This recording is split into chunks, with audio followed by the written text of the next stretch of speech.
What are you doing? Help me, I'm being chased. They're after me, they're gonna kill me. The order, the academy has collapsed. My sister and my mother are dead. Don't I know you from somewhere?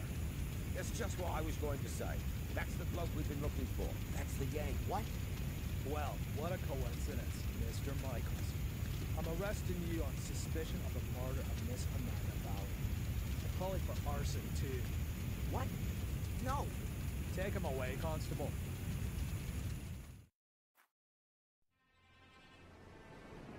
Inspector, I think I found her.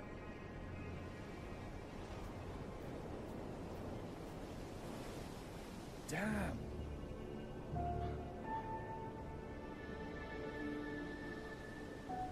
Calling the lads. There's nothing more we can do here. She didn't set herself. Why not? Perhaps she was cold and set herself on fire. For God's sake, she was murdered. Am I the only one round here with half a brain? Anyway, we are not going to find any more clues. It's been raining all night. You stay here and wait for the cavalry. I'll go down to the village and ask some questions. Bit early for a beer, isn't it, Inspector? I'm here on official business, Tom. It wasn't me, honest. Me brother Bobby's me witness. Do you know Amanda Valley? Yes, unfortunately. I still owe her money. Well, hold on to it. Buy her a wreath. Heck, why? Is she dead? You could say that. Burned. Probably last night between 6 p.m. and midnight. Where were you at that time? Hey, Inspector, you know I wouldn't kill anyone. Especially not over a few quid. I was out with Bobby at a theme park, Alton Towers. Got home pretty late, went straight to bed. So, do you know if Miss Valley had any enemies? Apart from the Gordons? The Gordons. Her brother was caught up by that Samuel chap. I guess that was before your time. Since then, she's absolutely hated that family.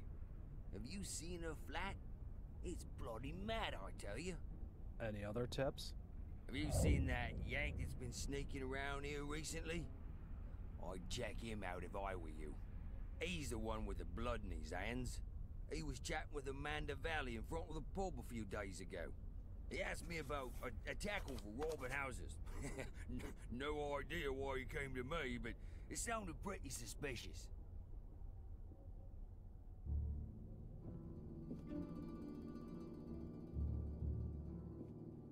Holy, she really hadn't gotten over it.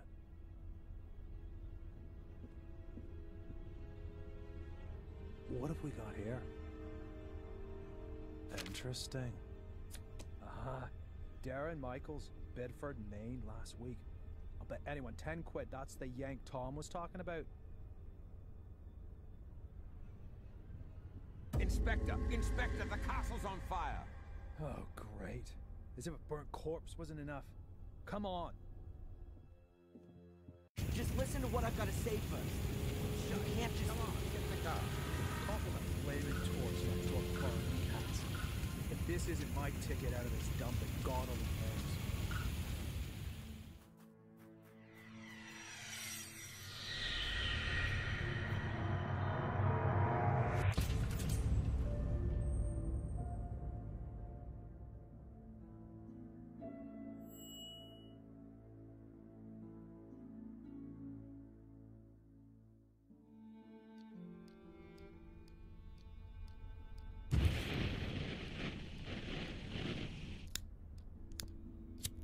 So, you fell in love with this woman?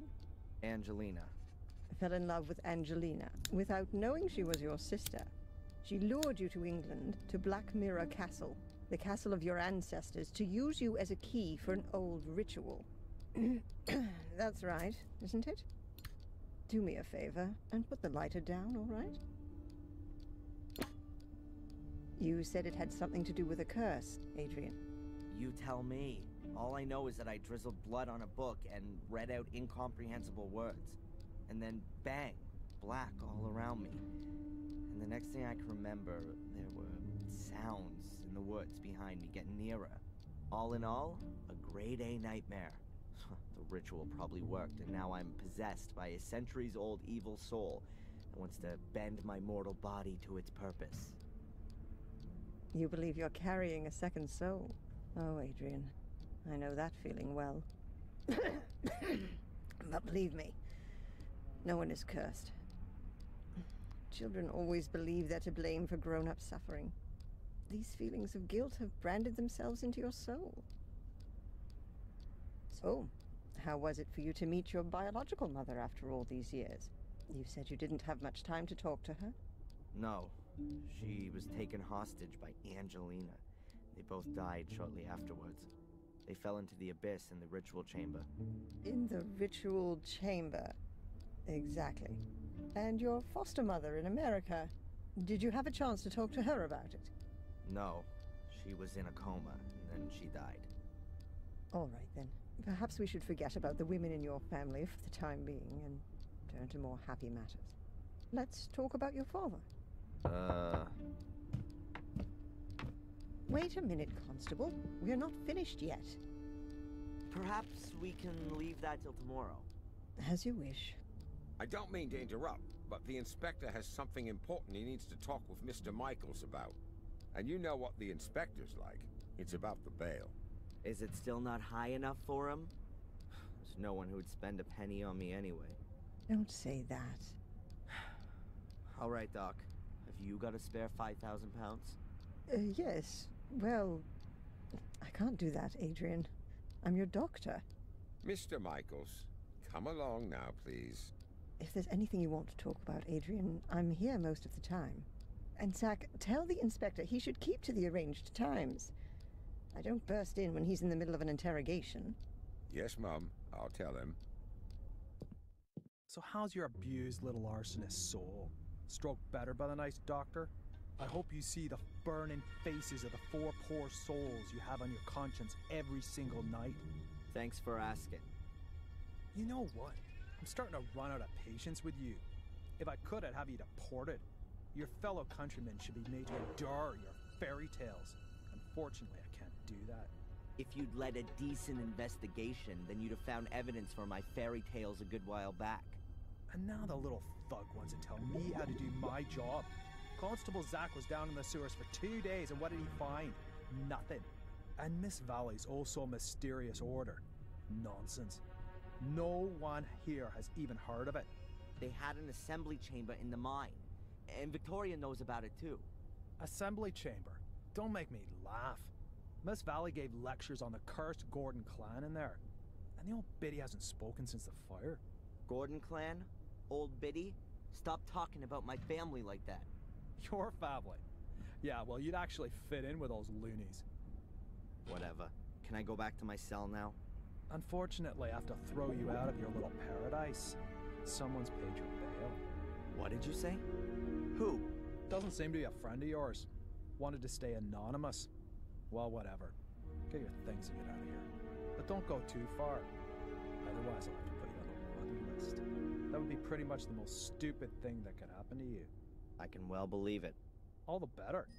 So be a good boy and go collect your things from your apartment.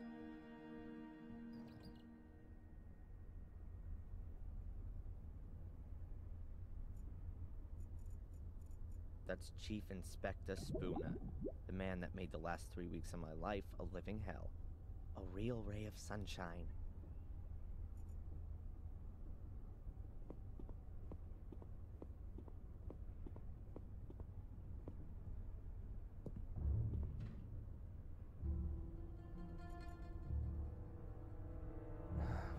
Only the Willow Creek police know why there's only one locker for a 2-man cell.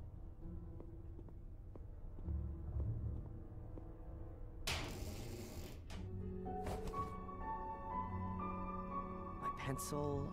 but where's my diary? My friendly fellow inmate, Matt Newcastle. One of those kind of people that my mother always warned me about.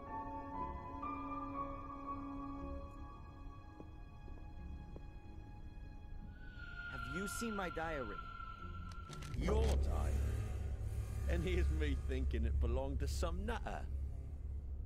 I don't know what happened to me in the ritual chamber. What went wrong? How did you get into my locker? Stop that. Constable! Or worse, what if nothing went wrong? What if Mordred has been freed and is taking possession of me and is making me do his bidding? Please, somebody help me. Stop me from becoming a murderer. Give that here, bastard! I don't want to be Mordred's puppet. I want this fiend to disappear, back to the hell he crawled out of. I'll have you. I'll kill you. Boo-hoo-hoo!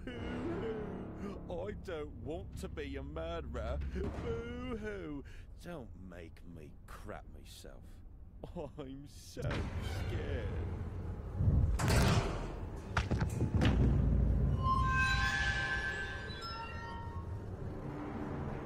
Hey, what's wrong with you? Hey, Scarface! Oh, forget it, you nutter.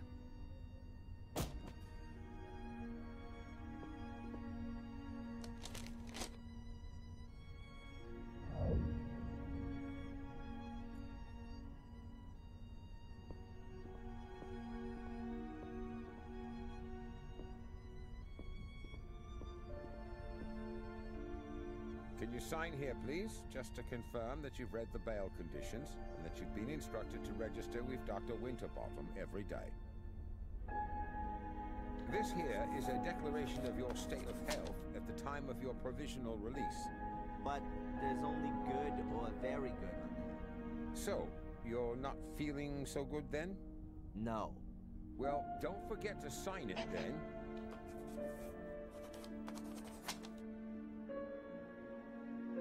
Here's your wallet. I keep the passport. And you need to sign here that you got your things back. You promise with all this signing you haven't secretly slipped a confession in there, too? That's not permitted. Ah, so I'm in luck then. Just a minute, I was being a bit premature. There's $500,000 missing. You should have checked for that before signing for it. Any subsequent complaints have to be addressed to our regional HQ in Bristol. All right, just a joke. Is that it then? Yes, you're free to go now, Mr. Michaels. Amen. Mr. Michaels? Something else to sign? No. I just wanted to inform you that your solicitor is assuming you're going to call him soon. Here's his card. Got it. Catch you later, Constable. Free at last. Well, relatively. At least I can now prove my innocence by my own means. Now, let's see what my lawyer wants from me.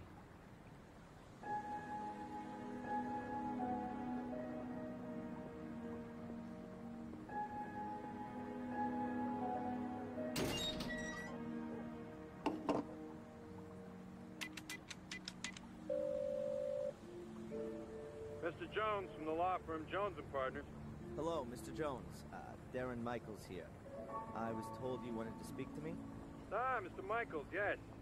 The investigations are stagnating, rather.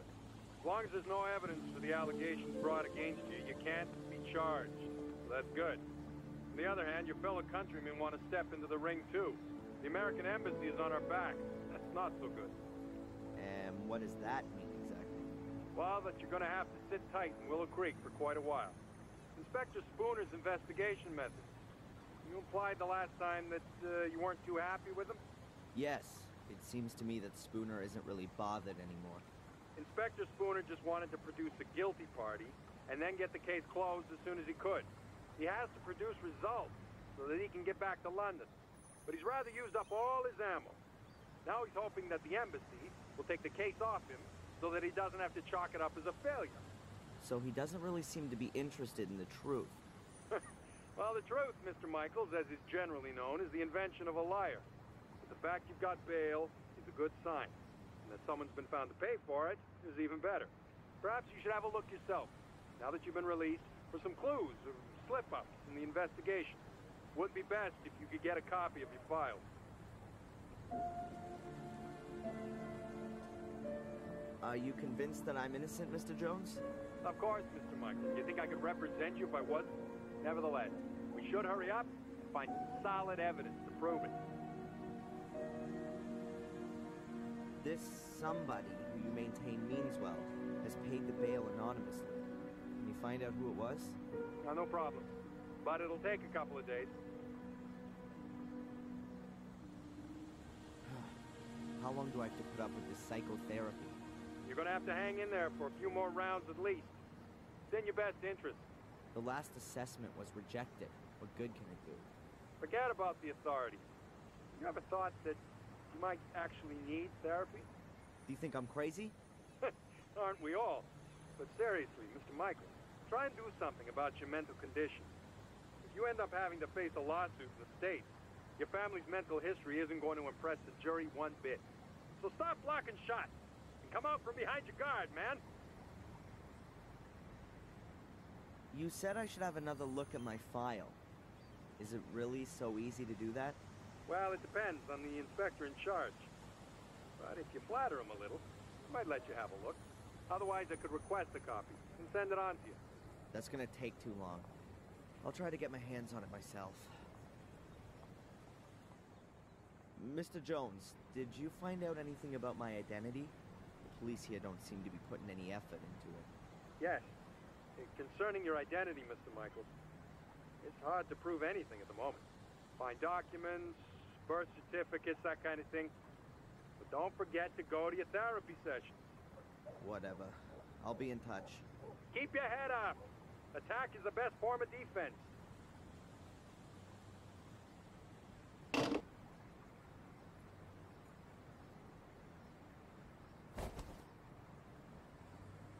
A fortune teller's business card. Madame Fortuna. You'll see your future. And her phone number.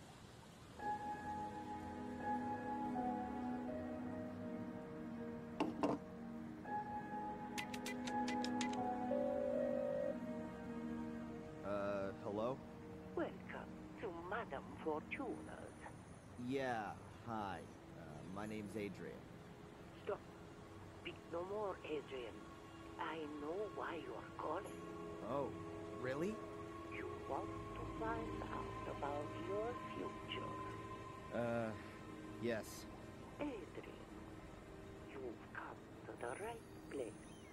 I will read your cards for today. Pick a card. Over the phone. Say stop. Stop. I've drawn the tower. And I've put the pawn on A3. Tarot, Adrian, not chess. There will be drastic changes to your life. I see. Death. Great. You will be ripped apart by wild beasts. Wild beasts. Huh. But Adrian, there is something you can do about it. Really? What then? They are found beasts. Yeah. Thanks. What a load of crap.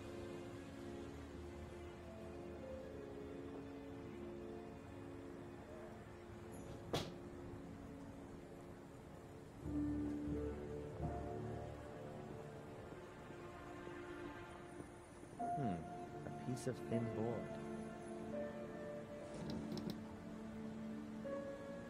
Ah, it's a menu. They probably don't need it anymore.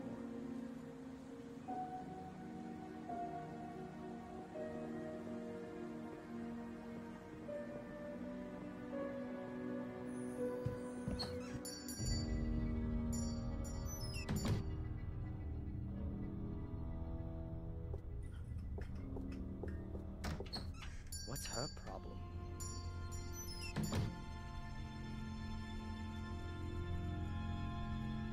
Walking maps of the area. Indispensable for a suspected murderer out on bail, like myself.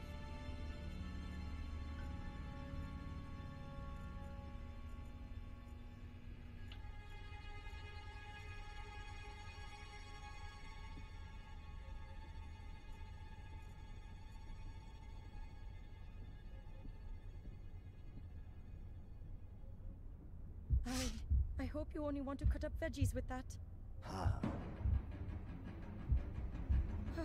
Sir?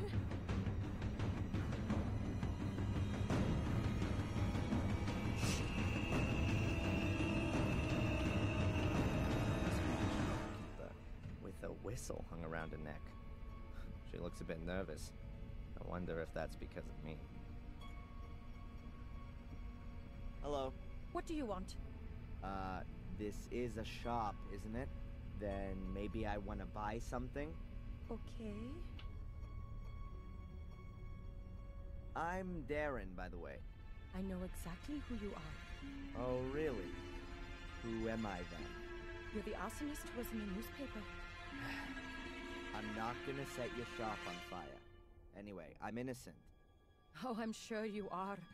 But please, don't stay too long. Otherwise, I will have to call the police. Yeah, right. And without a telephone, I'll just use my whistle. What is this? Willow Creek's main shopping drag? Oh, we've got everything that people need here. Usually, you can order too, but then it'll be delivered next week, if that's okay with you.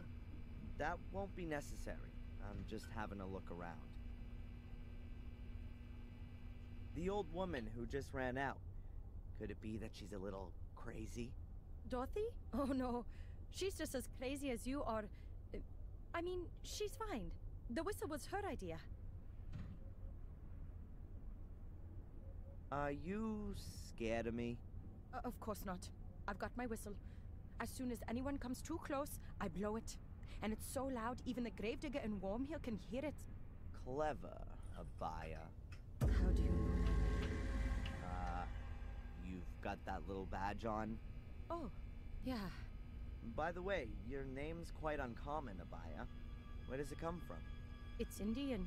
Don't you like it? Oh, I do. It sounds very pretty. Does it mean anything?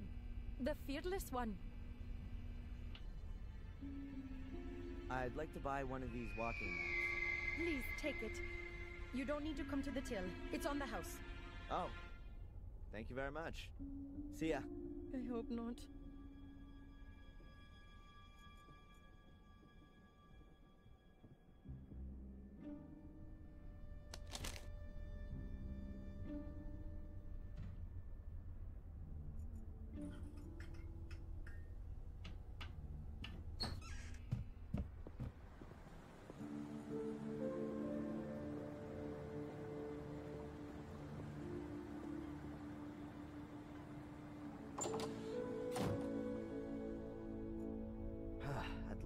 A ray of sunshine. I was beginning to think there were only gross-looking guys with alcohol problems living in this dump. I think the door leads into the storeroom. At least that's what this sign suggests.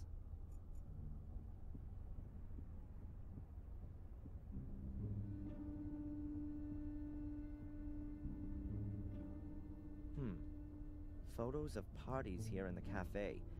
I really didn't think they celebrated anything here in Willow Creek. Kinda weird. Lots of the people in the photos have been murdered.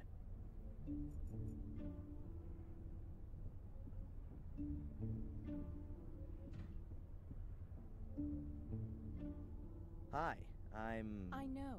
I recognize you from the newspaper. And you're not gonna run away screaming? I'd have a lot of running to do if I ran away from every weirdo in this dump. You really like living here, huh? Maybe I'll see you later.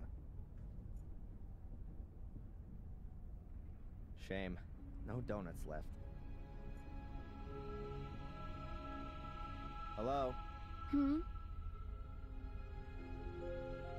Has anything exciting happened recently? Apart from the fire at the castle? Wait a minute. Yeah, the espresso machine broke down. Has this cafe been here long? I've never noticed it before.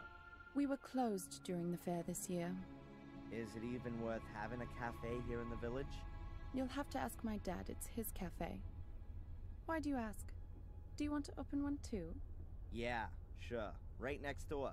A Black Mia special cafe with ritual blood cappuccino and latte morbidato. Good idea. Could have come from Murray. By the way, I'm Darren. Or Adrian Gordon. Take your pick. I'm Denise, or the one who's got no time for insane arsonists. Take your pick. Wow. I think I prefer Denise. All right then, Darren. So, what's a young woman like you doing in a place like this? Not one for city living? Hell yeah. I'm just waiting for the right moment. You mean when the twice-yearly bus to London stops here? Something like that. Are you out of donuts? No, there are some in the storeroom, but they're reserved for the nice inspector. He buys them here every morning. Of course. And what if I want one too? Then bake one yourself. When does the inspector usually come in? He should have been here to pick up his donuts ages ago. He's probably been delayed by the scum of the earth. Again. Nice description. That's what Conrad calls his clientele, not me. Conrad? Conrad Spooner. That's what the inspector's called. Didn't you know? I didn't know that donuts was so popular in England. I don't know, but I do know that Spooner loves them. Just as much as those cops in American TV shows. And what does the dear inspector do when there aren't any donuts left? He always gets what he wants. If need be, I bake him some. Maybe I'll see you later.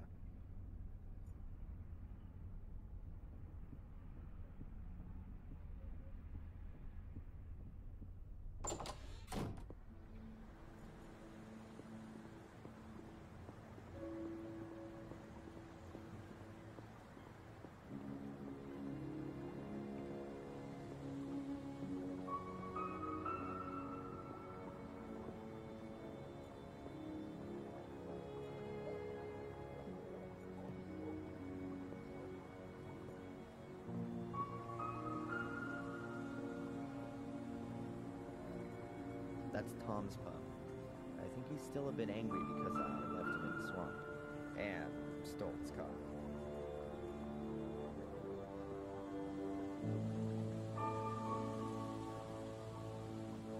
It looks like it hasn't been used for a very long time. I'm about to change that.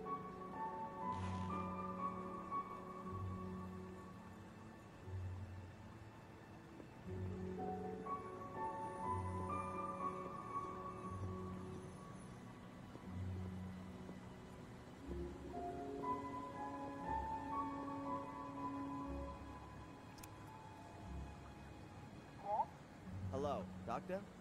Can I ask you a quick question? Of course. Come on in.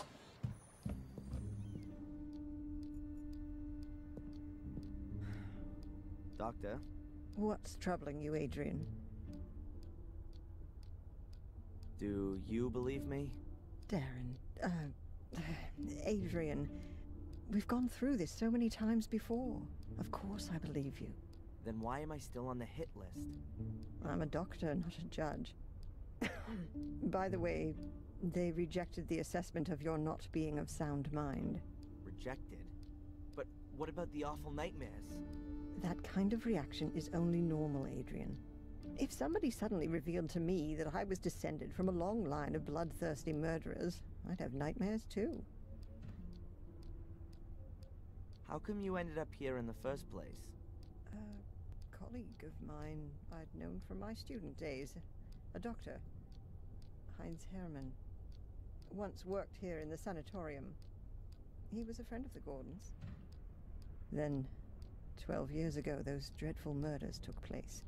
Heinz was one of the victims. I came here to give his family and the others a little spiritual support, and I'm still here.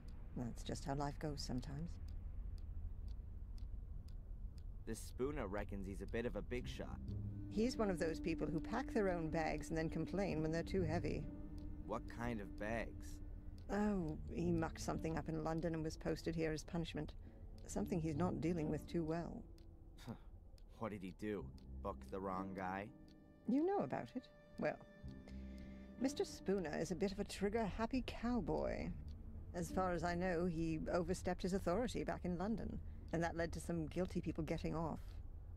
Or maybe the other way round. However, I'm not exactly right in the picture with all this. Oh, great. A bad-natured investigator who can't tell the difference between guilty and innocent. I couldn't have come up against a better guy. Get this, I've been released on bail. Well, that's a good reason to celebrate. I'm not quite so sure. The bail was paid anonymously. You know anything about that by any chance? Anonymously? No. Who'd do something like that? No idea. To be honest, I'd hoped you were behind it. You like living in Willow Creek? Yes, I like the life and the people. It's like time stood still here. And every few years, along comes some psycho and murders half a dozen locals. Yes, well, compared to the murder statistics in London, it's a proper holiday here. Do you see me as being an arsonist? Judging by your nightmares, you do at least seem to have a violence-orientated imagination. Yeah, but Stephen King has that too. As far as I'm aware, he has never been under suspicion of an arson attack resulting in 3 dead. Whose side are you actually on? On your side, Adrian. Good. I swear to you that I've only ever told you the truth. There are as many truths as there are people, Adrian, and we still have to find yours. I had a strange experience earlier. It was just like one of my nightmares, but this time I was awake. It was in the police station, just as I was wanting to pick up my stuff. I suddenly found I had awesome strength. I dragged the guy to me through the bars and rammed my pencil into his eye. Wham! Then it was all over. It was just so real. Scary. You don't say. Huh, great. So I'm cursed and possessed. I was talking to a colleague about you the other day. She's how shall I put it? She understands alternative therapies. What's that all about then? Drugs? Electric shock? Voodoo? Hypnosis. You're not serious. It would at least be a possible way of finding out more. Well, for my part, as long as you don't saw open the top of my skull. These sessions, how long are they supposed to continue for? What do you mean? Well, I've been coming here every day for the past 3 weeks, but I'm still having nightmares every night, and the assessment says I'm 100% fit. We ought to try hypnosis. And what's that supposed to do? You want to join in on my nightmares? Let's just try it tomorrow. If we can get to your roots, then perhaps we'll understand what your dreams are trying to tell us. Boo! That's what they want to tell us. The dreams, I mean. Well, okay then, Doc. If you think that this might help me in some way. Catch you later. Take care. I wonder if the record of our discussions will end up in there. I wonder if the record of our discussions will end up in there.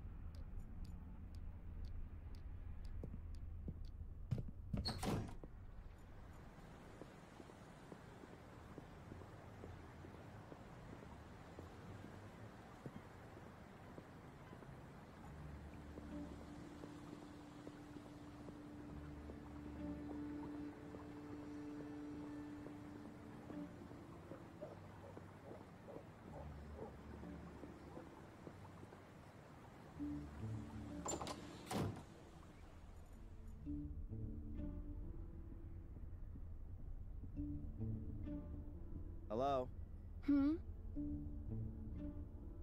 I'd like a coffee, black. Coming up.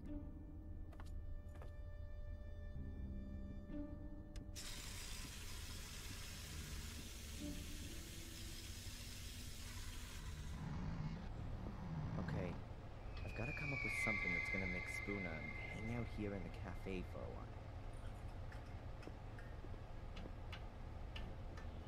A shelf full of stock for the cafe. What have we got here? Coffee, tea, juice, milk. Ah, and a package of donuts. Those have to be the donuts specially reserved for Spooner.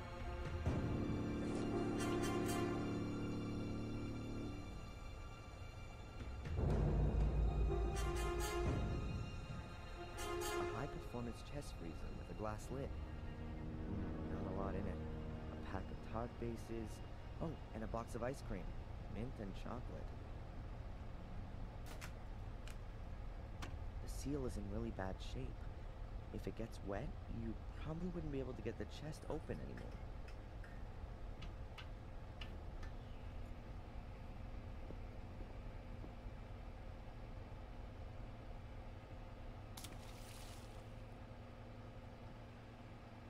The sponge is dripping now. I don't want to be carrying it around with me for too long. It could get rather unpleasant.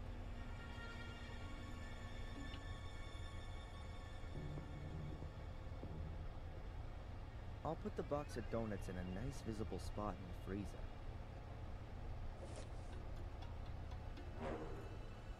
I'll wet the sealing rubbers with the wet sponge.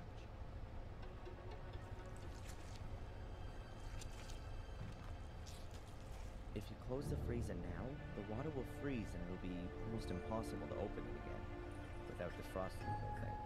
Farewell, you donuts. Nobody's gonna be getting you out of there in a hurry. Now that ought to slow down the inspector's donut order somewhat.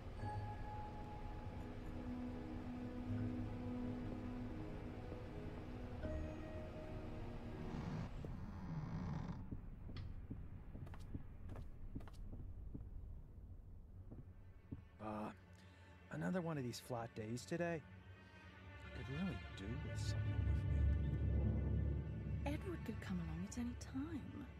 Better if we wait till this evening. Sod Edward. Give me a couple of donuts at least.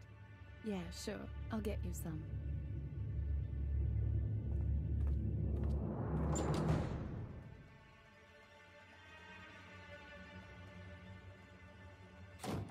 Conrad, your donuts seem to have ended up in the freezer.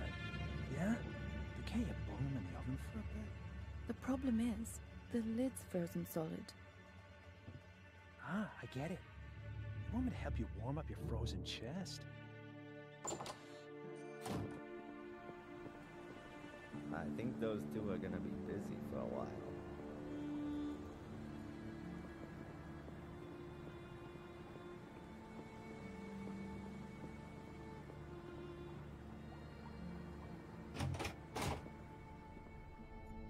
Constable Zach seems okay. Plays by the letter of the law and all that.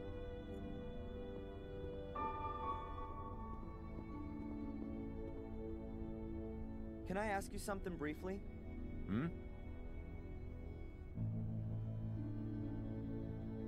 Do you believe I set fire to the castle? Well, Mr. Michaels, you claim to be Samuel Gordon's son, and you were at the scene of the crime with a smoldering torch in your hand. I had that to defend myself with. Against the mysterious secret order that nobody knows about and nobody's seen? It's mentioned in the Gordon Chronicles. 500 years ago. Forget it. And then there was the thing with poor Miss Valley, right?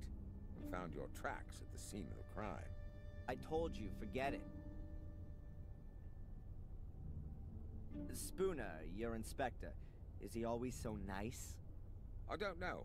He was in the homicide department in London until half a year ago. Then, he got redeployed here as a punishment. That explains a lot. Since then, he's tried everything to get back out of here. He locks people up for the smallest of misdemeanors. Good for the statistics, you see. And you can't do anything about it?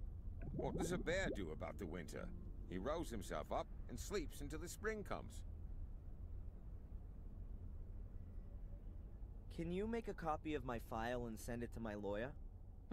Didn't he get one ages ago? He, wants to have the current version for the embassy. Not possible. Something wrong? I'd forgotten.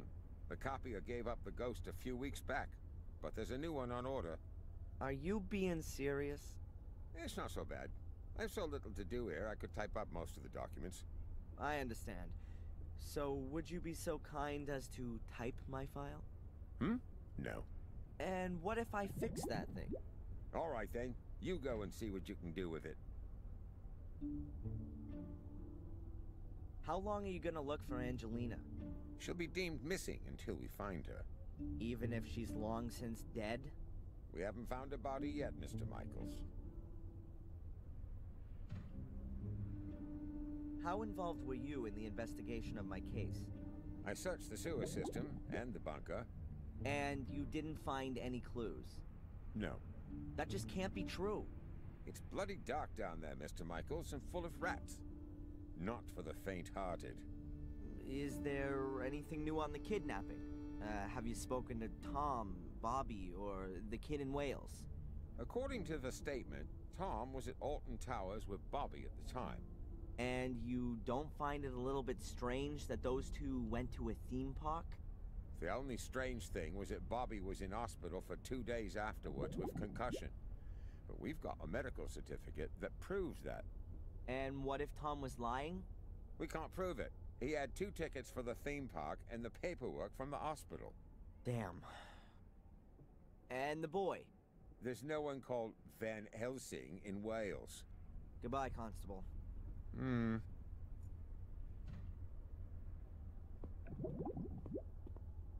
It can't be that difficult to fix a copia. I studied it once. Well, kind of. What if we got here? The fuse has blown. Switch to turn it on, and you press the green button to copy. If I twist and connect the wires that work, it should be able to copy again.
That should do it.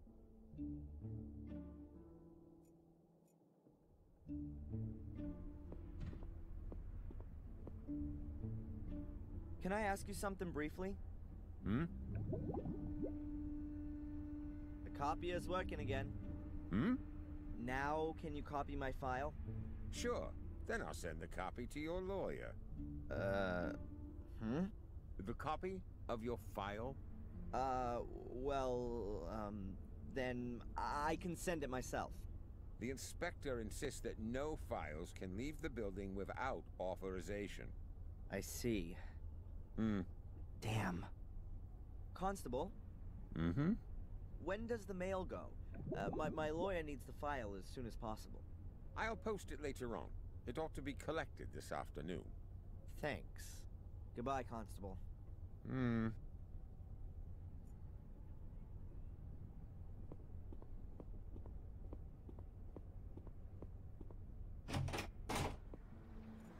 Okay, this is my last chance to get my hands on a file. I somehow need to stop the letter from vanishing irretrievably into the mailbag.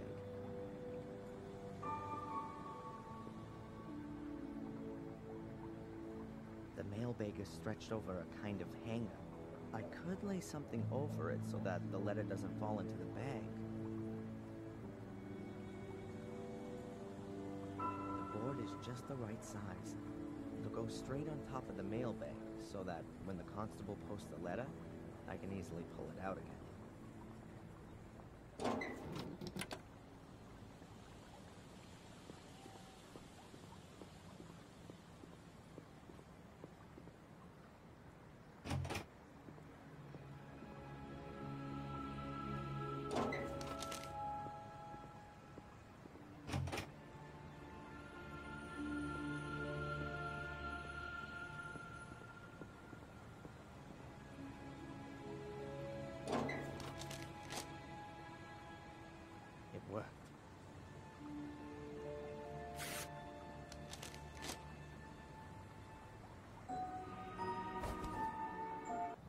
see what's in here. Friday afternoon, 12:30. Oh, they must have discovered the body then. The time of death for Miss Valley was the previous evening, Thursday, between 10 and midnight. Cause of death, burned alive after a blow to the back of the head. Then, witness interviews.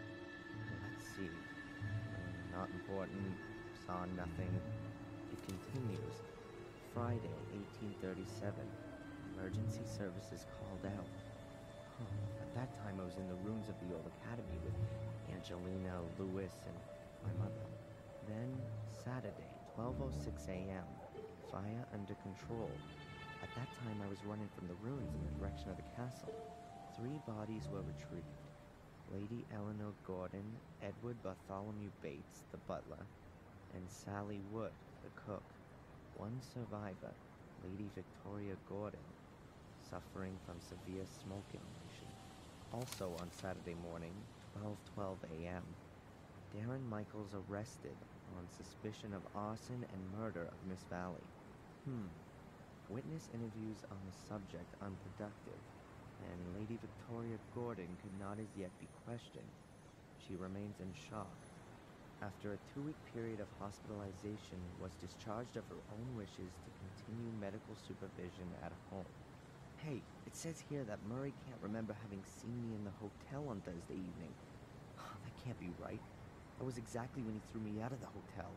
Oh, the rat was lying. Just wait. Evidence still insufficient to charge, but strongly suspected of crime. Current state of the investigation.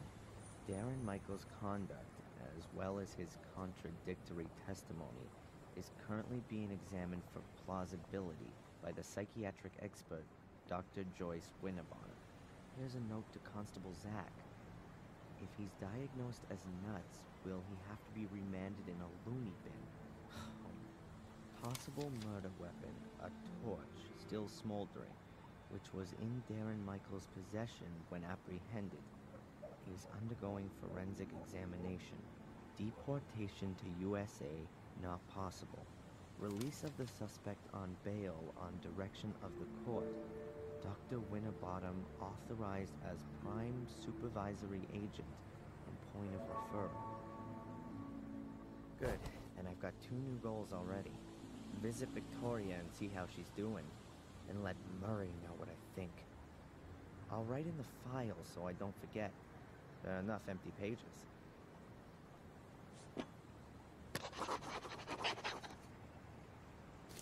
I can stash the remains of my diary away with it as well.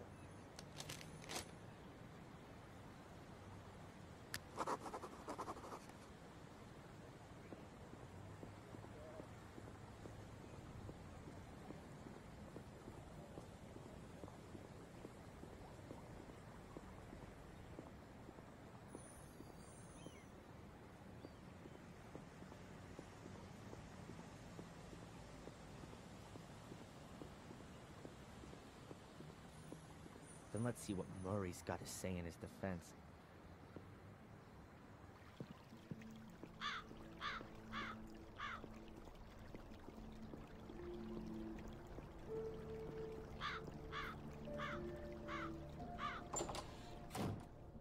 Ah, Mr. Michaels! Welcome back to Gordon's Palace. We missed you here. How's that? The last time we saw each other was Thursday, 3 weeks ago, when you threw me out of the hotel. Thrown out of the hotel? How did that happen then? The thing with the sewers, the secret entrance in Angelina's room. That ring any bells? Really? Oh yes, there was something. Ah, well, please excuse me. I did overreact a little. I hope you're not going to bear a grudge, though, Mr. Michaels. I'm very happy to make things up with you. You'll also understand that I couldn't hold your reservation for such a long period. Unfortunately, your room is occupied at the moment. But you can have another, a bigger, nicer one, for a small price, really. And for such a room, a ridiculously tiny price. So you've remembered then. Very good. Then please go right back to the police and tell them that you know exactly where I was on the evening that Miss Valley was murdered. Was that the same day? Are you sure? Now, it may well have been. I don't pay much attention to that kind of thing. Why should I? It's really nothing to do with me. Two-faced snake! I insist you march down to the inspector and tell him you want to change your statement. Mr. Michaels, you're free. I don't understand your problem. I'm only out on bail. Oh, my congratulations. Oh, I'm sure that wasn't cheap. However, in spite of that, I still don't see why I should get involved with things that don't concern me. Serious? Thanks to you, I've just spent the past 3 weeks sitting in a cell as an innocent man. Mr. Michaels, I really am extremely sorry, but I can't fulfill your request. My own credibility would be on the line if I were to simply change my mind. Unless what? Come on, spit it out and quit playing around, you pathetic little blackmailer. Otherwise, I promise you that the murder series will continue. Here and now. No. Admittedly, I'd be the last one who's standing in your way. But a man's gotta do what a man's gotta do, isn't that so? All the same, I would like a photo of you. Nothing sensational. Maybe somewhere in the woods with a knife in your hand. So they can send me straight into the madhouse. No way. Okay, think about it. A watertight alibi for a tiny little amusing photo. It's not a bad exchange. You are one nasty dirtbag, Murray. You know that? I'll even give you a camera to take it with. My best one. Yeah. Does it still work using a lever? It's a collector's piece. One of the first instant film cameras on the European market. An SX-70. And still in great condition, too. 15 years ago, a very well-groomed gentleman handed it over to me as a deposit in my pawn shop. He never picked it up again. So, you can say that I obtained it quite legitimately. And now, I entrust you with it. Pay attention, I'll tell you how it works. That's okay. I'll work it out. If I choose to use it. But that's not all. I've got another present for you. Here, a brand new rucksack.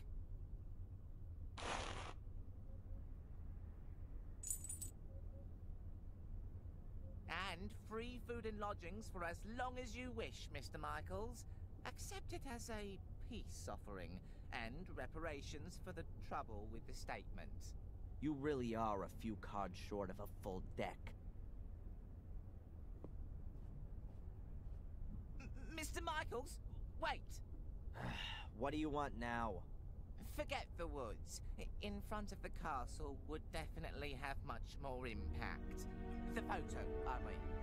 And people think I'm crazy. A rucksack with a contorted image of my father's face on it. I'm not sure Murray's actually allowed to sell crap like this. Whatever, I'll sue him for that later. First of all, let's see what's inside.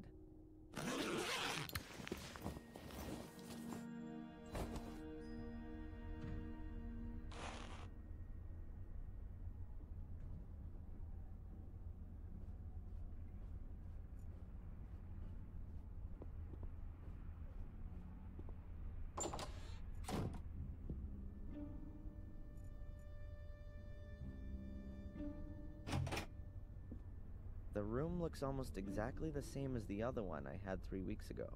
I bet Murray got a discount on the interior decoration. While I'm here, I may as well put away the stuff I don't want to carry around with me.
spiral staircase is completely decayed. The lighthouse hasn't been used for ages.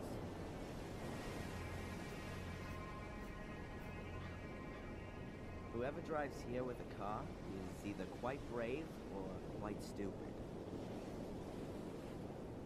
An old, abandoned lighthouse. It must have collapsed many years ago.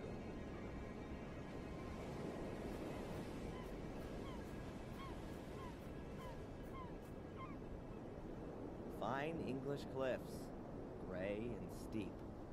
Perfect for bringing your life to an end. North Sea. This is where England stops.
Spectacular backdrop, huh? But as I'm already here, I ought to look in on Lady Victoria and ask how she's doing. The castle looks really threatening from here. One of 3 nymphs that guard the castle and are supposed to provide light. Old Bates used to use the nymphs as a mnemonic device. In Greek mythology, nymphs often accompany superior divinities. They were seen as the benevolent spirits of trees, grottos, or important places. Well, that's my knowledge of nymphs pretty much exhausted. The castle looks really threatening from here. The gate is locked shut. Looks like a few kids have had a party here. Bates would go bananas if he could see all this. The last time I was here, I was able to bust open the wrought iron gate. The lock looks way sturdier than it used to be. I'm not going to be able to get it open without a lot of hassle, for sure. Oh, we've got a new doorbell with an intercom system.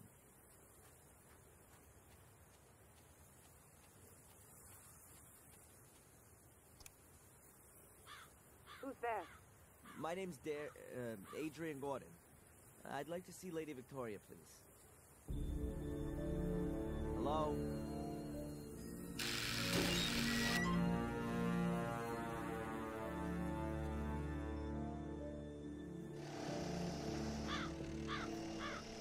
Come in, Mr.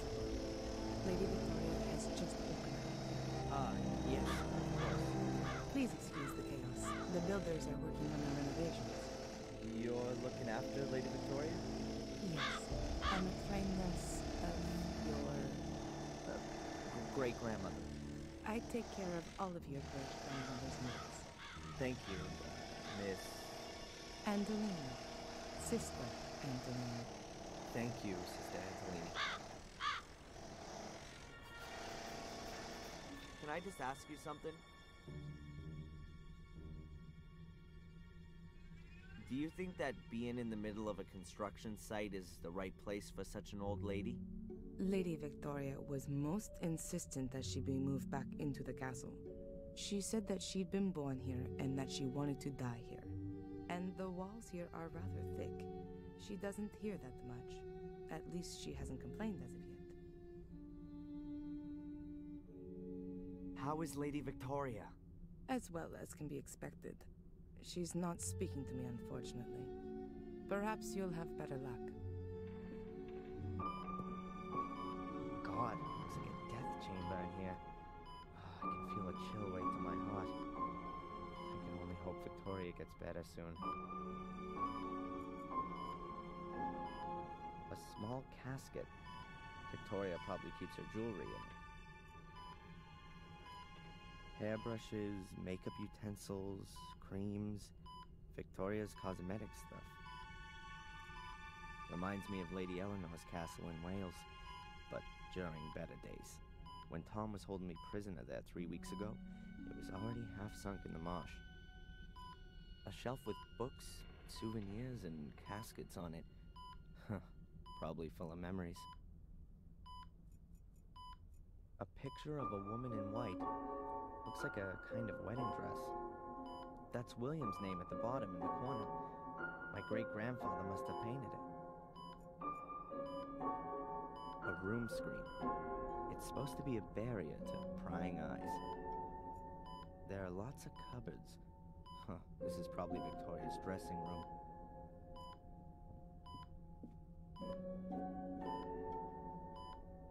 A bit of a deja vu moment. About 4 weeks ago, I was standing at my foster mom's sickbed. These machines were there, too. There's even a button to call the nurse here as well. A huge oak bed. Presumably it used to be William's and Victoria's bed. William died more than 12 years ago. Victoria, my great-grandmother, and the only member of my family I've got left.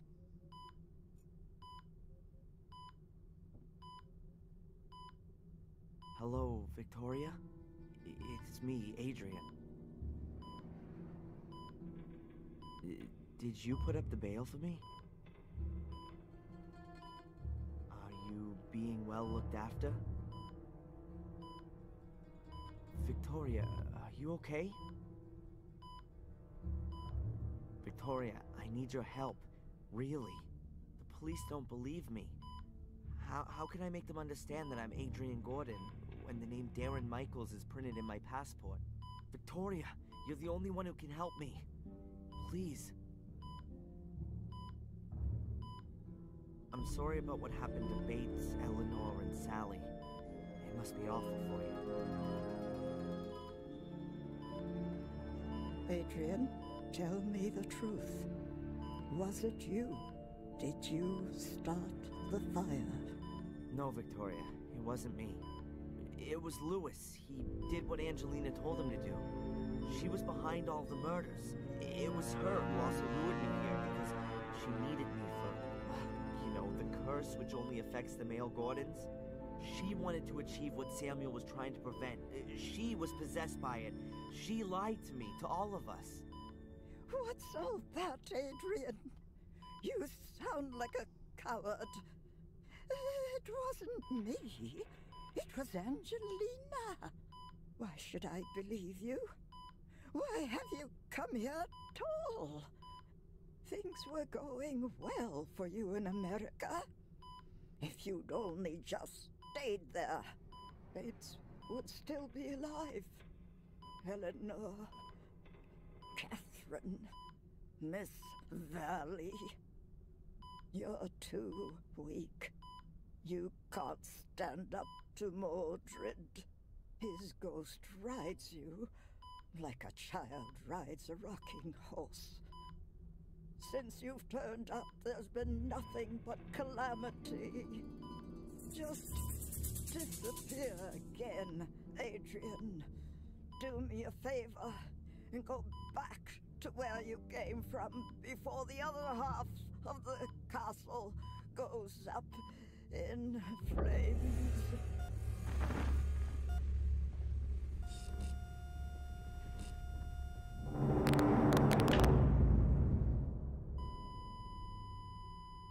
What have you done to her? Nothing at all. I've been talking with her, that's all. You'd better go now. Your great-grandmother needs peace and quiet. Yes, I'm sorry. I didn't want that. I'm sorry. Just go, please.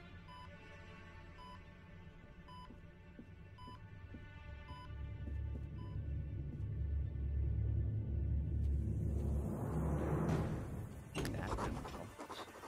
it's not just everyone in the village that hates me. The only remaining member of my family, too. Real good job, Darren. If I wasn't already doing it, I'd be signing up for therapy right away.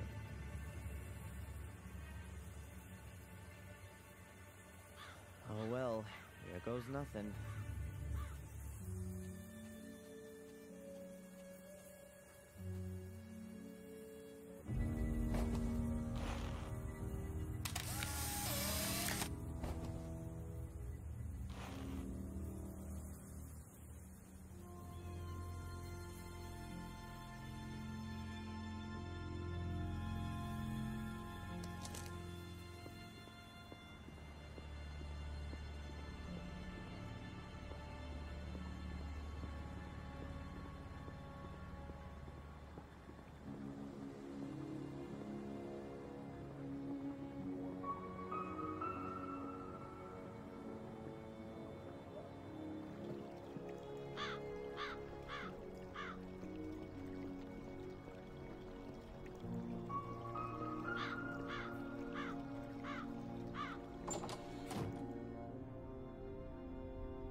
stupid photo. Happy? Oh, I can hardly recognize a thing. Me in front of the castle as agreed? Okay, off to the cops, Murray. I'm sure you know how important my exonerating statement in the Valley murder case is. Murray. Okay, I'll take it. First, go to the police station. All right, then, I'll go today. I'm an honorable businessman. And I'm a possessed madman. I suggest taking a rest in your room first, and then when you wake up, everything will have been sorted with the police. It really could use some sleep.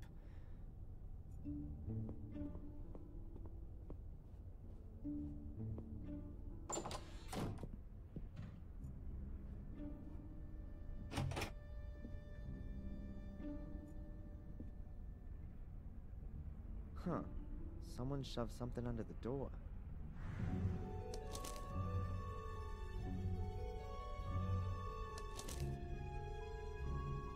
I can help you prove your innocence because I believe in your innocence. But I have to be able to trust you too. We can't meet yet, which is why I'm just gonna send you clues. If you want to take up my offer, then you'll find the first lead at your father's grave. Huh, that's a bit confusing. Who's this message from? Murray? He doesn't have an interest in proving my innocence. And anyway, he would just tell me himself. But who else knows I'm living here in the hotel? I need to follow this up carefully. And I ought to find out where the graveyard is around here.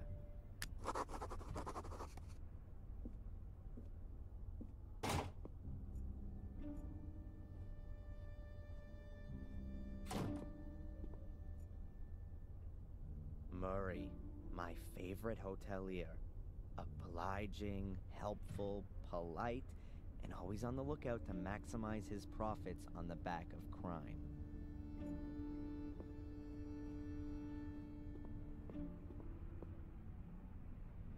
Hi, Murray.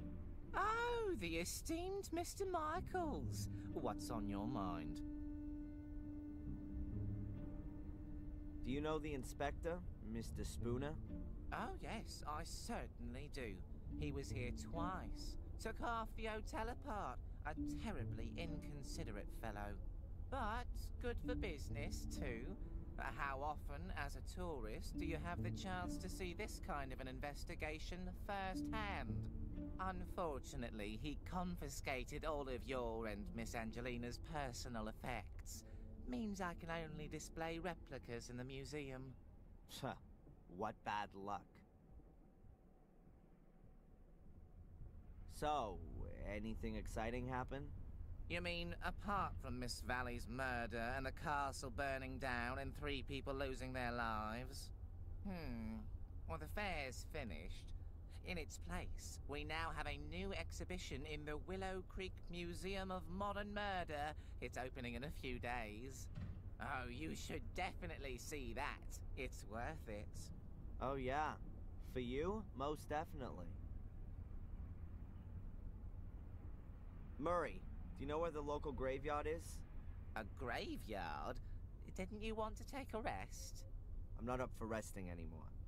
I'm sure you can't mean the graveyard behind the hotel. It's being redone right now. It's being what? I've had it removed for the time being, so I can relocate it in a sensational new setting. It means I can charge more for some of the rooms, with views over the Gordon graveyard. You've had the Gordon family graves leveled? To be quite honest, there was only Lothar Gordon's grave there, the founder of the original sanatorium. The family crypt is in the churchyard at Wormhill. Ah, right. In Wormhill, then. But you know I had nothing to do with the fire, don't you? Yes, well, according to the papers... Yeah, the British tabloid press is world-renowned for its believability. Well, of course, they don't always have the whole truth in there, but the headlines do help me to keep the hotel going. In this case, at my expense. The woods around Willow Creek are pretty gloomy. The woods are quite exceptional, I'll have you know. Full of ghosts and demons, if you like to believe the local folklore. The perfect backdrop for all of the grisly murders that have happened here and are, regrettably, yet to come. You can hardly wait, right?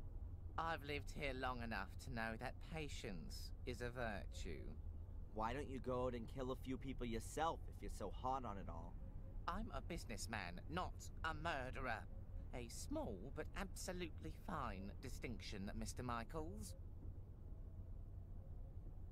Is this note here from you? Pardon? No, I speak to my guests personally when I've got something for them. Was there anyone here asking for me earlier? No, you're simply not well known enough.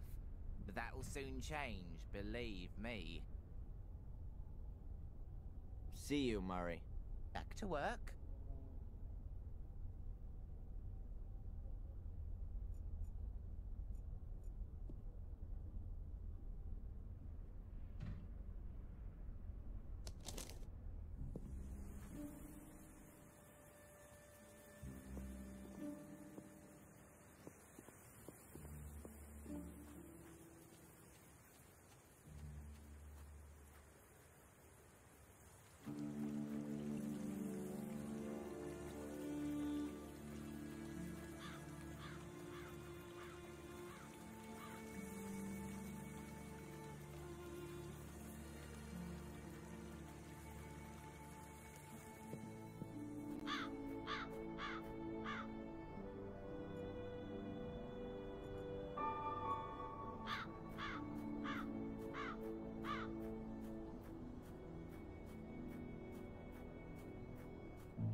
This is where Miss Valley is buried, murdered by my cursed sister.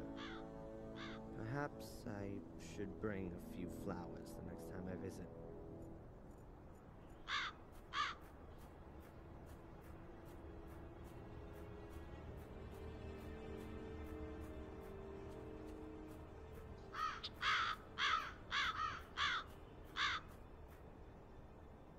That's quite a recent grave.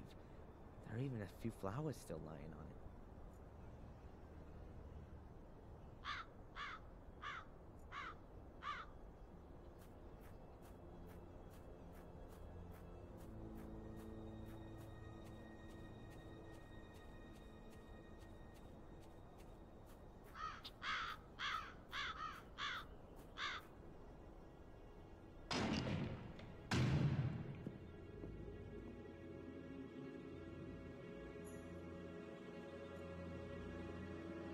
Who's that? Doesn't look like the priest.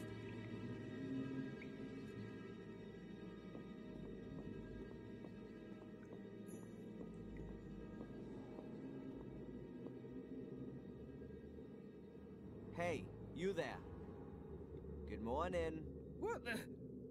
Oh, I'm sorry, lad. I must have nodded off.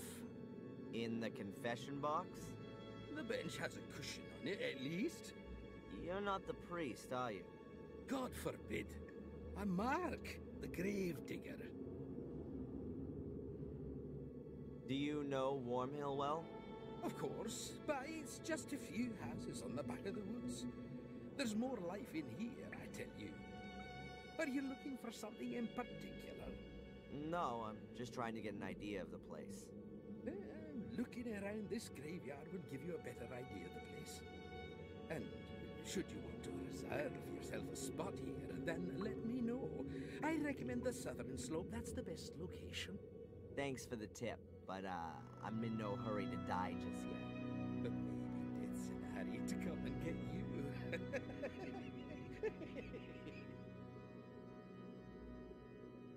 What is it you actually do all day? Answer stupid questions. I mean, digging graves can't be all you do. Yeah, you're right, lad. I don't just dig. I repair things too, keep the church in order, guard the graves. And if you think that the weeds grow on their own around here, then think again. It ain't weeds and it don't grow on its own. But who's interested anyway? What did you mean by that? you guard the graves? Well, because of the clientele. So they don't get dug up by dogs and the like. Which dogs? Well, strays from around here. For them, a graveyard is like an underground hot dog stand? Yeah, exactly. With bloody tough sausages. You must have a lot to do around here, being the gravedigger. Oh, that's right. My job here is quite secure. Can you tell me anything about the church? What do you mean then, lad? Who built it? It certainly wasn't me, even if I might look that old. Must have been around the time Marcus Gordon was alive. Have you seen the dark part of the tower up there? Yes. He ran out of stone, and they say he took stones from his castle walls to finish it off. Demolished his own castle to finish the church. A model Christian. Perhaps his time was running out. Got himself buried in there in the end. A crypt that's 100 feet tall with an altar and a bell tower, all for him alone. What a modest man. All those toffs are. No, he treated himself to an extra crypt underneath the nave. But it caved in 12 years ago. Nobody can get in there anymore. It's quite a woody area. That's also supposed to be the reason it's such a bloody area. The evil of the woods? People around here read too many horror stories. Oh, have experienced it themselves. Have you been in the woods here at night? No. They say there's plenty to see. Murderous lords of the castle. The undead. Mordred's voracious hellhounds. There are many stories about it. Probably as many stories as there are people here. The woods around Willow Creek strike me as being particularly creepy. Yes, and the number of wild boars in there is uncanny. I've known them to trample down my fences to get at the clientele. But I've got some crafty traps set up. I'm looking forward to having a roast. The priest gave his permission. There's a fresh grave in front of the church. That'll be Sally's, the young cook from the castle. The poor thing was burned to death, just like old Bates. The fire didn't really make any difference. But Bates isn't here. Lady Victoria insisted on burying him in the Golden Crypt, like a member of the family. Just like Lady Eleanor, I assume. Yes. There's still plenty of space in the crypt. Lots of the Gordons haven't been buried there. Why not? Well, there are just too many murders and suicides. They're frowned upon in Catholic graveyards, particularly the ones who commit suicide. Why? What happens to them? Well, they're buried anonymously, without any religious ceremony, without the ringing of the bells, without any prayers, without a priest, nothing. They're all buried before sunrise, over by the north wall. Isn't that what they used to do hundreds of years ago? Perhaps where you come from. But we're in Warmill, the manor of Black Mirror Castle. Things are all a bit different around here, my lad. You don't happen to know, being the gravedigger and all, where Samuel Gordon's grave is? He must have been buried in 1981. That's a tough one, lad. So many people died here 12 years ago, good and evil alike, in the strangest of circumstances. I really can't remember who ended up where.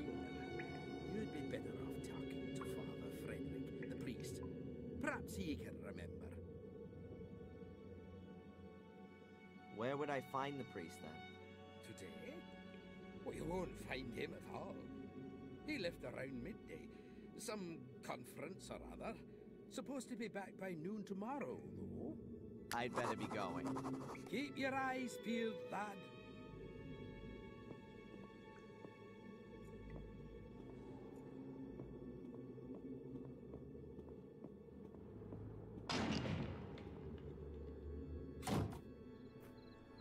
Is it that late already?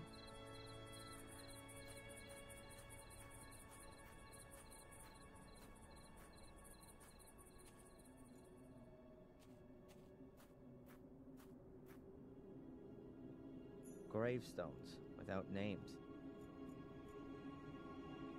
This certainly isn't a well-groomed graveyard. Most of the graves are overgrown with twining weeds and roots. The wall has collapsed right in the middle without having a demolition ball taken to it. It takes a few hundred years for that kind of thing to happen.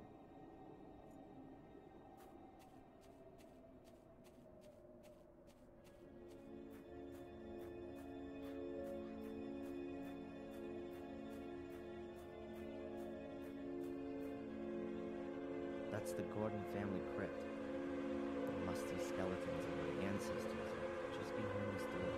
I'm not interested in paying them a family visit.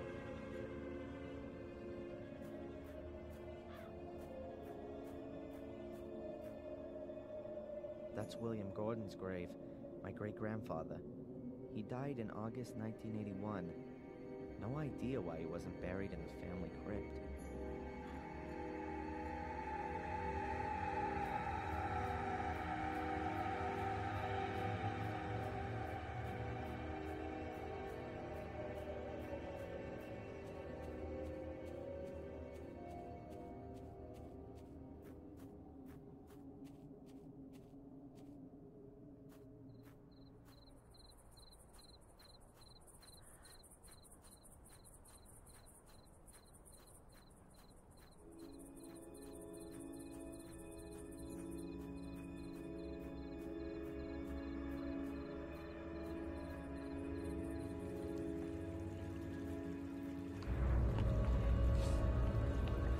Those must be wild.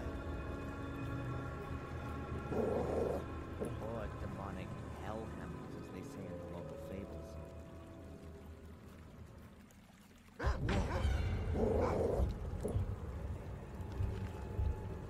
better get out of here fast if I don't want to get mauled.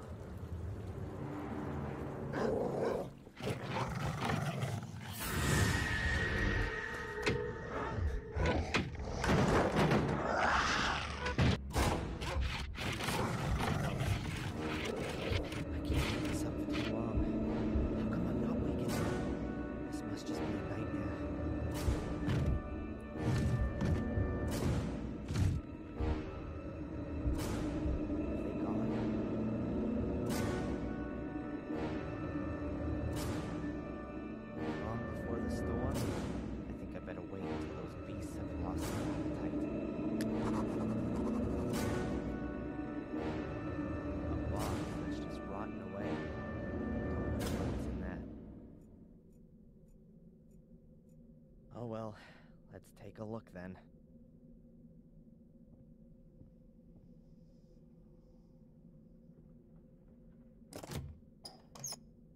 Damn it, locked. Damn, don't say somebody lives here.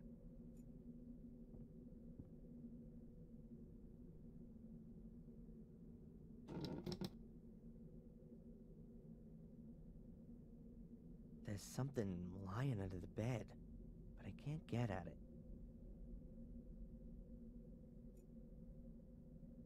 An oil lamp. Doesn't seem all that old. Maybe it still works.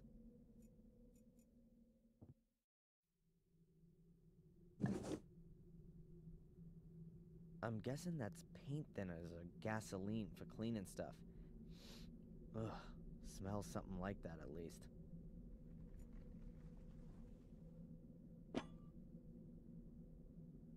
A file. Huh. The escape tool of choice. In the comics, at least.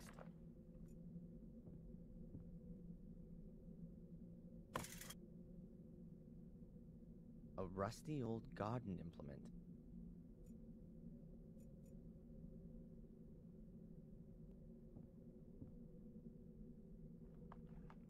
Ah, that's better. I can see now.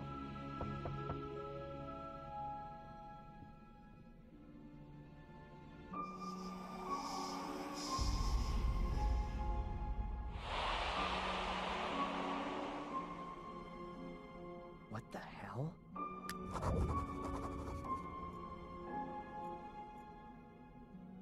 Nothing more to see. A peculiar shadow. I think I know where that mysterious shadow's coming from. Well, how about that? And so the key falls into my possession.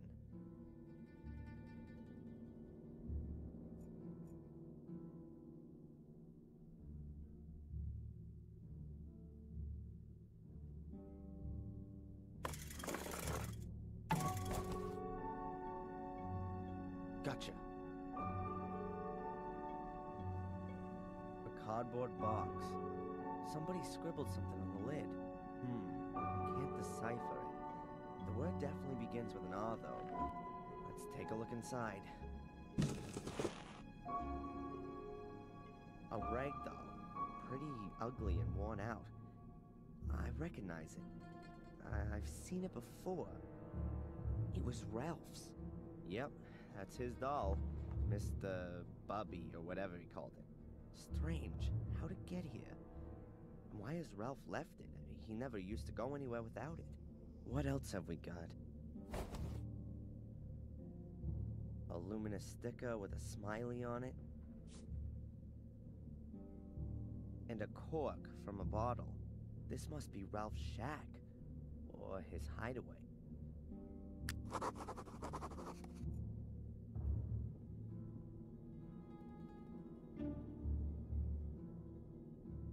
Fits.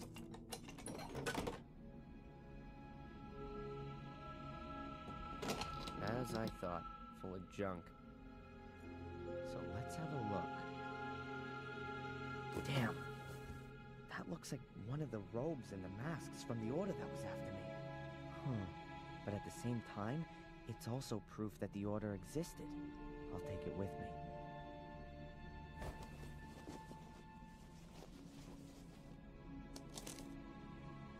There's some paper in the robe. Seems to be a letter to the order. Quite badly torn. Unable to stop the evil, already sacrificed. His objective, or something happens to me. No trace is to be... I'm not completely certain, but it appears to be a request to cover up all traces of the order. That would explain why the robe is in the shack. I'll put it back. Perhaps I'll find something useful after all.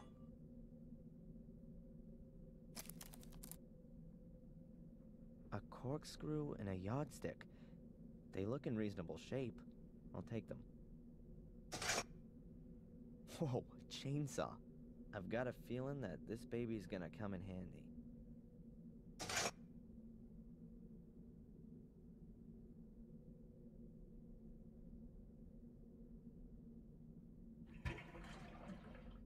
The tank's just about half full. Hopefully that'll be enough.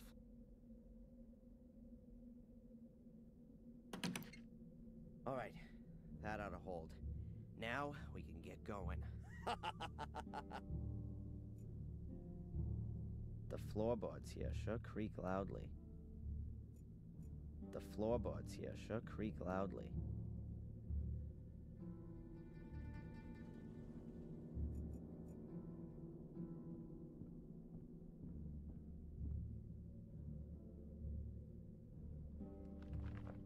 There's a hell of a draft through the gaps in the boards. This shack's obviously not built on solid ground.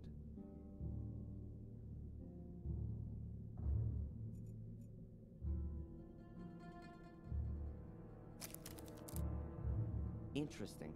There's at least half a meter of space below the boards. The shack must have been built on stilts. The next time I'm being pursued by hellhounds and hide in a shack, I'll look out for that as I go in.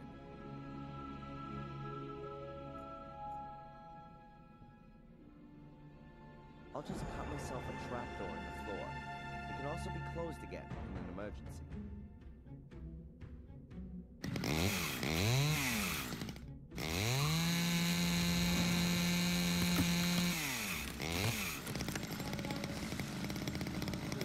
I can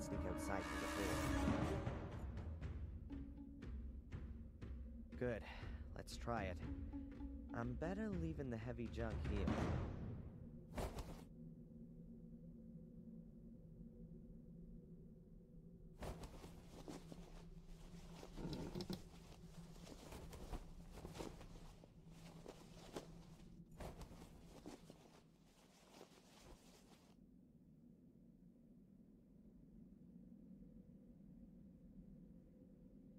Good.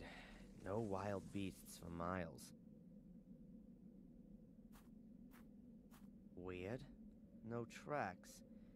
The beasties couldn't have just disappeared into thin air. Oh, no!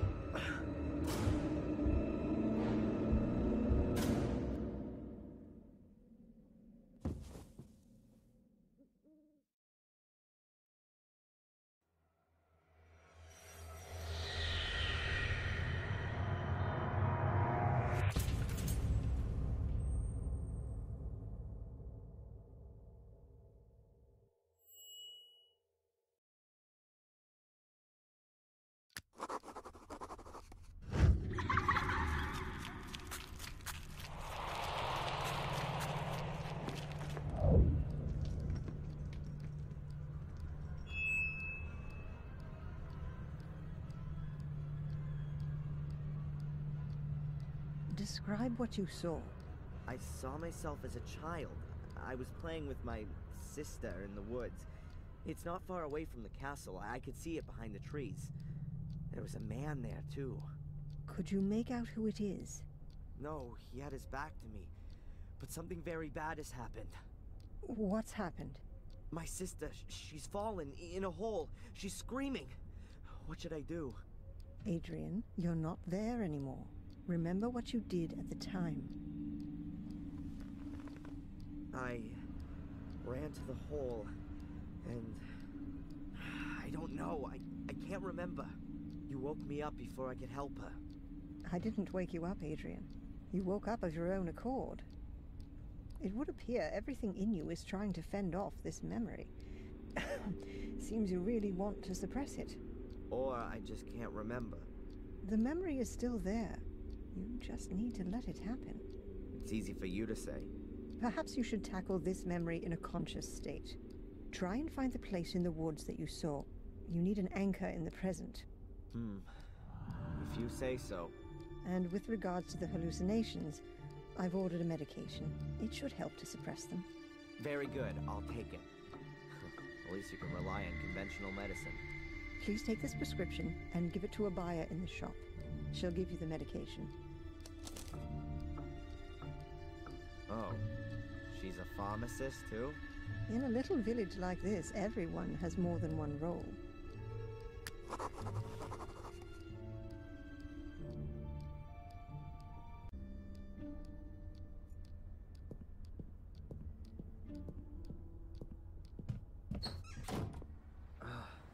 My head's still pounding. Lucky that Murray found me in the woods yesterday. I probably would have frozen otherwise. I should get this medication as soon as possible. And I could ask the inspector whether Murray's finally corrected his statement. And I've got an appointment with the priest, too. It can't be that difficult to find my father's grave. Oh, and I should find that ominous place in the woods. Enjoy it, Darren. It's gonna be a long day.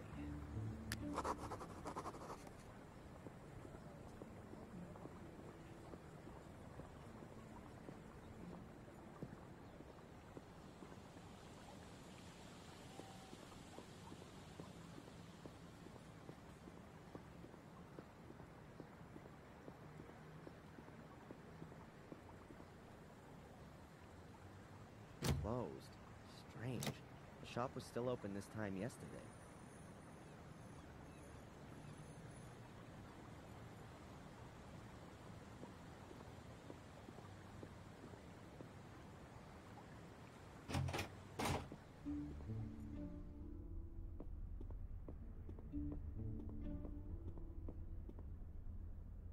Hey, Zach. What do you want now? Did I say something wrong? No, I'm just a bit busy. The inspector hasn't been here all morning, and I have to do everything myself. Where's the inspector? Cafe, I think. Or maybe you can help me. Has Murray been here about his statement? Murray? Yes, he was here. Wanted to discuss something urgently with the inspector. Do you know what it was about? I can't tell you that. Abaya's shop is closed. Is today some kind of holiday that I don't know about? No. By the way, I was in the woods last night and I got chased by some black dogs into a shack. I got locked in, but I managed to escape using a chainsaw. Then I fell unconscious. You just can't help yourself, am I right? And why are you telling me this? You look so bored. Goodbye, Constable.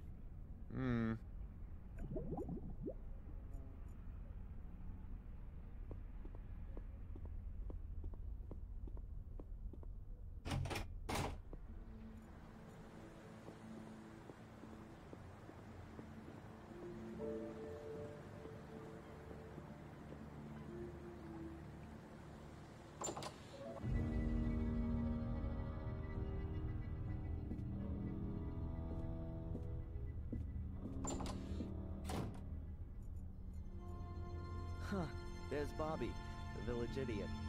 Well, no, that's being unfair. He's pretty much the nicest guy for miles around. Hello, Bobby. Oh, hi, Darren. Is it true that you're evil now?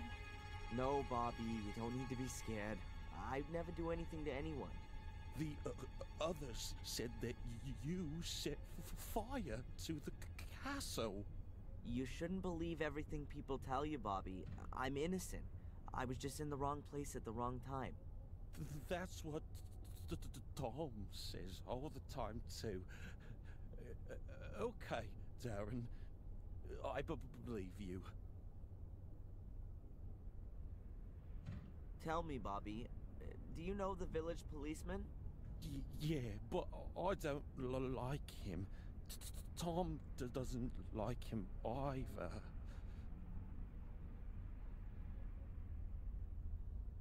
Are you working here now?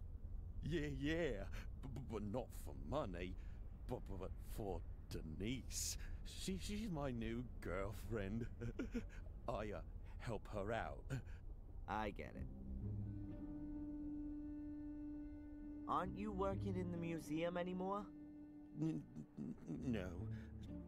Mrs. Puff sent me away. The mayor has sent you away? How come she did that?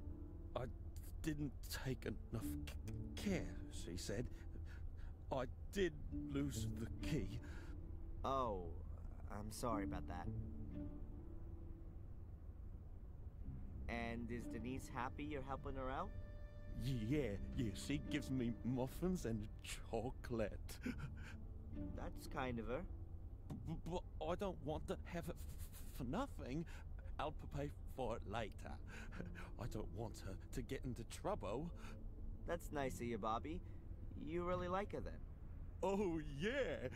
Denise is much prettier than Mrs. Puff. She's even more beautiful than the sun.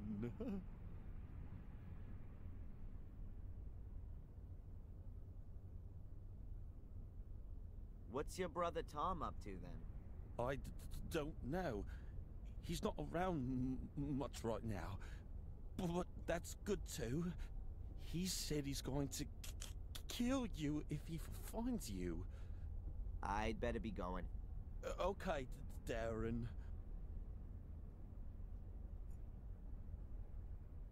The cafe waiter is a real stiff. Maybe he's just swallowed something rather nasty? I'll just ask him.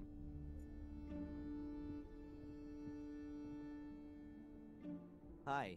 Good day, sir. You almost look like a waiter to me. You're absolutely right, sir. My name is Edward. Has the inspector been here yet today? No, sir. I haven't seen him all day. I've just got here. And Denise? Denise has also disappeared. Both of them not there, huh? No. What can you tell me about Willow Creek? A quiet place. Bad for midwives, they'd find no work here, but ideal for authors, if they happen to write thrillers. Yeah, or horror stories. It's a nice cafe you've got here. Thank you, sir. I do all I can to keep it that way. Aren't cafes a bit uncommon in England? If you say so, sir. But I think this place deserves an alternative to that drunkard's dive over there. You've got lots of photos of the people of Willow Creek in here. Have you got any of the Gordons? Sorry, sir, but the Gordons do not keep company in these humble rooms. Where do they keep company then? As far as I know, they very rarely leave their estate. They used to go to church every Sunday, but it's been a long time since they've even done that. I'd better be going. Please, do us the honor again soon, sir.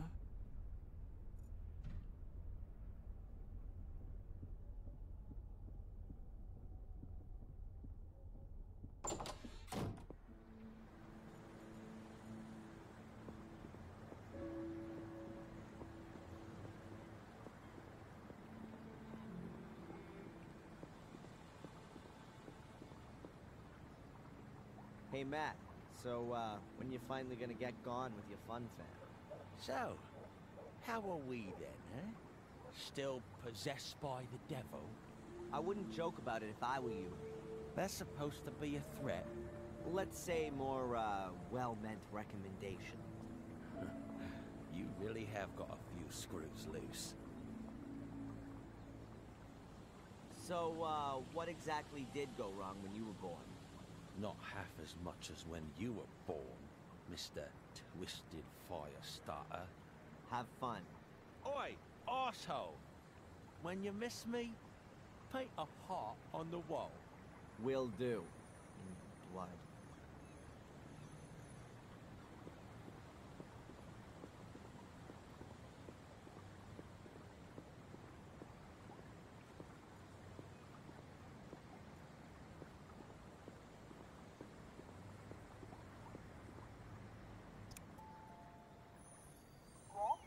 Hello, Doctor?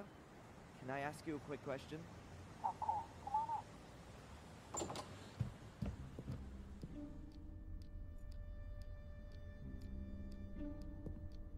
in. Doctor? How can I help you?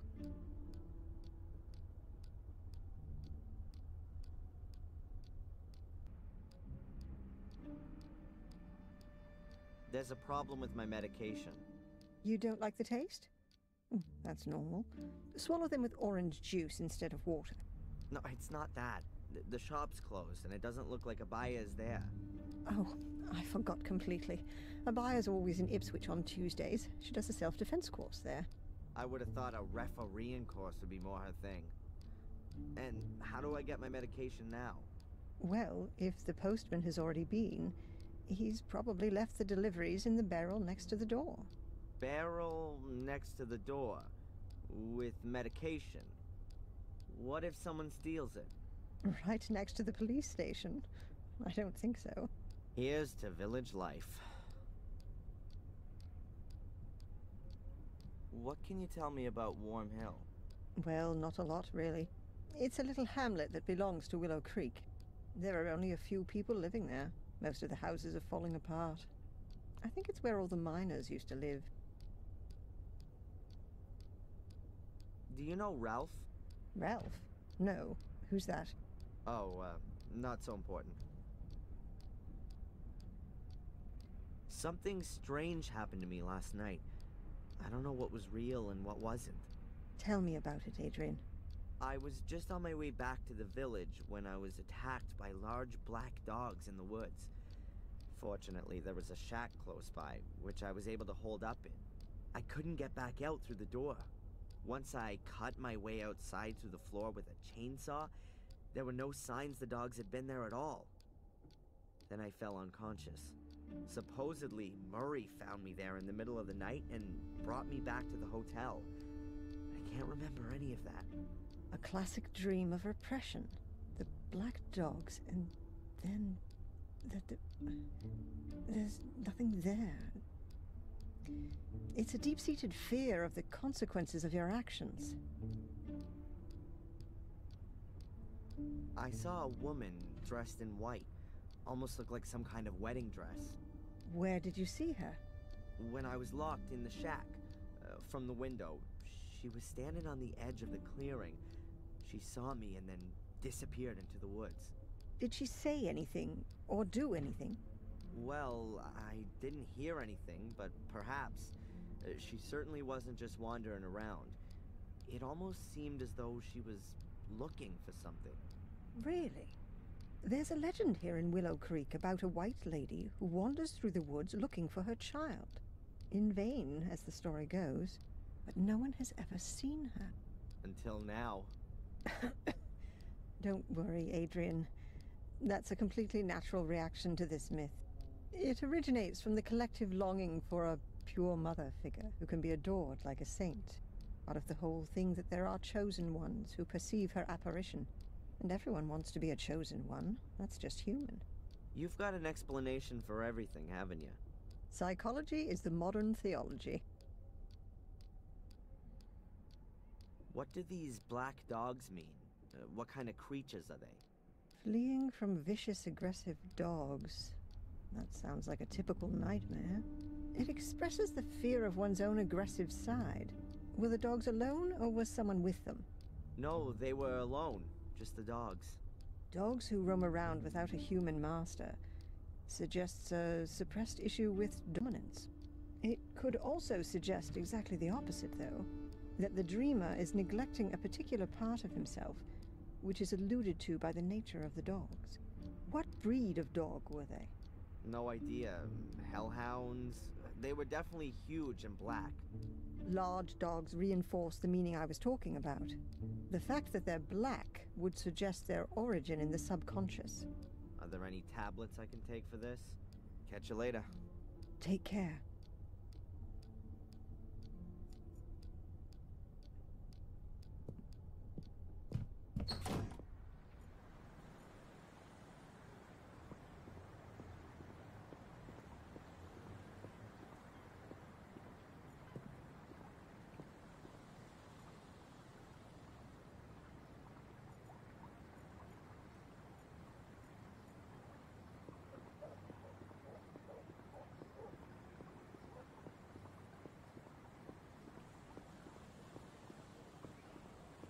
A barrel.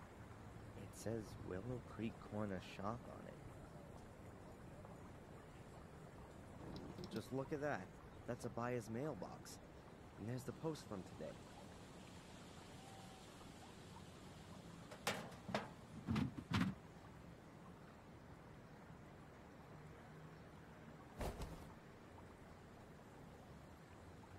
The package is from a tea supplier. It says here that the customer is Gordon's Palace. Either the postman's quite lazy, or he doesn't like Murray. Maybe I should take the package to him. I'll be dropping by the hotel sooner or later. What else is there?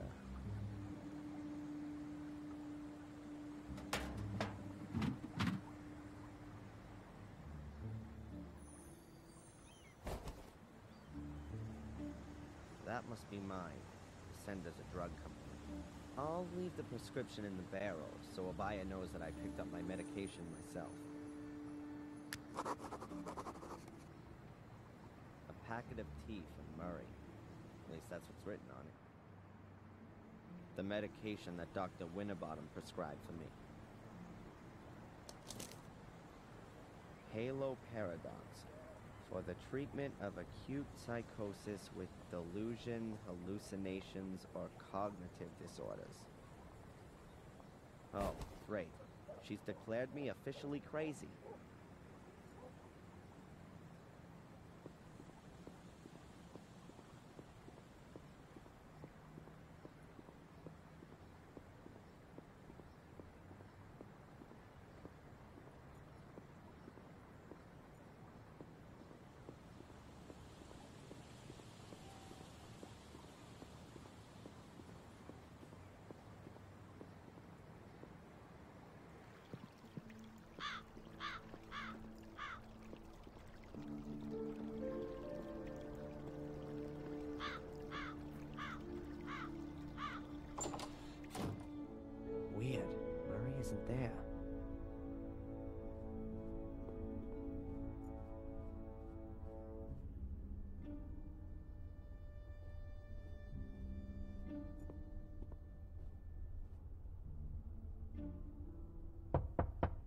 Murray?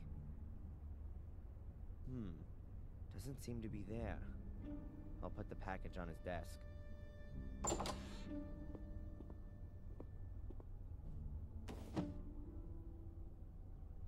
Hello? What's this?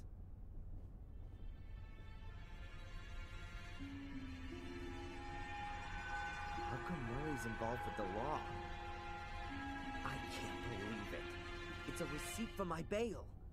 Signed by the judge, paid by Murray. What the hell is this guy up to? What are you doing here, Mr. Michaels? Actually, I just wanted to be nice and brought you your package from the village. But then I found this. I'd like some answers. What are you up to, Murray? You know, Mr. Michaels, it's very simple. I believe in your innocence, and I'm sure you don't deserve to be in jail. Yeah, sure. A miser like you risks 5,000 pounds in order to help a complete stranger.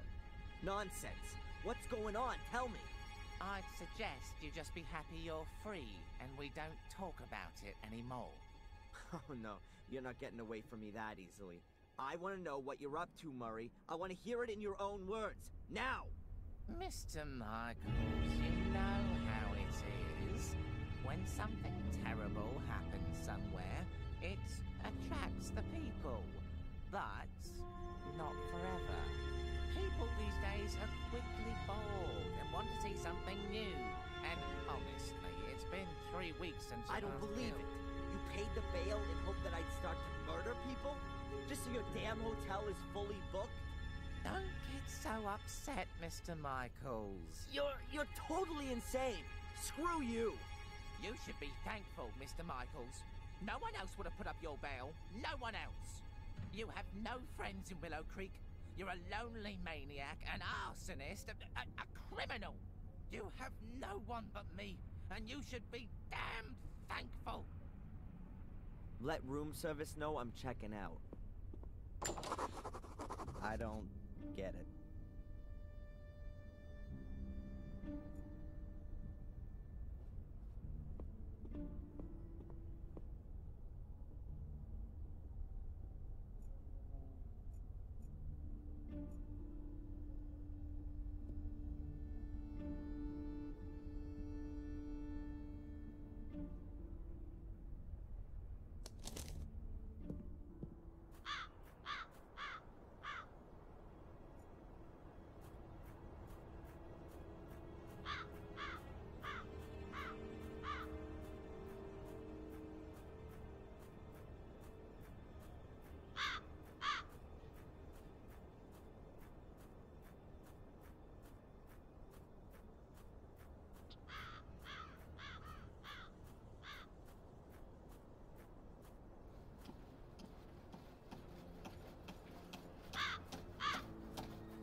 A long pair of lopping shears. I think I'll borrow them.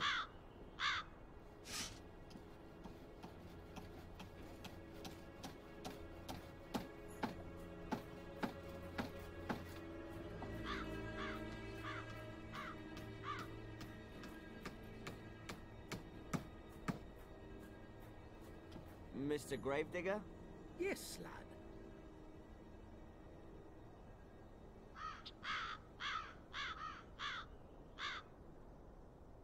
The church is closed. Didn't the priest say he'd be back again today? He wanted to sit off after breakfast. Call back again later.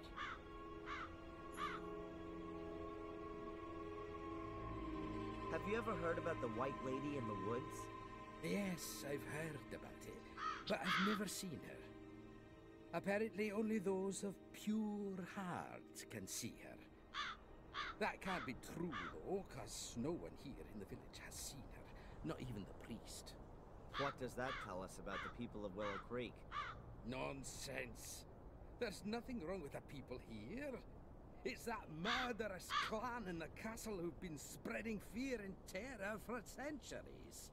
It's a pity you didn't do your job right, boy. The castle should have burned down to its foundations. Then there'd finally be some peace around here. It wasn't me.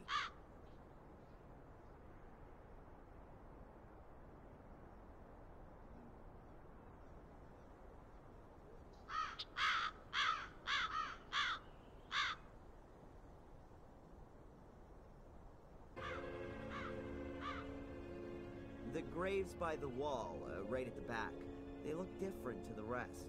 Why's that? That's where the poor devils who have no money for a real funeral are buried. And the lost souls, the murderers and suicides. Uh-huh. And they're just thrown in a hole and buried?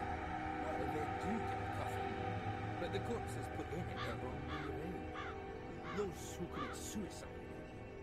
Why? It's supposed to stop the dead from finding their way out of the grave. They used to chop their heads off and put them between their legs to stop them running around. Pure superstition. As if you could stop the undead like that. I'd better be going. Keep your eyes peeled, lad.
That? Flashback? Am I having them in the mornings now? What does this little man in my subconscious want to tell me? I better pop one of those pills.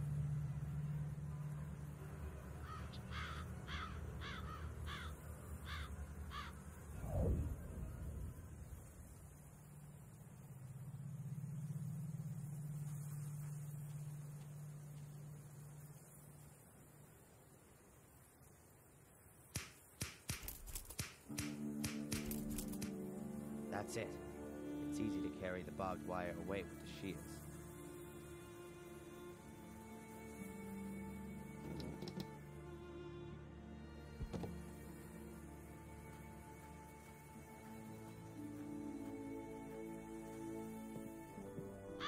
I remember this house. I used to play with the Angelina here when I was a kid. Could it be that Joyce was right?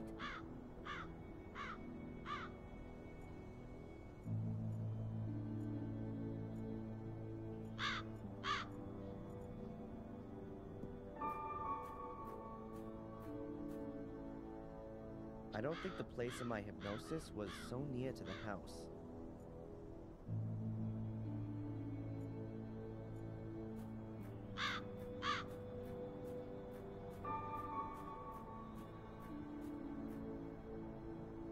A garbage can with a lock on it. Could be protection against wild animals. Or prying eyes.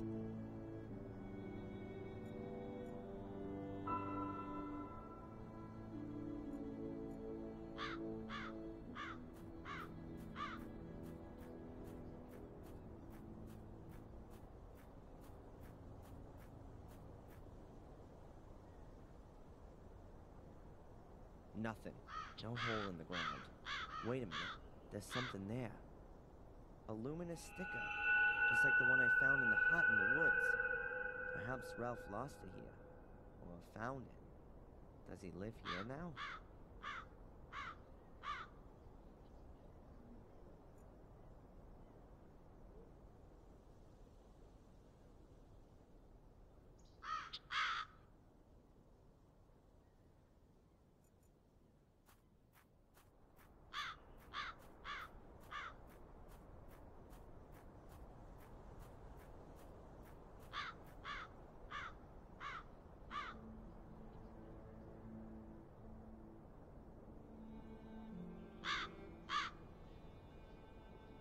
The hole isn't here.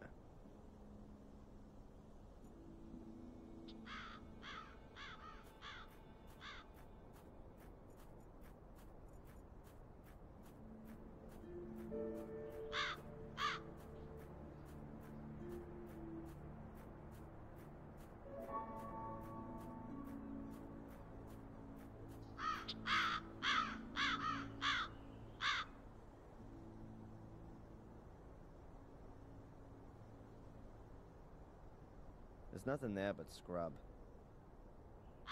I don't think searching around here anymore will help. If the hole in the woods that Angelina fell in as a child was somewhere around here, it's long since disappeared. Find an anchor in reality? What garbage.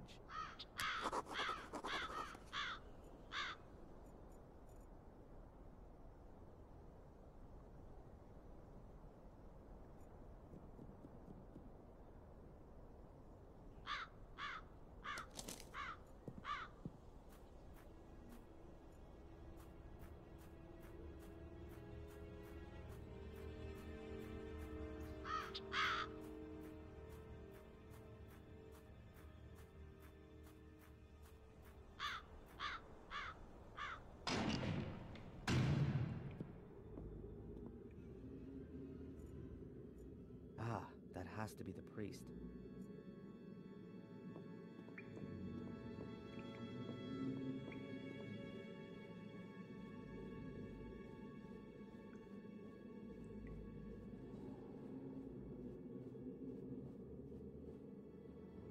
Excuse me, Reverend. Reverend is too much of an honor, my son. I'm Father Frederick. I see. Father, I'm Darren Michaels. You might know me already from the papers. I do. I assume you come to confess. No, actually I haven't. I don't have anything to confess yet. What can I do for you then? Can you tell me something about the graveyard?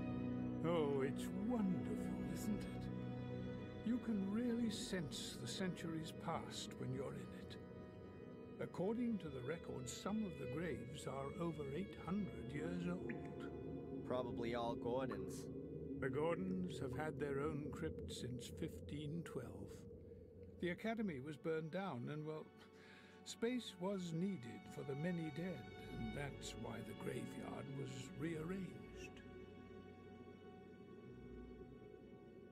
Seems the gravedigger has also been working here for an eternity.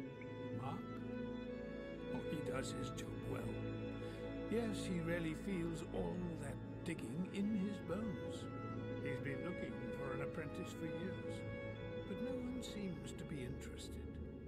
Are you educated in a profession? I'm a physics student. Ah. Well, let's talk about something else. It would seem you've been in charge here for a long time. What are 40 years compared to eternity? The church here was built by Marcus Gordon, right? The good Marcus, yes. It was the year 1213 when Marcus Gordon struck down his brother Mordred in a duel. Marcus killed Mordred? Why? A brotherly feud which had been smoldering for some time. Marcus embodied good, Mordred evil, according to the legend. Marcus beat Mordred. Good prevailed. And what's this got to do with the Gordon curse? It originated in this period, right? Yes, as far as I know. Mordred uttered the curse shortly before he drew his last breath. He put a curse on Marcus and all following generations. But that will soon be over. Lady Victoria is the last of the Gordons. The family line ends with her. Mercifully, one would be forgiven to say, as the clan has terrorized this whole region with its dreadful family history. But I'm sure you already know all of this. Seems like you are well informed. Let's put it this way. I've been forced against my will to look at the curse in a bit more detail. What do you mean by that? My real name is Adrian Gordon. I belong to that clan there in the castle. Oh, that's, I'd say, a surprise. Adrian Gordon. I thought he died as a 13-year-old. Didn't he fall down the castle staircase? That's part of the dreadful family history that you were talking about before. But as you can see, I'm still alive. Risen again from the dead. My congratulations and God's blessing, my son. And what is your relationship to the Gordons, if I may ask? Perhaps you can remember Samuel Gordon? Oh, yes, Samuel. He came to confession shortly before he... well, you know. Yes, I remember him. He was my father. That explains quite a lot. Can you tell me where Samuel Gordon is buried? I'm afraid I can't tell you in which grave he's buried, but I can understand that you'd like to know. Is there any kind of plan of who is buried where? Not for the anonymous graves. But wait, I think I know how I can help you.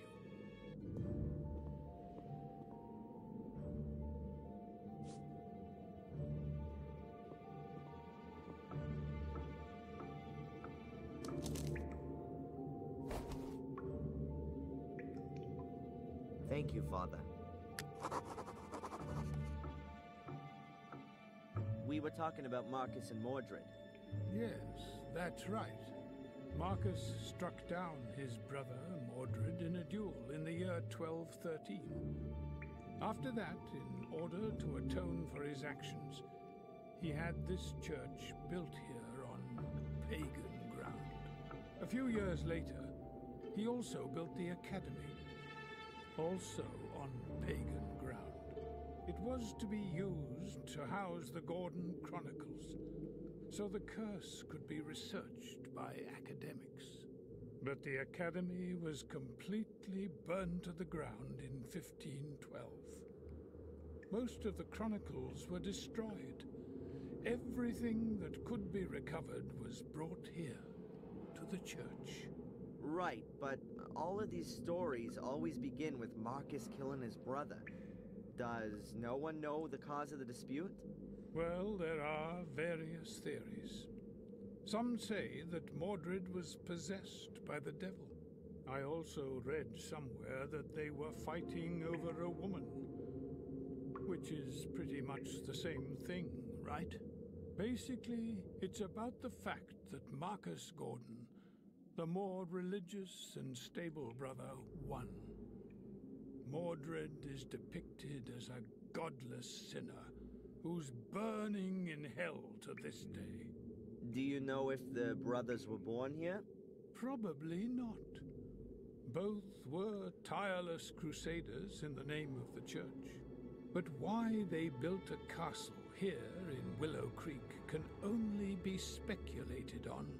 Perhaps they freed the land of non-believers and the castle used to be a kind of keep in order to hold the area. Or they were gifted the land by the church as a reward for their support in the Crusades. Thank you, Father. I'd like to hear the story about Marcus and Mordred again. My pleasure. Marcus struck down his brother Mordred in a duel in the year 1213. After that, in order to atone for his actions, he had this church built here on pagan ground. A few years later, he also built the academy, also on pagan ground. It was to be used to house the Gordon Chronicles, so the curse could be researched by academics. But the academy was completely burned. Right, but all of these stories always begin with Marcus killing his brother. Does well, there are very... I also basically... Do you know if probably, but why? Perhaps, or they Thank were... you, Father. Thanks for the help. May the Lord be with you.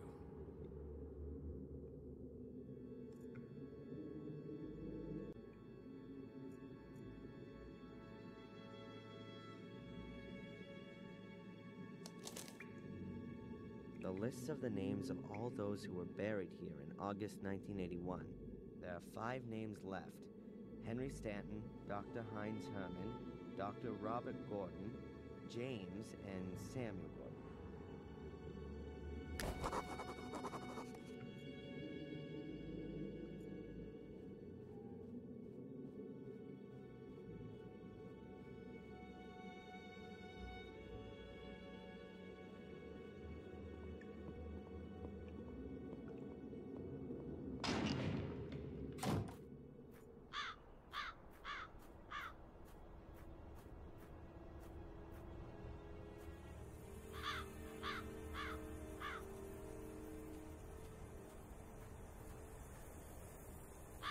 Good.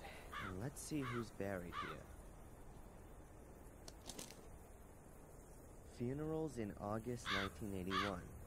William Gordon, Dr. Heinz Herman, Victor Sebastian Valley, Henry Stanton, Dr. Robert Gordon, James, and Samuel Gordon. There are 5 graves, but 7 names on the list. Too many. I can rule out Little Vic. He was buried in the Valley family grave. Anyway, he didn't commit suicide. My father did that. William's grave is back there. I've already seen it. So that means that Dr. Herman, Henry, Robert, James, and my father are buried here. Now I just need to find out which gravestone belongs to whom.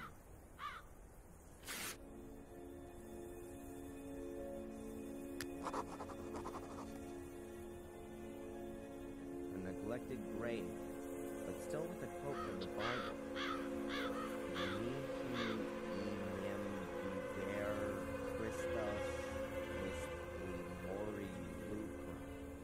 The hell does that mean? Maybe, rot in hell, you sinner. Christ didn't pee on the cross for you. Something like that.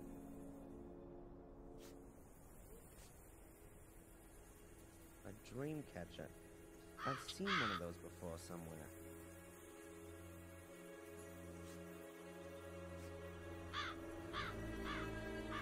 There's some flowers on it. Or what's left of them anyways. And a card. All a mother's love for your soul, all her contempt for your deeds. As far as I know, Samuel only had Victoria, his grandmother. This can't be his grave.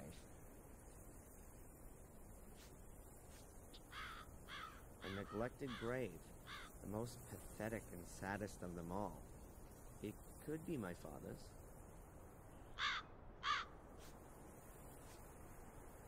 Here it says, Ichi Agnes Dia Ki Tolit Hecatamundi.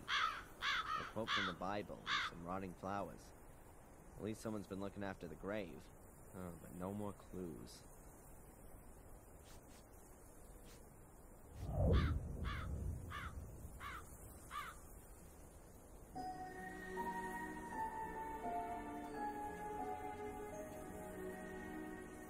That must be it. My father's grave. So the first clue must be here. I can't find anything. Either there's no clue here, or this isn't the right place.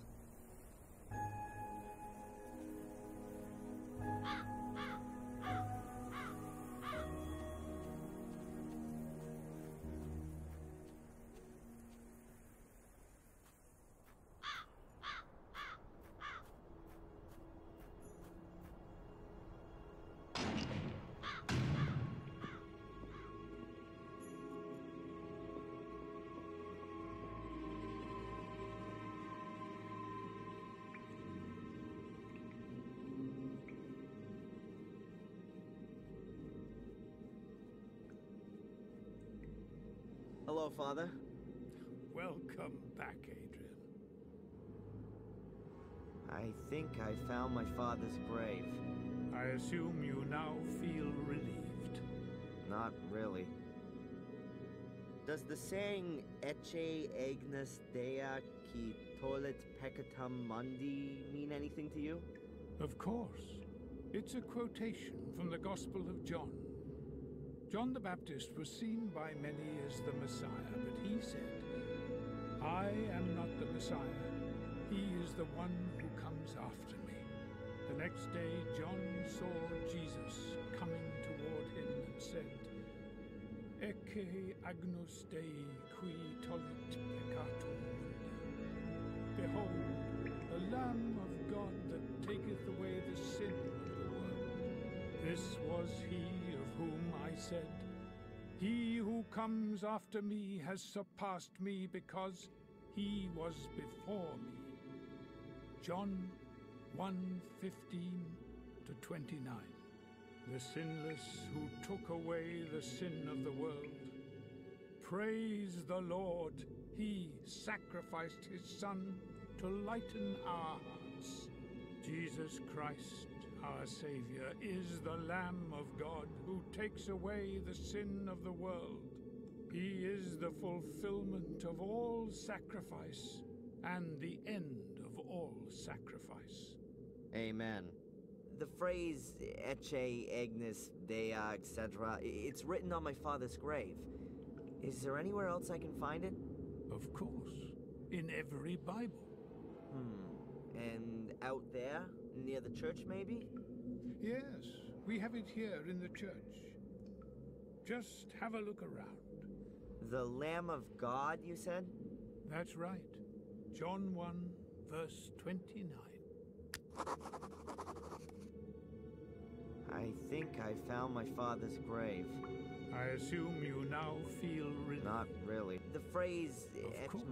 Yes, the Lamb that's right. I'd like to hear the story about Marcus... Mark, a few years... It was... But the... Right. Well, I basically... Do you know... But perhaps all... Thank you, Father. Did you know Dr. Herman? Yes. He worked in the mortuary.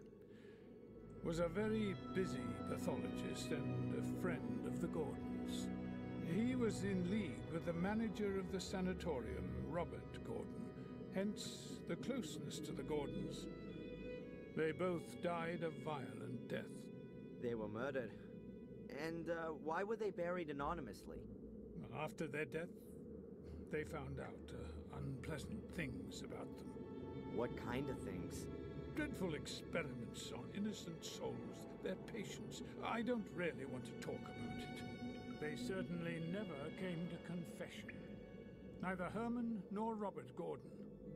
They died as sinners and as such forfeited their right to receive the last rites. Who was Henry Stanton? Henry. The name is familiar, but I can't remember exactly.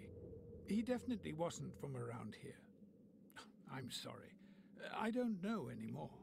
Who might know more then? Ask Mark. He's in the village more often than I am. Last rites. What's that for again? And why can a murderer get them, but not someone who commits suicide? The last rites wash you clean of your sins and prevent your soul from having to burn in hell. Only those who repent their sins can receive it, though. If a dying murderer repents his actions, then he can receive the last rites. Someone who commits suicide cannot, and therefore lands in hell. How simple life can be sometimes. Did you know Robert Gordon? Oh yes, Robert. Victoria's first son. He was manager of the sanatorium, caused Victoria lots of distress. She was so disappointed in him when she heard about what he'd done in the sanatorium. He managed to keep it all secret during his lifetime.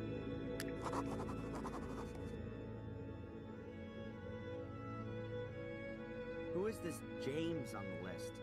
Doesn't he have a surname? Yes, well, James. He was William Gordon's illegitimate son.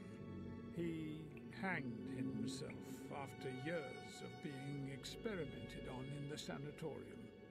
It's thought that he is the one who murdered Robert Gordon. What kind of family have I been born into? How come William Gordon isn't in the family crypt? He committed suicide and actually belonged on the northern wall. But Lady Victoria convinced me that the circumstances of William's death couldn't be clarified completely. Samuel also doubted that William committed suicide. The way that William fell from the tower window suggested that he was pushed rather than jumped himself. But as I said, that couldn't be clarified. So this burial place was a compromise between what Lady Victoria wanted for William and my duty as a parish priest. Thanks for the help. May the Lord be with you.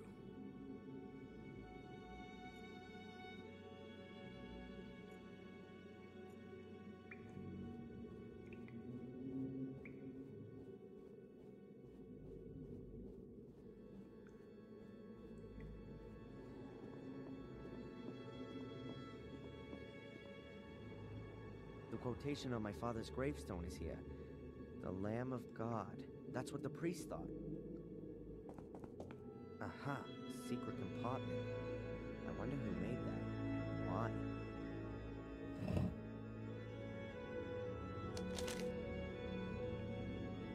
The plot thickens.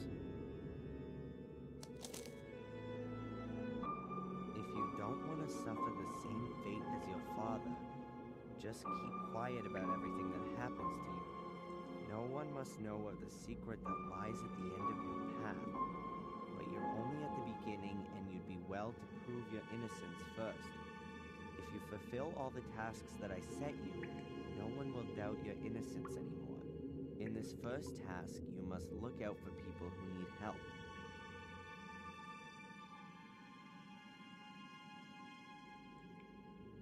Fulfilled tasks? What's that all about? Must be another one of Murray's sick ideas. Huh. Well, I'll play along. Maybe I can piss on his parade some.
The guy seems to be having a problem with his car. Maybe I can help him out.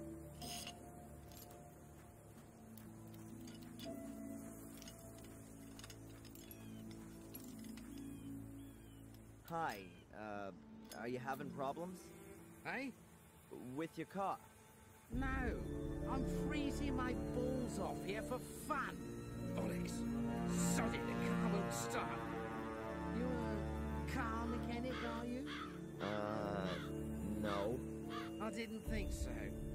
You look more the theoretical type, am I right? Kind of.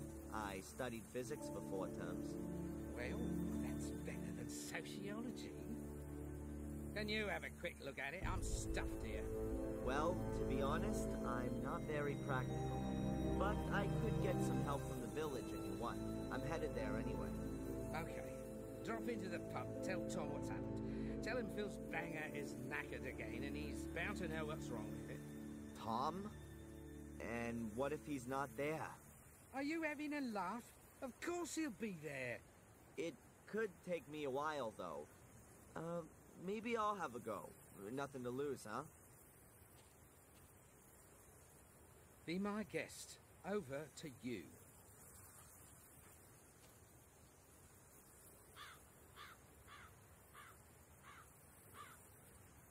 How old is this car? It's more rust than engine. God knows. It's always started okay before, though. My guess is that it was one of Henry Ford's prototypes. Ha ha. Are you from Willow Creek? How did you know that? Well, 'cause you know Tom. No, I'm not from around here. So, have you found out what's up with it yet? How is Ralph? Ralph? I don't know him. Oh, I thought you guys hung out together quite a bit. Why's that? Well, I thought he hung around the old house, because I saw your car parked there this morning. Yeah, I might have seen him. It's a filthy dive, but probably much better than no roof over your head. Ah, yes, that must be it. A wire's come off here.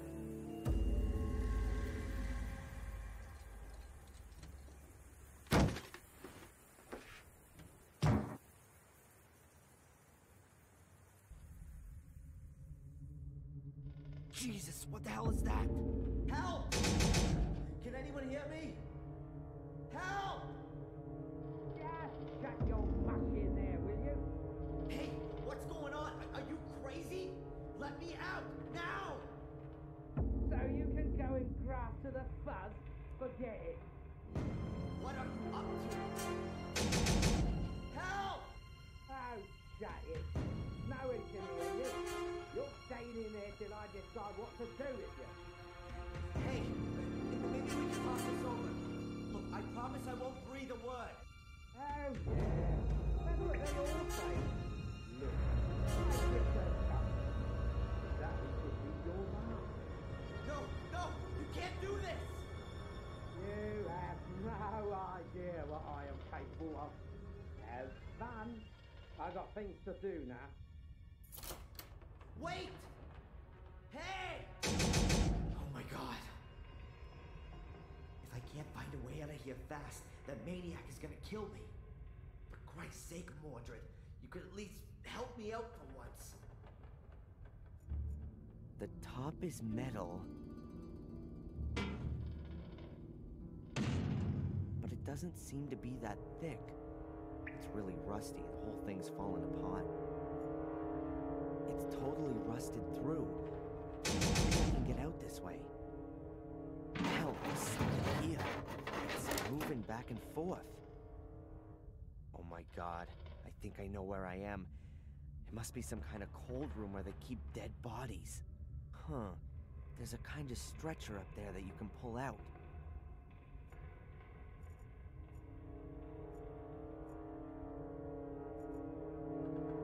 Okay, I'll just fix up my own handle.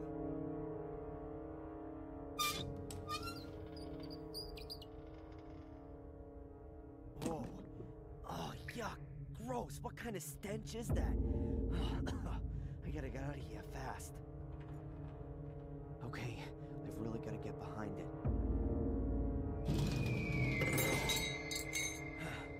At last. I'm out of here.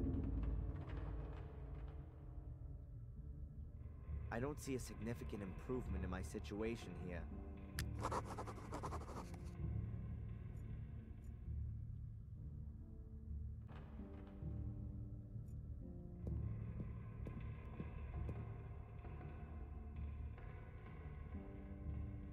The light switch should be somewhere around here.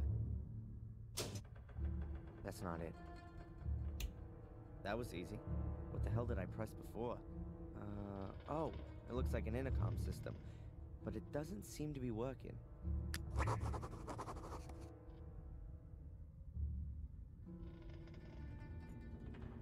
Cold compartments like you see in a morgue. It could have been one once. Luckily, these things don't work anymore, or I'd probably have frozen to death.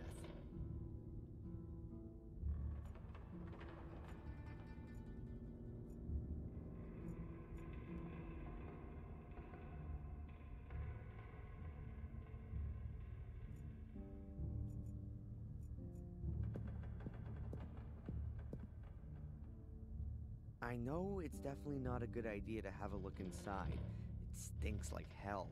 But I'd love to know if there's anyone or anything moldering in there.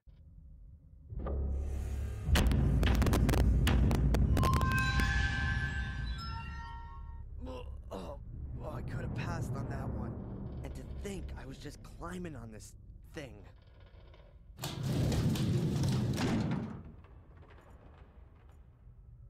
Phil locked me in this compartment. No wonder I couldn't open the door. The padlock looks pretty hefty.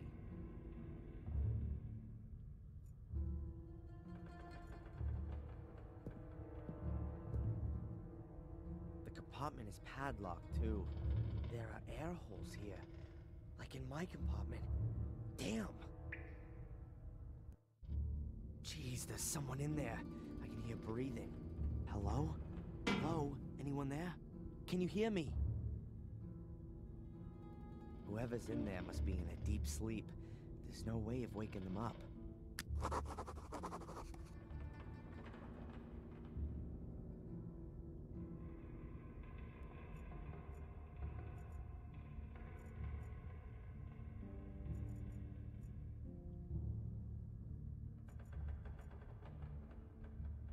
An old yellowed screen.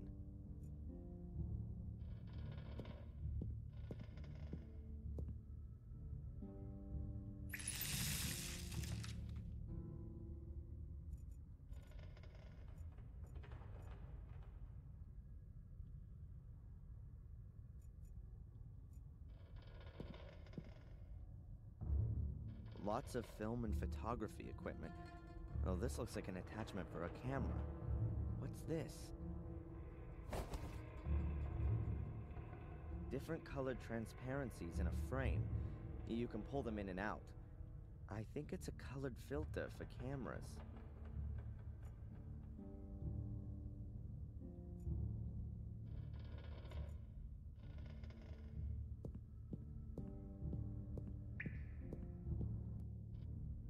An old skeleton. That's not very useful. What can I do with it? Whoops. The skull looks a bit wobbly. Yep, it's loose. So off with it. 2 heads are better than none at all.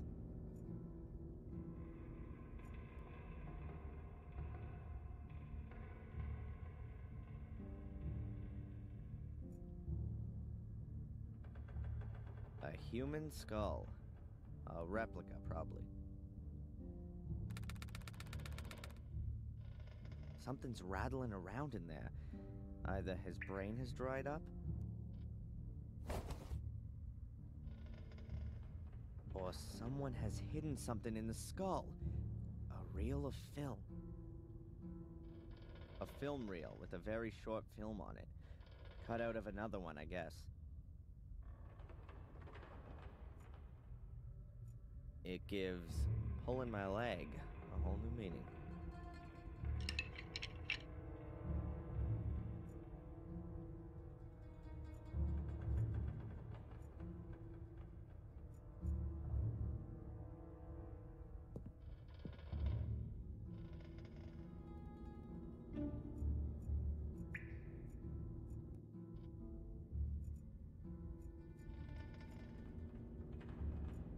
A meat cleaver, like you used to see in a butcher's shop. A hideous butcher. A small bottle of smelling salts? None left. Pity. Plain, untipped cigarettes. If I never get out of here, then at least I can become a smoker.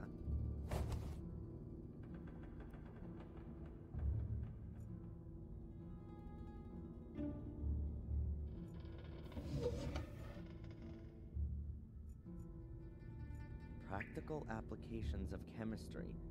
Quite a nice tome. It could prove to be a handy reference book.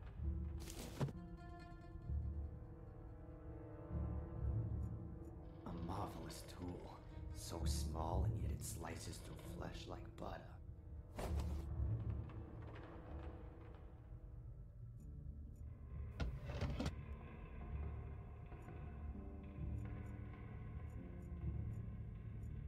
These metal boxes are normally used as cash boxes. This one has a combination lock. I can't spend ages trying it out. It would take too long to find the right combination.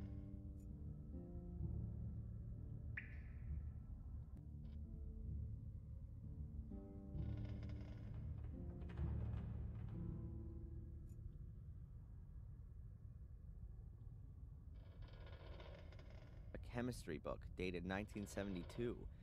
It could still be useful.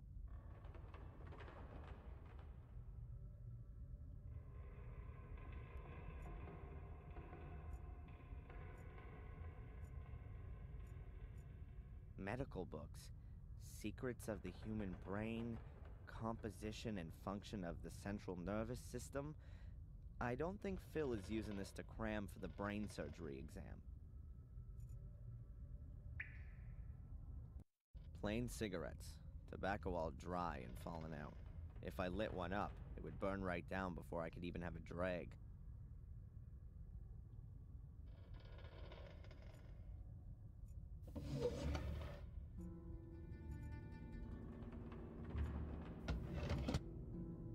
I can't spend ages trying it out.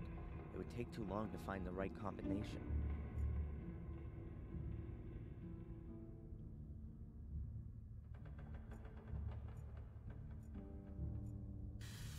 A working Bunsen burner.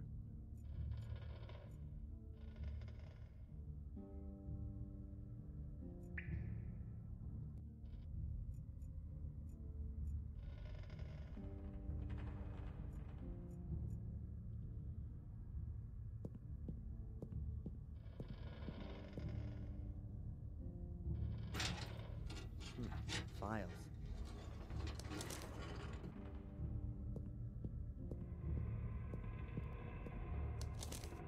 Or to be more exact, medical records.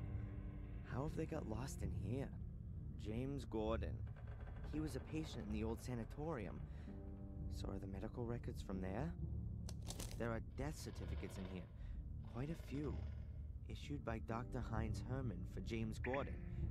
And for different causes of death.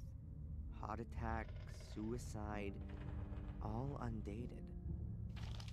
Ralph Thompson, date of birth March 3rd, 1960. Diagnosis, delusional schizophrenia, therapy-resistant depression with suicidal tendency. Medication level 4, combination shock therapy, electroconvulsive shock therapy, and insulin shock therapy. Poor Ralph. No wonder he's crazy. And here's Ralph's death certificate, issued by Dr. Herman. Death from neck dislocation following self-strangulation, and it's dated September 1st, 1981. So Ralph's death had already been planned. Oh, the bastards. If they hadn't gone out of business in August 81, Ralph would be dead now. Incredible. Otherwise, pretty uninteresting. None of these people mean anything to me.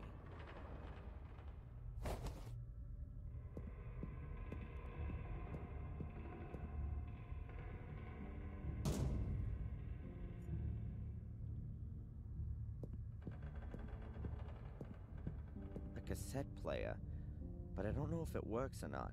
There's no plug on the end of the cable.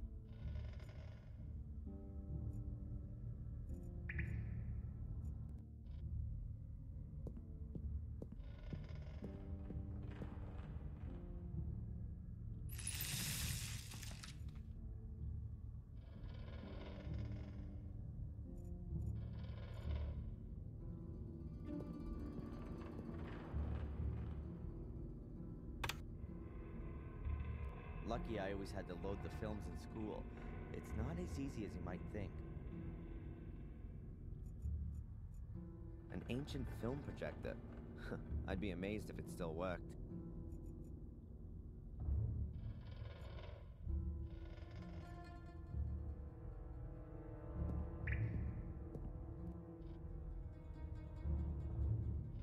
so let's have a look and see what's on this film.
Hmm. 2180. A 4-digit combination. That bill is one slime. Not a bad idea. Hiding a combination in a film that can also only be seen using a special color filter.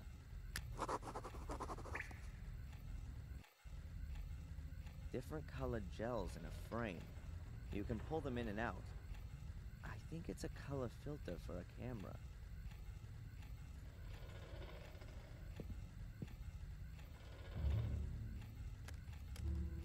I fixed the color filter to the front of the projector, so I can now use the different color gels to watch the film in bright colors.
If the numbers on the film are the combination for this box, then... an envelope. Let's see. As I said already, I can't do anything with the photo. It looks like the person concerned has left the village and is therefore of no further interest to me. You've already gotten too much money out of me for the pictures of the fire, so that's it now. I have a new job for you. As far as I know, the Fire Fiend will be released sometime next week. He's a ticking time bomb that could blow up again at any time. Perhaps we could encourage him a little. Watch him, don't let him out of your sight. I want you to write down everything he does. Further instructions to follow. M.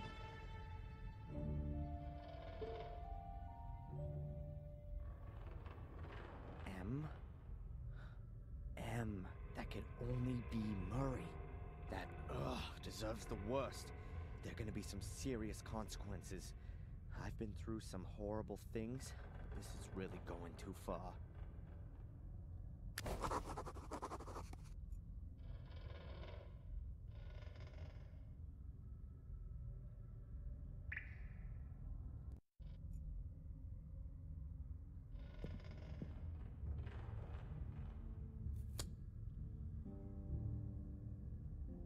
Great.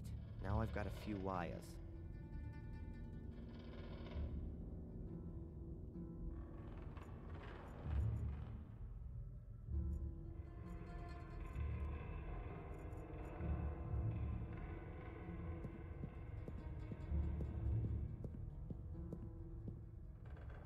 If I can repair the photocopier, the intercom will be child's play.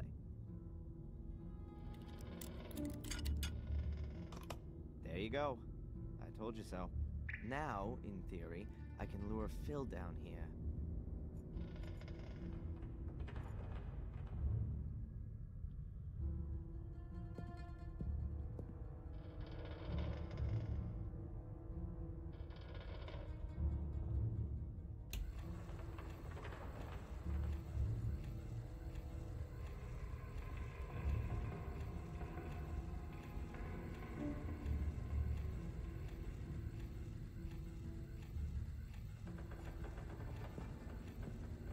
Okay, try it now. Damn, I didn't connect the wires up right, but that should... Huh, I can hear footsteps.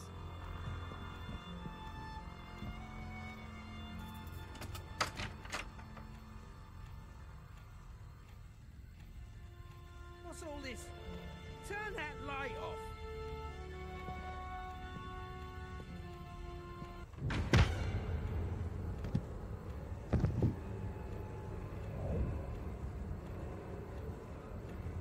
Knocked out. I'd better take care of this, just in case.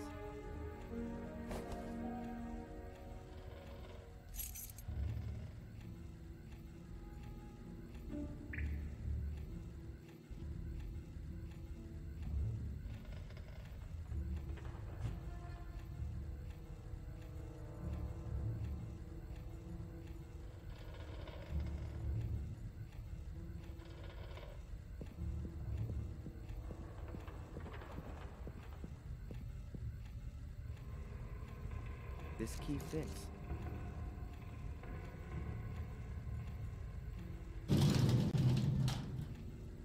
Oh no, it's Ralph. Oh my God, what has Phil done to him? His face, his upper body, covered in cuts, and his entire body, dry blood everywhere. The disgusting bastard Phil, he's gonna pay for this.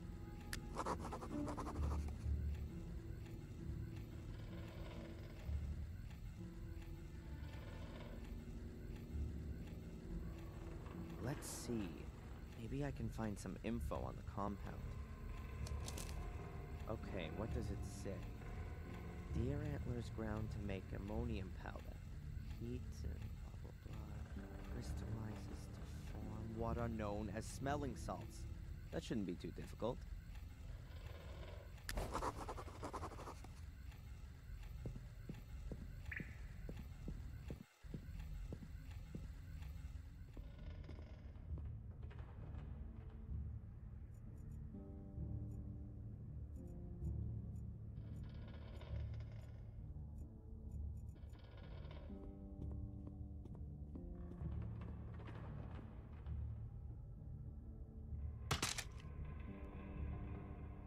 I have the most important ingredient for my smelling salts.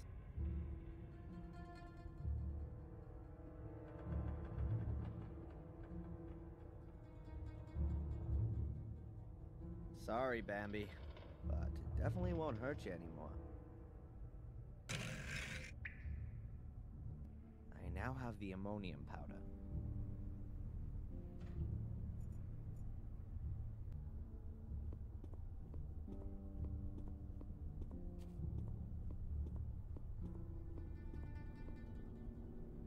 Phil doesn't seem to have touched the display case.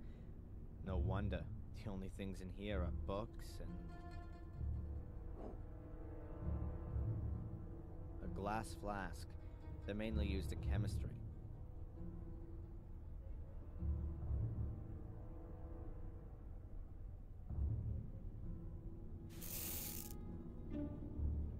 Okay, that should be enough. The powder is in the glass flask.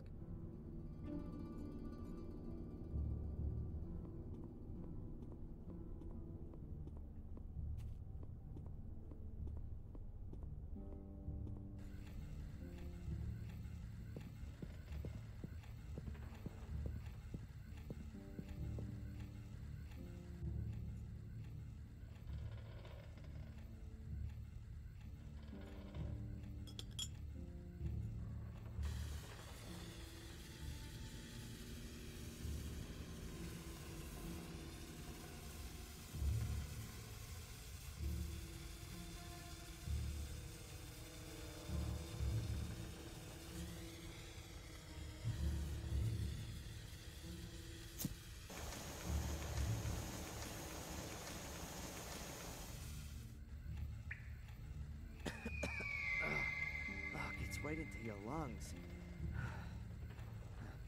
I'll fill up the smelling salts bottle.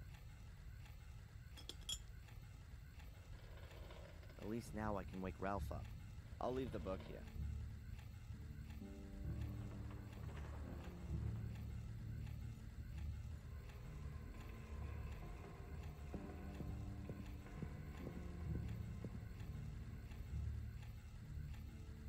What?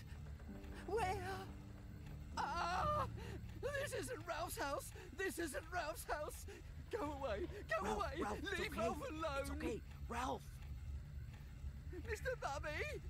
Where are you? Mr. Bobby! Ralph, it's all right. Shh! Ralph, it's me, Darren. It's okay.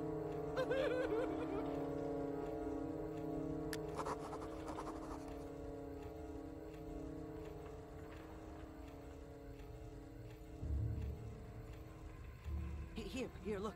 It's Mr. Bobby. You see? Everything's okay. Bubby, Bubby, Bubby, Bubby.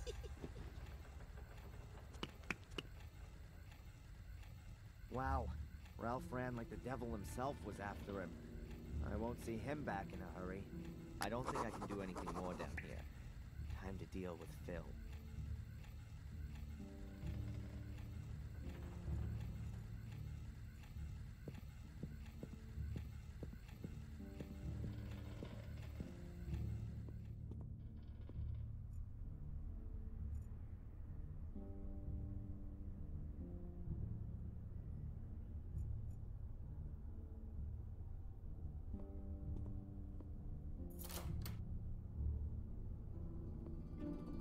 Then, I'm out of here.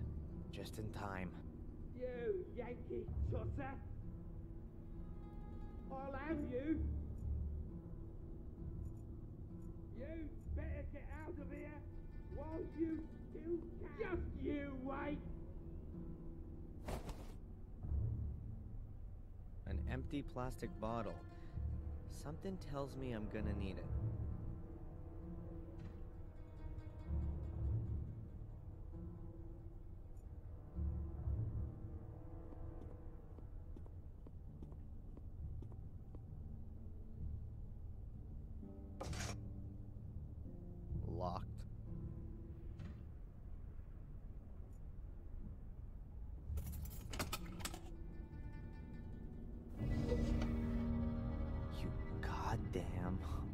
more weapons. A gun, a heap of ammo, and a knife.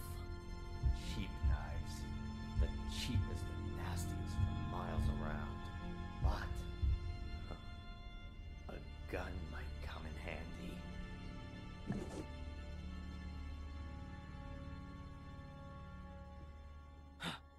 hell, what am I doing here? Am I out of my mind? I can't go around carrying the gun, but I don't want to leave it here either. I'll have to get rid of it somewhere. I'll pocket the ammo, too. But there's more stuff here. A necklace. Oh, it looks valuable.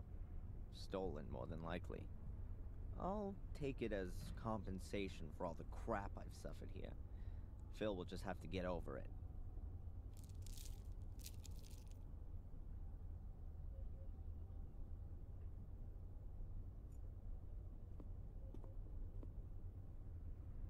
Phil seems to be a real nerd.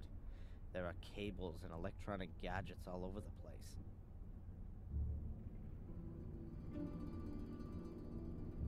Hey, wait a minute. This cable goes from the PC under the cupboard. I wonder what that's for.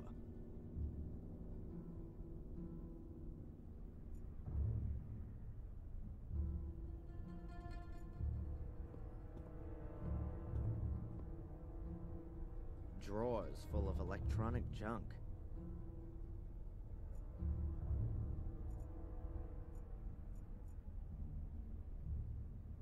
A metal flap in a wooden cupboard.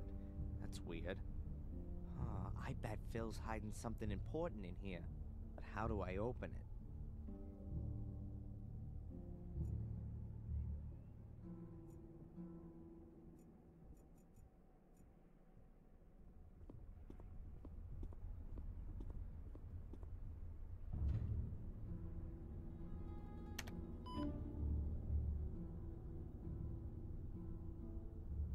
That was obvious. I need the BIOS password.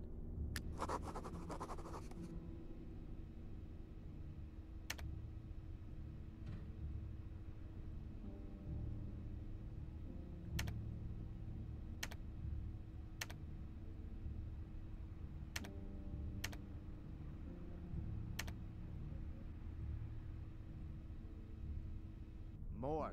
That was the correct password. So let's see what we can do with the PC. That looks interesting.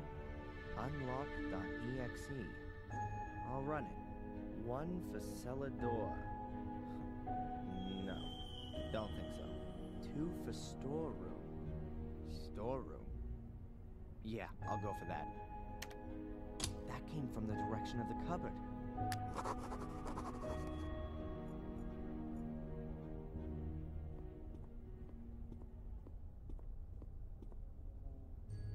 Something clicked. I'll have a look. Huh. It was a kind of remote-controlled locking device. This appears to be Phil's treasure vault.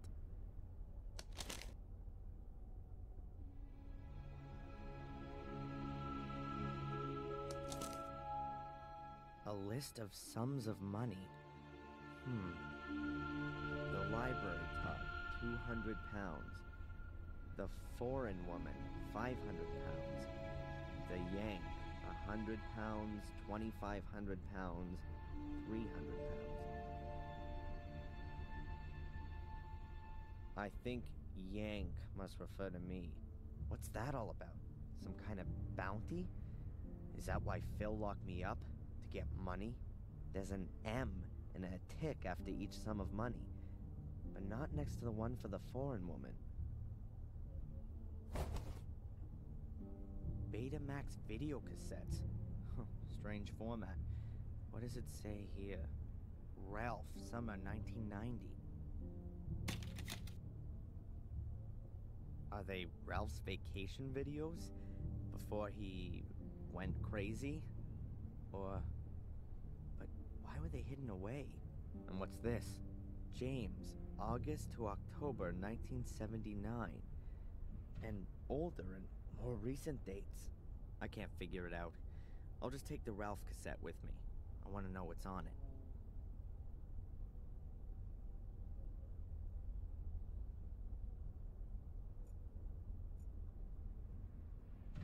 A pile of junk. Old radios, wireless equipment, hard disks, and God knows what else. If ever I need anything like that, I'll know where to come.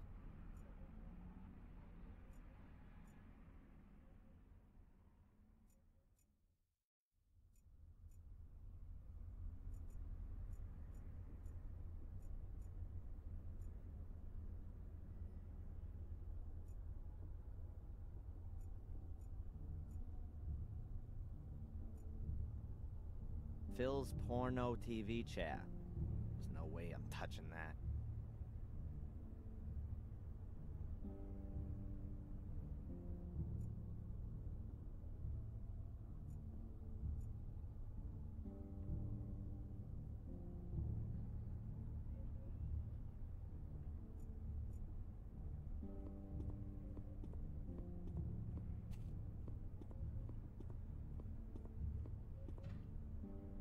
There's a Betamax recorder plugged in here.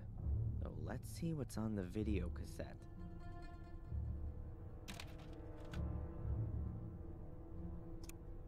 What's that? Ralph sitting there, tied to a chair. That's here in the cellar. What are they? It's a torture video. I don't need to see anymore. I really don't want to know what's on the other videos.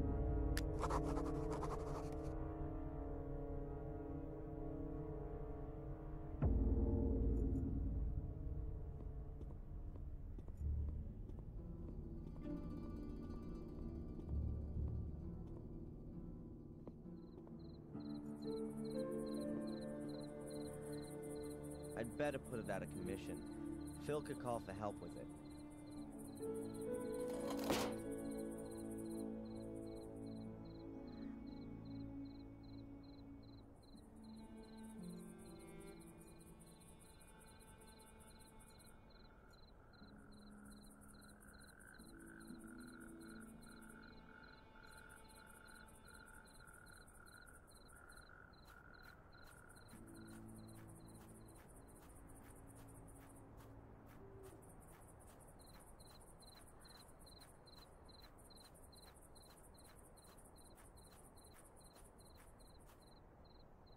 I wonder if Phil has a key to this, too. How about that? Here it is.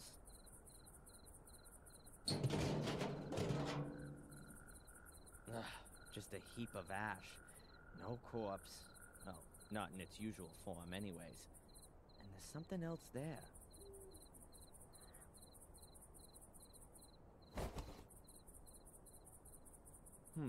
A small cardboard tube that Phil must have thrown away recently. It actually looks quite useful.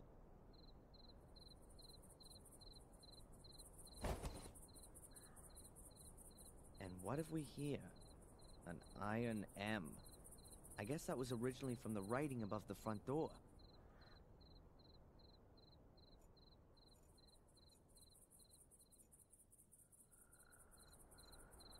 Chuck the thing away. I'll get rid of the other weapon, too.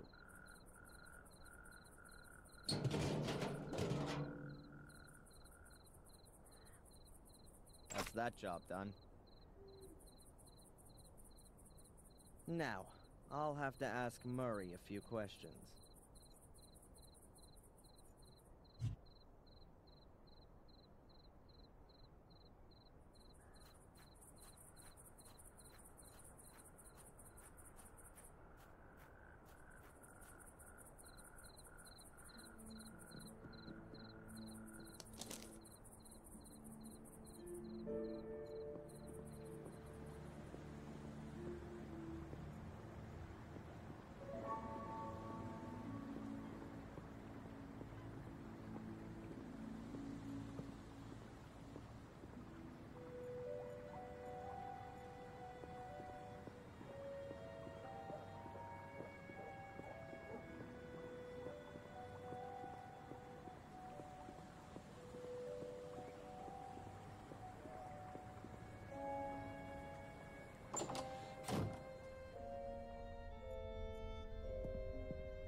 Still here so late? I was just about to shut up shop. Nothing much happened today.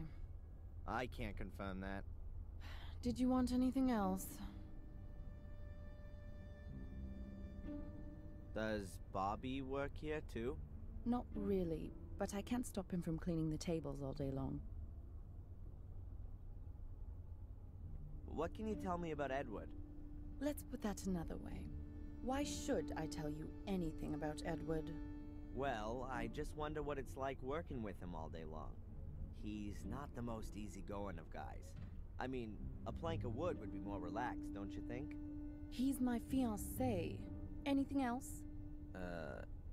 Excuse me? You're engaged? Does that mean you intend to marry? Got a problem with that? Then join the back of the queue. Hey, do you know Ralph? The tennis coach from Ipswich? Surely not. The Ralph I'm talking about is a bit mentally, well, challenged. Oh, then perhaps you mean Mrs. Puff's husband. No, I don't think that's him. Has he got a doll called Mr. Bubby? What?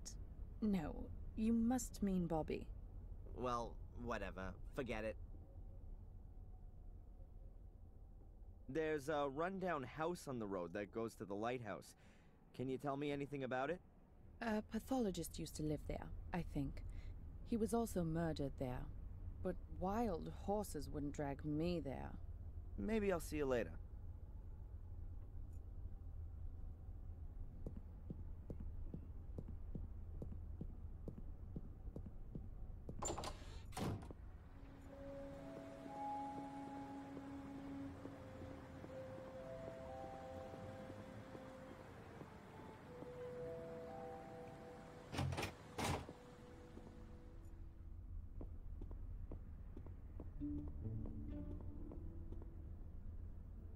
Night shift? I'm sure you must have heard of the White Lady. She's spooked around the woods for centuries. Why do you ask? Is she a relative of yours too? Do you know the story of the Gordon brothers, Marcus and Mordred? No, but I know the story of Tom and Bobby, and that's enough for me. Okay. Perhaps you should have a look at the abandoned house. I think there are some strange things going on there. I see. What kind of things? I'm not exactly sure, but I think people are tortured there. Okay. What else would people do in an abandoned house in the woods? Why does no one take me seriously here? You want me to read your statement out to you again? Bloody rituals, ancient curses, a mysterious order, and a murderous twin sister. Never mind. Forget it. Goodbye, Constable.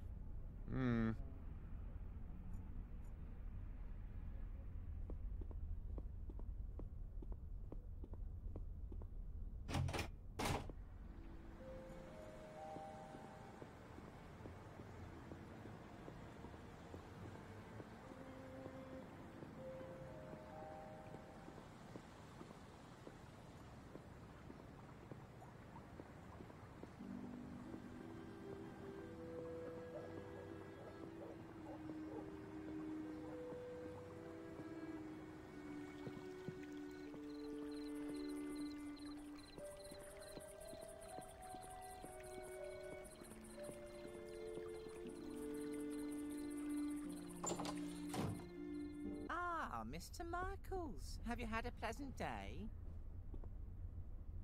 Mr. Michaels? Why aren't you calling me Mr. Fire Fiend?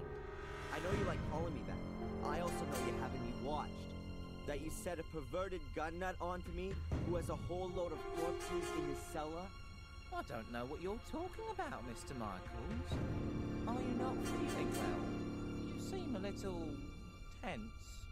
You will be too, very soon. Unfortunately, I found a letter that proves everything, written in your handwriting, to a certain Bill. He'll be sitting pretty in the slammer very soon if I take this to the police. Very well, Mr. Michaels. I too can do something. As you will have already ascertained from this letter, I am in possession of some photos that are extremely damaging for you, for which I have paid a large sum of money. Do you want to know what they show? What could they show? I'm totally innocent. You, Mr. Michaels, are on them. You can be seen running from the burning castle. Had you not put on record that you were nowhere near the castle on the day of the fire? What would the judge have to say to that? I almost fear that would be your death sentence. And just imagine, I could even profit from it. Brave hotelier convicts arsonist. I got you where I wanted. You won't get away with it. I'll press charges against you for blackmail. Of course you will. A pathetic lunatic from America comes to England, kills half a dozen people, and then accuses a respectable hotelier of blackmail? Wake up! You're up to your neck in it.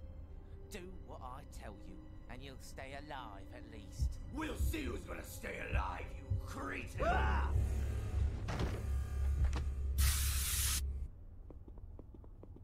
God, oh, the burns. I wanted to kill him. I really wanted to kill him. And I had no scruples whatsoever. There was something liberating about it. Oh, what's wrong with me? This can't be me. First these visions, and now it's becoming real. It isn't good, Adrian. It really isn't good. The medication, I should take it more regularly.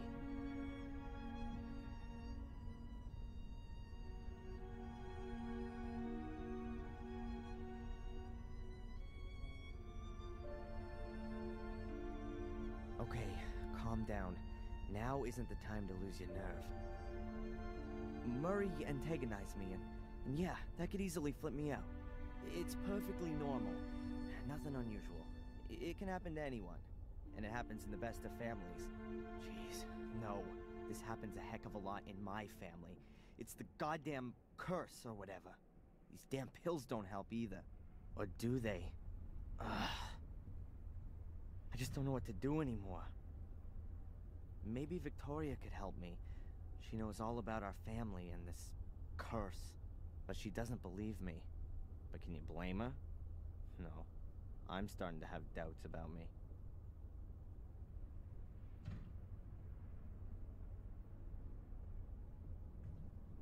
Okay, slowly now. What should I do? If the guy goes to the police now, I've had it. These photos. I must find and destroy the photos. Then he won't have anything more on me. One problem less.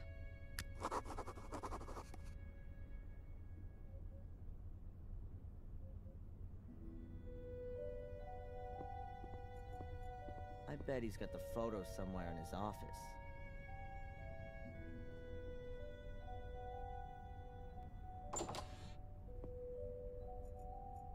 A large steel locker.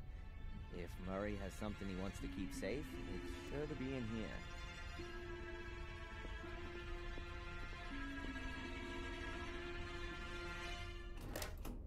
No chance.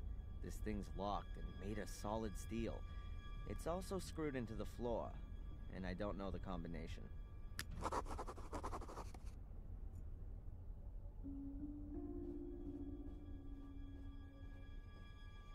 I can't believe that Murray keeps the key for the locker here, but I'll check all the same. What have we got here?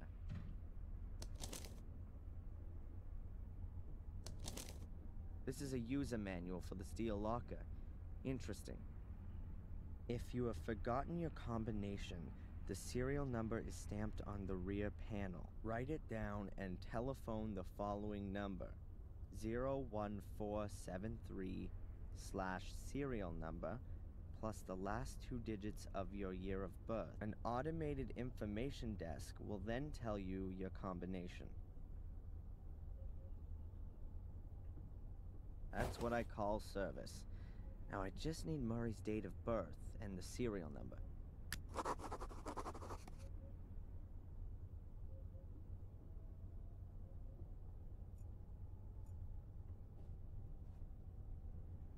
Murray's date of birth will probably be on here.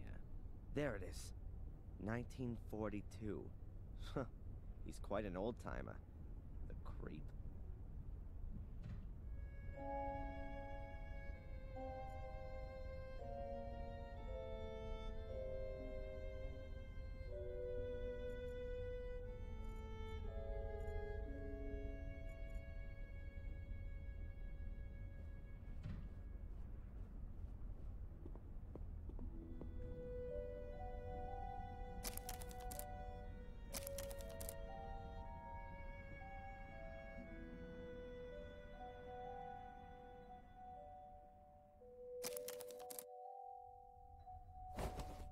It's about 3.5 meters from the corner to the middle of the wall. Good that I've got that cleared up.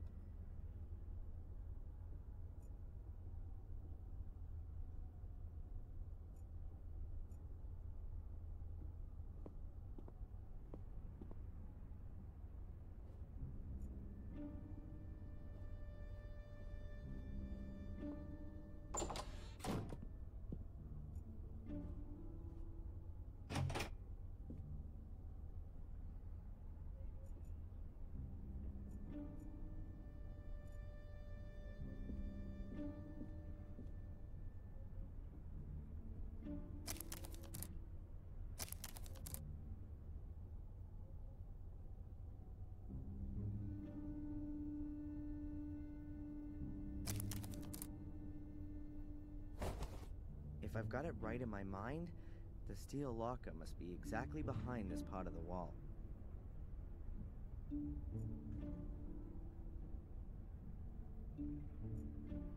I'll remove the wallpaper. A brick wall. Looks very old and the mortar's crumbling.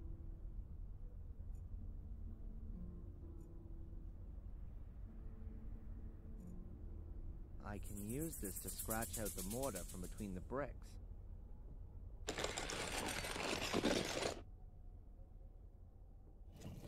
That should do it. That's the back wall of the steel locker. And here's the serial number. 8528-173.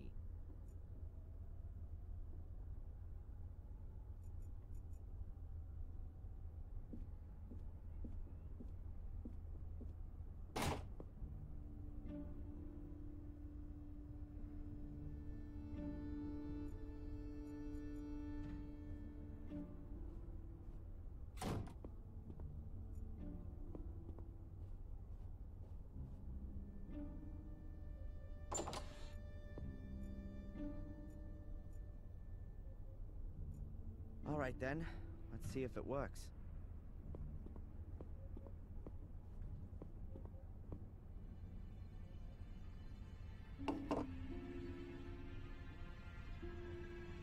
The combination is 4 right, 8 left, 15 right, 16 left, 23 right, 42 left. It's a pleasure doing business with you.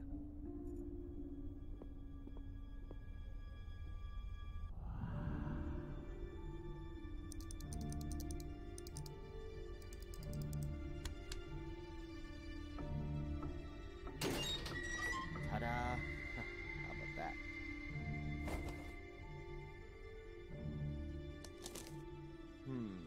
Various photos of different people. Denise and Spooner doing... Oh, here's one of Matt taking a leak on the police station. Is that why he was in the slammer?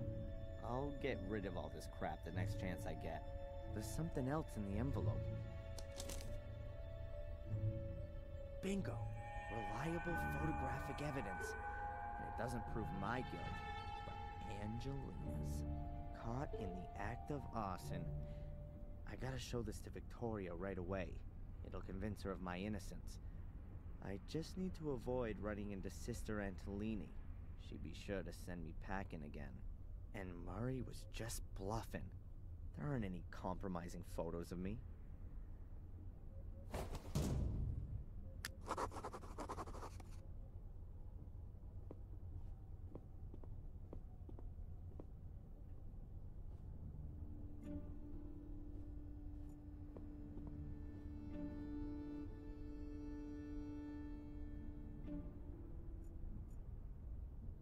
The Willow Creek Telegraph.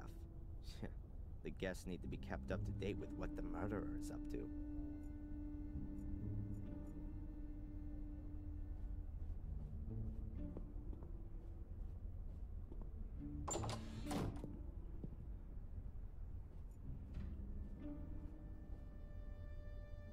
A toolbox? It wasn't there yesterday. Is Murray doing the renovation himself? Whatever. I'll just help myself. Not too well organized. Pliers. They could come in handy later. Otherwise, just screws, nails, and fuses.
There she is again. The white lady from the shack.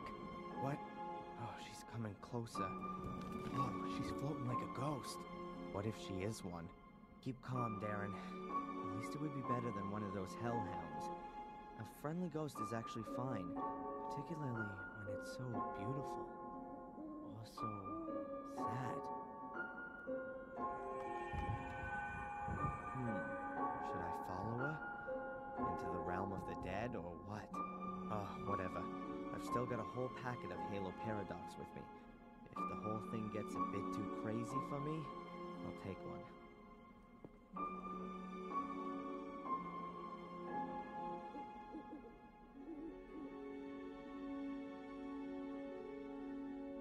Where's she gone now?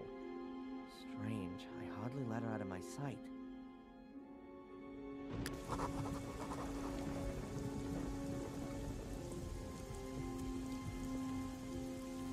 The gate is open for me? I hope the ghost is some kind of angel. This isn't the gate to hell.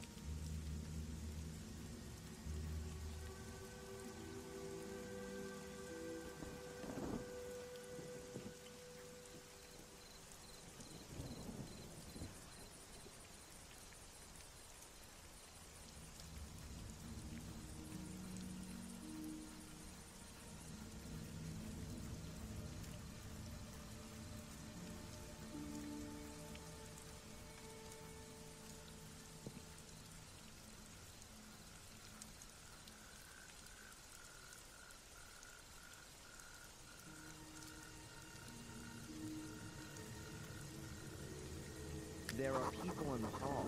Construction guys, I guess. I'd better go another way. Otherwise, Sister Antolini is sure to get wind that I'm in the castle.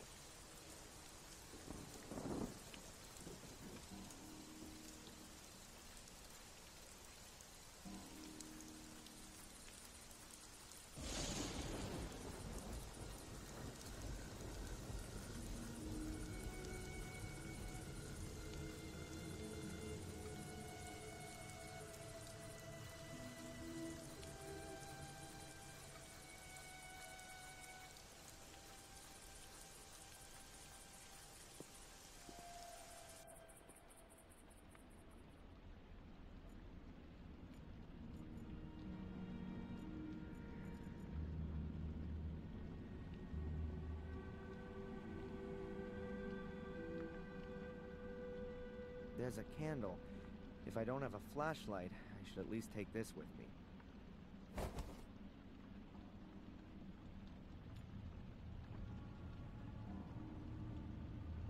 Shh, just don't step on a creaky floorboard. Damn, it'd be impossible to sneak past them unnoticed. I have to distract them somehow.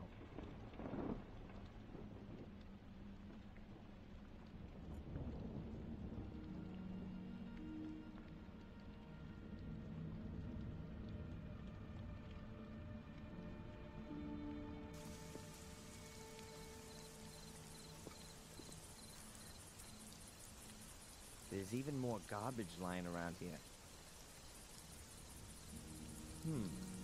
There used to be fireworks in here. I might be able to lure the construction guys out of the house for a moment with a firework like this. But these ones here are unusable.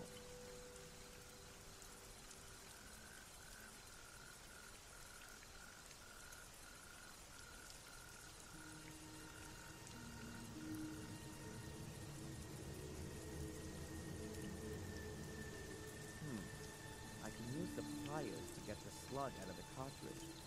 That way I'll make the thing harmless and get a charge of gunpowder at the same time.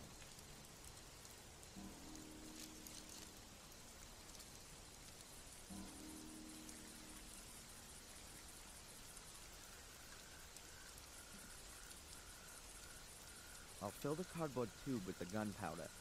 Just a shame that it always trickles out of the ends.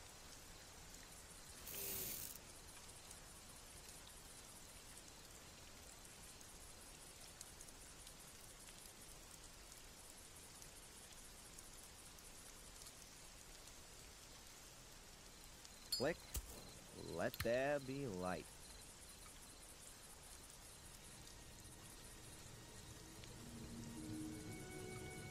I can seal the cardboard roll with the wax, so the gunpowder doesn't trickle out.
A pane of glass is missing, but it still works.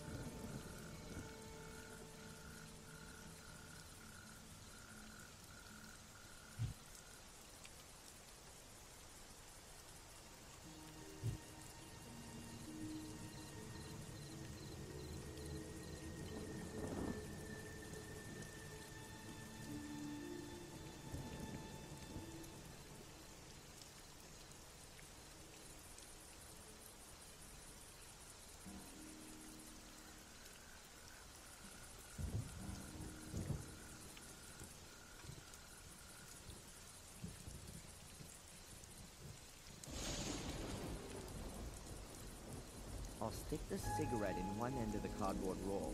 If you light the cigarette, it'll burn down and make the gunpowder explode.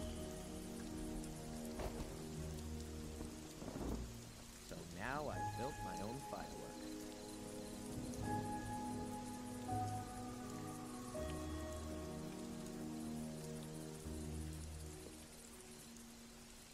The lamp is the perfect place to set off my firework. It's dry, and the construction guys are sure to notice a broken lamp. Okay, I've got about 2 minutes until this explodes.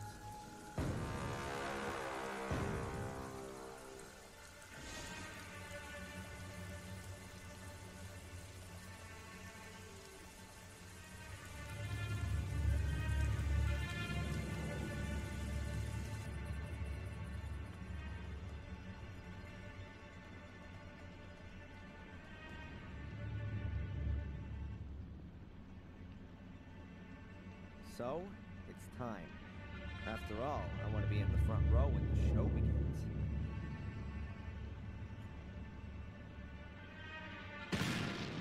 Whoa!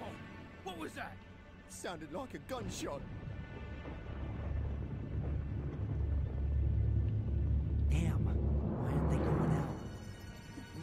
firework. I saw one of them spotty kids messing around at the wall again recently. Have you seen what they've done to our scaffolding?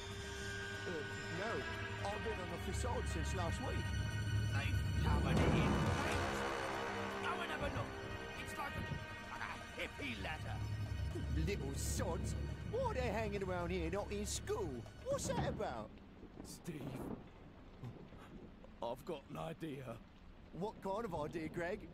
Why don't we stick their fireworks up their spotty bums and fly under the moon? Yeah, why not?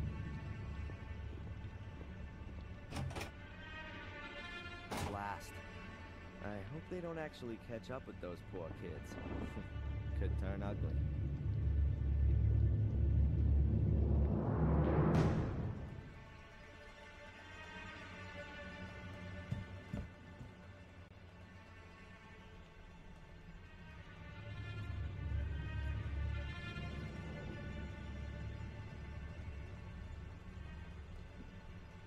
Damn.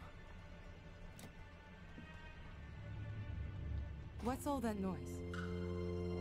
Greg, Steve, was that you?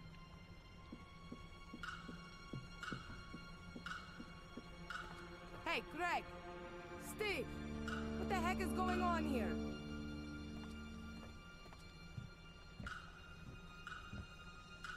She's disappearing into the hall. Now full speed to Victoria.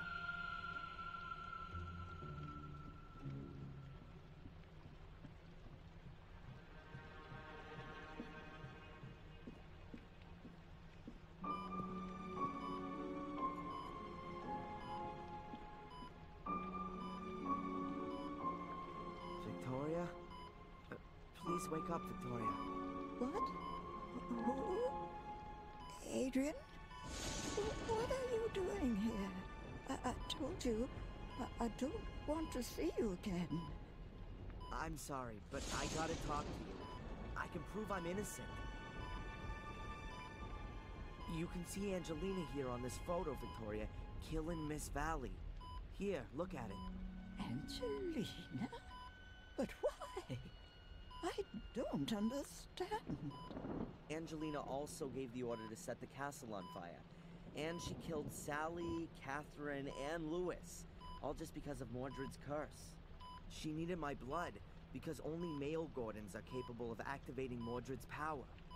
You knew about that, Victoria. Please don't tell me you didn't know. But she was my little Angelina. How could she do something like that? I was hoping you could tell me that. There's that order that followed me. Miss Valley's order? A bunch of bunglers. They wanted to prevent something like what happened 12 years ago from happening again.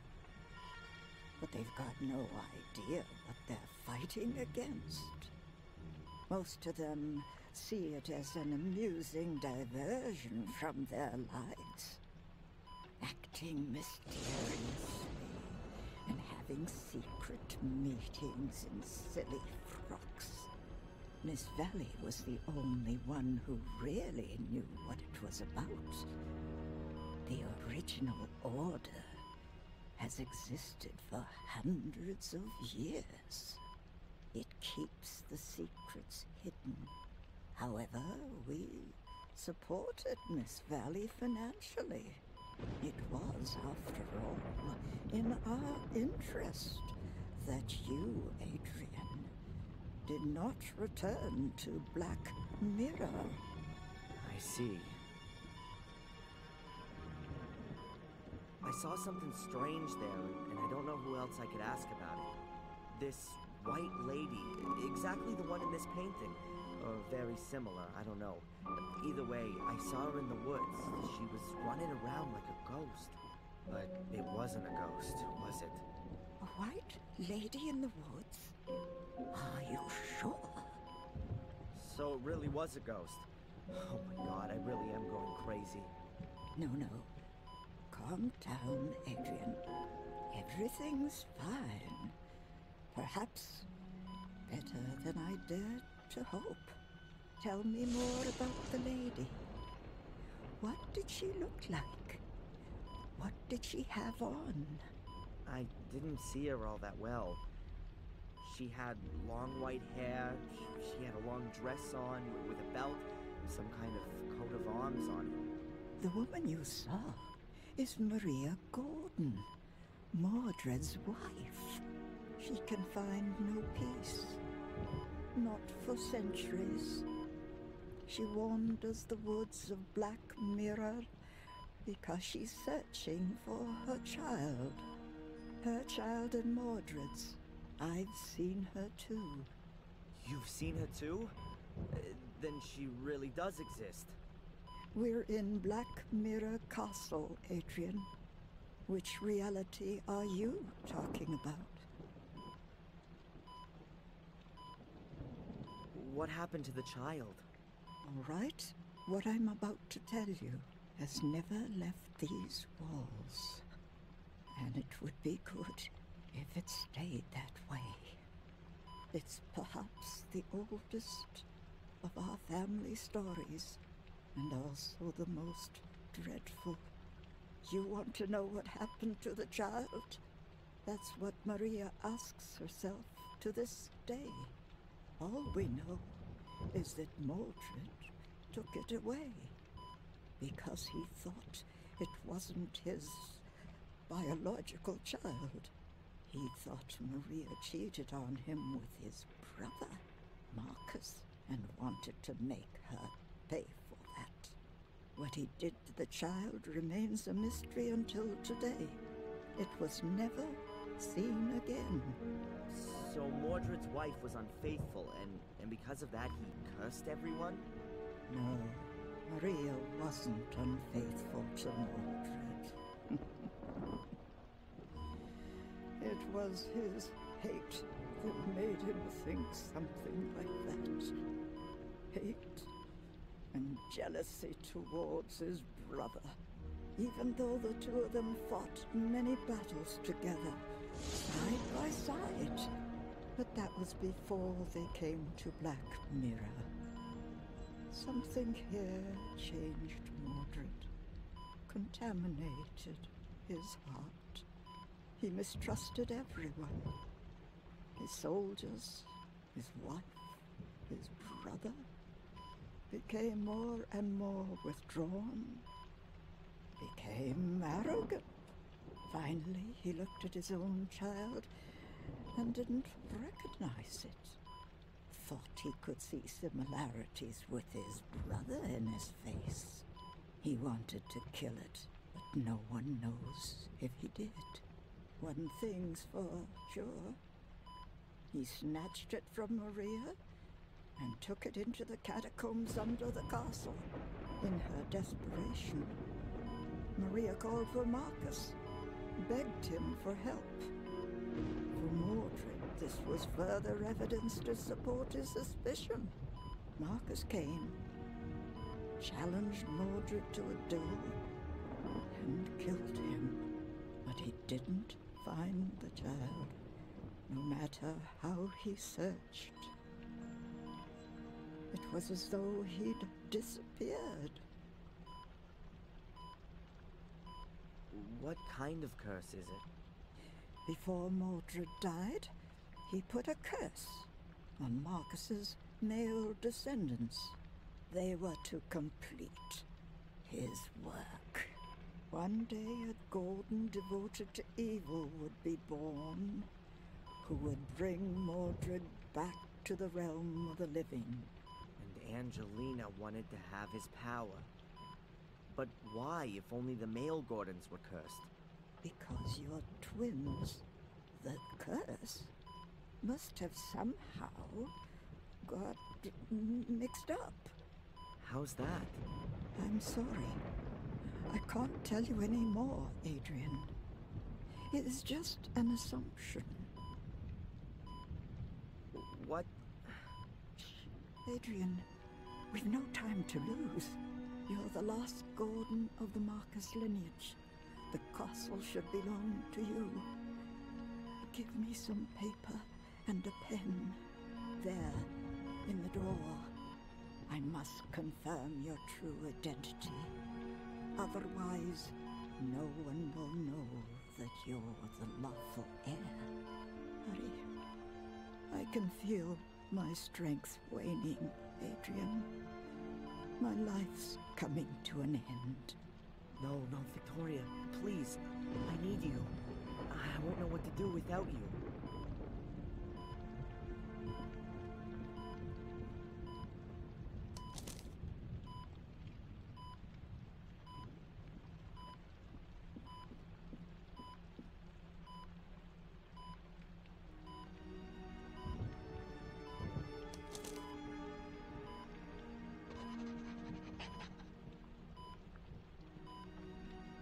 Without me, you might not have been in this position.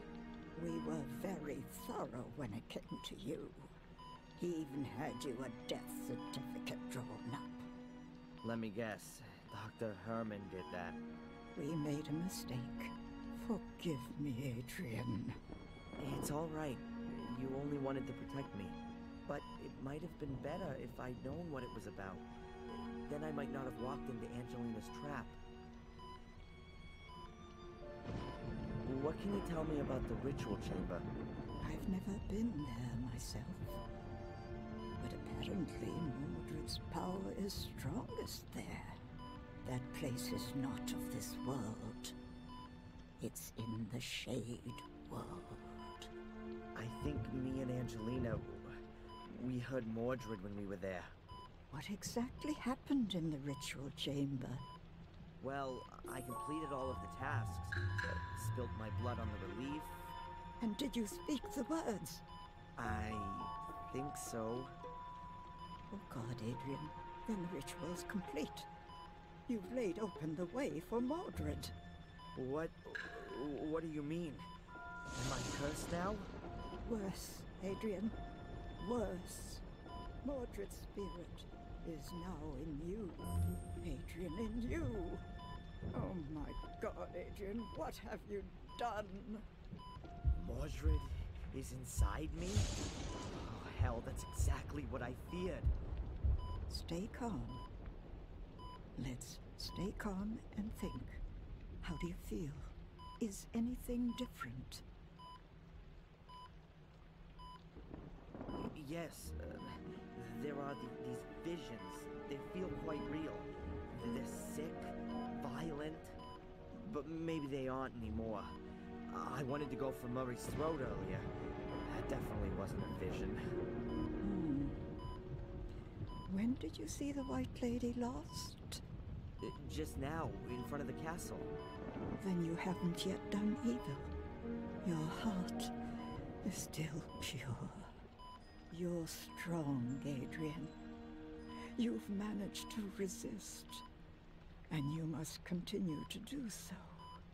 Resist Mordred for as long as you can. He will get stronger and stronger, and you will get weaker. He wants to control you.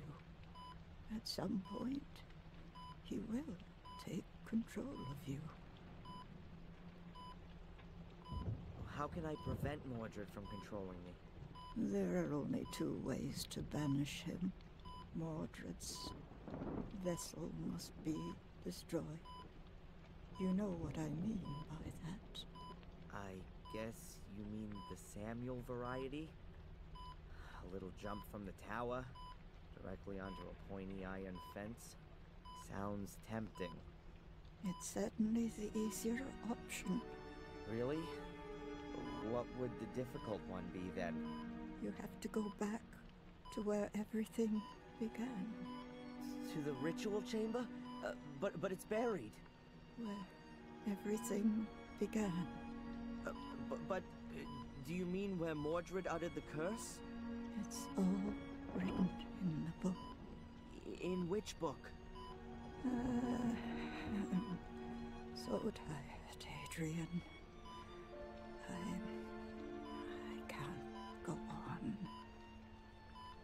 No, please don't close your eyes now, Victoria. Stay awake, please. Just tell me what book you're talking about. A chronicle or the Bible? The book Please read it. In the room. Which room?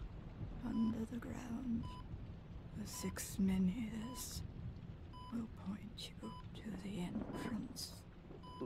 Which menhirs? The path begins there. The path. You have to follow to the end. To the very end. Do you mean the big stones around the castle? Start there.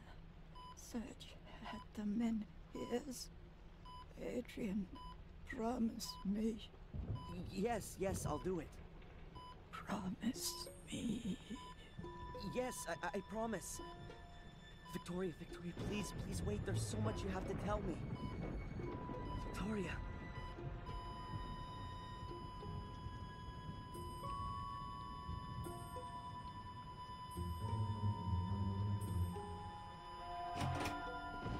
What are you doing here?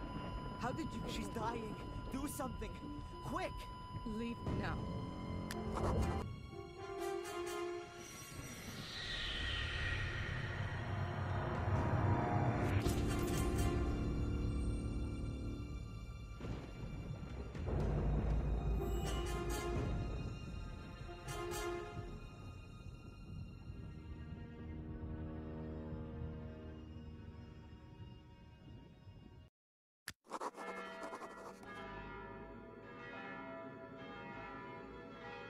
Lady Victoria Gordon has passed away.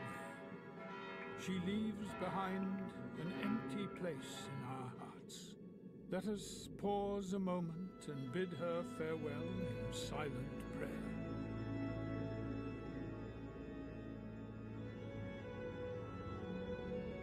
Dear mourners, as we part, I would like to leave you with a few words to reflect upon. Words which have guided Lady Victoria throughout her life in both good and troubled times. So faith, hope, and love abide, these 3, said Paul in his letter to the Corinthians. But the greatest of these is love. Now, as we are saying goodbye to Lady Victoria Gordon, let us do so with these words in mind.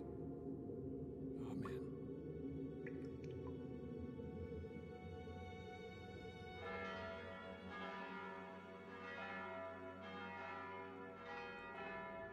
Adrian, my sincere condolences. Thanks. Your great-grandmother was a quite extraordinary woman. Yes, she was. Upright and of good heart. Yeah. It's a pity I only got to know her so late. Better late than never. You are Lady Victoria's only kin, and therefore her sole heir. You can now move into the castle and take some time to reflect, to find some peace, Adrian. And say farewell not only to your great-grandmother, but to your old life, too. If you need any help, you know where to find me. Thank you, Father Frederick. My condolences, Adrian. Thanks, Doc. How are you? Well, this is the funeral of the last member of my family. That's it. From now on, I'm alone on God's earth. Utterly alone. I suddenly find Mordred's presence in my head a little comforting. He is part of the family, after all. We could have our session now, if you like. No, I'd just like to have some space right now. Can we move it to this afternoon? How about 3 o'clock at my practice? Okay. See you then, Adrian.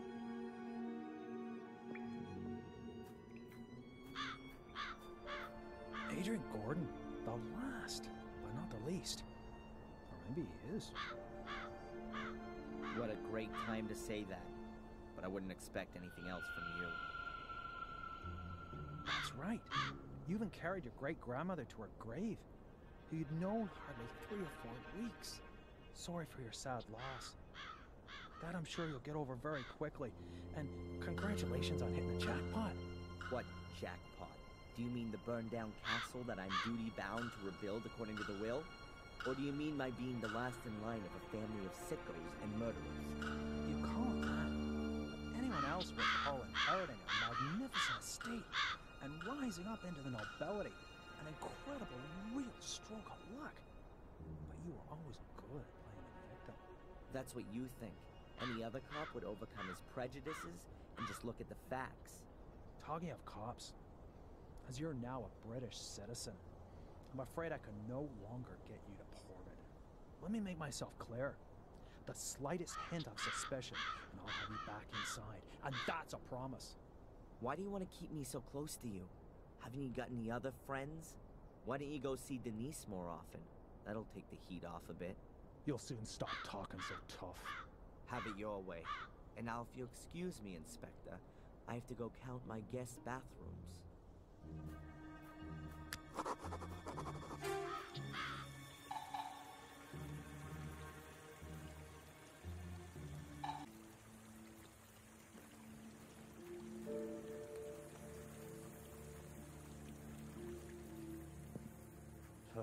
This shack is even creepy during the day. Maybe Ralph is in his shack again.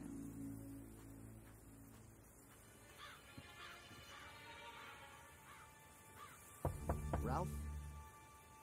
He isn't here. It's me, Darren. I rescued you from the cellar. I once gave you a flute by the ruin. Do you remember? Yes, Darren. But I broke it. I didn't mean to. Tell me, Ralph, have you ever come across the White Lady? I know lots of white ladies and men.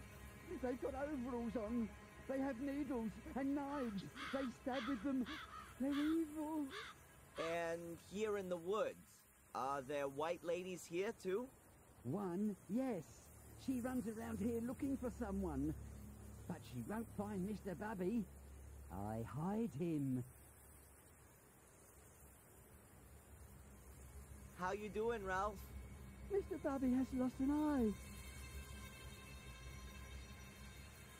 How long were you locked in the cellar? 100 years.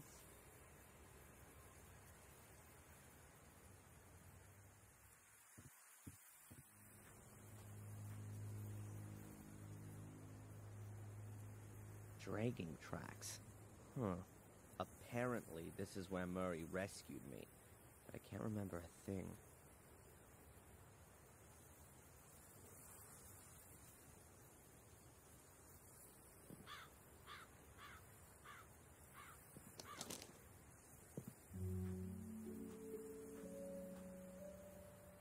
Hi, you waiting for me? Good morning, sir. Yes, we are. Our condolences, by the way. Thanks. I'm Adrian. Okay, Adrian. I'm Greg. This is Steve. So, you're the boss now, right? It looks like it. But I still have to get used to the fact. Okay, boss. Well, maybe the best thing is for you to start right away. But in fact, Miss Angelini has forgotten to give us further instructions. Instructions? To do with the restoration? I don't know. I haven't managed to have a good look around yet. Sure.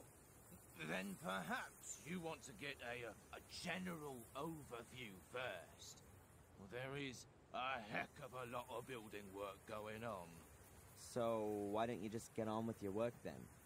No offense, sir, to the name of the Goldens, but it would be nice to know if the good lady left anything behind. I mean, apart from the building work. You mean money-wise? Yep. Okay, I'll look into it. Well, see you later then, sir. We'll wait for you in front of the castle.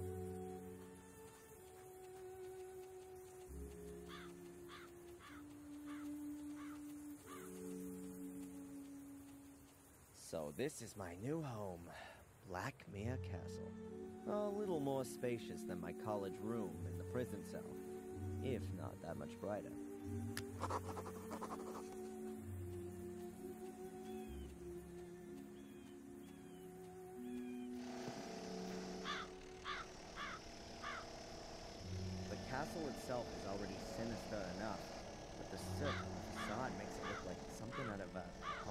gross back rub. I ought to get it removed.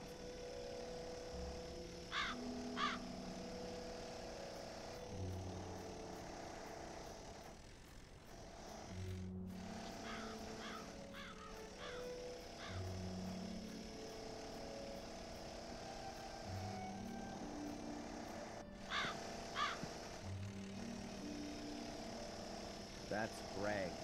He watches Steve while he works.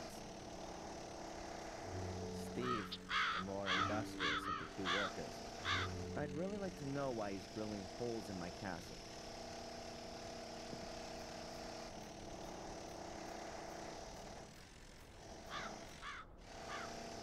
Hey, Steve.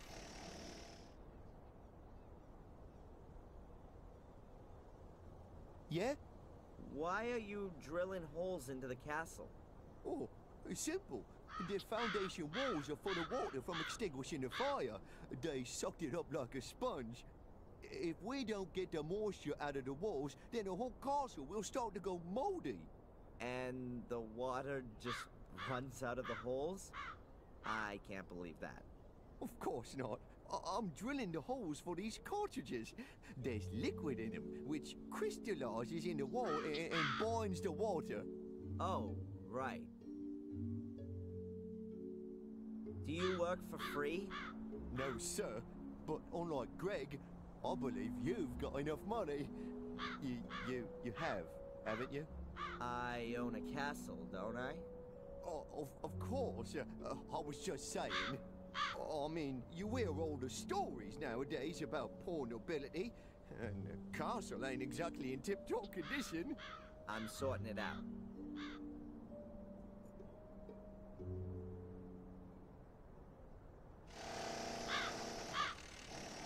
If I don't pay Greg, he won't work.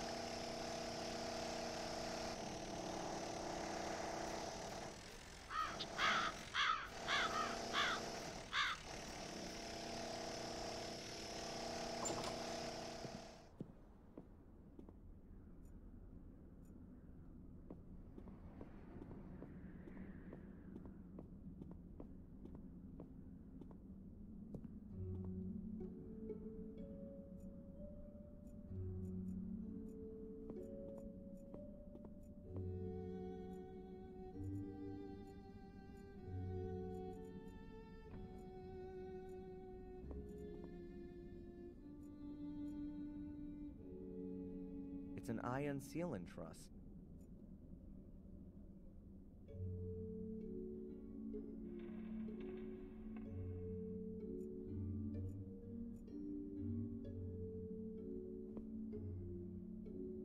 No crockery left in here. All gone in the fire, I guess.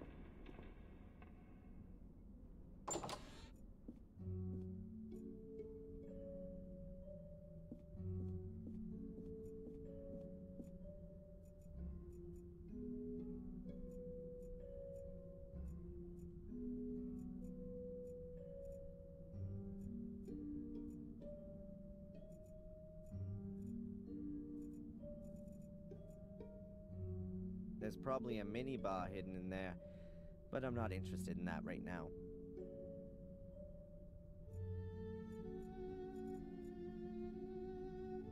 I'd love to have a little bit of a rest.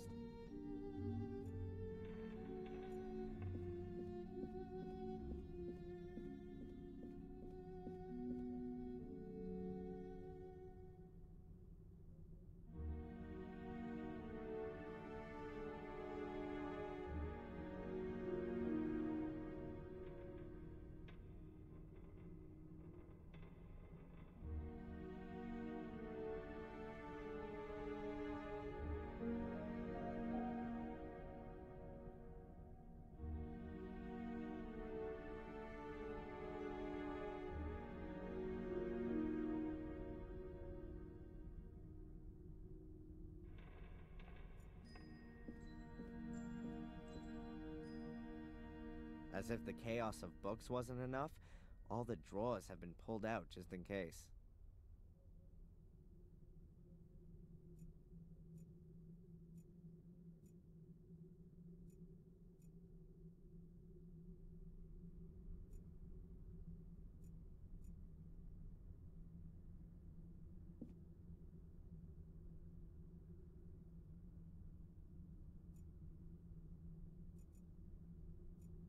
My family tree.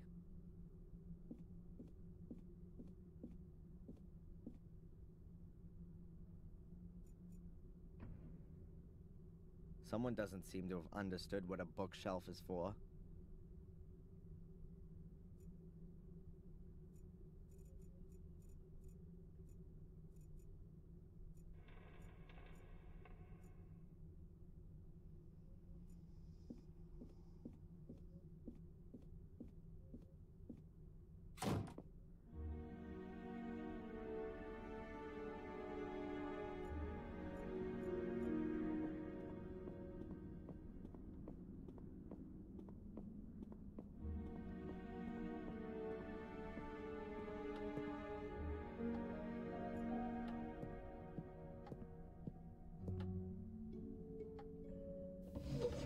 Bills,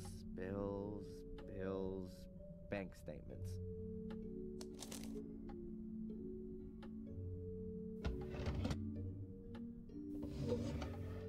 Envelopes with nothing in them. Huh, who's this one from?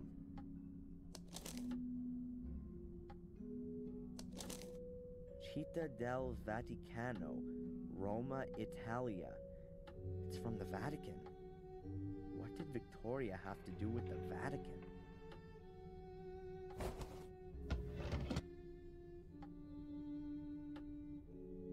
An empty envelope with the Vatican crest on it. According to the postmark, it was sent 2 weeks ago. 6,000 pounds is paid in every 3 months. No indication of who it came from. It just says here it was paid in over the counter. The last entry is 4 months ago. And the account was virtually empty 2 weeks ago. By Valentina Antolini. Authorized by Victoria Gordon. That must have been money for the construction guys.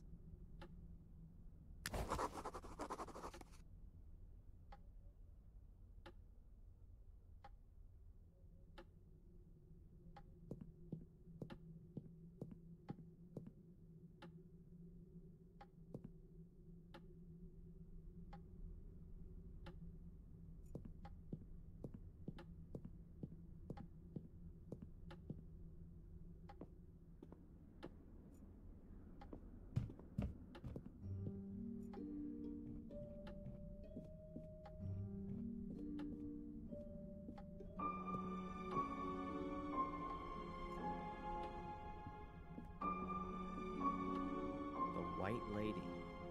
The Great Mystery.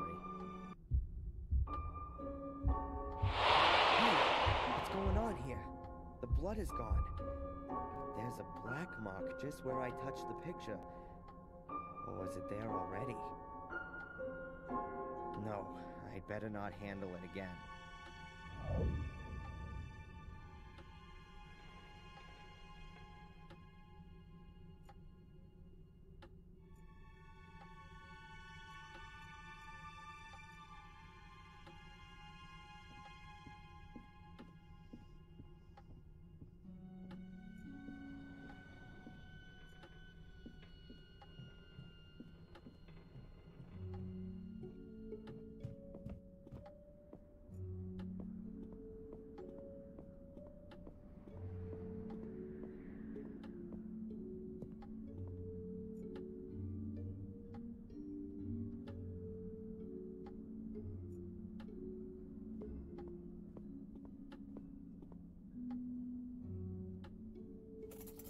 Got the right key here. The door's unlocked.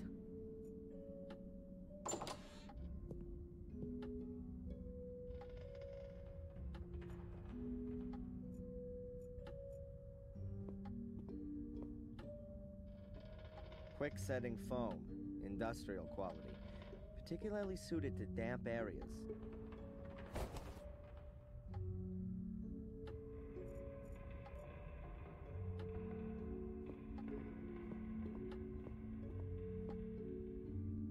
Great, an extension cable.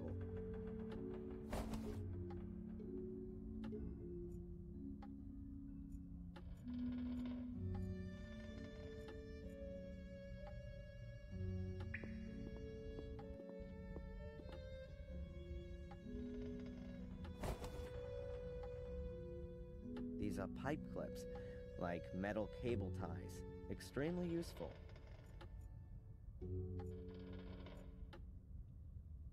The castle's almost completely burned down.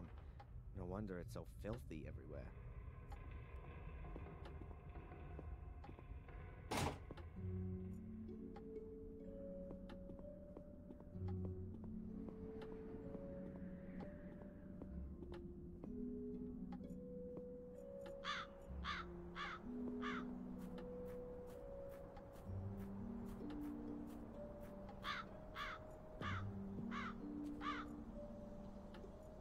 Looks like Lewis hadn't taken his job seriously for quite some time.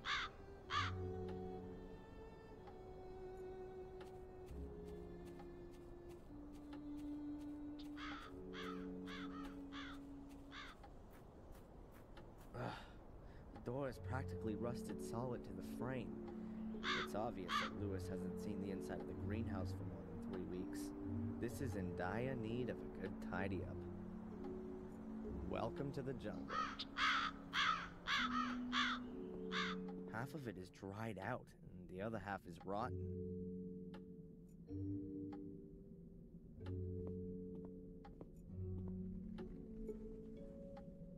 It's very unusual to put carpet down in a greenhouse.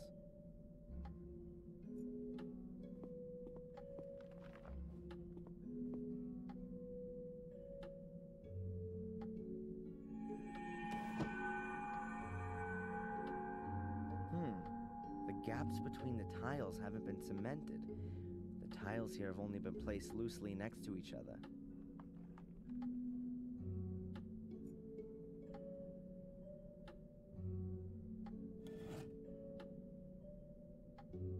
The tiles here have just been placed loosely on there. There's a trap door underneath them.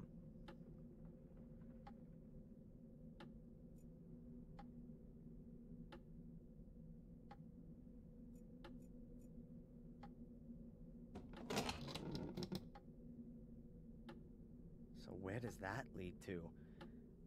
Far down, in any case. It looks like an old well shaft.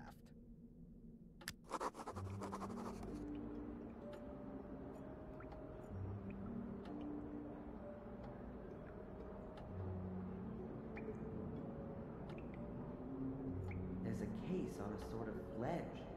Who put that there?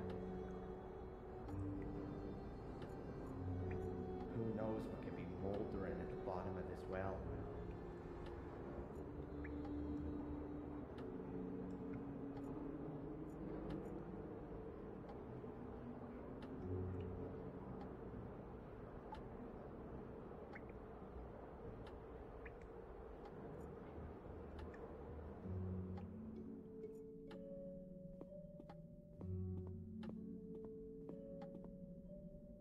What have we got here? A garden hose. Hoses have always brought me luck so far.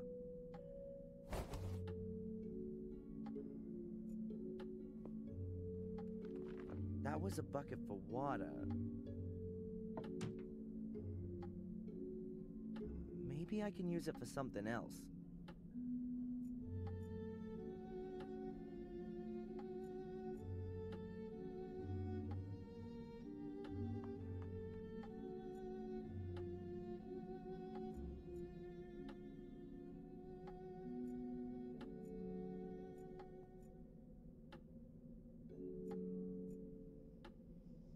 A statue.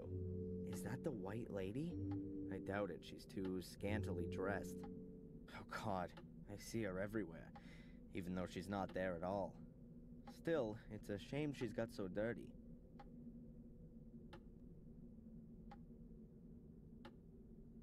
Oh look, A fine piece of English workmanship. Right down to the missing bottom.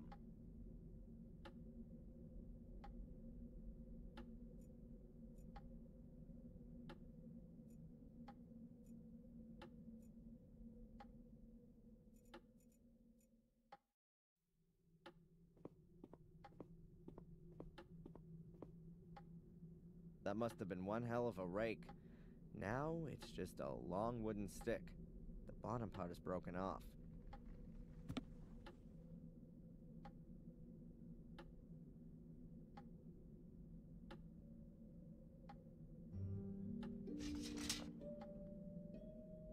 I've attached the clamps to the stick.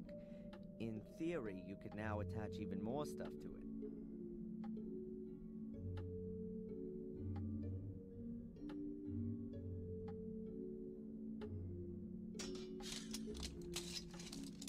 Excellent. I now have a sort of grappling hook.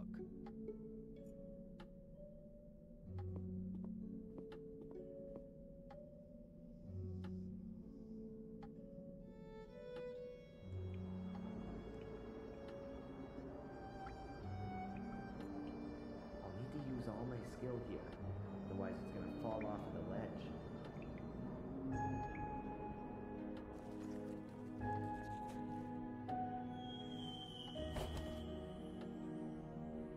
Got it.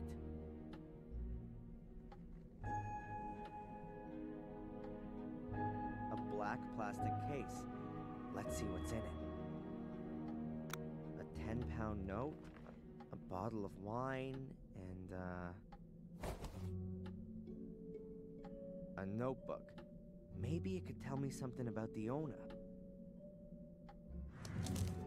Aha! Here on the first page it says, Henry Stanton. What did our Henry write about then? Well, that's interesting. He appears to have been some kind of informant. At least, he recorded everything meticulously when he saw any castle residents in the tea room. 3 o'clock p.m. Tea time ends.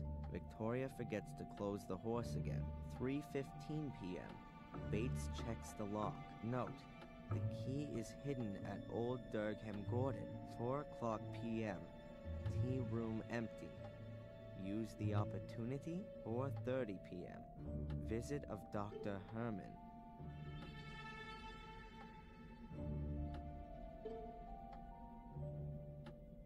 And it goes on in the same vein.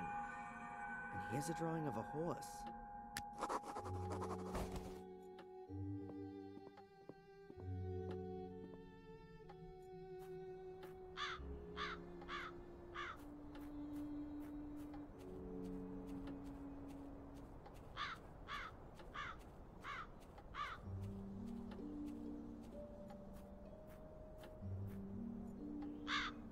Why do I constantly have the feeling that a big monkey is sitting up there throwing barrels at me?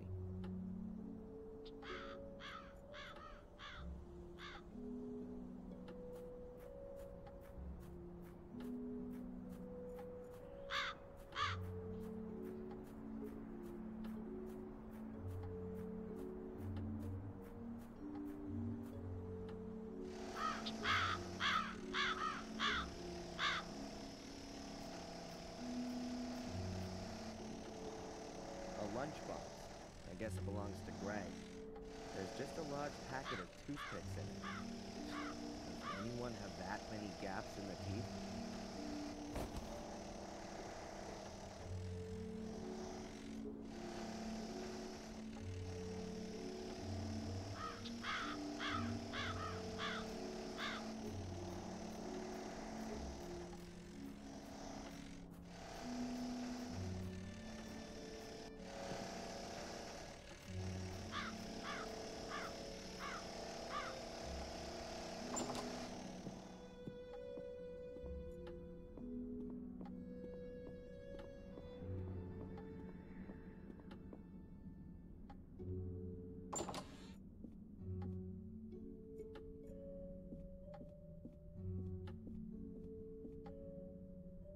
Durgham Gordon.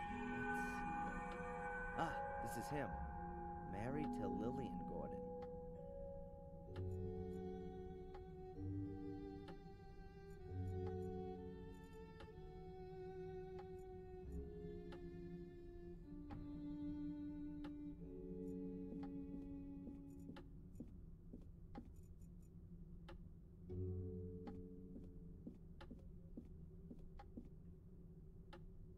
Durham Gordon. Let's see. Ah, this is him.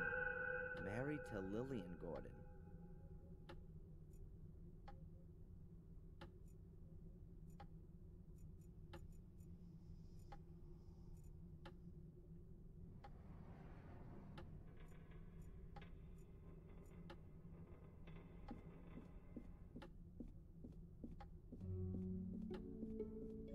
Books about horses, horse breeding, hunting dogs, polo, and so on.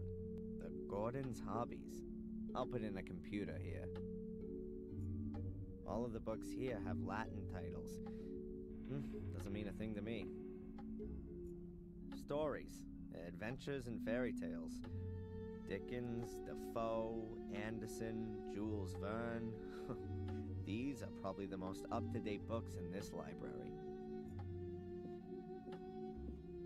Shakespeare dramas, Shakespeare tragedies, Shakespeare comedies. This will be the shelf for my comic collection. The Encyclopedia Britannica, in at least 3 editions. Will there ever be a bigger reference book? Bibles and religious texts. Some of the editions look damn valuable. Good that the fire didn't spread through here.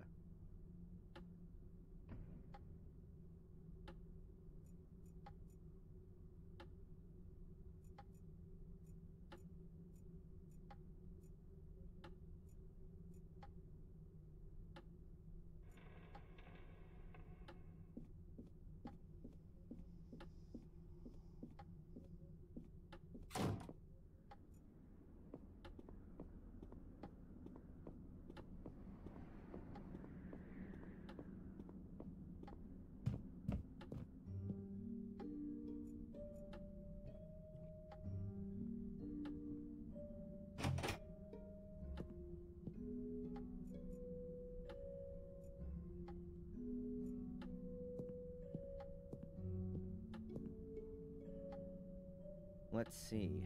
Maybe this Durham Gordon is here somewhere. Looks like there's no Durham Gordon among these. The only names are Lillian, Garmer, and Lothar Gordon. The other pictures just have the year. Lillian Gordon was Durham's wife. Her portrait was painted in 1662. Here's one dated 1659. It could be Durham.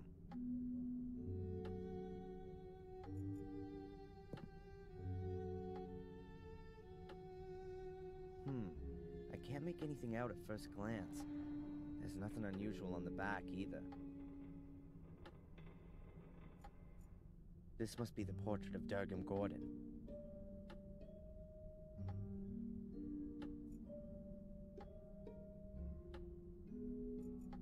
The piece of frame seems to be loose here. Maybe it got broken in transit. A charred piece of picture frame. There are 2 metal pins in it.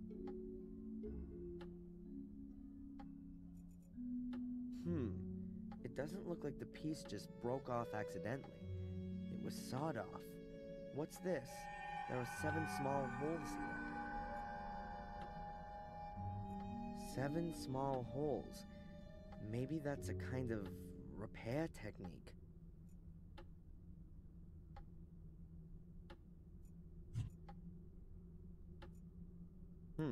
The holes vary in depth. The toothpicks fit into the holes at different depths.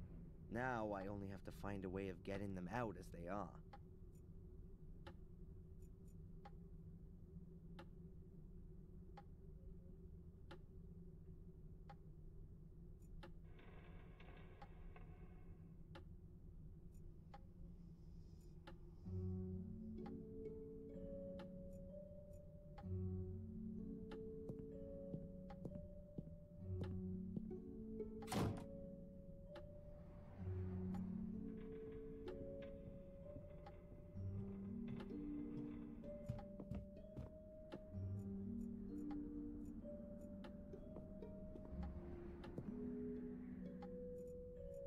This is the horse Henry described in his notes. This is the horse Henry described in his notes.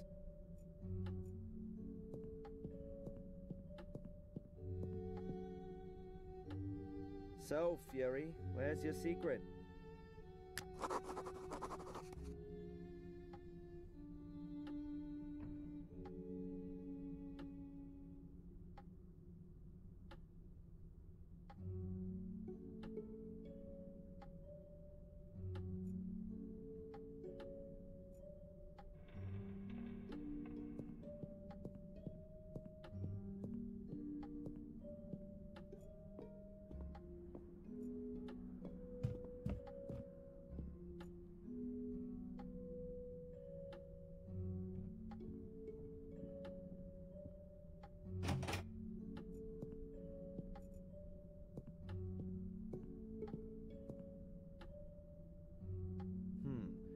Can't make anything out at first glance. There's nothing unusual on the back either.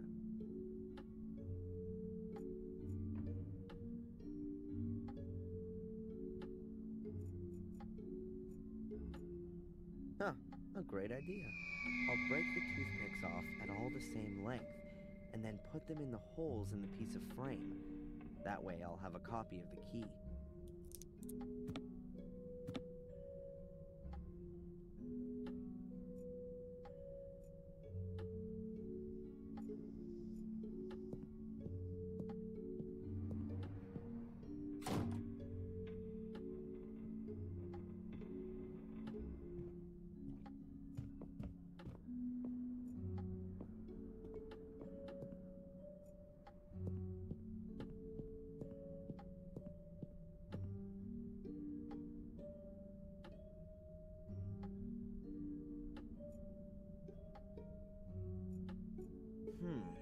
Seven small holes all next to each other.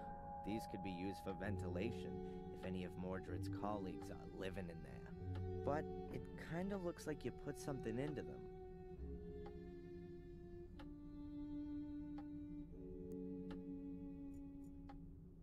There you go. It fits.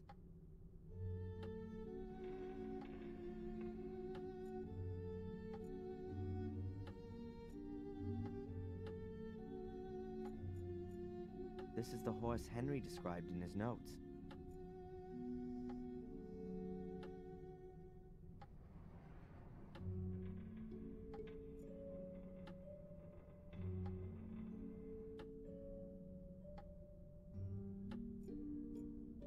Am I just imagining it, or are those actually scuff marks?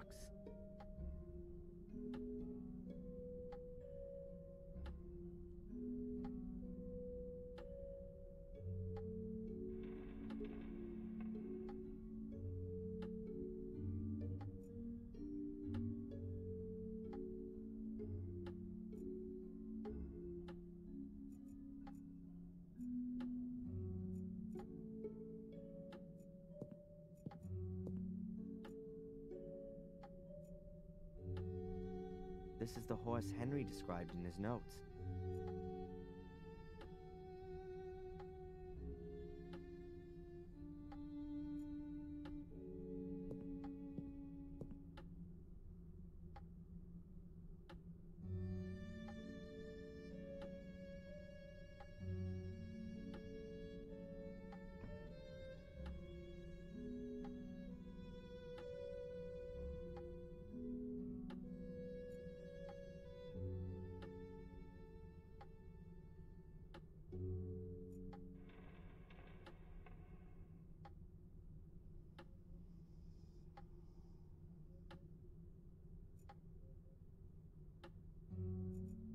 Ugh, what horrible things. Beats me what people think is so great about statues of naked kids with wings.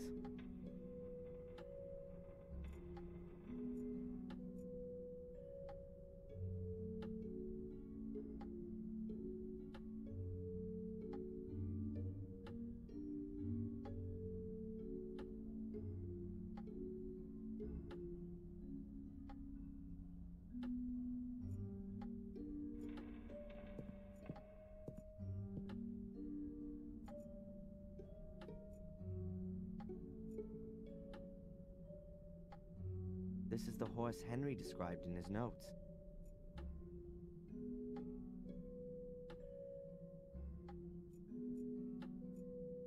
Maria, the mother of all statues.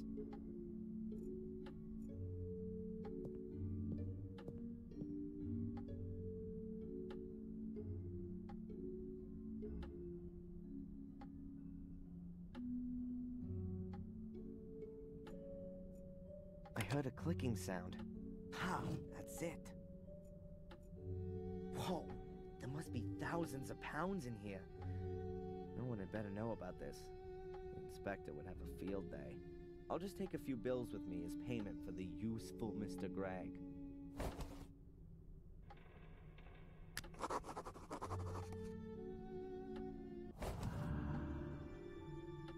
Wow, a really ancient letter. From Mordred's time, with a coat of arms and a seal.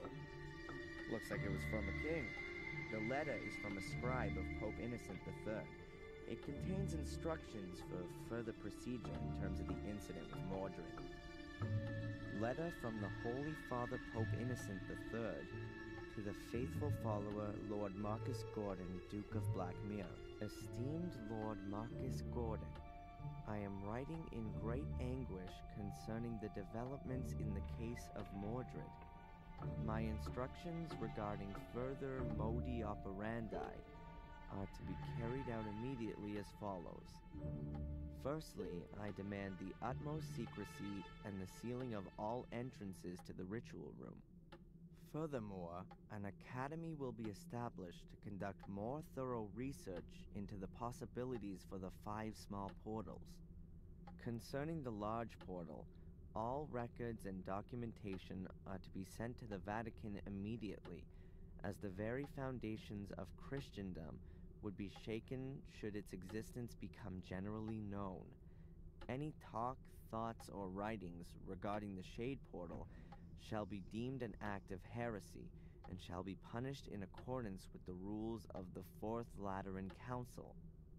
Therefore, until the papal revocation to decree otherwise, the Gordons are henceforth responsible for ensuring that no one comes too close to the Shade Portal. With great faith in you and unending trust in God, I send you my apostolic blessing from the Vatican, 29 Septembris 1213, on the feast day of the Holy Archangel Michael, Innocent III, formed from the earth, conceived in sin, born to be punished.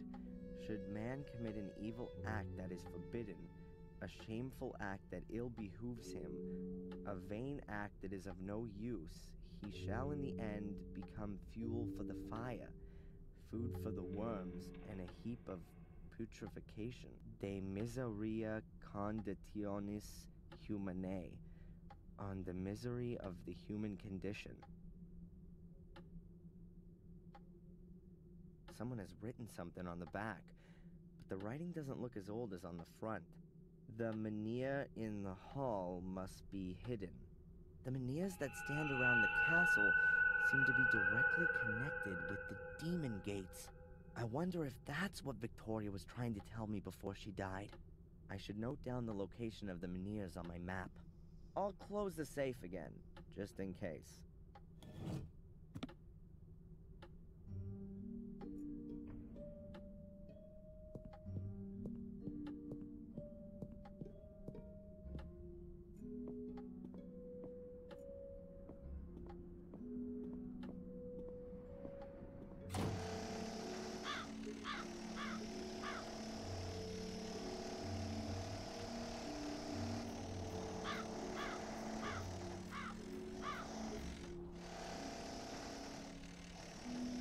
I think that'll be enough to start with.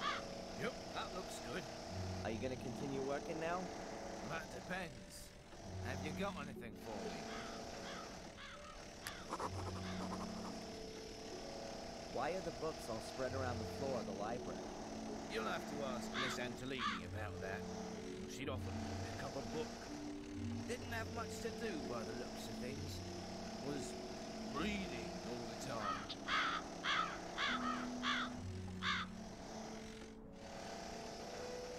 Where's this Miss Antolini got to, anyway? She wasn't even at the funeral. What do I know? Probably back in the convent. Ask the priest. They're both back to the same team. And You were asked to renovate the castle by her? Correct. Headhunted us. We were working for old Murray before, for a pittance. We get twice as much here. What can you do? Well, everything you have to as a handyman here in the village. Wallpaper, paint, lay floorboards, bit of wiring. I'm sure we'll find something. The facade could do with having the soot removed from it. I'm sure you've got a brush somewhere. Yes, it's just... Miss Antolini said the facade wasn't that important. Do I look like Miss Antolini?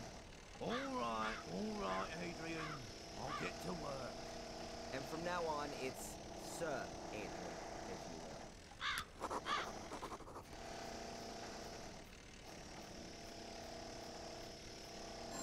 Huh? Telephone. Who could that be?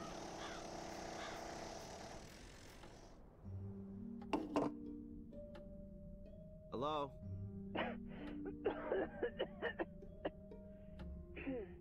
Oh, hello, Dr. Winterbottom. How are you? Hello, Adrian. That's just what I wanted to ask you. Everything's okay so far, thanks. You're already 5 minutes late for our hypnotherapy session. I have some other appointments and really don't want to have to move them. Oh yeah, sorry. I'll be there as soon as I can. All right. See you soon, Adrian.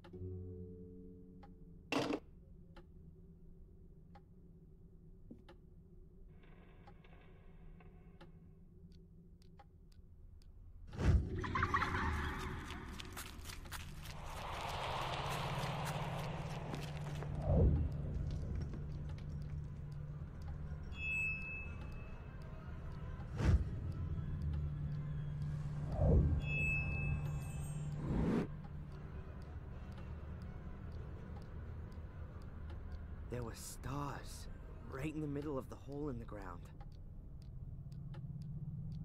What kind of hole? The hole Angelina fell into? Yeah, and when I looked around, at first I couldn't see anything, only blackness. And then I saw something in the darkness. Small, flickering points of light, until I realized that they were stars and they were shining there beneath the ground. Well, that's a beautiful image. They were laid out like a constellation.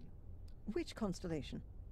I don't know. Apart from Ursa Minor and Ursa Major, I don't recognize any of them. Well, I think I do. Draw the stars for me again, Adrian. Maybe I can match them to the right constellation.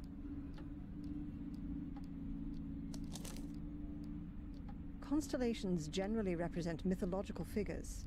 Maybe that has some significance here. It looks a little like the Corona Borealis, the Northern Crown. But this is made up of 7 stars, not 6. The Northern Crown is also open at the top, seen from the Northern Hemisphere. So, it depends on where you're looking at it from. The Corona Australis, the Southern Crown, is open at the bottom, which could also fit here, judging from the shape. But it has more stars, namely 11. If you count the binary stars as 1. Are you sure that there's nothing missing from your drawing? Yeah, quite sure. 6 stars. It looked exactly like that. And I can't help you any further. I don't know of any constellation which looks like that. Well, never mind. It may not mean anything at all. Perhaps. But if it's important to you, then it will be revealed sooner or later, Adrian. You can be sure of that. And how are you otherwise? I mean, as the brand new lord of the manor. Weird, I guess. Everything seems so surreal. I mean, I've spent my whole life in Boston as Darren. And now I'm here calling myself the last Gordon. And sitting all alone in a half-burned down castle full of ghosts. It's lucky the construction guys are there. Otherwise, I'd soon be getting the feeling that I was a ghost myself. I'm still here too, Adrian. You aren't all alone. Did you have the chance to say goodbye to your great-grandmother? Yes. That was good. She gave me a few things to take with me as I follow my destiny. May I ask what her last words to you were? She told me how I can find peace in my soul. I shouldn't go down the same route as my father, but go to the bitter end and start at the Menhirs. At the Menhirs? That's what she kept repeating. At the Menhirs, at the Menhirs. They seem incredibly important. Then you should take note of her advice. I'd better take the drawing with me. Perhaps I'll have some use for it.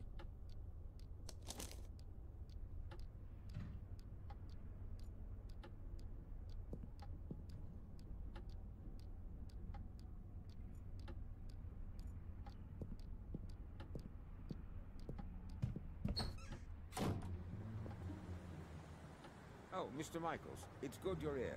I wanted to come and see you. See me? Why? Has someone else been murdered? That's not entirely clear yet, but there's been a death at your castle on your estate. What? You're kidding, Zach. That's something I would never do, Mr. Michaels.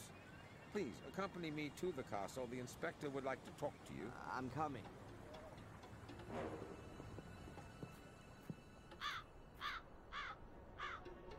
Here, come and look, see? That's the place. That's where Gregory was killed. But they have already taken him away. Right by a stone skull. There's nothing more to do here. I take it the inspector wants to talk to me, Zach? Mm-hmm. And he's gone ahead and is waiting for me in the castle, right? It would appear so.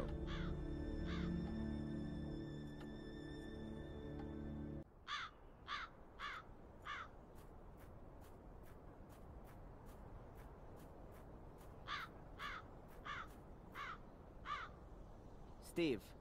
Yeah? Can you tell me exactly how the accident happened? The stone skull from up there hit Greg. Yes, I thought so. But how could that happen? I don't know. Greg was on his own out here. He was gonna clean the facade, like you said. Perhaps he took a break for a little pee, and when he was walking under the skull, bang! I guess the ancient stone had been weakened by the fire. It just broke off. Maybe the vibrations of the drill shook the wall, and then the loose chunk simply fell down. You can tell yourself that if you like, but if you ask me, nothing happens here just like that. This castle is jinxed, and everyone knows it.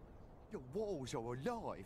When we bricked up holes, they were there again the next day. And it was just like that with the skull. It was just waiting for someone to stand under it before it fell down. That's how I see it. Please don't be offended, sir. But I don't want to be next. What does that mean, Steve? Are you quitting? Yeah. I'm sorry, sir, but I should have listened to my wife. She didn't want me to work here from the very beginning. Better to work for Murray without paid breaks than in the Black Mirror Castle without a head. That's what she said. And I should have listened to her. Steve, please, wait. Oh, I'm sorry, sir. And if I may give you some advice, find someone to buy the castle off you. Some rich acquaintances of yours from America. And until then, don't stand still under a stone skull.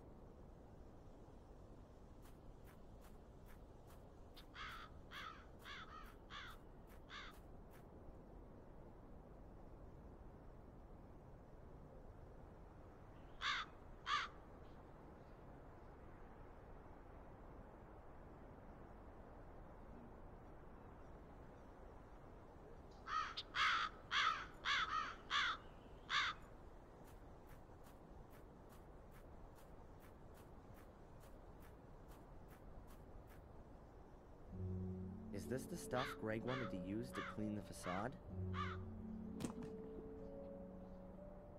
It's an industrial cleaner. I've only seen as many warning notices as this on bottles of acid. I'll take it. And the brush as well. There sure is enough cleaning to do around here.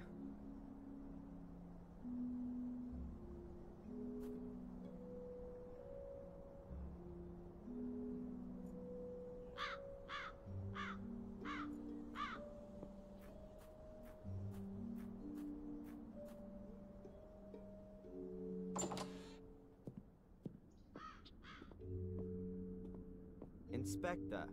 I'm sure there are a few questions you want to ask me. But you know, I can actually predict what your answers are going to be. I know you, and I'm sure you'll have a watertight alibi. Yeah, I was with Dr. Winterbottom anyway. Exactly as set out in my bail conditions. Ask your constable. Bravo! A cast iron alibi.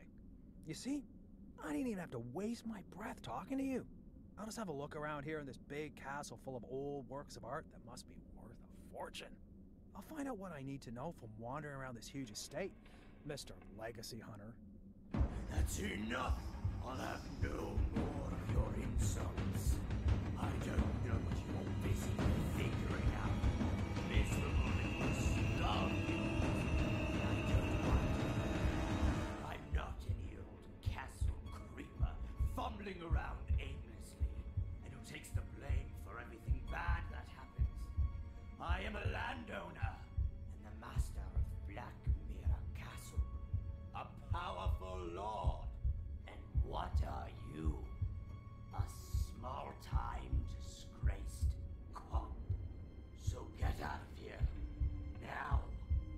Okay, Adrian.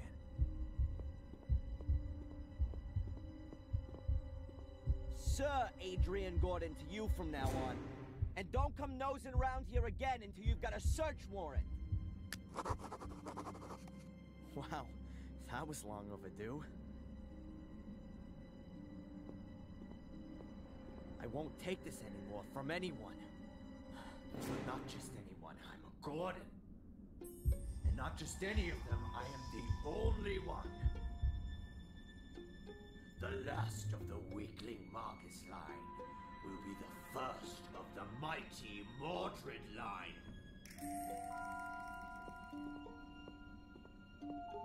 Yeah, from now on, I'm alone in the castle. Nobody else here. At last, I can have some peace. Nobody wants anything from me, no alibi, no money, nothing at all. I mean, apart from my ancestor, who just wants to take ownership of my body. I better not waste any more time in finding out what Victoria meant when she said all that stuff about the Menhirs. What did I just say? Nobody wants anything from me. What's that? Oh, I guess someone rang at the front door.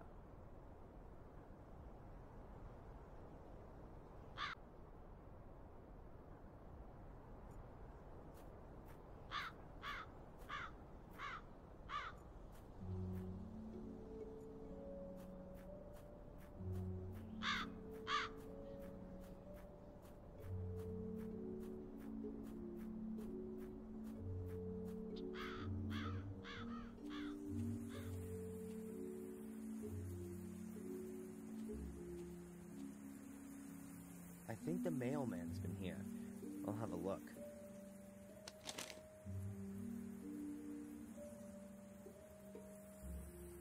A letter and the newspaper. What have we here? More mail. A letter from Murray? What does that creep want again? We will charge 100 pounds a day for as long as the hotel key has not been returned. A bill for over 500 pounds for 5 days? What, was I staying at the Willow Creek Hilton?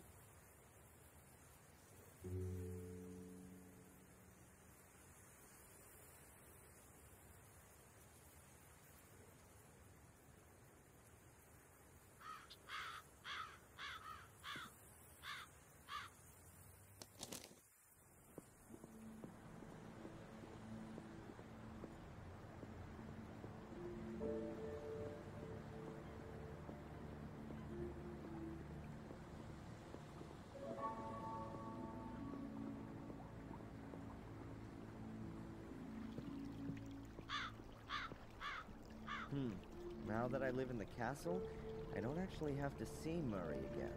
But I still get the hotel key. And I'd love to rub the old crook's nose in it in person.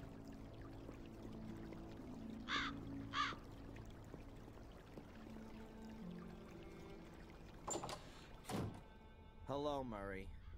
It's always a pleasure to see you, Mr. Gordon. Mr. Gordon? Huh. So the fact that I'm the last descendant of the famous noble family hasn't escaped you. Indeed. The whole village is talking of nothing else. So you will also be aware that not only does the name belong to me, but also the entire Blackmere estate. My warmest congratulations on your wonderful inheritance. And, naturally, my sincere condolences for the loss of your dear grandmother. Great-grandmother. And you can keep your dumb pleasantries for your tourists, the last who come and stay with you. In fact, I'm thinking of turning the castle into a hotel. A veritable Gordon's Palace. Everything here you've stolen, even the name. I could sue you for that, Murray. Is that clear? And I think I might just do that. I admit, Mr. Gordon, we may have had some little differences of opinion. But you won't forget, will you, that I have always helped you. It was I who got you out of jail, and it is also me you have to thank that you didn't freeze to death in the woods. As you were lying there, unconscious, I sent Phil to you and got him to bring you to the hotel. As a man of honor, are you going to repay that with a petty legal dispute? Your so-called willingness to help is nothing more than a cynical maneuver. Someone has to put a stop to your game once and for all. Don't forget the photos from your cupboard that clearly prove you've been using blackmail to supplement your pocket money. You'd be finished if I made that public. Mr. Gordon, I appeal to our friendship. Friendship? You're nothing but a miserable parasite that gorges itself on the blood of its host. I've been your host for too long. Not anymore. I'll make sure you won't find another poor sap you can bleed dry. I'll become your parasite. How long do you think you can hold out against me, you worm? Huh? And I'll look on you as you're destroyed and take delight in your pain. And one day you'll also wake up in a cellar next to dead bodies. If you wake up at all. Have a nice life. I showed him. He will take care not to spoil my plans again.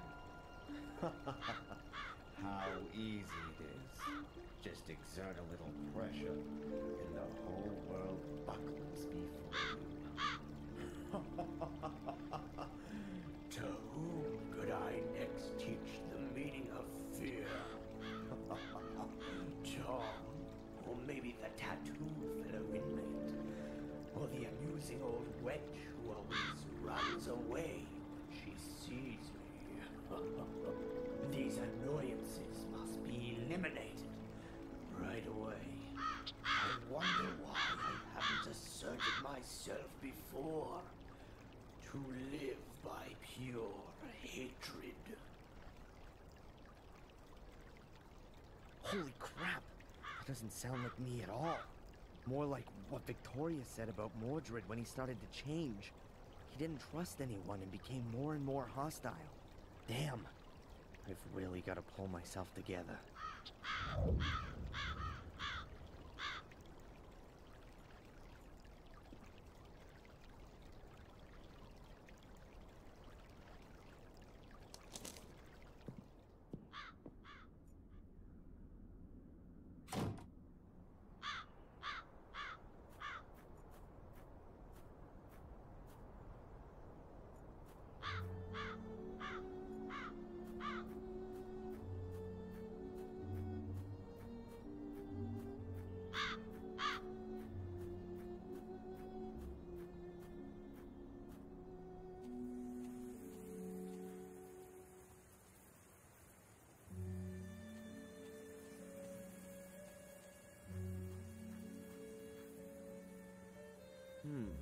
Maybe the layout of the menhirs is important.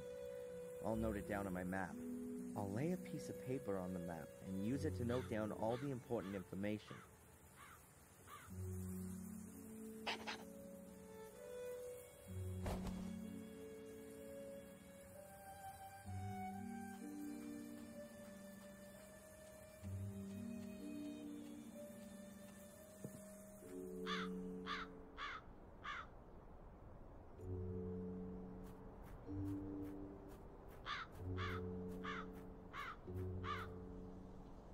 I'll mark the position of this menhir with a cross.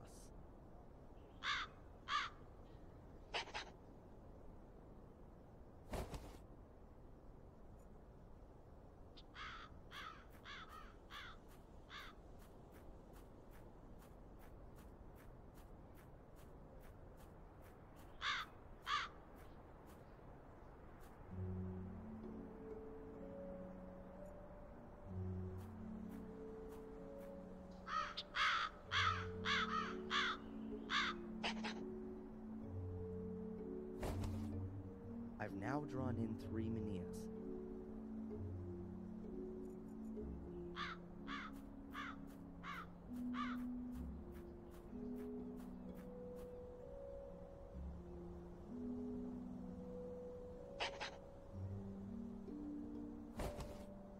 That's the 4th one.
Wow, this cleaner is really powerful.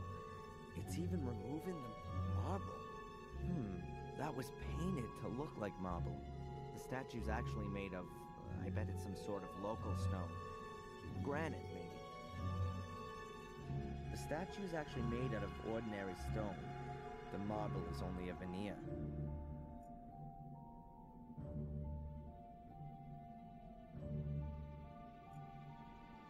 I should have thought of that earlier. The statue is made out of the same stone as the other menhirs. And someone, at some point, carved a statue out of it.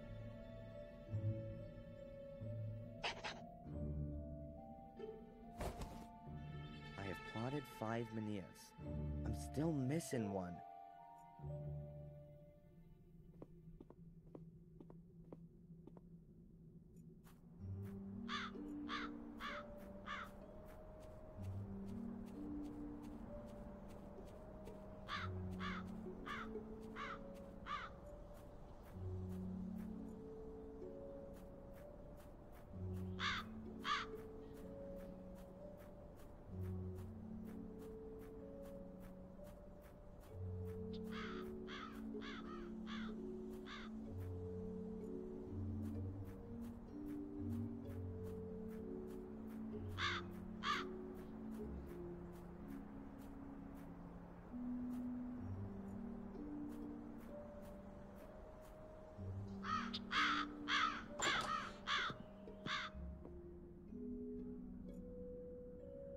Amazing.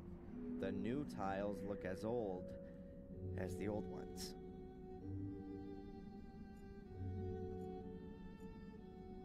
A massive block of stone with a secret compartment, but there's nothing in it.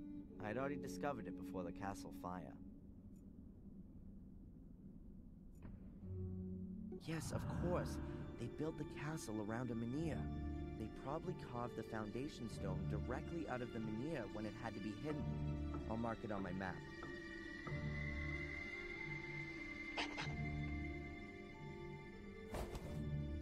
I've marked off all 6 menhirs. We'll see what I can find out with this.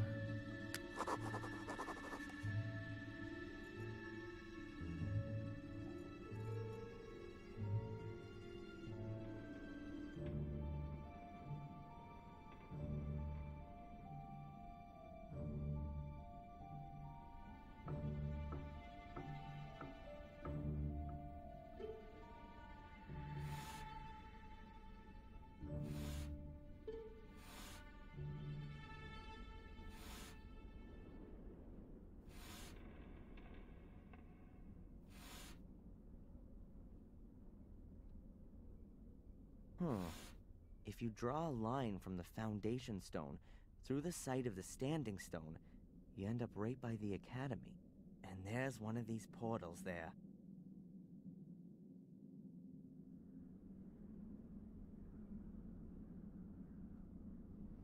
Strange. So a line from the foundation stone through a menhir ends up at the hotel. There's absolutely no way I can imagine a portal being there. Maybe in the vicinity of the hotel.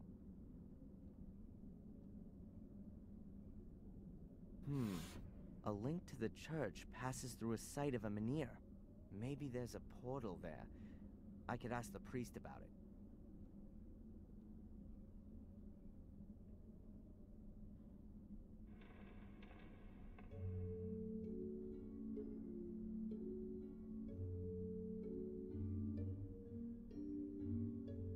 Anyway, I should check at the ruins to see if there's still an entrance there.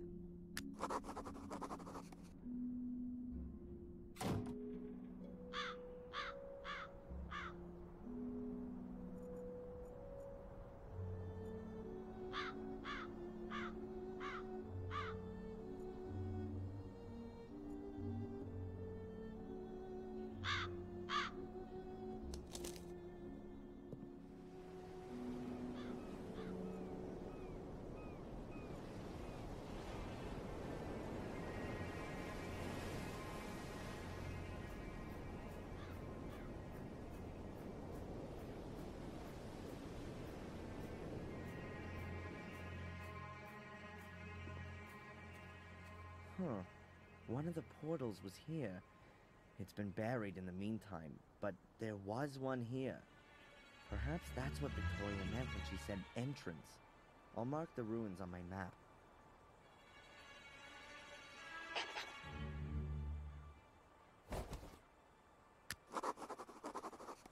Even if I know that there's a portal buried under all this rubble, I'd never get to it. No one would. Unless someone decides to build a subway here. Half of a huge archway. The academy must have been an impressive building.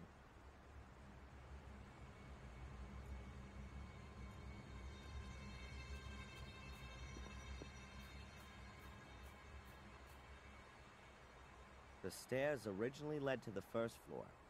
Now there's nothing there.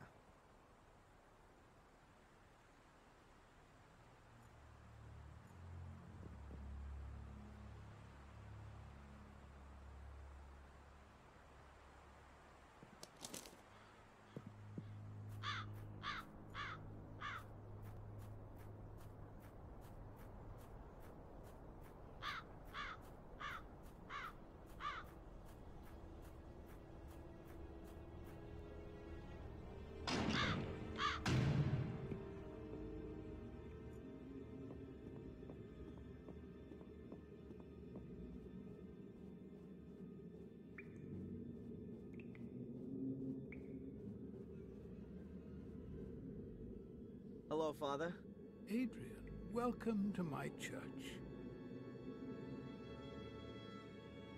Miss Antolini, Victoria's nurse, what do you know about her? She was sent by the diocese. They have very well-trained nursing staff, competent and trustworthy. You didn't know her personally? I know the manageress of the diocese, Mrs. Puft. She's the wife of the brother of the mayoress, Mrs. Puft, her sister-in-law.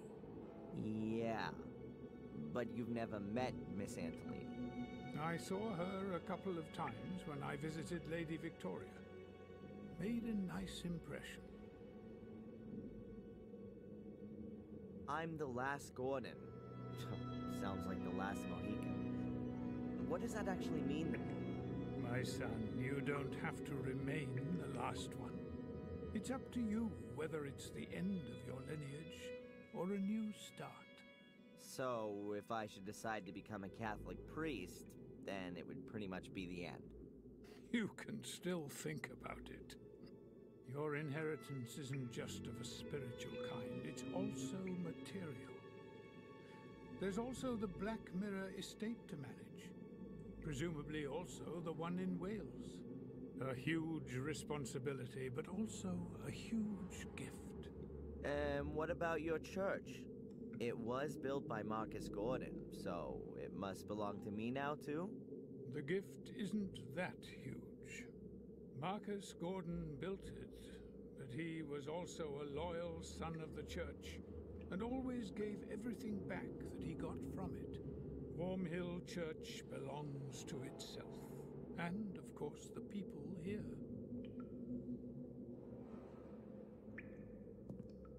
Father Frederick, I found a letter here, a very old letter. Please have a good look at it.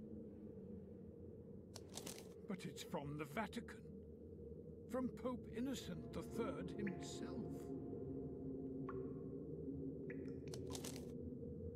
Do you know how valuable this is? You mean if I auctioned it, I'd get a few bucks for it? Yes, a few suitcases full. But I didn't mean the material worth.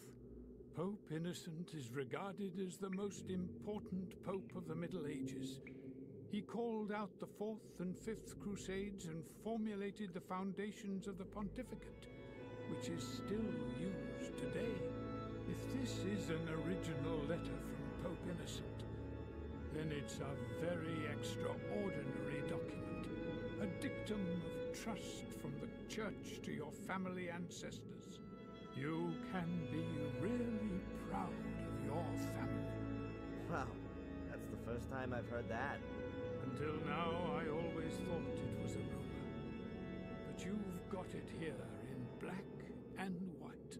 Your family has been personally chosen by the Pope to fulfill an important duty. Sounds more like they were damned by it to me. It's quite obvious that this duty outgrew them pretty quickly. We're all tested by God, and it's a challenge for every one of us. But only steadfast faith can lead us through the darkness to the light in the end. Please have a closer look at the letter. It mentions a shade portal. Yes, that's true. One big one and 5 small ones. But I've never heard about them before.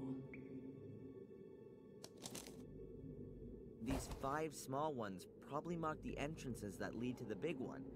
The big one must be the shade portal that's described. Either way, I definitely think that one of the portals could be here under the church.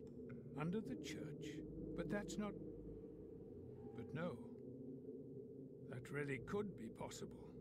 Samuel visited Marcus's grave back then, and what can I say? It collapsed. It's been inaccessible since then. I was very saddened by the incident.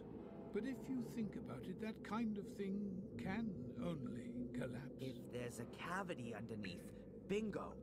But doesn't it say in the letter that the entrances have been sealed, so that no one could ever reach the big portal? And that the Gordons must make sure that it stays that way? Exactly. And I'm the last Gordon. After me, there's no one else to take care of it. That's why I've got to get rid of this whole thing for good.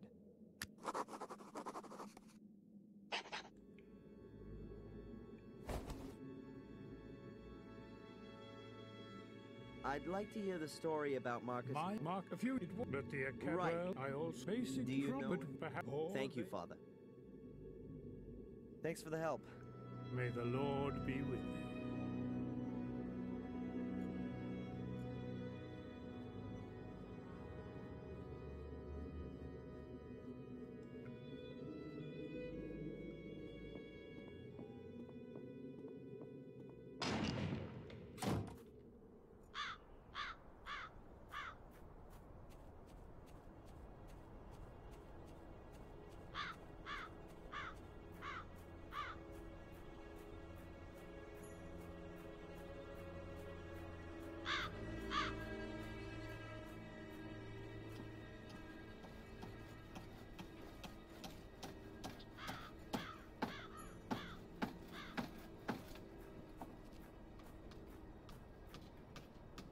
Hello?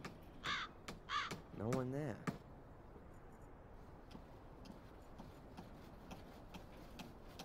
Yep, guess even a Catholic priest is sometimes just human. Why hasn't he got a toilet in his house like everyone else?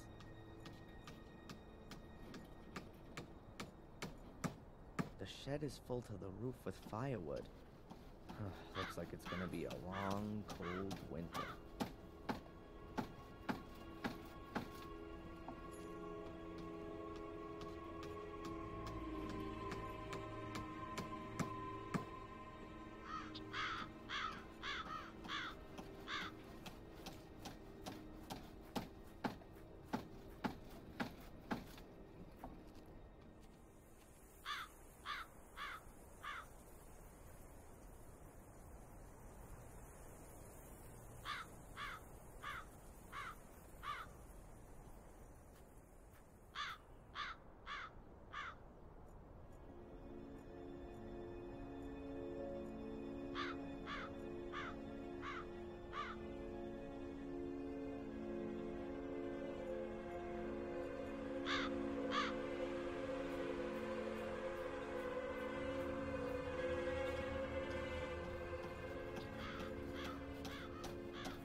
Pile of firewood, I assume. Almost everyone here still heats with wood. It's covered by an old door, which protects it from the rain. The door even has a round glass window in it. Pane of glass in here. I'll take it with me.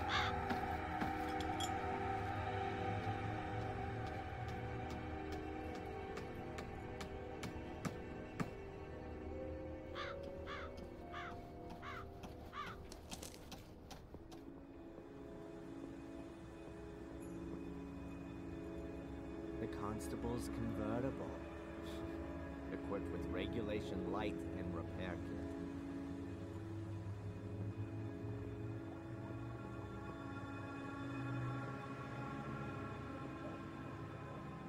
I'm sure Zach won't mind if I borrow his repair kit.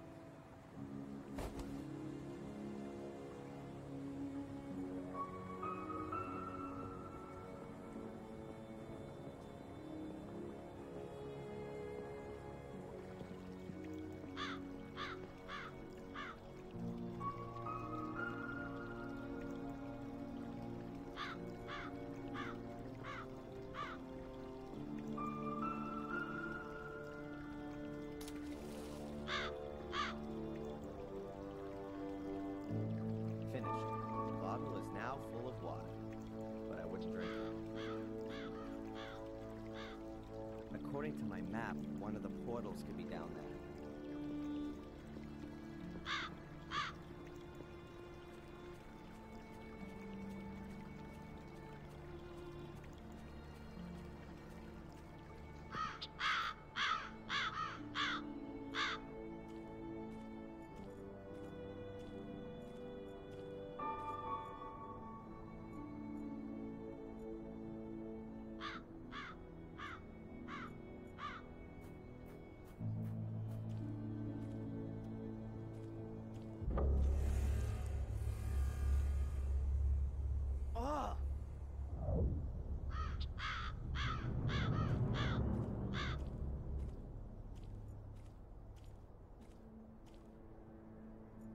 What's Bobby doing there?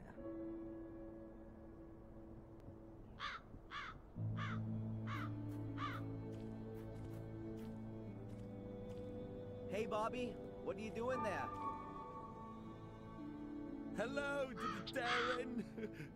It's Denise's birthday today, but I haven't got a present. And you want to catch her a fish? No. I want to collect some mussels with pearls in them. I want to make a pretty pearl necklace for Denise. Yeah. I see. Look, Bobby, wouldn't that make a lovely present for Denise?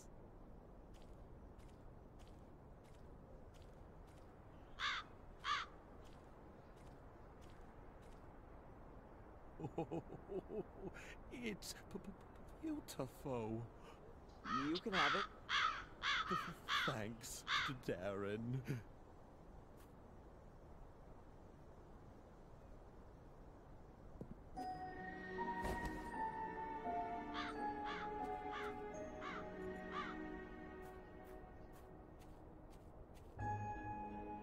Those are the waders that Bobby had on. With a huge hole in them. Bobby must have ripped them when he rushed to take them off.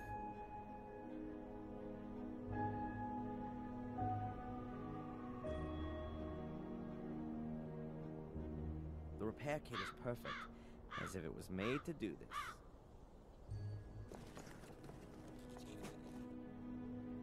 Finished.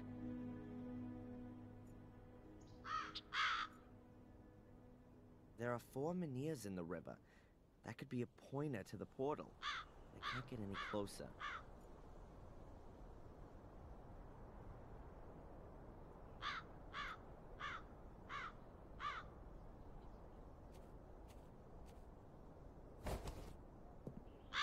Now I just need a clown's nose and some big shoes.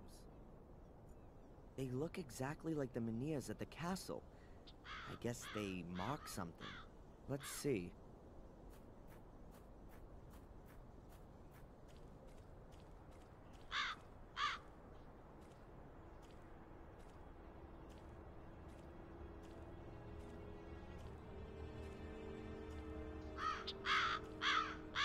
Damn, it gets deeper here. There's something down there, something dark, but I can't make it out exactly. Some diving goggles would be good. Or something so I can see underwater without having to dive.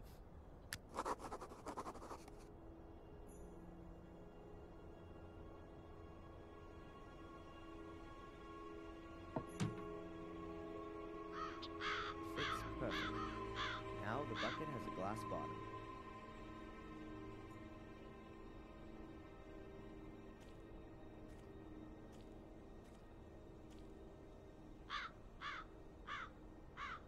Interesting. And exactly what I thought. There are some steps leading into the bottom. Unfortunately, the river has flushed tons of gravel down the steps and blocked everything up. Almost the same problem as at the academy.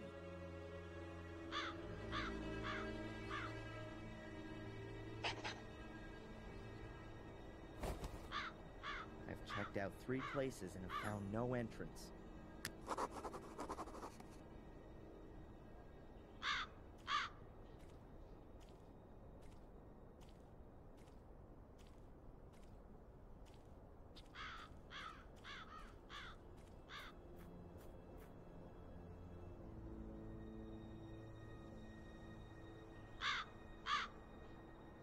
A line from the menhir to the gateway ends in the middle of the woods.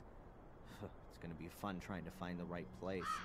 And I think the way to the crossroads in the woods does lead in the right direction. So, the line from the foundation stone through the greenhouse ends near a swamp. I ought to check the place out.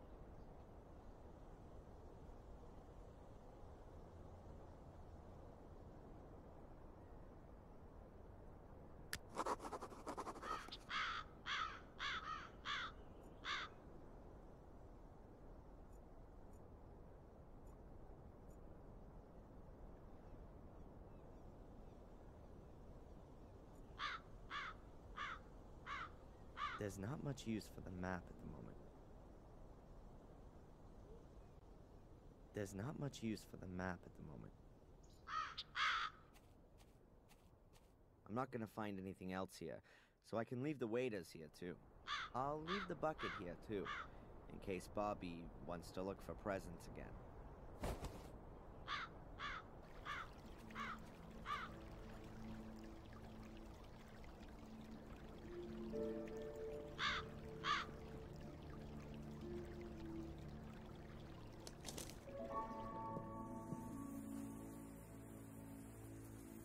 I've ruled out the ruins, the church, and the river. I hope we'll find something in the woods.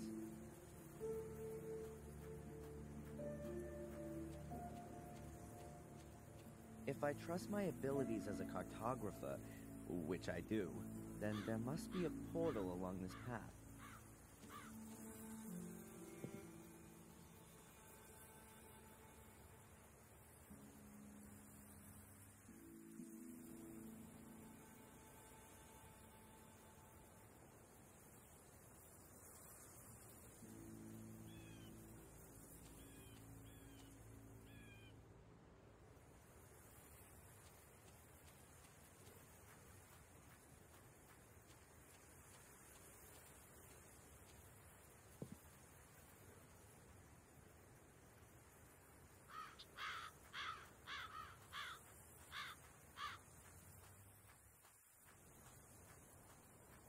the map is correct, then you have to follow the trail here to the north to get to the place where one of the portals can be found.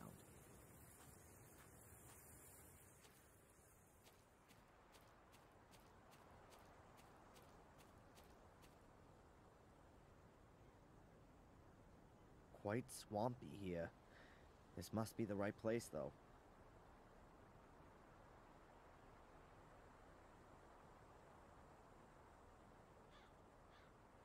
No portal in sight.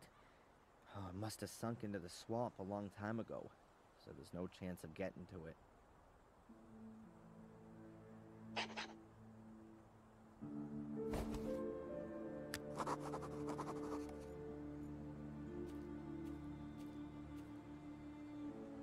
Huh. That looks like an old metal detector. It's probably broken, but that kind of thing can be repaired.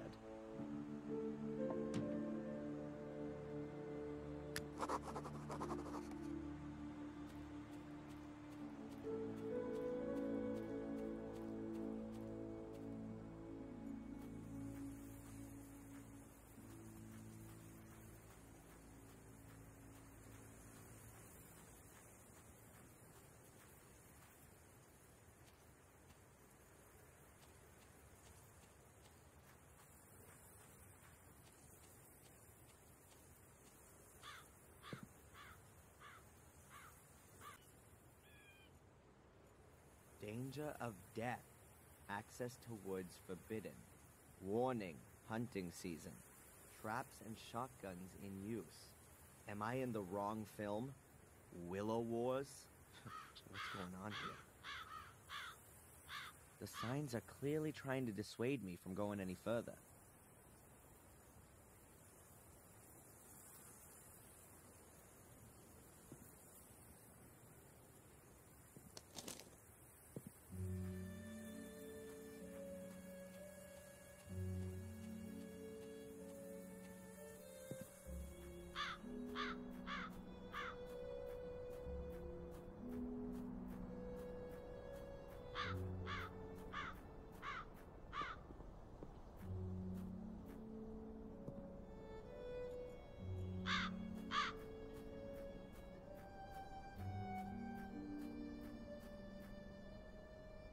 There's a whole load of gas cans here, all empty.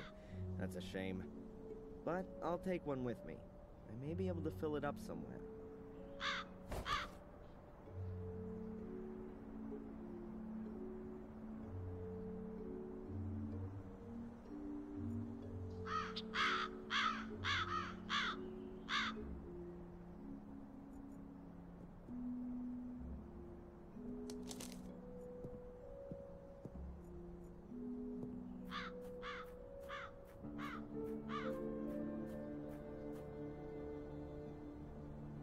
Really see much, but it smells as if there could be still gas in it.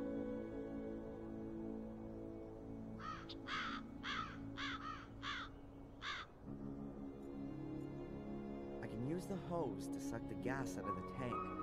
I have a can, too. Let's do it.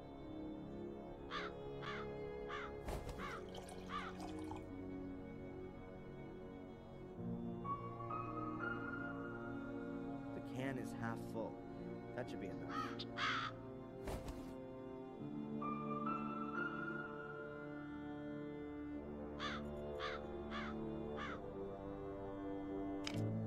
Okay, I'll release the hood.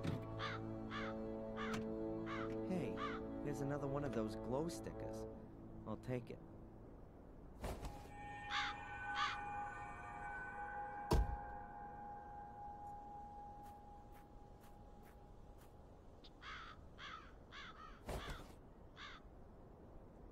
I'll take the battery. It's not even bolted in.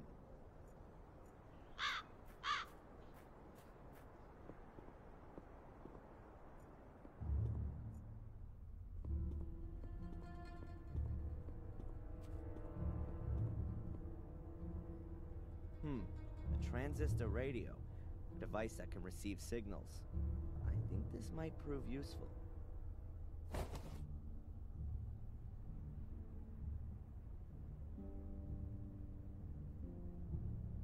If if I replace the broken electronics with those from the radio and the antenna, here's the wire. Got it. If I've got the electronics right, then it should work. I'll replace the broken battery with the one from the car. Fortunately, both have the same voltage. I'll pay Phil a social visit. He's been locked up down there for 3 days now.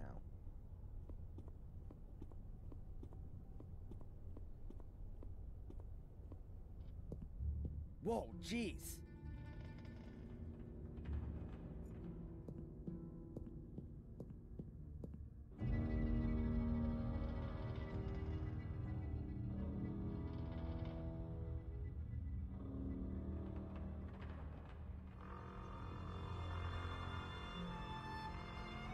Dead.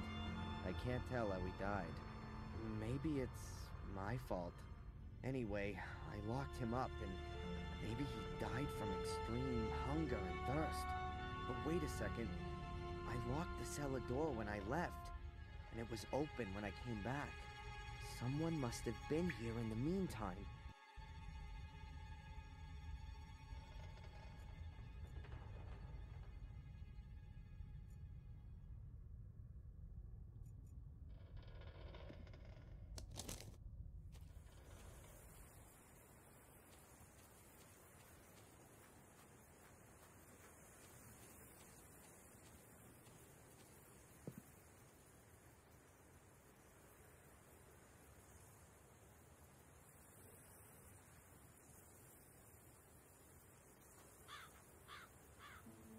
I'm not quite sure what I can use it for, but I'm sure I'll find something.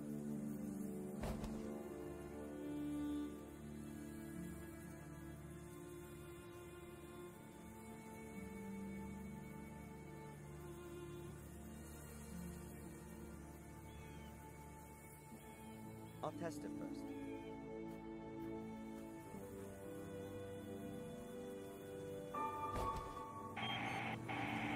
It works. Excellent. Let's hope the battery lasts until I'm back out of the woods. Good. Then off we go. I'll mark the traps with the luminous stickers so it's easier for me later.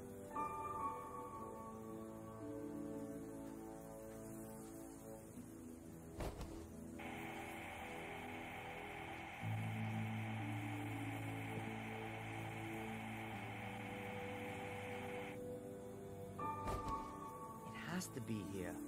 That's where one of the portals has to be.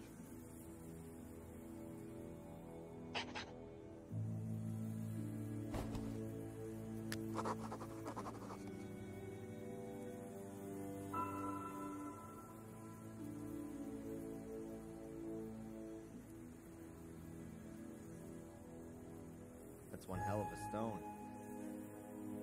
Even more menhirs. Must be a nest somewhere around here.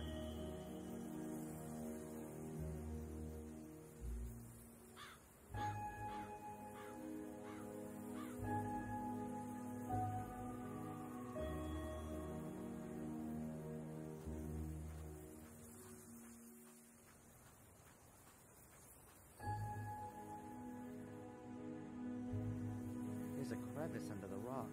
Could be a rabbit burrow.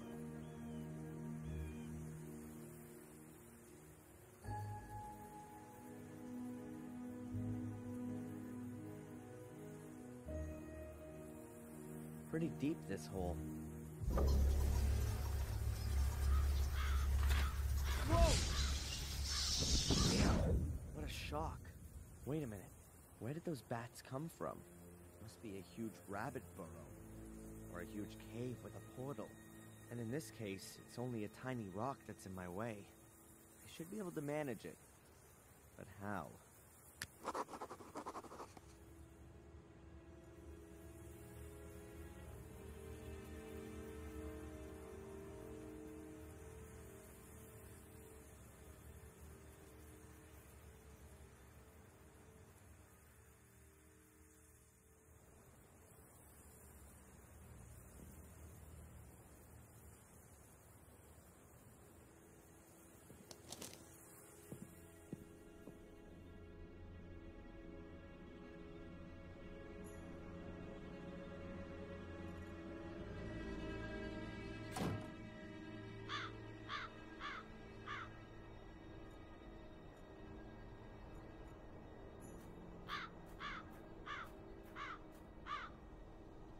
I don't know what this thing is called, but Steve has used it to drill deep holes in stone. It's big, heavy, and makes a terrible noise. Tim Taylor would say, A real man's toy. It has a gas motor, but the gauge says the tank's empty.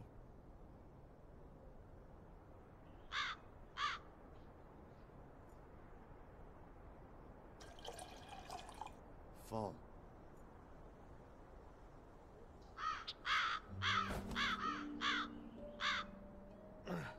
It's pretty heavy.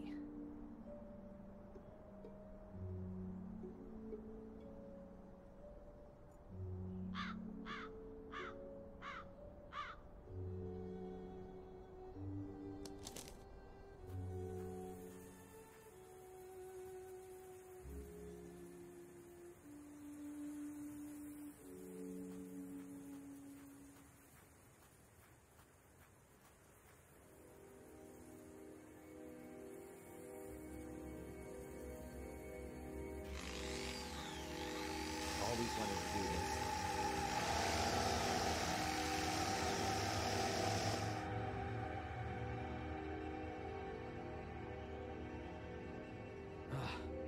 The stone's harder than I thought.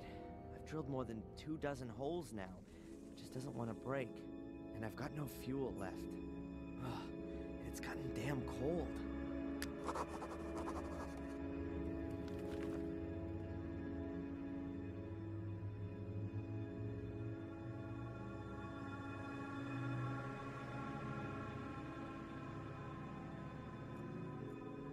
There'll be a heavy frost tonight, and the water will freeze.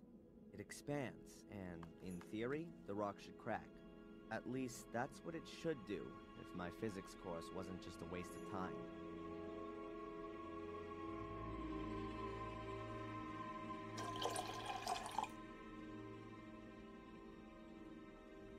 Stop. I still need something to plug the holes. Otherwise, I'll just have icicles stuck in the holes, and the stone will still be in one piece.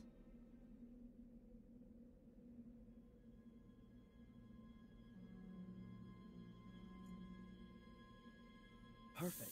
The construction foam hardens when it comes into contact with moisture, and then it's quite strong. That should stop the ice from coming out of the holes. Now I've just got to wait until morning.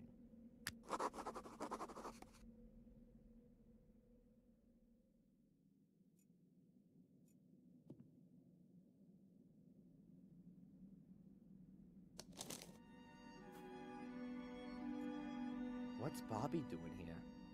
He looks very sad.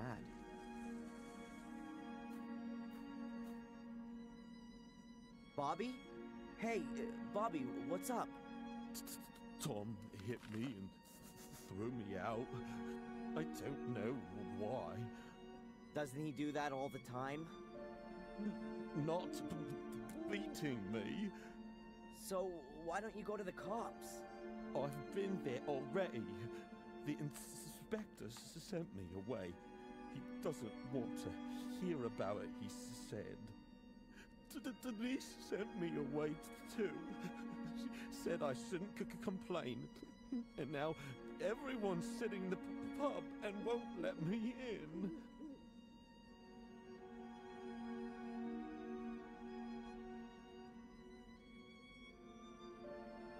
You could stay with me in the castle. That's very nice, Darren. But I don't like the castle.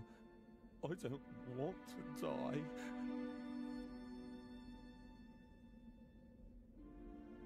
Should I give you some money so you can stay in the hotel? No, I don't want any more money. Tom always takes everything away. Should I talk to Tom? That's not a good idea. He wants to kill you. But you said the inspector is in the pub. Yes.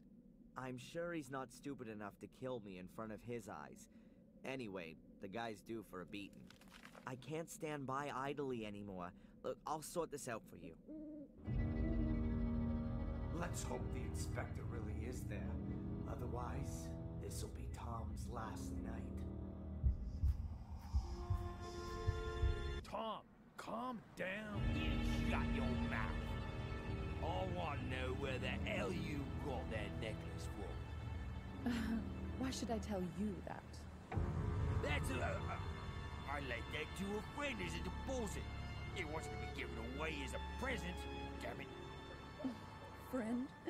Since when has Bobby been your friend? What's Bobby got to do with it? Huh? What are you on about? Keep your fingers off Denise, or you'll be in the slammer before you know it. You stay out of this, you village Bobby. Watch what you say, boy. I can... What did you say about Bobby? What's he got to do with the necklace? He gave it to me, just before, for my birthday. What? That can't be. I'm gonna kill that idiot. If someone's doing some murdering around here... Then that'll be me. What the hell is that rat doing here? Listen to me carefully now, you stinking, brainless waste of space. If you ever touch so much as a hair on Bobby's head again, wish you'd never been born. Do you understand? Oh, your lordship commands.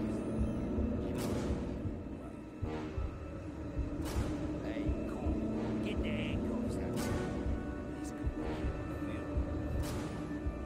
That's enough now. I'm completely drunk.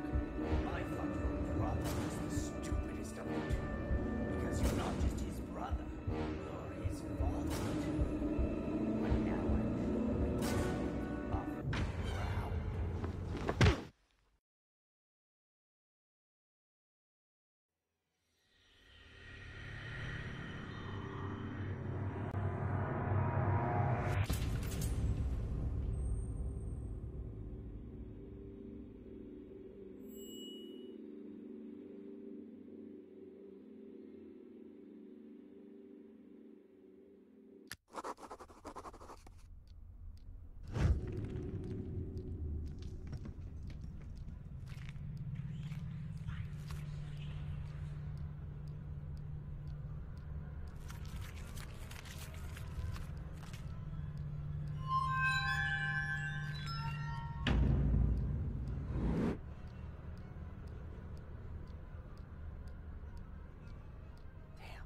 Angelina. She was really evil from the very start. Those black eyes, like a demon, a witch. I think your subconscious is processing your relationship with her. No, that's not my subconscious. I'm remembering this encounter. Her face. What kind of mirror was that? And where was it? The crevice, remember? I climbed in there to help Angelina. There was a large room down there, and this mirror was in it. Perhaps it was a cave with an underground river, and the reflection in it was simply distorted. No, I'm sorry, Doc. A few days ago I would have believed you. But this time I'm completely sure it's not just my imagination or some kind of trick by my subconscious. It really did happen. Excuse me for a moment. Dr. Winterbottom? Yes, he's still here. Can we... Yes, fine. I'll tell him. Hello, this is Big Shot Spooner. We found a corpse and want to arrest that Gordon immediately. Send him here straight away. Almost. It was the constable. The inspector is waiting for you in the cafe. You should go there directly after the session. In the cafe? What? Is he gonna treat me to a plate of donuts? Why not? Adrian, it's time to make peace with the world. Why don't you start with the inspector? It's okay, Doc. Perhaps it's all a bit too much. The ongoing investigations against me, the continuous suspicion, the visions, the castle... It's crushing me. Because you want to do everything on your own. Let yourself be helped. By me, by the inspector, and why not by a butler? Yes, I think a butler would be just the thing for you. You made the right decision. Has anyone ever told you that? What decision? That a castle needs a butler? No, that you didn't become a pathologist back then, rather than a psychologist. I mean that decision, Doc. Oh, thanks, Adrian. See you later, Doc. See you later, Adrian.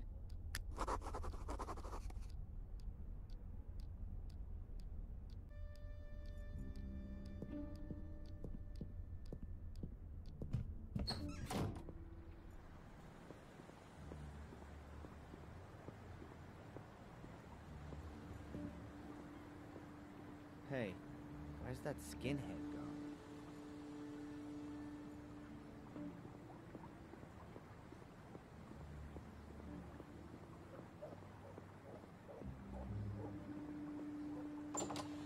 Hi, Adrian.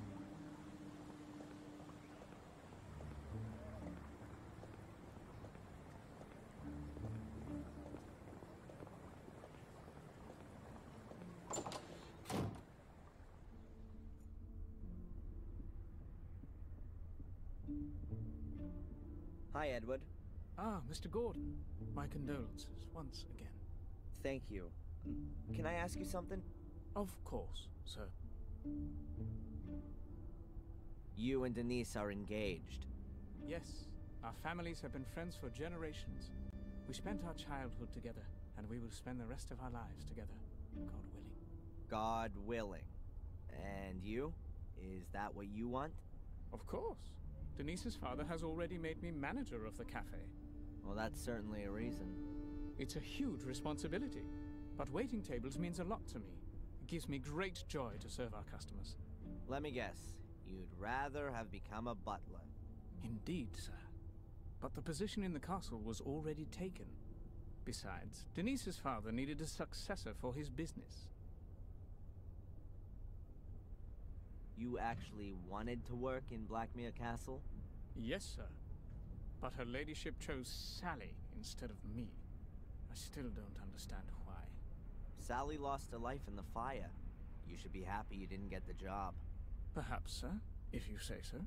Take care, Edward. I'll do my best, sir.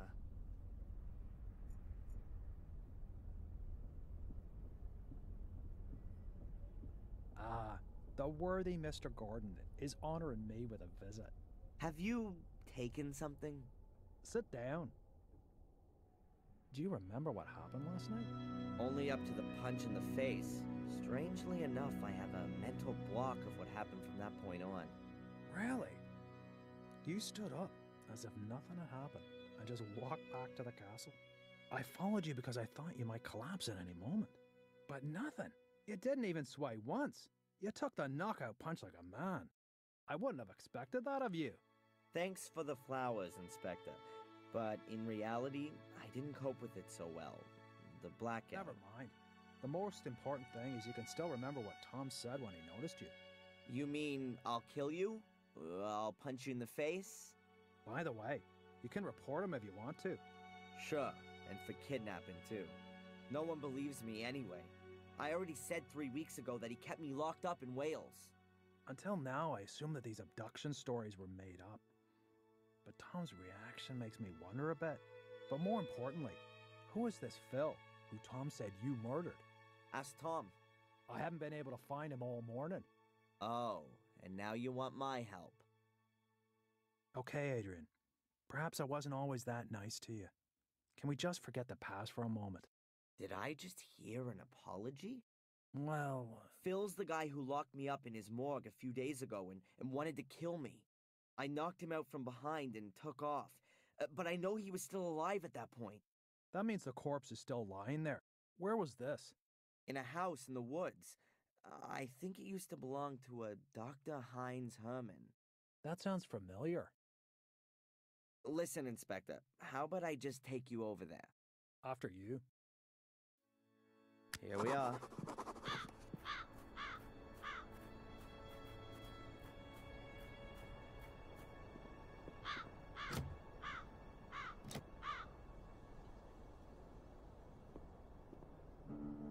The door's closed, and we can't go in there without a search warrant.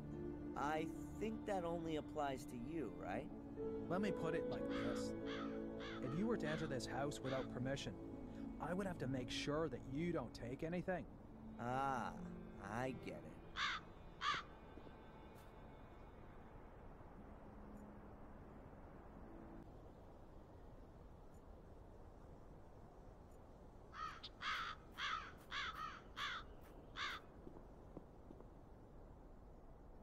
Hey, Inspector. The door's wide open. Well, who'd have guessed? His lordship has a key. I'll have to take that as evidence. Sorry.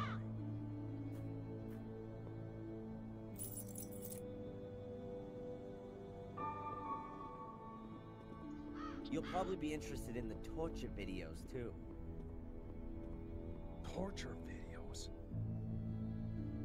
Yeah, Phil's got a whole secret compartment full.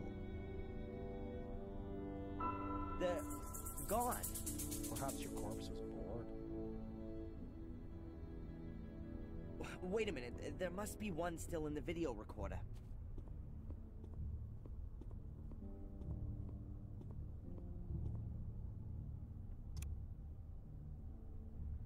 Turn that off.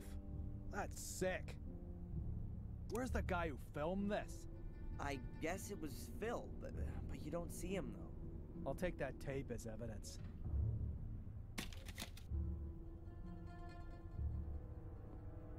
Okay, and where's the corpse?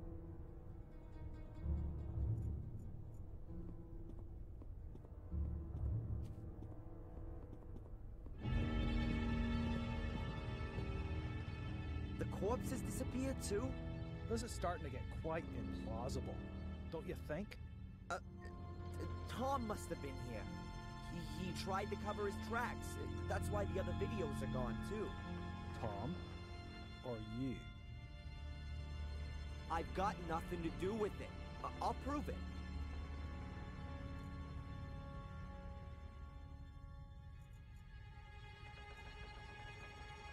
What about this corpse?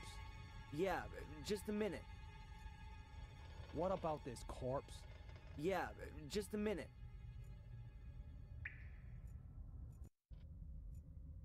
Phil locked me in this compartment. No wonder I couldn't open the door. The padlock looks pretty hefty.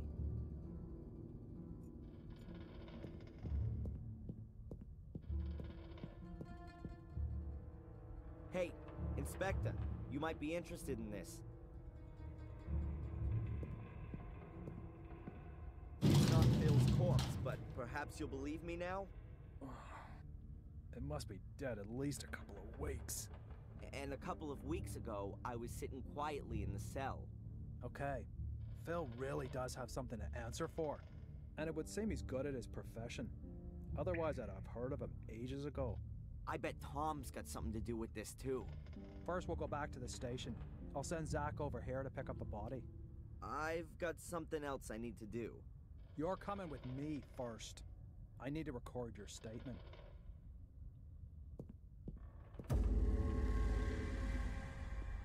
Oh! Stay where you are! Tom! So now I've got time to have a look at the stone circle, then.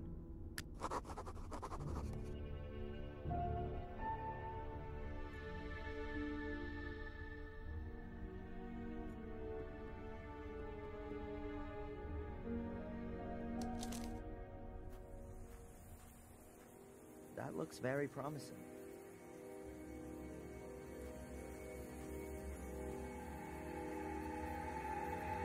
Steps? I wasn't expecting such luxury.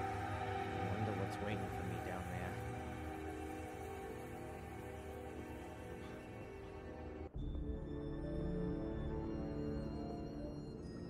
Amazing. Yep, let's go.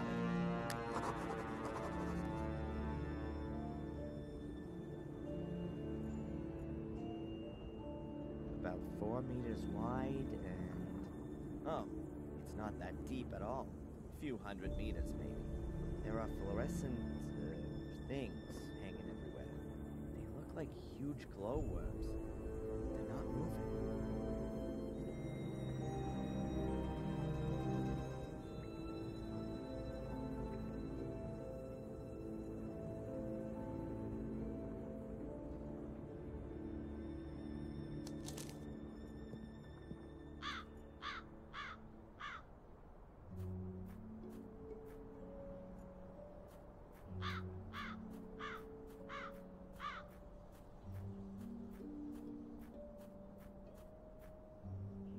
The ladder would make a decent bridge over the pit. I'll try it.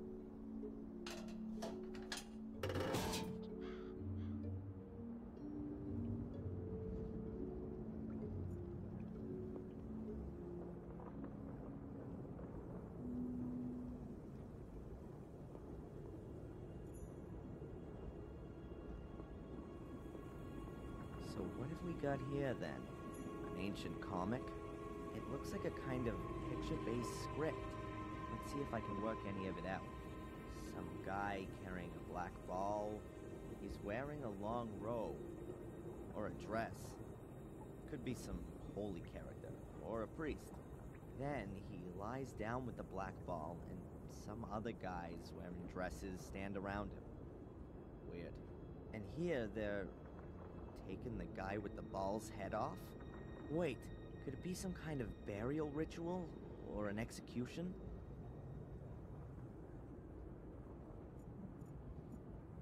I'll draw it quickly. Maybe I'll find someone who knows about hieroglyphics.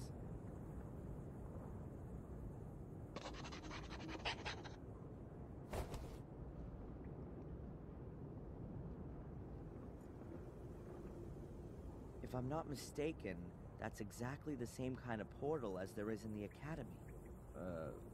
Was, before it was filled in.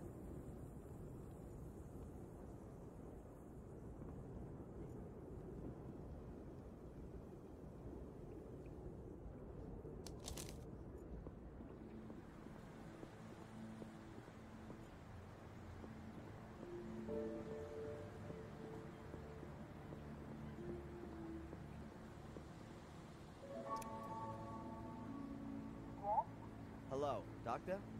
Can I ask you a quick question? Of course. Come on up.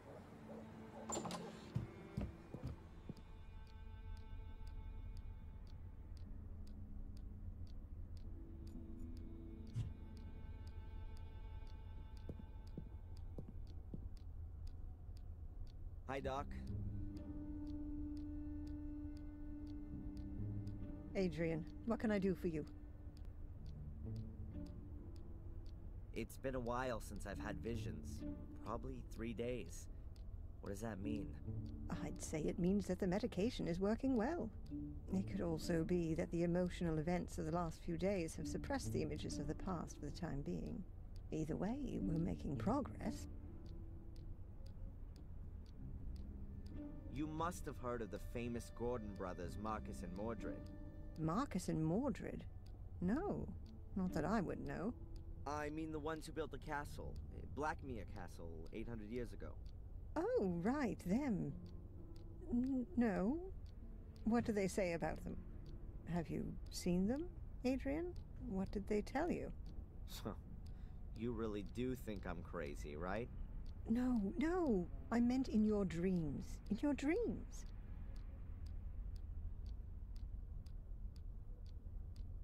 You said you knew Dr. Herman?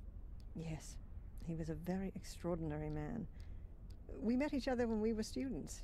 It was a great time. But I quickly realized that pathology wasn't really for me. Unlike Heinz, I was always much more interested in the living. You studied pathology? Amongst other things, yes. Are you surprised? Not really, no.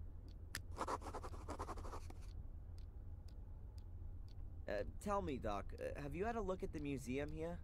To be honest, no. I've never been, and I never will. It's probably better that way. Then, I guess you don't know anything about the Black Ball? I'm sorry, no. Look at this.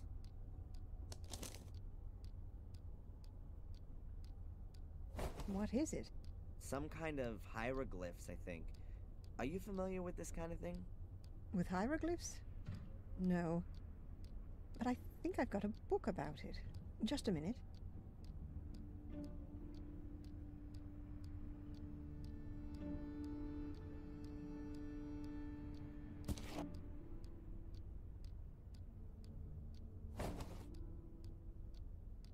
Here, I bought this before my holiday in Egypt. But I've never read it. Perhaps there's something in there that interests you. Thanks. Bye, Doc. Look after yourself, Adrian.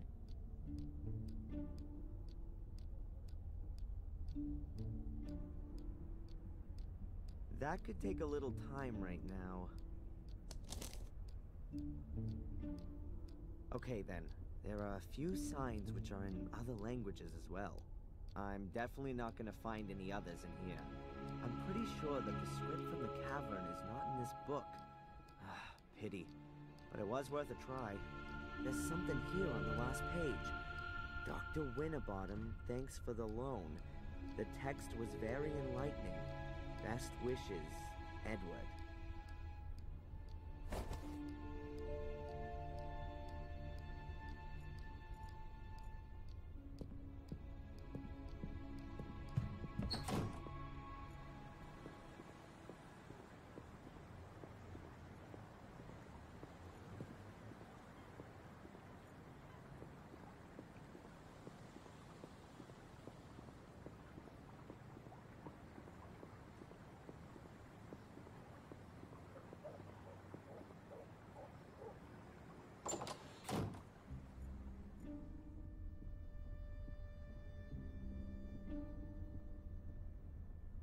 Edward.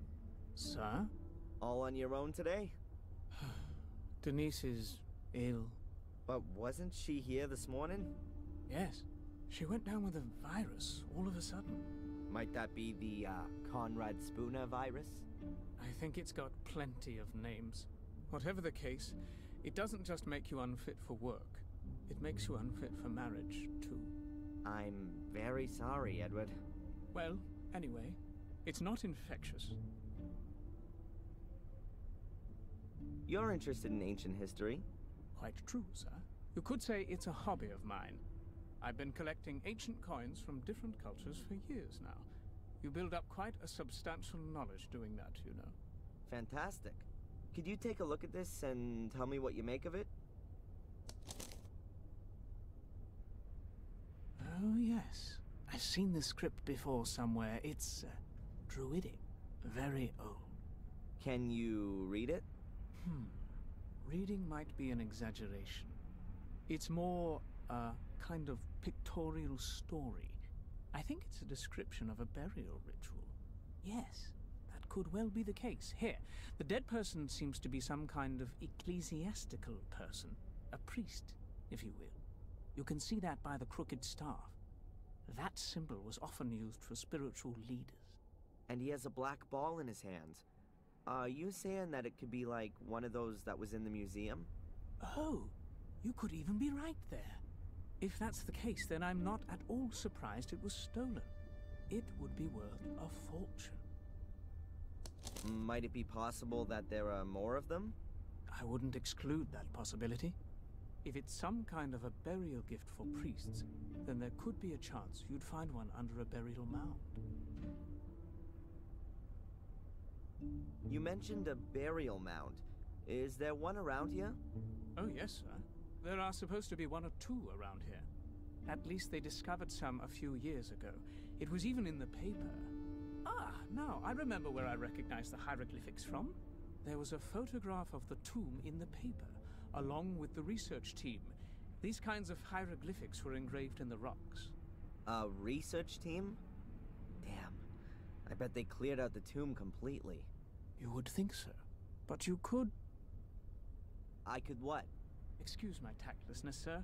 Miss Valley, she was involved with the excavation. A group of archaeology students were here in this area looking for pagan relics. And they discovered a burial mound quite by chance. It was quite an exciting event. And, who else was involved in this enterprise? Nobody I knew, I regret to say, sir. Thanks anyway, Edward. You've helped me a lot. Sir, would you happen to have a moment's time? Yeah? It's rather unpleasant for me to mention this so brashly, but Dr. Winterbottom said I ought to do it. Now, as master of Black Mirror Castle, would you happen to have any staff requirements? I would be most pleased to be able to work for you, sir. Huh? What's gonna happen to the cafe if you're no longer here? Oh, don't worry about that. Denise's father already has a new business idea, and I, don't believe I'm the right sort of chap for it. Is that so? Isn't the cafe doing so well? What could do better here in Willow Creek, then? An undertaking business. Funerals, sir. Huh. Of course. I should have thought of that myself. But I really don't know if I can actually use a butler. I need construction guys or a demolition company more urgently. It is precisely a butler's job to look after such things. Maybe you're right. Well then, why not come up to the castle tomorrow sometime? Then we can give it some more thought. Thank you very much, sir. Take care, Edward. I'll do my best, sir.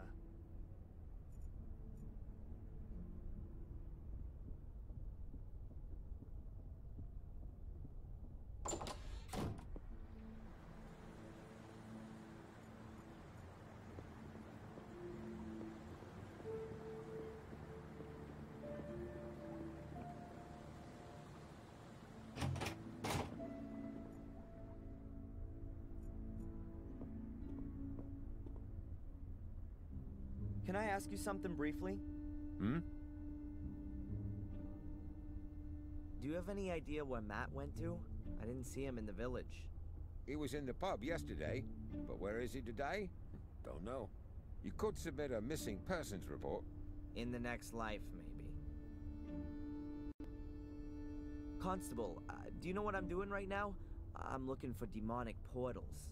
They were built here before the Holy Ghost had even dared think of Jesus. Ah, yes. Well, happy hunting. I found a bear trap in the woods. Are those kind of traps even allowed? I know there are hunters out and about all year round, but I'm sure they don't use bear traps. There aren't any bears in England. What are the traps for then? And who set them? Maybe the bears have laid some to catch the hunters.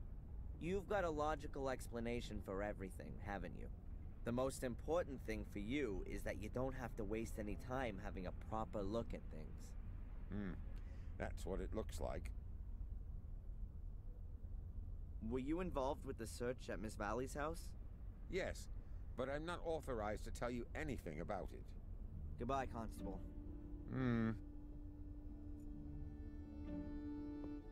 Inspector Spooner. Little Lord Adrian, what can the village Bobby do for you?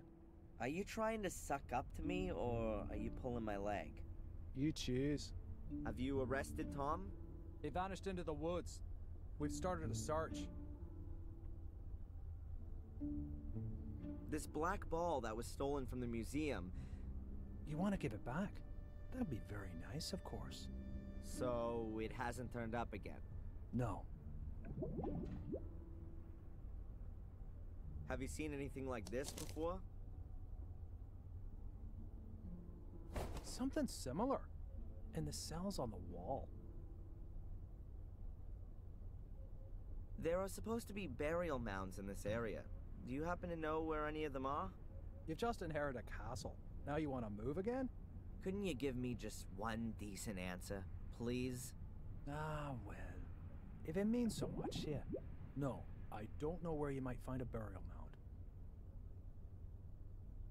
Might you possibly be able to give me a tiny bit of information?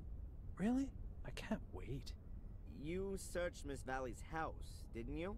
Did you come across any kind of archaeological notes or drawings while you were at it? Zach? Shouldn't you have been off on the beat long ago?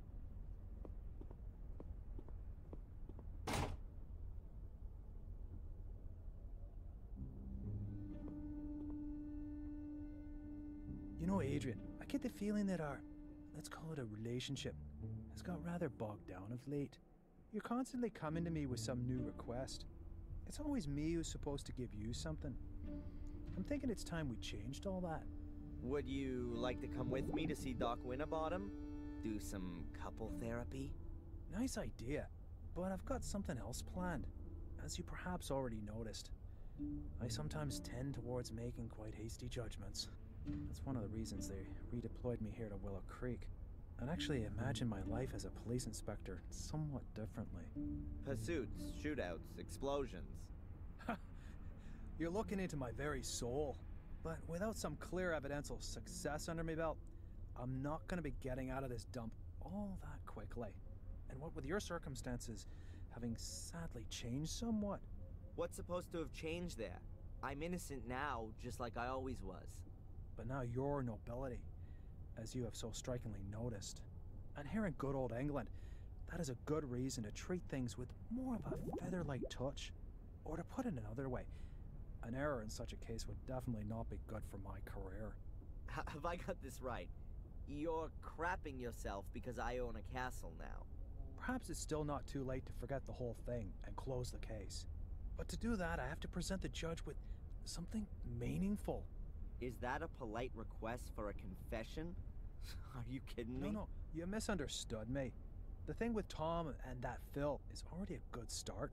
Also, Murray has corrected his statement and given you an alibi for the Miss Valley murder. Seems to like you a lot, that bloke. But there's still this Lewis and Angelina woman. They're officially missing.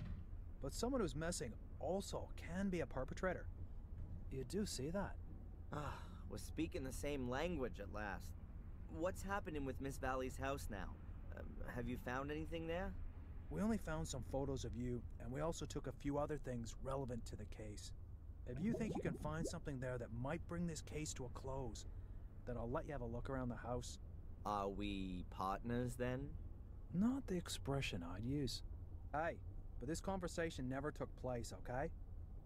Zach will go with you, and I want to be informed about everything. Of course, Inspector.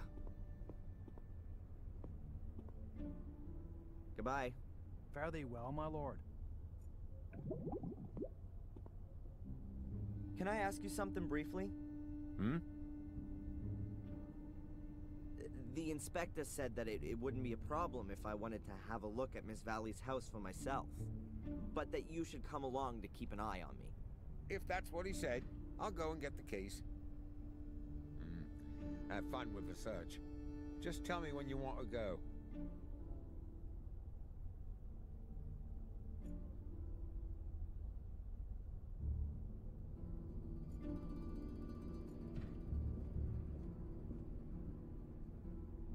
An empty notepad. What are you doing there? I just wanted to take a piece of paper to take some notes.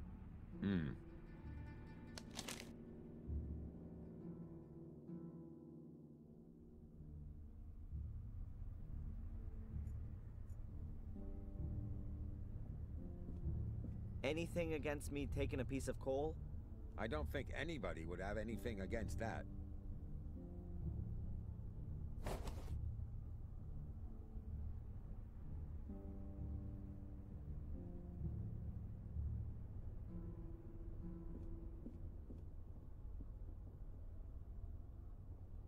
This trick has always worked before.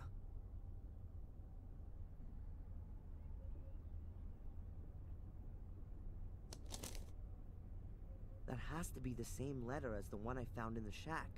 You can still read a bit of it. In case we are unable to, the evil, we fail in our goal and the order never existed, already sacrificed, that was never my intention. If the cursed one, then, now it's looking very faint, can't be allowed to find any trace that might lead to us. I get it. This is Miss Valley announcing that the order should be disbanded should anything go wrong. That explains a lot.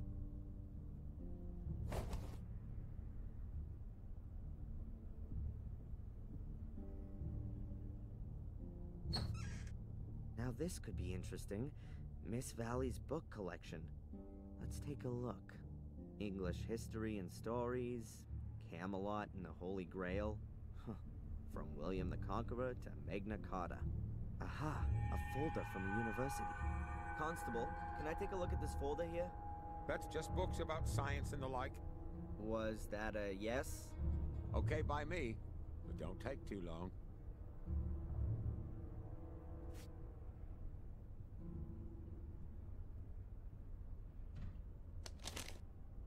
No black ball.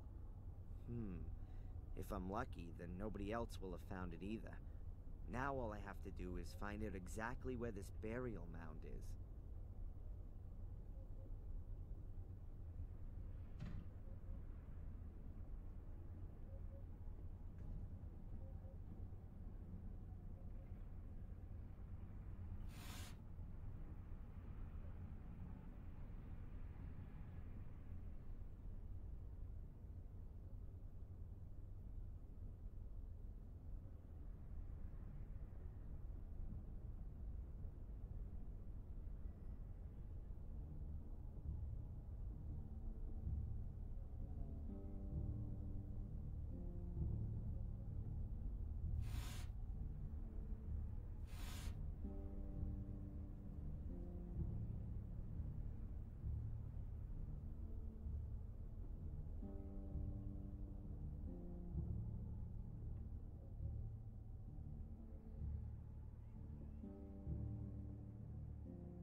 got something I can work with.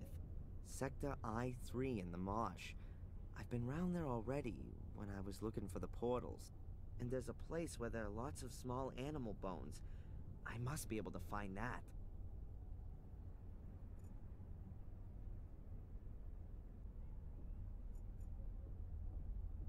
Zach, I've seen enough. Let's go. Please, put the folder away again, and then we can go.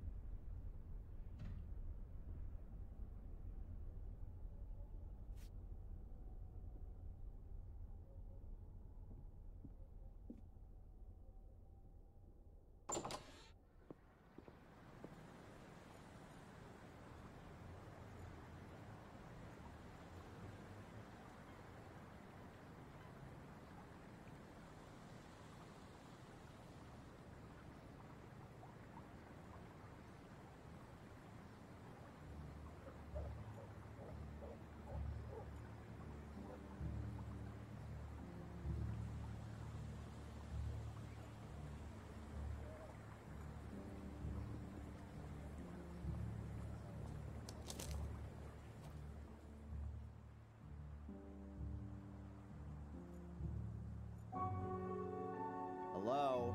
As far as I can remember, there wasn't a pile of stones here yesterday.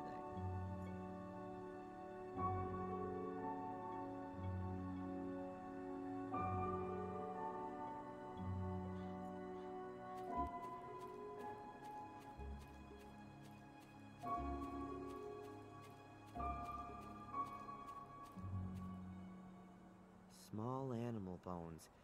It said in Miss Valley's research papers that she'd sent some of the bones to her institute. That would point to there being a burial mound somewhere here close by.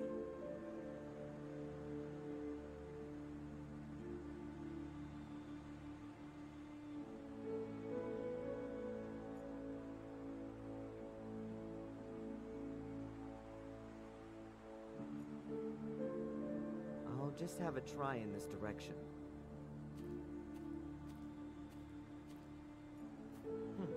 Wasn't all that difficult to find.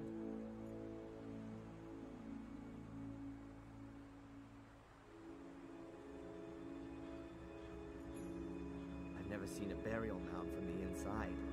To be honest, never from the outside either. Let's see what awaits.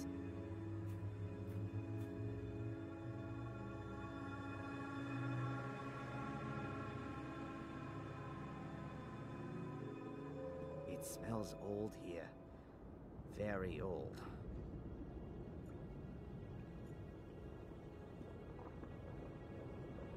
The wind's blown half the wood in here. No black balls down there.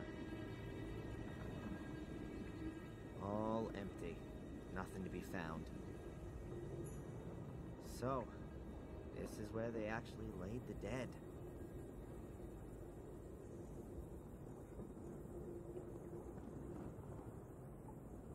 There are small loose stones all over the place here. The floor is made of stone, covered with a layer of dirt. They sure couldn't have buried the ball. It's not worth it. I'm not gonna find anything like this. Mordred would definitely have known where to look. How come I'm not getting a vision now? Hey Mordred, where are you when you need it? Just a minute. That's not such a bad idea. If I don't take my pills and then wait here for long enough, I'm bound to have a vision sooner or later. I mean, why not here? Although it does say on the warning label that it's at least 2 weeks before the meds stop working. Maybe I can speed that up? Just a matter of how.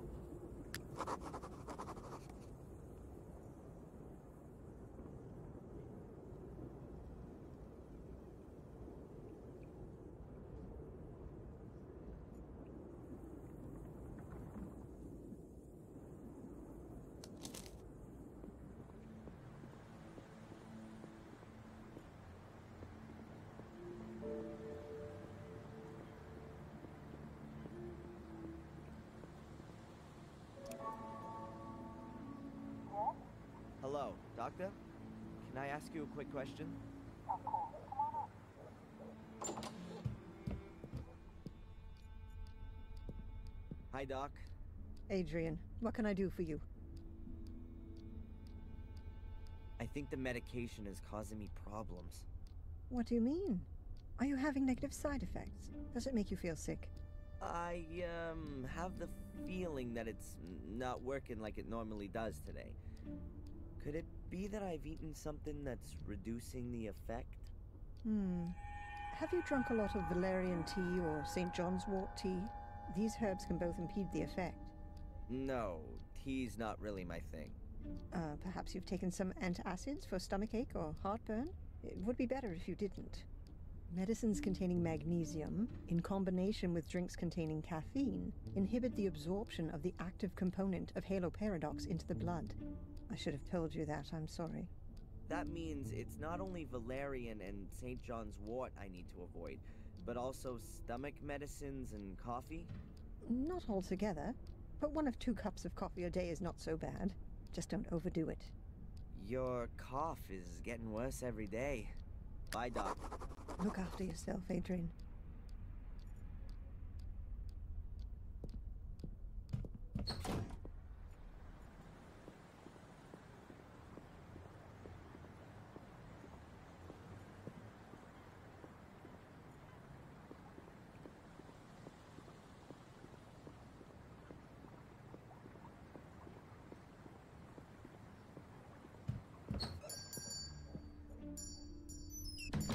Hi. Abaya, have you got something for heartburn? Yes. Yes, of course. I recommend bicarbonate of soda. Does that contain magnesium? No, it's just salt. Have you got anything else? If you need magnesium, you could also take an antacid. You need a prescription for it, but I'll make an exception for you. Okay.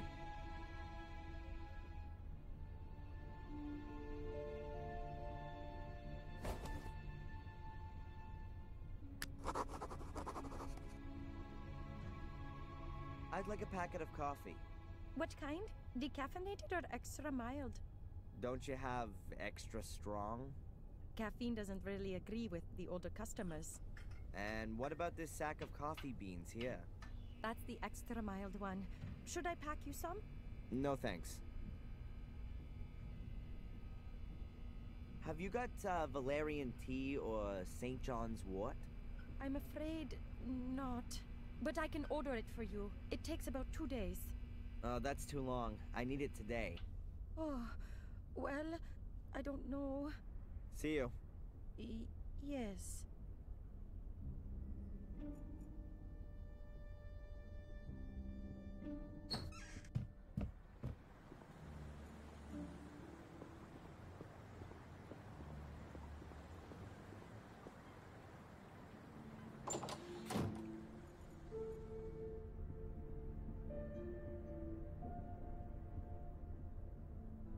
Edward?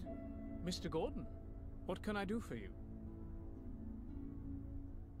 Can I buy a whole packet of coffee here, too? But of course, sir. What variety would you like? The strongest. My pleasure. That's Colombian coffee, one of my favorite varieties. Thanks. Take care, Edward. I'll do my best, sir.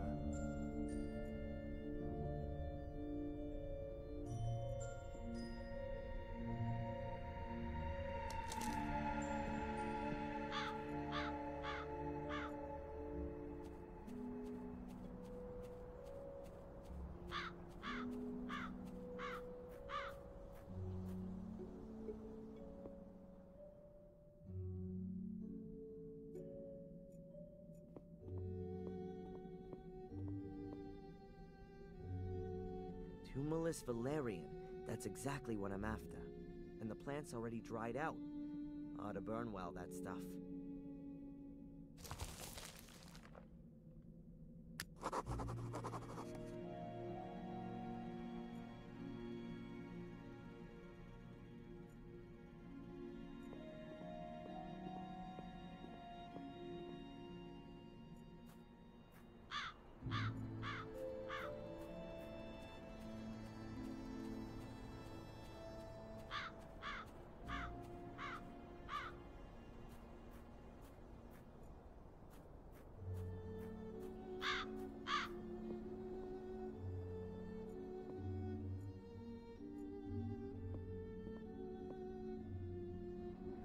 empty pot.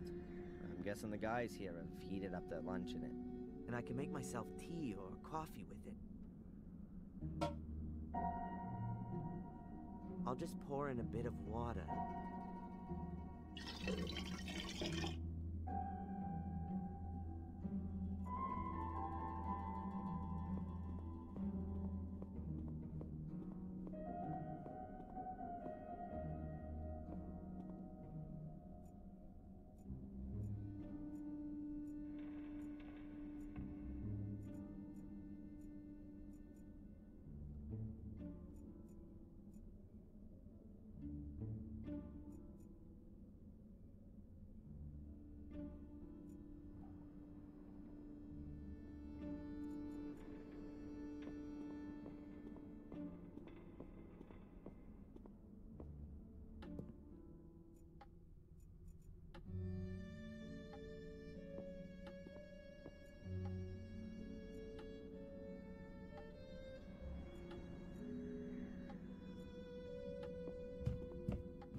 There's only one other door in the passage, and it's locked.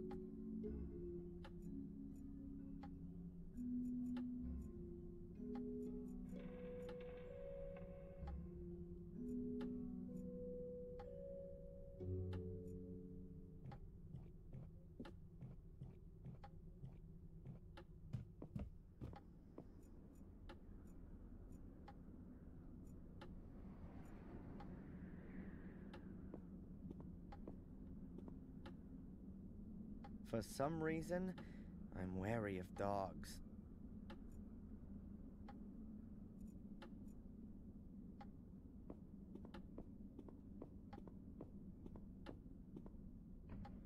It's a roll of damp-proof sheeting used in construction. The craftsmen should really cover the floor with it so they don't make everything filthy.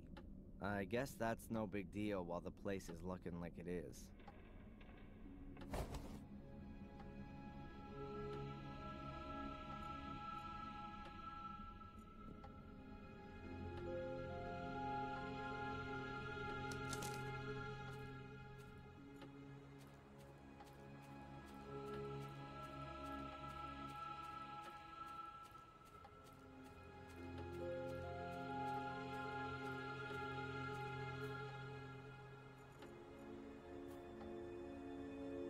There are plenty of twigs and branches here.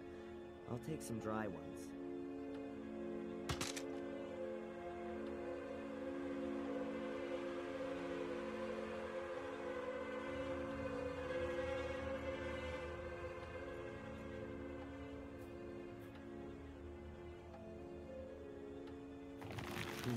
Well, at least it won't rain in anymore.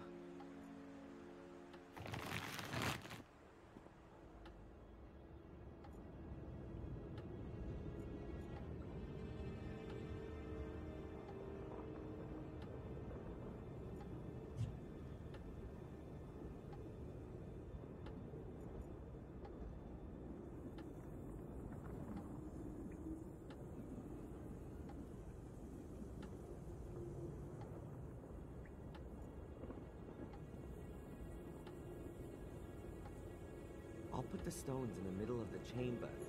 That'll give me a small fire hearth.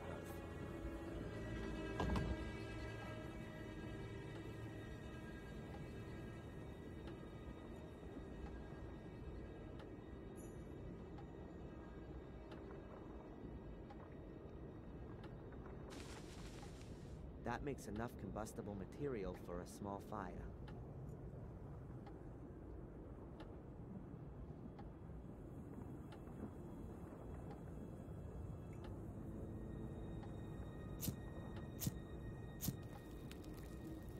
Father and son by the campfire. How touching.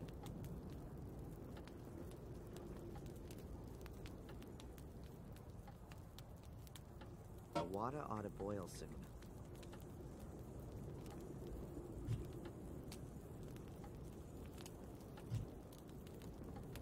In another life, in another place, I'd be thrown in the noodles at this point.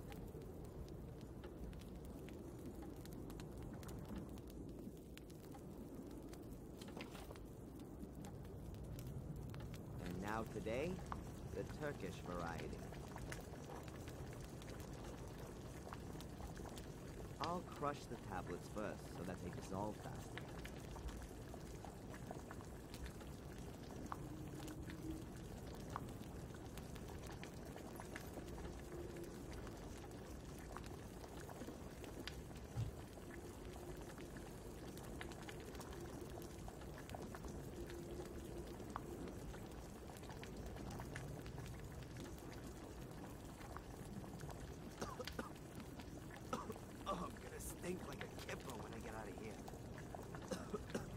Not exactly the best deodorant for an unjustly alleged arsonist.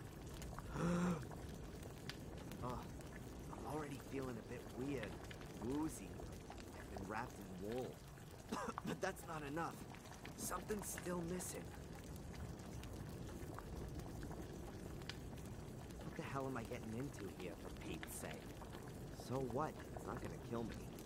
And if it does, then I'm already in a tomb, aren't I?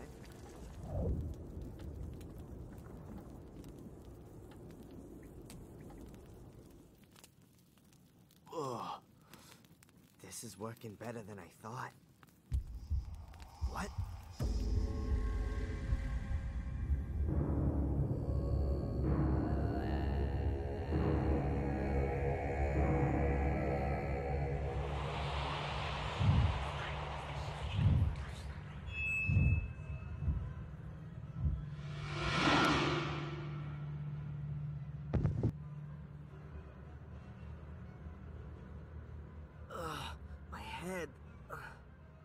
My pills, I need them urgently. Damn it! I never thought it'd be so intense. How long was I out for?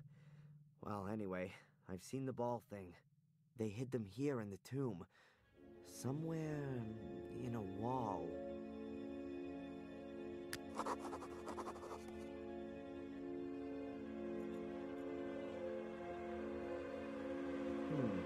This mold wasn't here before. Or was it? What can that mean? This figure in my vision has done something with the ball here. Well, that was weird.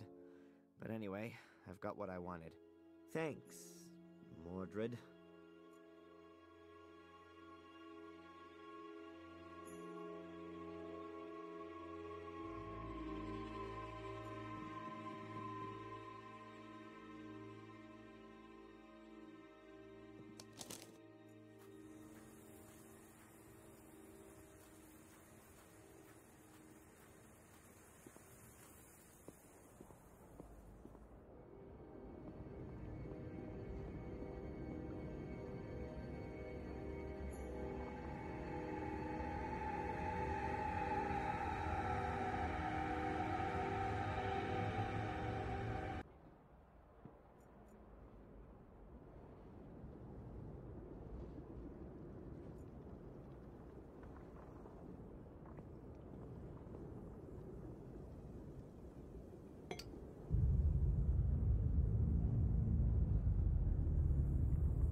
Right now.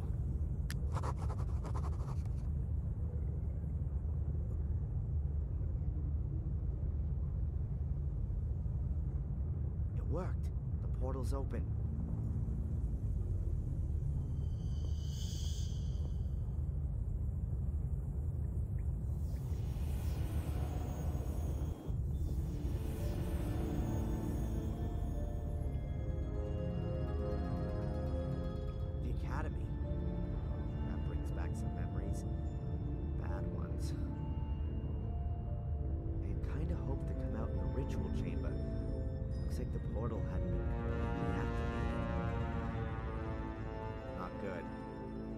Looking, I'm gonna be here longer than I planned for.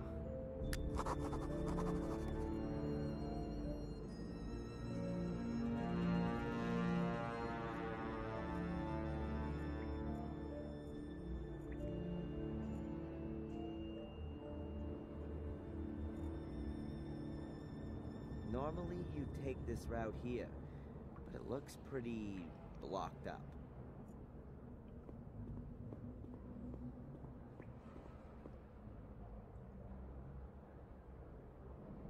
There's a piece of black material. Oh, that must be a member of the Order, killed by the falling rocks and all that chaos. Unrecognizable from here, though.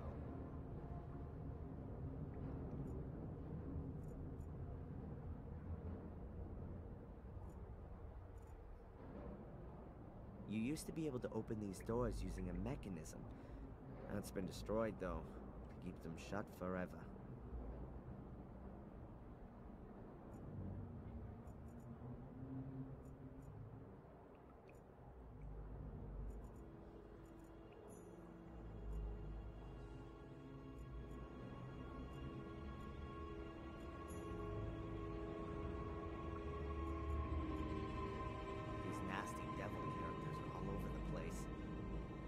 Galleon figureheads.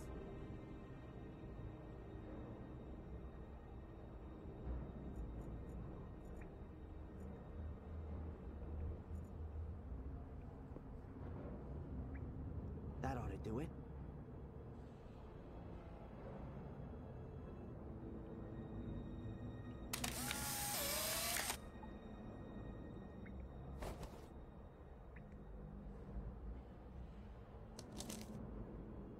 Yes, there's the black ball, in a dead person's hand, and behind that, the other opening. If I only had something like a stick, I could push the ball out on the other side.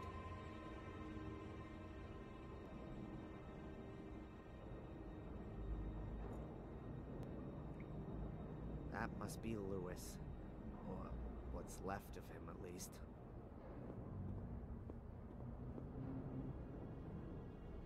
Angelina wouldn't have got all that far without his help. He let himself be used by her, just like I did. But never mind what kind of a guy he was. I still have to feel just a bit sorry for him. Let's see if the guy's got anything else on him, apart from bugs. Keep nice and still. Ugh. Something about this corpse feels quite nicely alive. Must be something to do with the circle of life.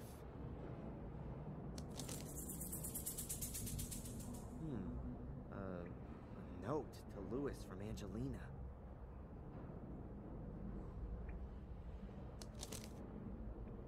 A letter to Lewis from Angelina. Lewis, I've taken care of Valley. She's not gonna cause us any more trouble. You deal with the people at the castle. Best thing would be to just set the place on fire. Just make sure that the American comes out of it at least half okay. I need him alive. Bring him to the academy as quickly as possible. I'm gonna try to be there with Catherine ahead of you. You'll get your money as soon as I've got what I want. Angelina.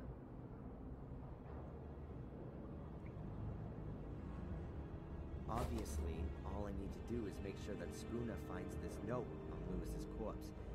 And that'll mean I'll be off of the hook at last. But it's impossible for me to let him in here. In doing that, I might just as well sell off my family secret and have Mordred tattooed on my forehead. I'll think of something or other.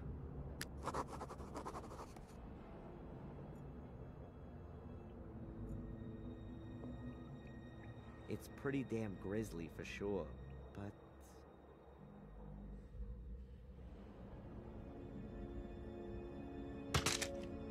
I could use Lewis's arm as an extension to get to the black ball.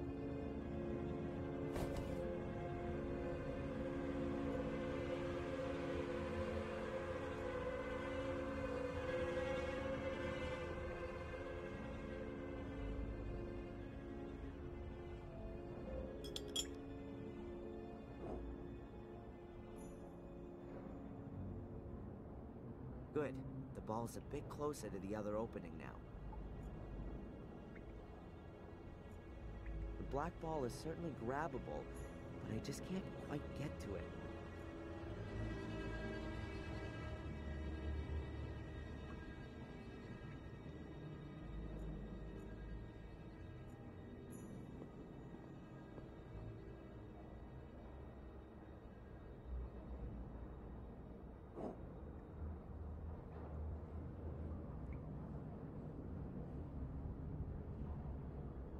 Gotcha. Now let's get out of here.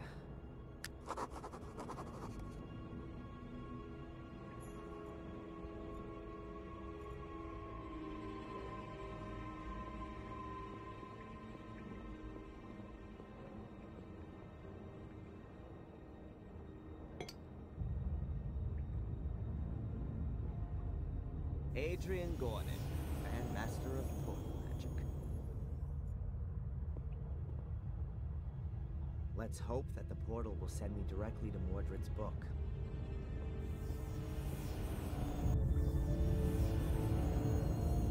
It worked. I'm in the ritual chamber.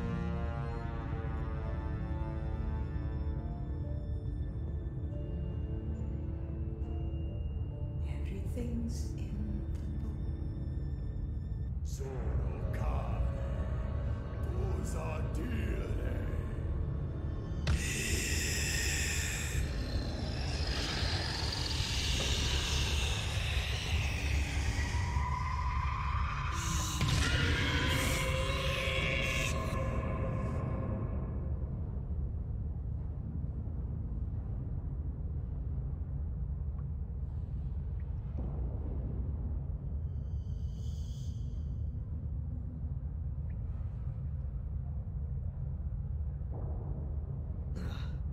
Pull yourself together, Adrian.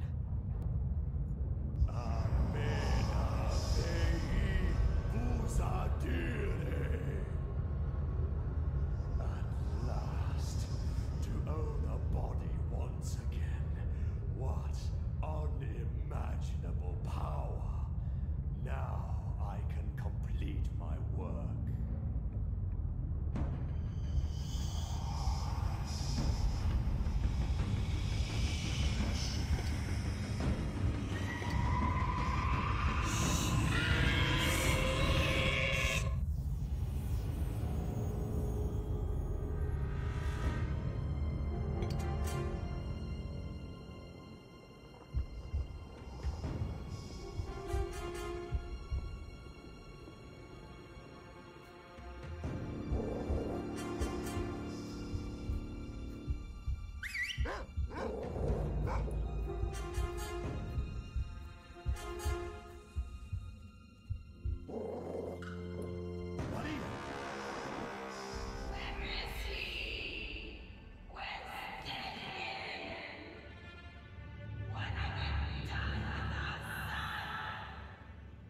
He's dead. No, please. That can't be. He was too weak. I wanted to make him stronger. He could have been much more powerful than I.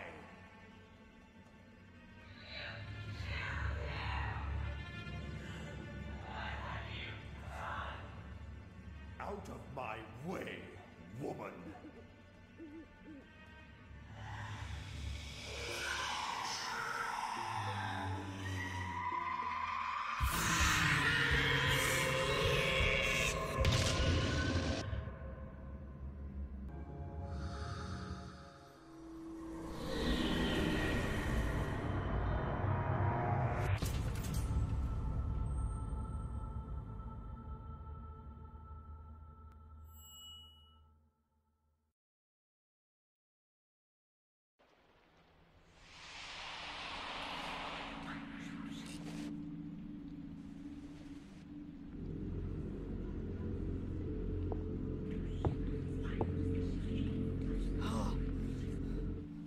No!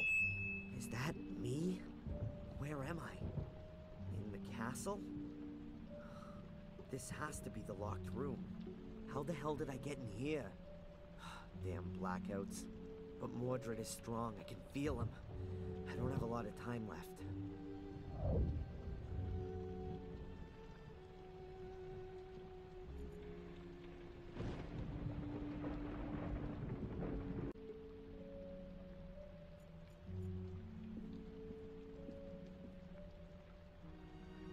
So I didn't dream it. It actually happened. That's the book from the ritual chamber. Mordred's book. The pages are empty. Damn. Can't be. What the? Everything is in the book. And now there's nothing in the book. Okay. Keep calm.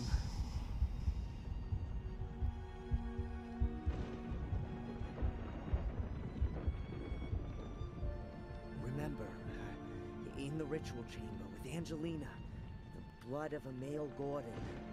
If I drop some of my blood onto the book, then the writings ought to become visible.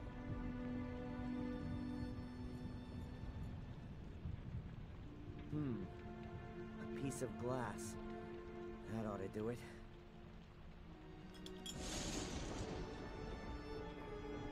Ow.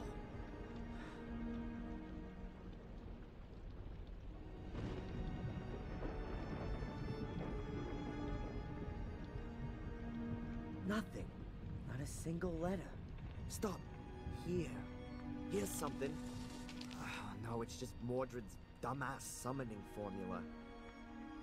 All that for nothing.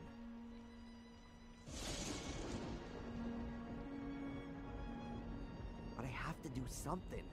I can't just let Mordred win. I'd rather be dead than a centuries-old murderer.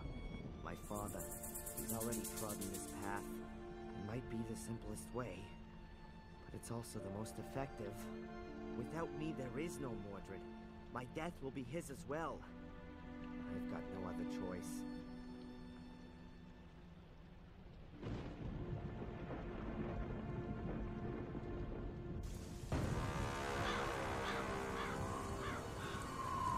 The Gordons, centuries-old family.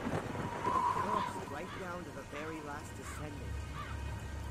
I am him. The story of the Gordons ends with me.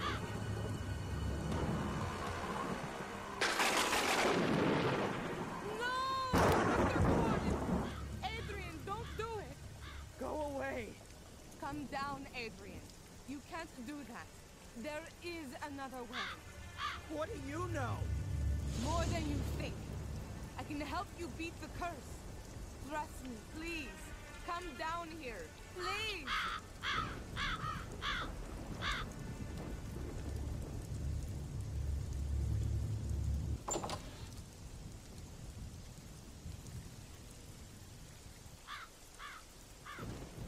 Who sent and why? My employer is the Vatican. Have you ever heard of the apostolic visitation? We're mainly concerned with supernatural phenomena, what are commonly known as miracles. The Vatican.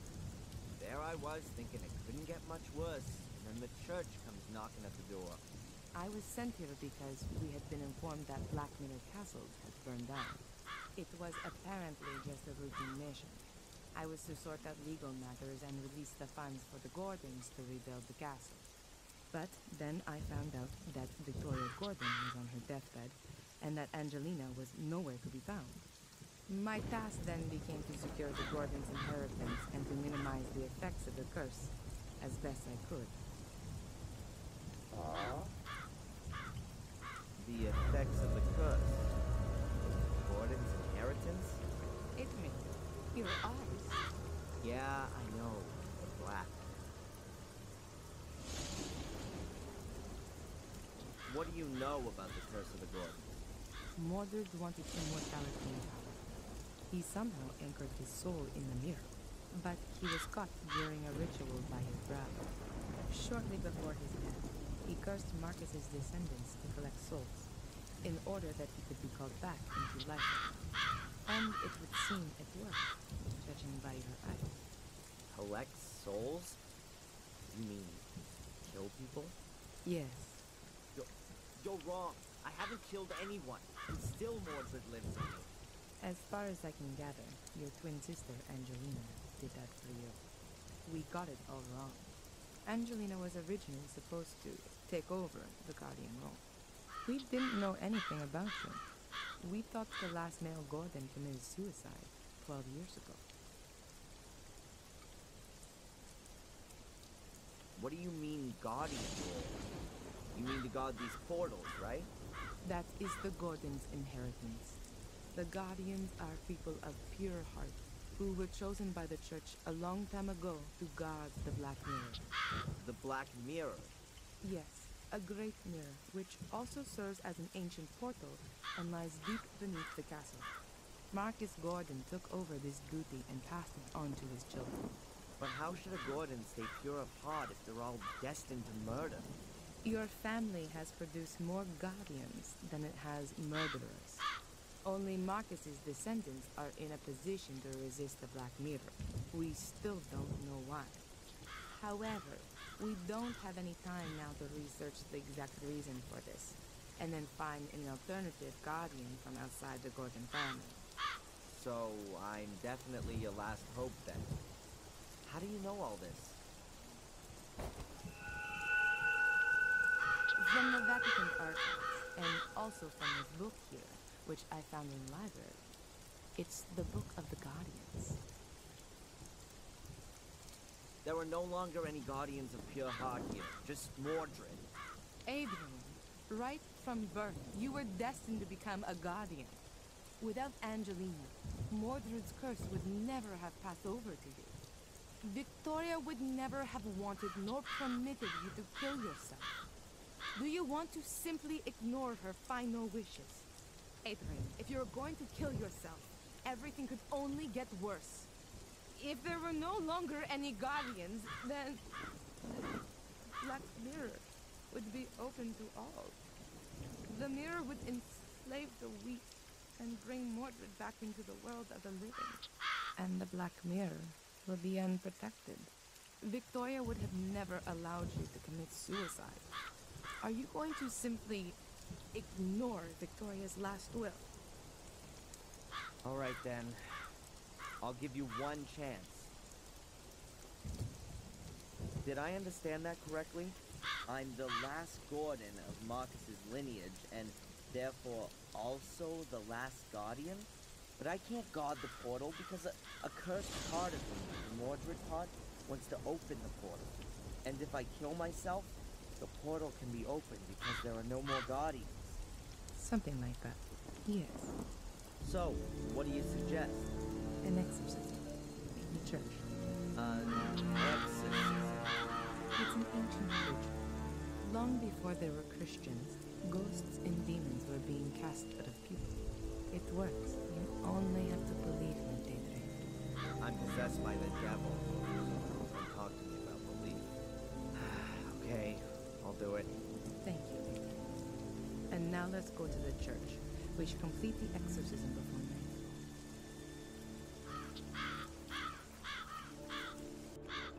So, how does a person get to work for the Vatican? Later. Holy Mother in Heaven! Yeah, good day to you too, Father. Prioress Antolini, welcome back. You've arrived at just the right time. Now do you see why I was in such a hurry? Miss Antolini has had an idea about how to solve my problem. Yes, I've been informed. The Archbishop has told me about it himself. 5 minutes later, and you would have had to inform Mark as well. Father, have you ever performed an exorcism? I've been the priest for the whole manor of Black Mirror for years. Everyone here has been baptized by me, and my words accompany them to the grave, too. I've taken the confessions of murderers, and I... Father, have you or haven't you? No, not in practice. But I do have the theoretical knowledge, of course. Oh, great. I'm the guinea pig. Adrian, I've been trained for something like this. I've studied the Rituale Romanum several times, And if Prioress Antolini thinks it's the best option, then I agree with her. After all, she is, well, I've already told Adrian who I work for, but I'm afraid we don't have time to discuss this for hours on end. Good.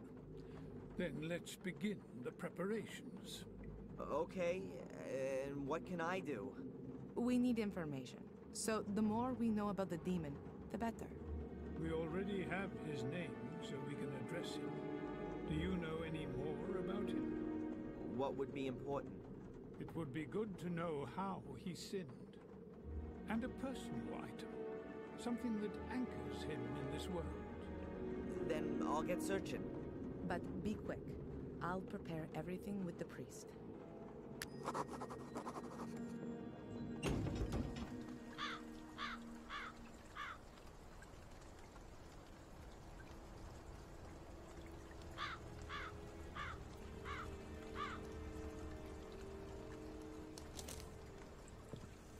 Good day, sir. Edward. I completely forgotten about him.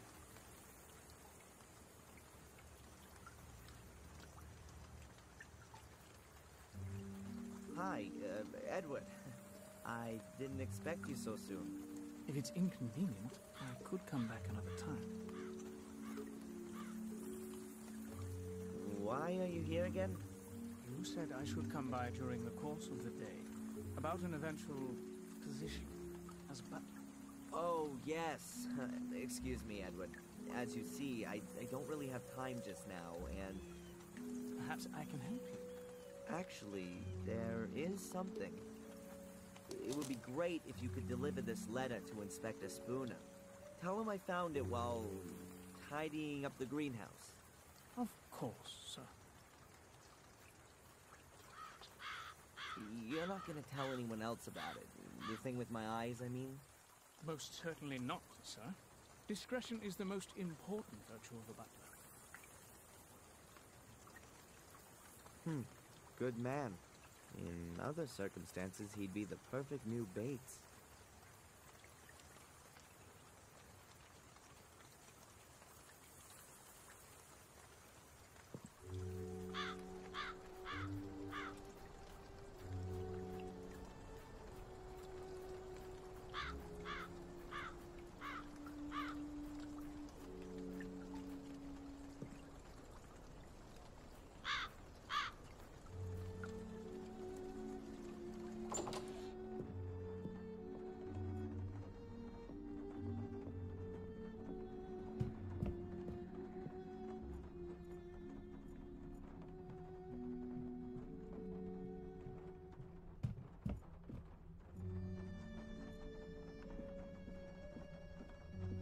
Even if the pages are blank, maybe the book will be useful for the exorcism. Who knows?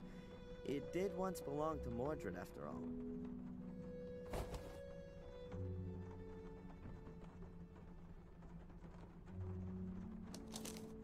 Maybe this was the book that Victoria meant as she was dying. She said that everything was in the book. Damn it, Valentina. I was never able to find it like that. I don't have the time to read everything, but at first glance, it looks like it's just full of stories about the White Lady. It even tells here about how she died. In the final duel with my brother, she threw herself between us to stop the bloodshed, but he was no longer the brother I once knew. The evil had corrupted him too much. How great must this power have been to make him forget all of the battles in which we had fought together side by side. How incessantly overpowering must the evil be to make him forget just how much he had loved his wife Maria. His blade pierced her heart and snapped as though it were made from glass. That was also the end of my brother. But then with his final breath, he cursed me and all my descendants. I killed my brother. I will never be able to forgive myself for that. His final resting place will be in our chapel. May God have mercy on his soul. That must be a transcript from Marcus's writings.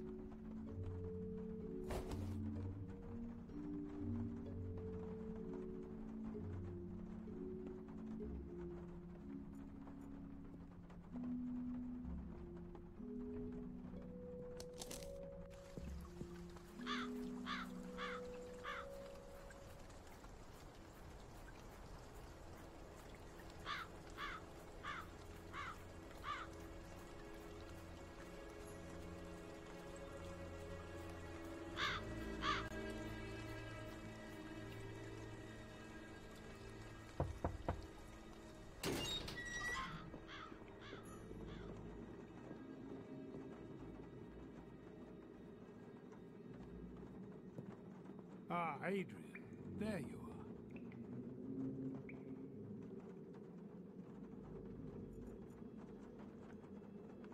are. I found a book that belonged to Mordred, but all the pages are blank.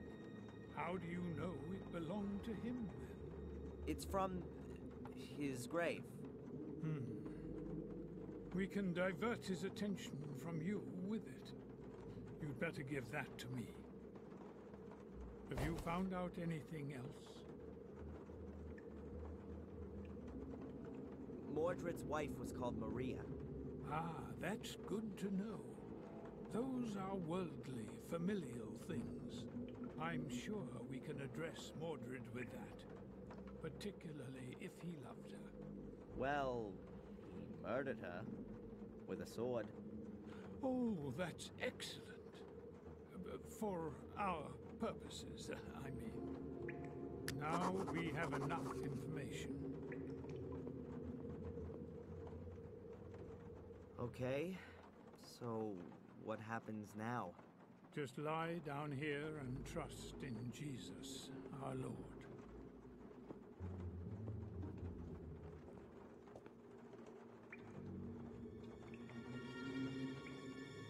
Miss Antolini, are you recording? This is the exorcism of Adrian Gordon. Present are Father Frederick, pastor of the Church of Wormhill, as conducting exorcist, and as witness and doctor, Prioress Valentina Antolini. It has begun. Let us pray. In nomine Patris, Patris, et Filii, et Spiritus Sancti. Amen. Most glorious Prince of the heavenly armies, Saint Michael the Archangel, defend us in our battle against principalities and powers, against the rulers of this world of darkness, against the spirits of wickedness in the high places. Come to the assistance of men whom God has created to his likeness, and whom he has redeemed at a great price from the tyranny of the devil. We know your name, demon. You that calls itself Mordred. Release Adrian, I command you in the name of our Lord. Stoop down in Peter's spirit.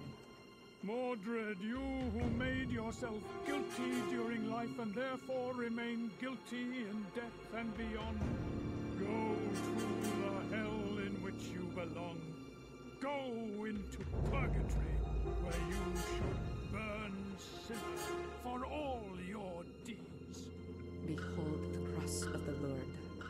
Mordred, you who has raised a weapon against your brother Marcus, you who murdered your wife with a blade of your sword, Maria, whose soul has found no peace since then.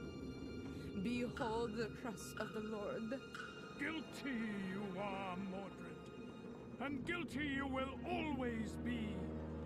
Bow beneath the all-powerful hand of God. Release Adrian and go there where you can receive the vengeance of God.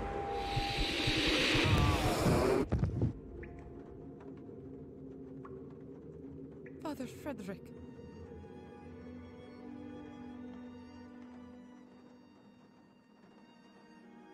I saw him. He spoke to me. It's the wrong place.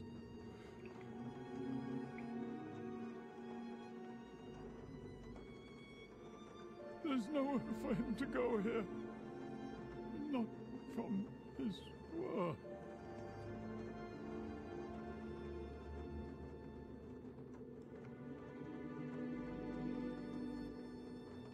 Oh, Father.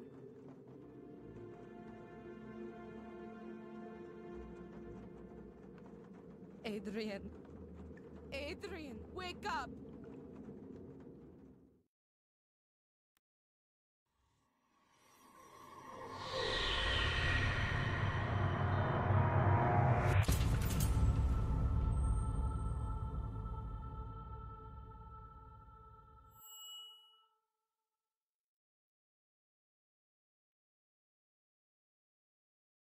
Thank you again for helping me bring Adrian to the castle. But of course, miss. Is there anything else I can do for you? No, not at the moment. Then I'll come over again tomorrow. Have a nice day. See you. As long as Adrian's still asleep, I should let the Archbishop know about the current state of affairs.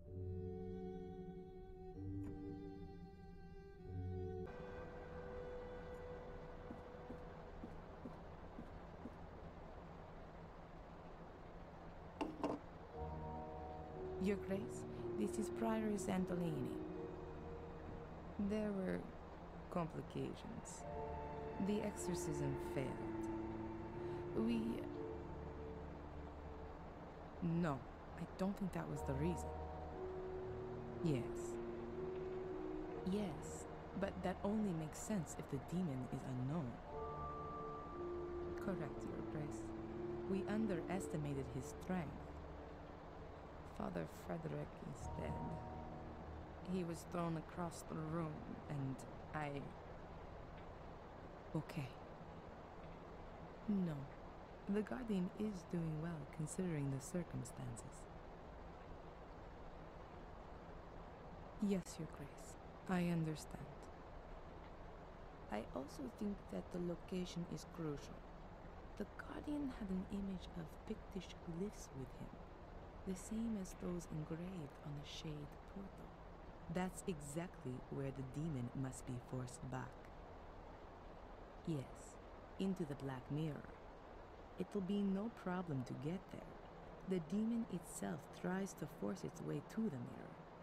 It's drawn to it like a magnet. He won't cause us any problems until then. On the contrary, Guardian and demon will be hard to keep apart. Yes, that's the other side of the coin. But, Your Grace, the man is probably the only one who can fulfill this task. Yes. Is there an alternative to exorcism? Of course, I'll do that. Alright then. First, I have to find the entrance to the catacombs under the castle. A chapel is mentioned in the records, which is found down there. That's where I guess the Black Mirror is. Yes. Yes. Thank you, Your Grace. Thank you. Good. As long as Adrian is still asleep, I can start looking for a way in. Most secret passageways in old walls have the characteristic of not being sealed completely airtight. That could help me. A mighty pillar. The wooden cladding is decorated with carvings.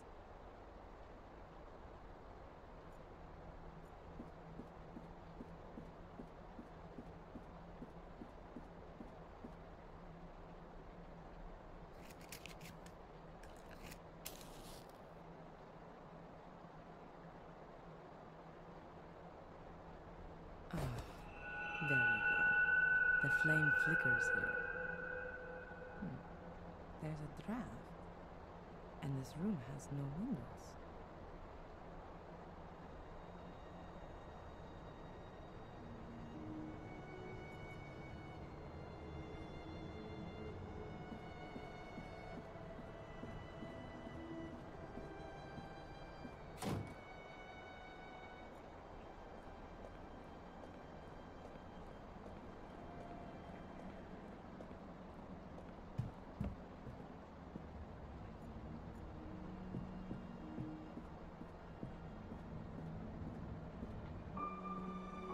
Lady Victoria was always very vigilant when I was in the room. I hardly had the chance to have a look around. Well, she'd understand now.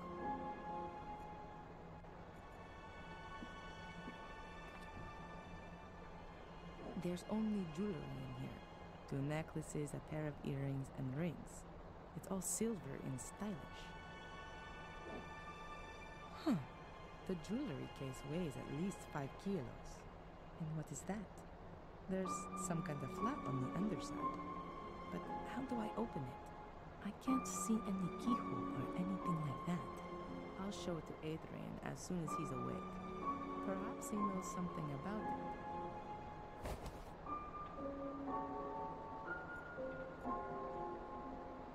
I completely forgot about the machines.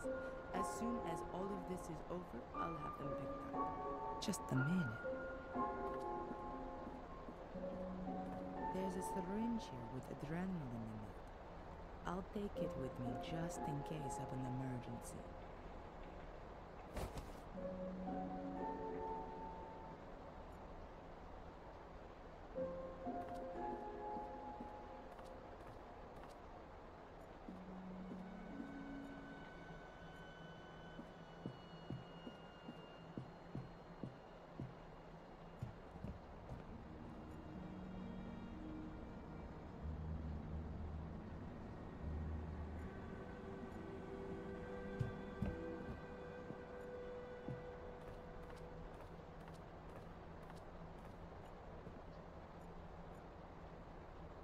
Victoria's jewelry casket. There's a kind of secret compartment on the bottom side, but I can't open it. The Gordon file from the Vatican archives. The last entry is from 1923. It notes the handing over of the guardian position to Victoria Gordon. Right at the front of the file is a copy of a letter from Marcus Gordon. In it, he says that the entrance to the Shade Portal is sealed with an altar. The underground chapel was consecrated and prevents the Shades from entering the catacombs. The Bible gave me much strength when I needed it. I think everyone should read it at least once.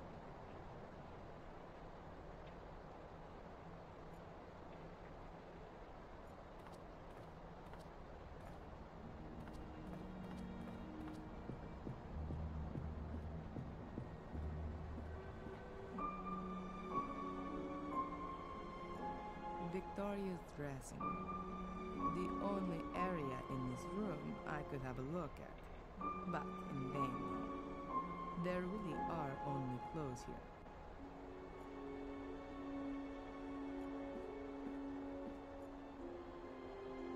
Adrian is still asleep. I'll leave him in peace.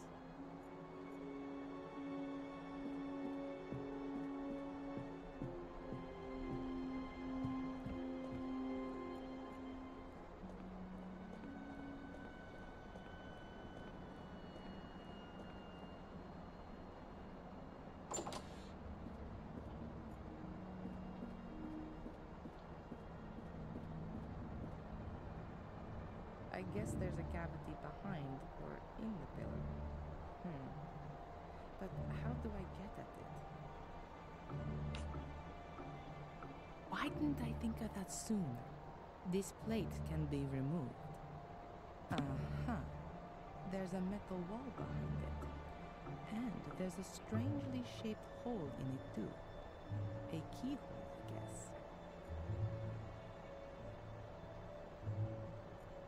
The hole is the shape of a cogwheel. A normal key definitely doesn't fit in here.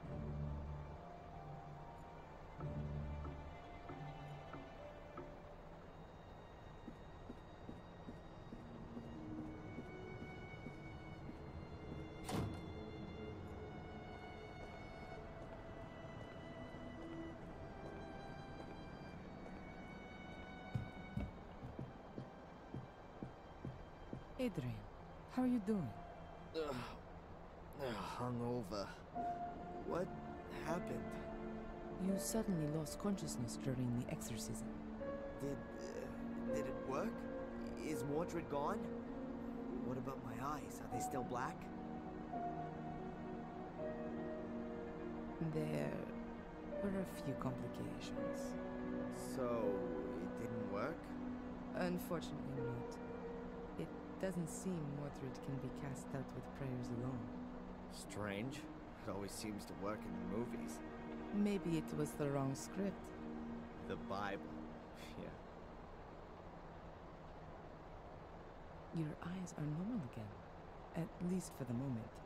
But I'm afraid that it won't stay like that for long. I guessed as much. Why am I in the castle? I thought it wasn't safe here. That's true, but I had no other choice. Edward helped me bring you here. Edward? And where is Father Frederick? He's still in the church. We're going back to him, Nate. Father Frederick is out of it. Mordred's power was too much for him. We'll have to be quick if we're going to save you. What are we waiting for then? I feel almost good. At least I'm ready for the final spurt. I have another idea of how we can get rid of Mordred. But for that, we must go to the Black Mirror, where the curse began. Where everything began. Victoria told me exactly that, shortly before she died. I should go to where everything began, but I've got no idea where that is and how to get there. I found something interesting in the library. I think it's some kind of secret door to the catacombs. A secret door in the library? Let me guess. It's locked, right? And you've got no idea how to open it. I was hoping you could help me. Why not? I haven't got anything else planned.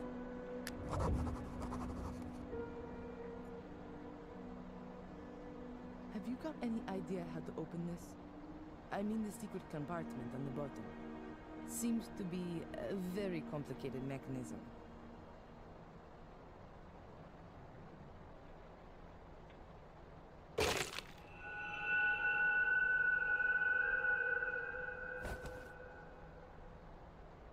Yes, of course, there's that way too. A golden sword hilt from Victoria's jewelry casket. It's decorated with 4 gemstones, probably rubies. There's a 5th socket there too, but it seems there's a stone missing.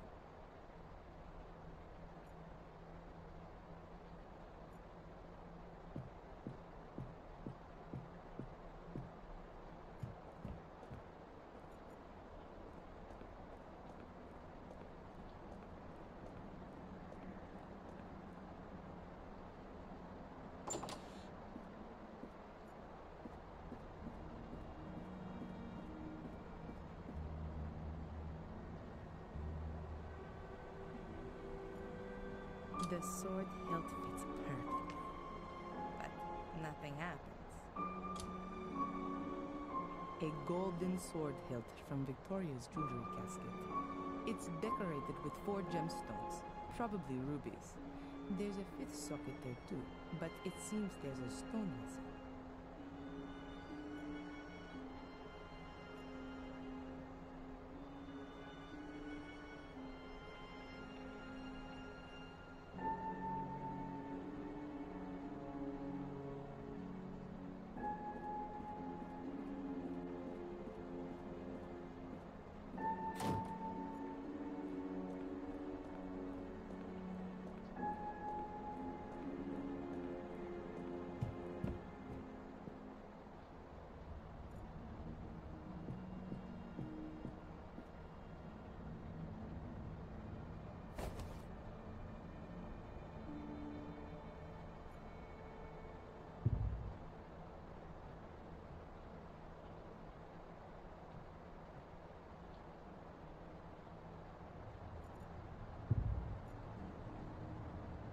Adrian?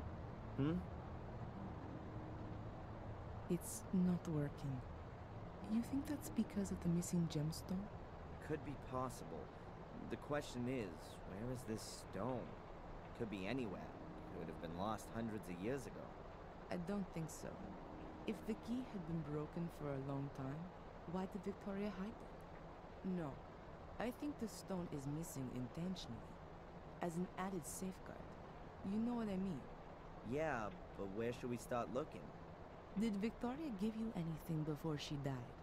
An heirloom, jewelry, a signet ring? Not to me, but Angelina. What? Her bracelet, she showed it to me. Yes, I remember well. There were rubies on it too. Perhaps we need one of them? And where is the bracelet now? The police evidence locker. Then get it. We don't have much time.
Sunglasses? They've got to be from Edward. Actually, an umbrella would be better though. But what the hell?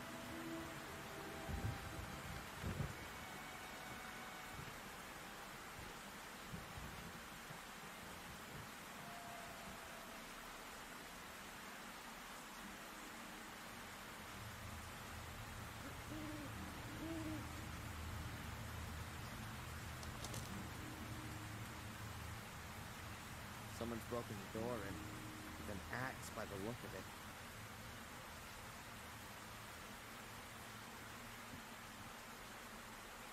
Damn. Looks as though Tom has been here.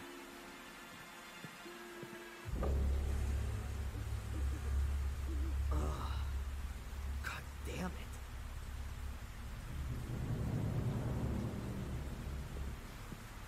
There are some things you just don't want to see.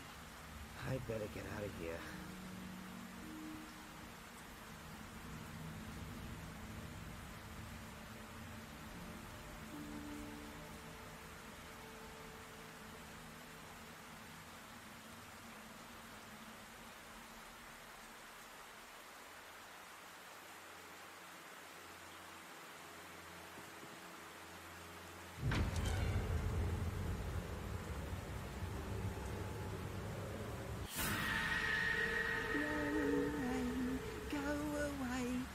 Tomorrow will be a rainy day. Damn. Then comes the snow. Don't you know?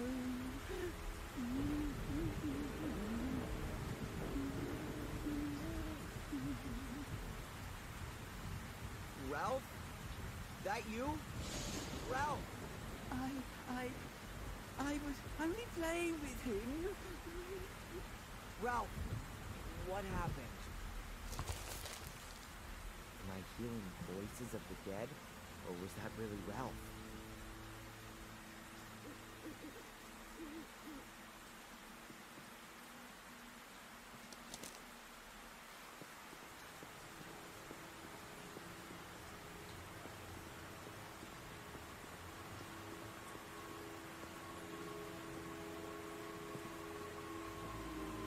Strange.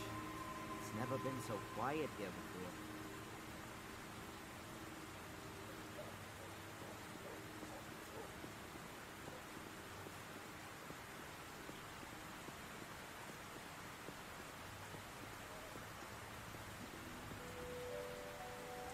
Closed for business.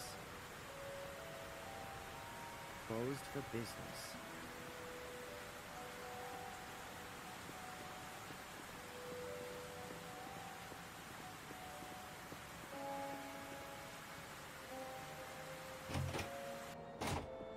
Adrian!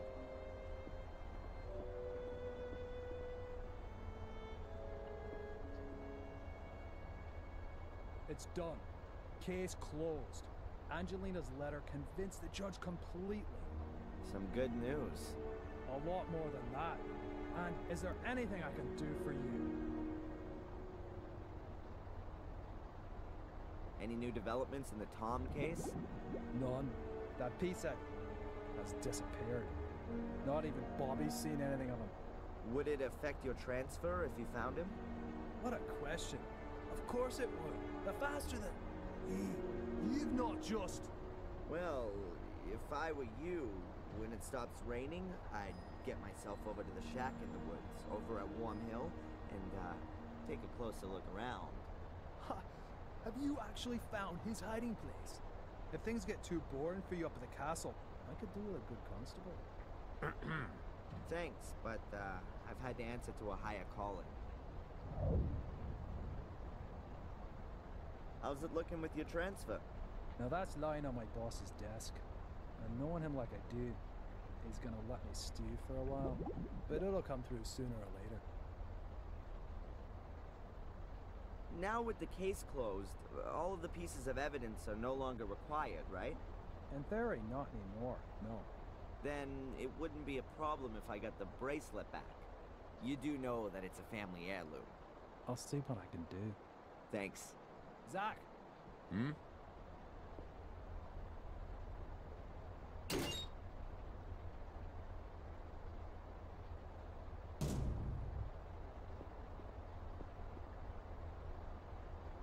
Please.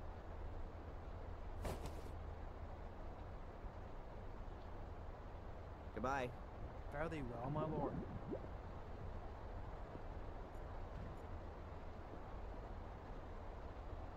Hi, Constable. Ah, the Mr. Gordon.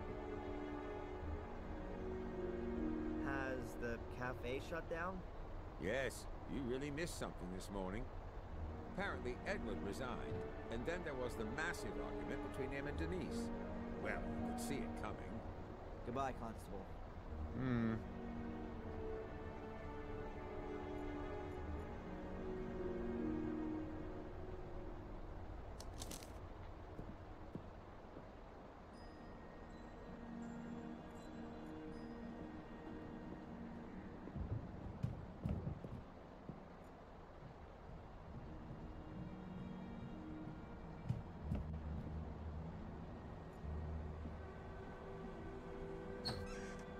A whole load of photos of my family, with a grave candle in front of them. And then what have we got here? A pair of pliers. I'll take those and the candle. I don't need the other stuff right now.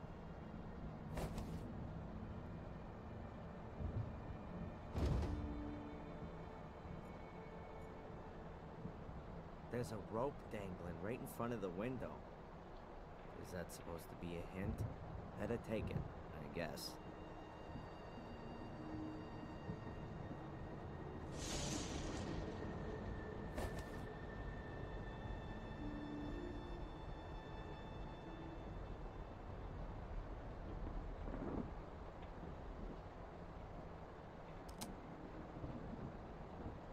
One ruby's enough.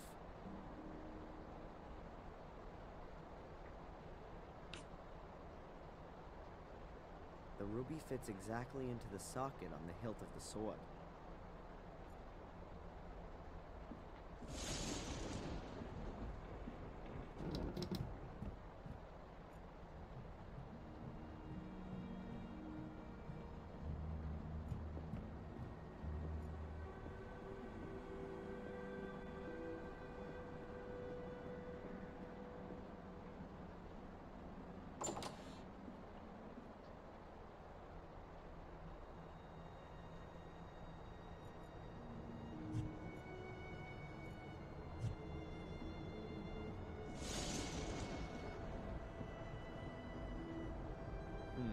Gonna need the right key for that.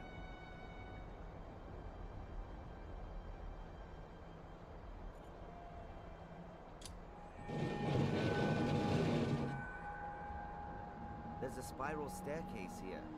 I can't see how far down it goes. It has to be a good few stories. Ladies first. Are you scared? Or are you exercising your role as Lord of the Manor? The Guardian isn't allowed to die. Those were your words. I'm just playing it safe.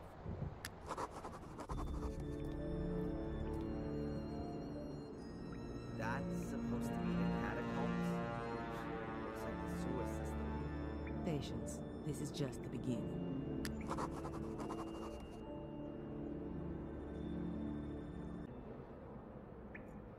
A hefty chain. It's hanging into the water.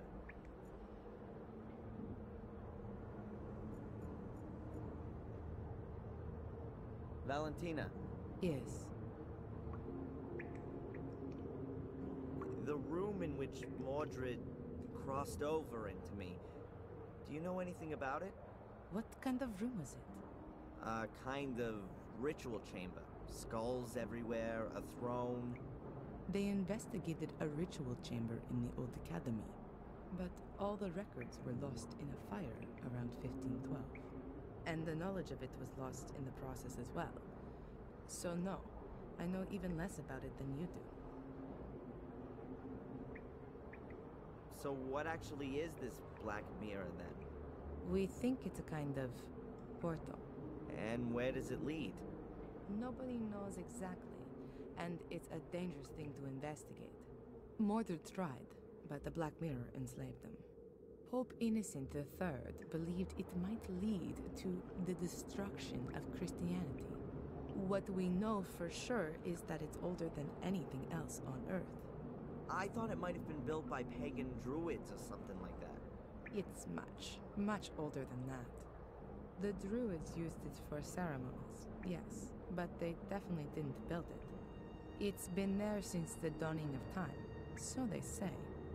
Holy crap. So what is it then? We can only speculate. The mirror attracts evil, or how should I put it? Absorbs it. According to the old druidic scriptures, there were regular human sacrifices. Apparently, the altar table in front of the Black Mirror portal was already drenched in century-old blood back then. The souls of the sacrifices are drawn into the mirror, but only if they're absolutely evil. The soul of a good person cannot enter the mirror. It seems to be something like... yes, like... The gateway to hell, perhaps? yes. And no, not just the gate, but the mirror too. Glancing into it reveals the innermost self. It reflects the soul for everyone to see. I wonder what the Pope would see if he looked into it. And all the dignitaries of the world. No wonder the entrance has to be guarded. But times have changed. Why don't we just have a look at the thing? Purely scientifically, I mean. Evil can also break out of the mirror. Its effect is unbound. You can feel its power yourself. Who's ever susceptible is enticed into evil. That's why life in the castle is so dangerous. It's right within its sphere. Mordred was changed. The spark of evil that always smoldered within him was fanned into a blazing fire. He did everything he could to open the portal. Rumors suggest that he almost found the mechanism. Someone's leaving me messages describing the virtues of a guardian. You don't happen to know anything about that, do you? I wrote them. They were tests to see if you could become the next guardian in spite of the curse. I had assumed that apart from Victoria, there was only Angelina, but she was nowhere to be found. There was no time. Victoria lay on her deathbed. She was the last guardian. It had to be settled. When we heard that you were maintaining that you were a Gordon and were also innocent of any crime, then the Vatican changed its plan. We had to assure ourselves that you were still of pure heart, and you passed all the tests. But you weren't there. True. I wasn't there. All right, Miss Undercover. I can't see any other exit here. Can you? Looks like we're in a dead-end street. But it can't be, though. It has to continue somewhere. Maybe there's another secret passage. Certainly not out of the question. Keep your eyes open.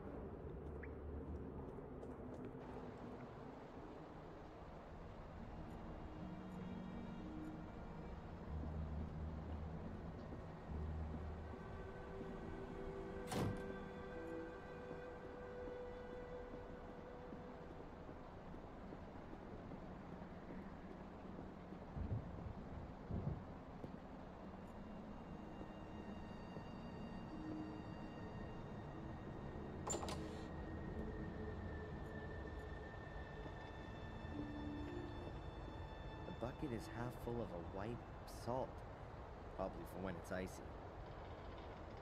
I'll take a handful of grit salt with me, just in case I have to help some old grandma cross an icy street.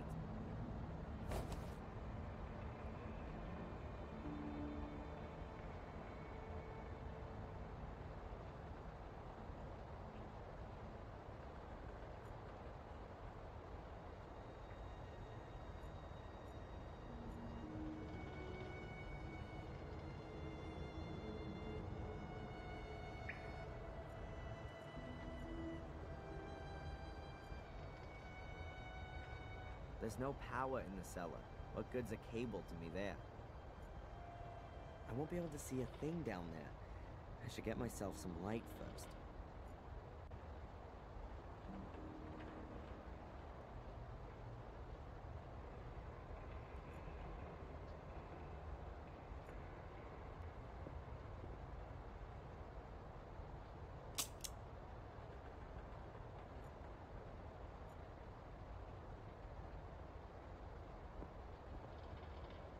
So now I've got the option to connect something up down there.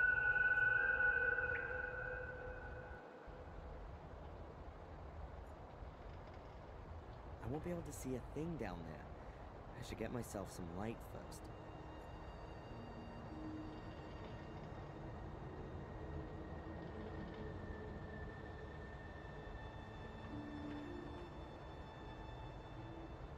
A candle for the dead.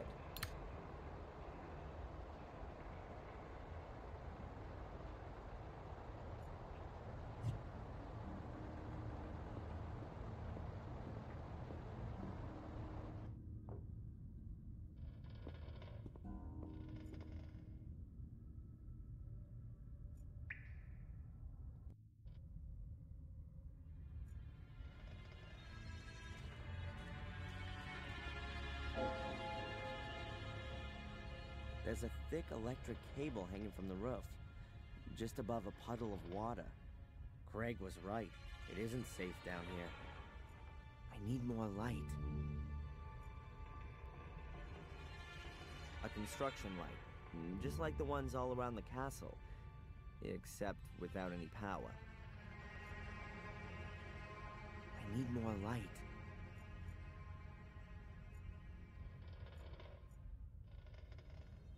I need more light.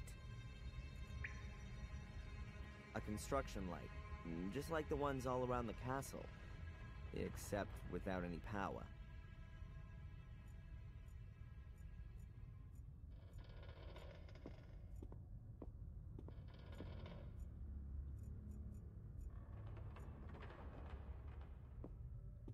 A construction light, just like the ones all around the castle, except without any power.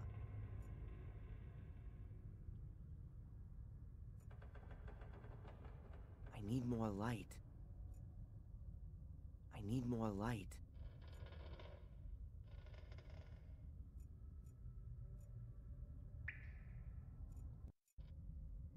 I need more light.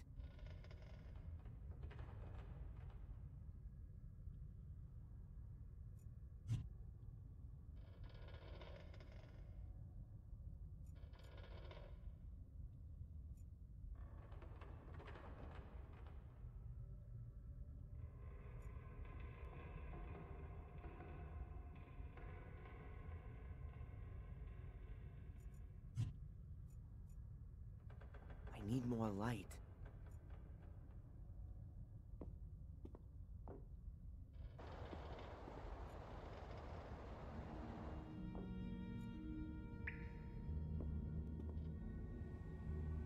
Here's the end of the extension cable.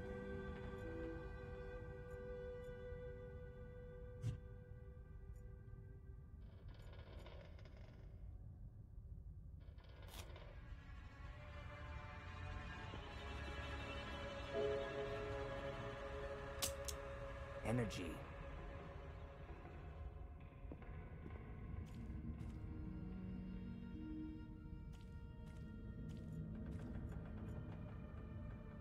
There are drains under the puddles, but the sewer system couldn't cope with the huge volume of extinguishing water. The water isn't draining away anymore.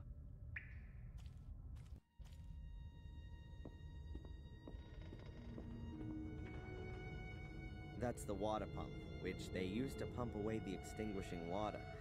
It's a real monster, and ancient, too. I'm surprised that thing even works. Quite a clear design. The motor's on the right, the pump device is on the left. The two are connected with a long shaft.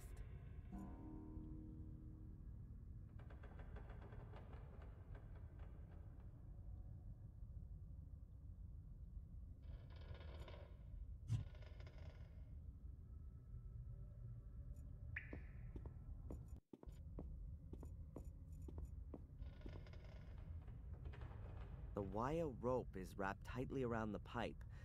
I guess it's an earth for the water pump. I'll put the cable into the connecting terminal on the pump.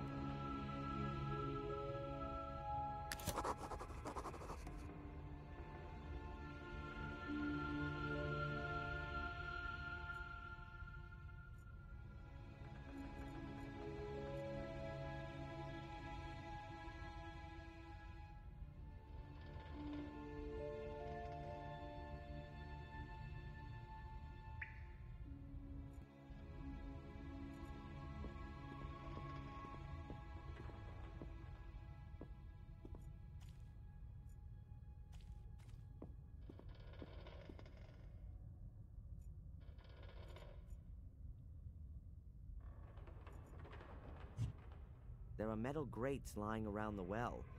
No idea what they're for. There are metal grates lying around the well. No idea what they're for.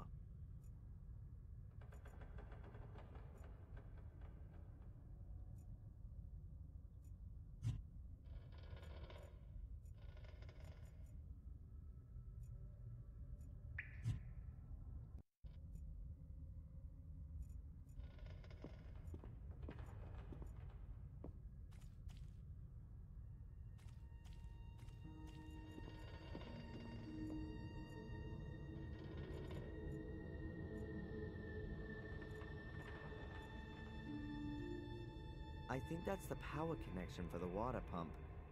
I guess there were no power plugs back then. Oh, that's just one pole. Does this thing use direct current? So that thing on the pipes isn't an earth. It's probably the second pole.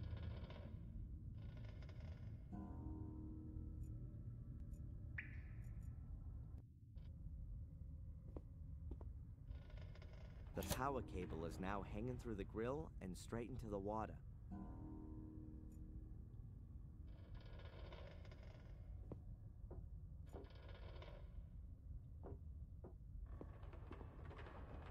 Boxes of empty wine. Well, I'll hand the job over to Edward, of course.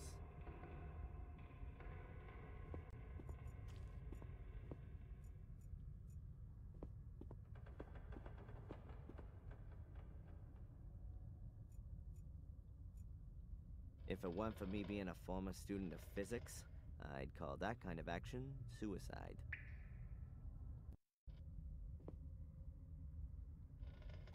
Now the end of the cable's hanging directly in the water.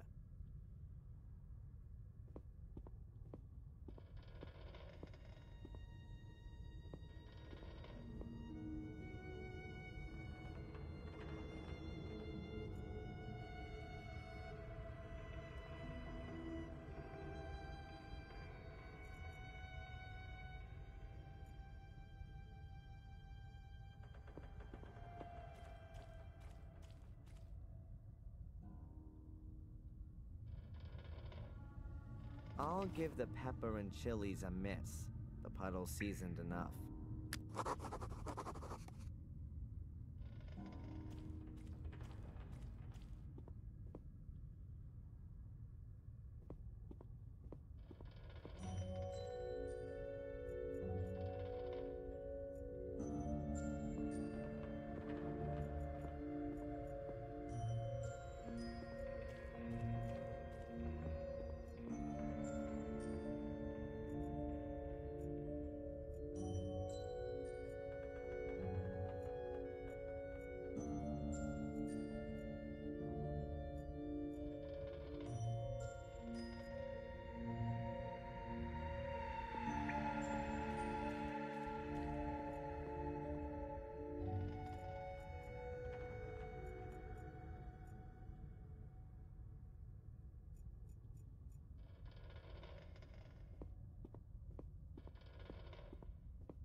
You can turn the pump on and off with that.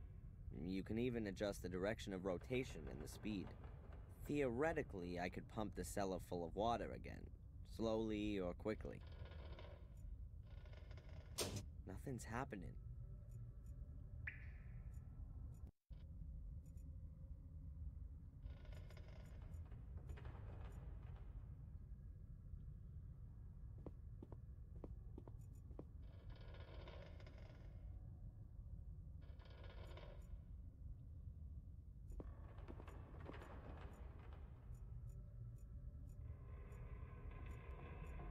There are only busted boxes and barrels back there. There are drains under the puddles, but the sewer system couldn't cope with it.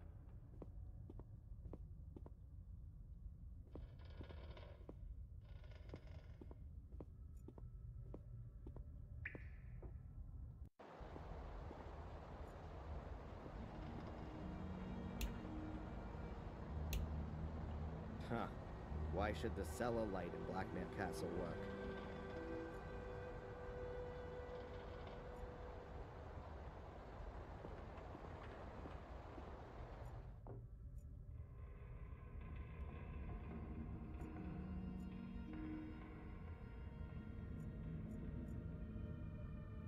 A shelf of wine bottles. As far as I can tell, they're all still full. 1953. Either extremely valuable or completely disgusting.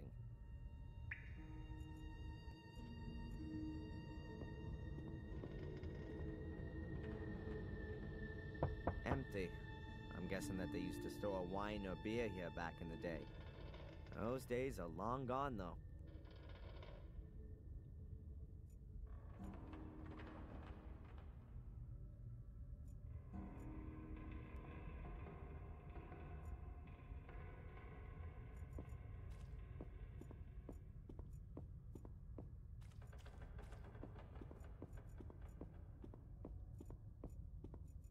I guess that's the main switch for the electricity in the cellar. Who needs fuses if you've got such a big lever? The electricity is on. I should be careful where I step and what I touch.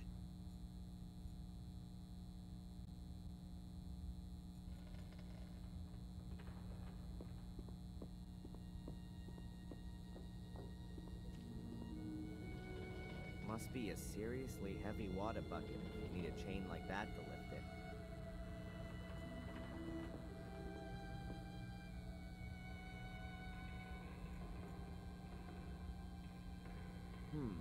If I wrap the chain around the drive shaft, I could use the water pump as a winch.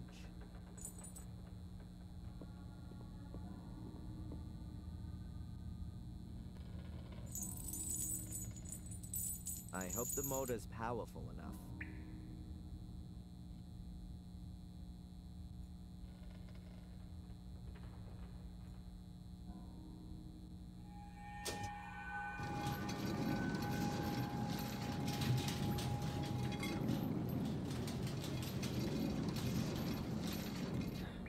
I can't wind the chain anymore. Something's blocked.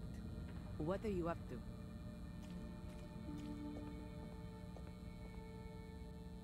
I'm impressed.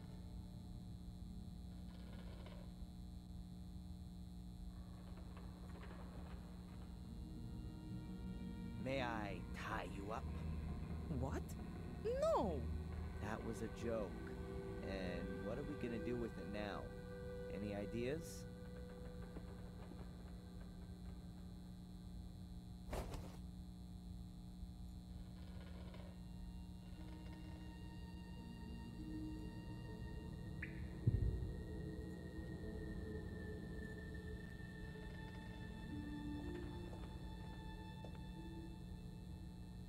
I'll fasten the rope up here so we don't lose it. Then I'll drop the free end down the well.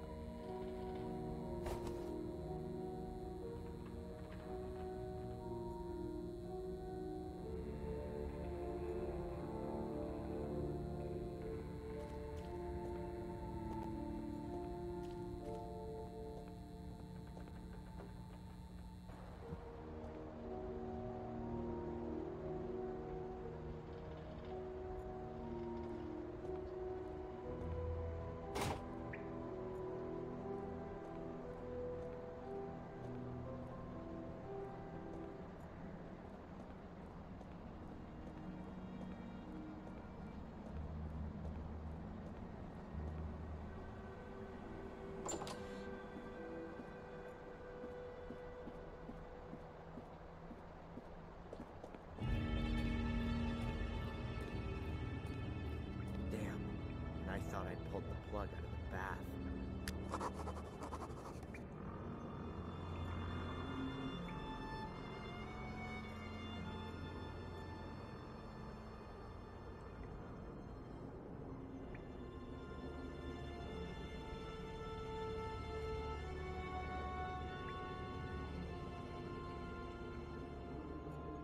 I doubt that people were locked up in the cage. It must have been used for something else.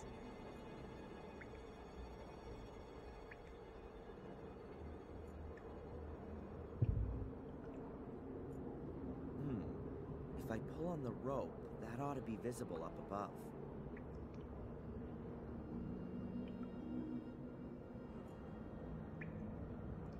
Valentina. Yes. What do you think's going on with this cage? I don't think that's a cage in the usual sense. How come? Isn't it a wonderful torture device, especially with the water? Oh, right. So that's your interpretation of a normal cage usage. Don't forget, I'm being possessed by an 800-year-old tyrant. Have you got something special planned for the rope? I've got the rope hanging down the well. We could communicate with that. Just pull on it and I'll switch on the winch. Good idea.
What the heck's a cage doing down here in the middle of the catacombs?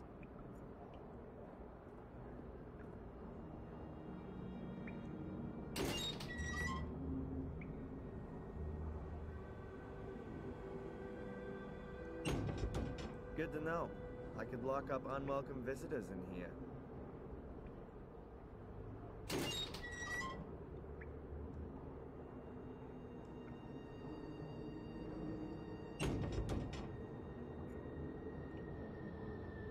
Get to it from here.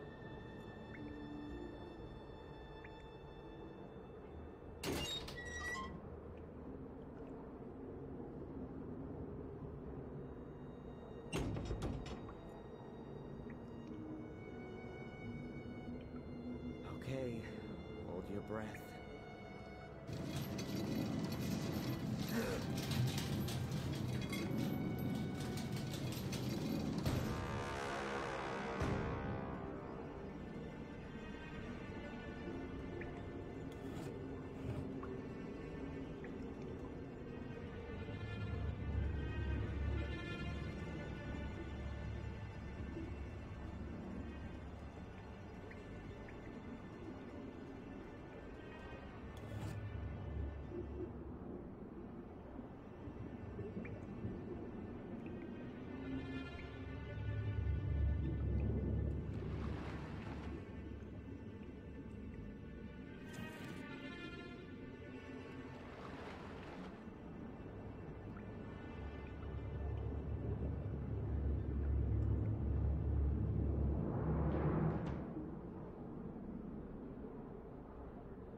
close.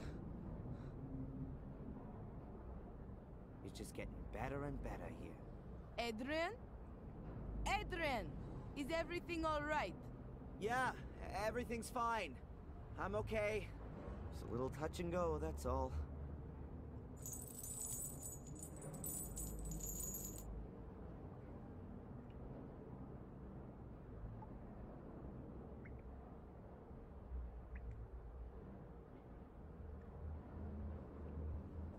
Is everything really? Wow. I've never seen anything like this. Isn't that just so impressive? Well, I'm so glad you like my humble wine cellar.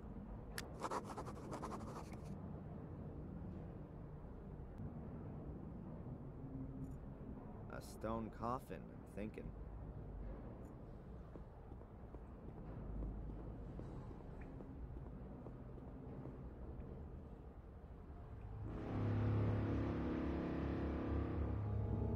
What are you doing?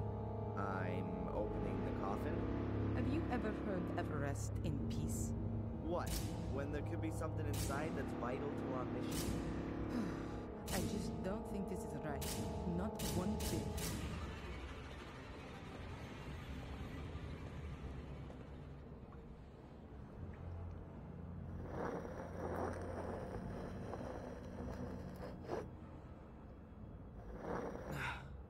I can't get the lid open any further, but it's moved enough to see inside. Pretty damn dusty. There's not much left of the corpse.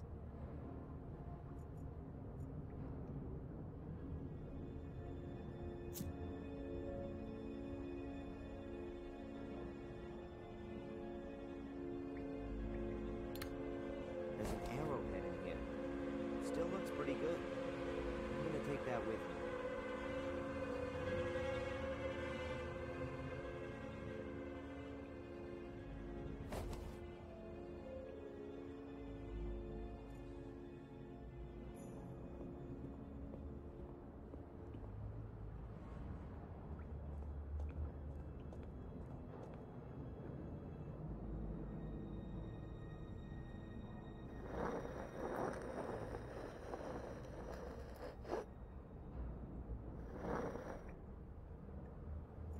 There's a weird disc thing lying among the bones.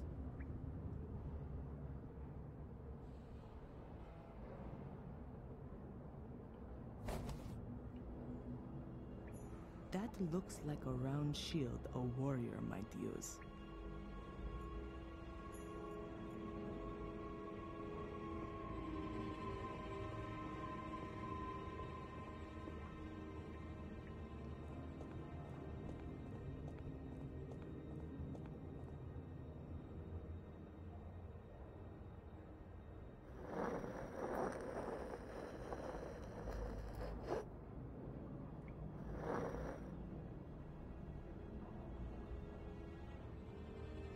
Something sticking out of the dust.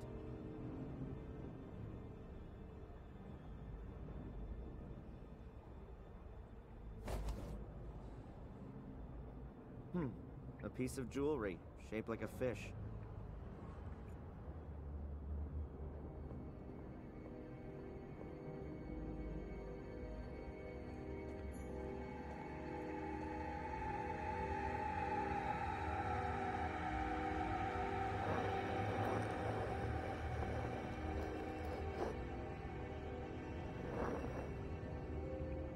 There are only a few bones in here, nothing else.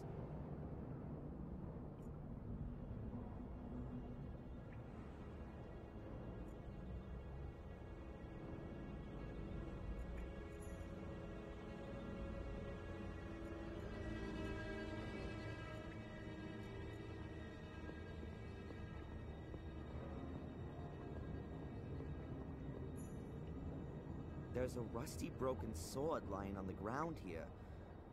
No idea how that could have got here.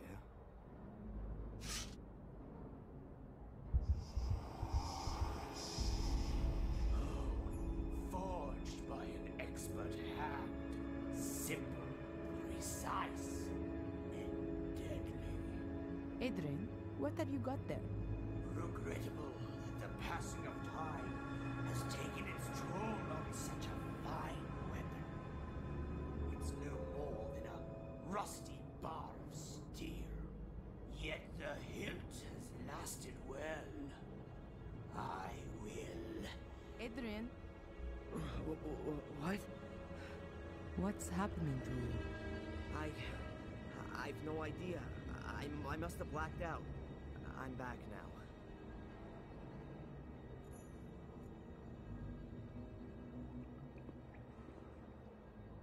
There's something different about this tablet. There's only one of these reliefs here. 7 people standing around the place.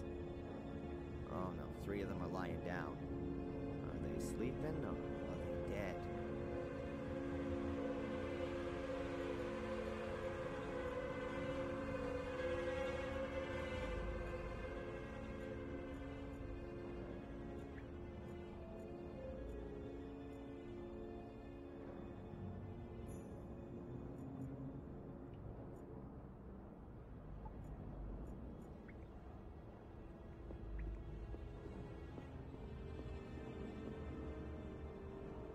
There's a small boat here.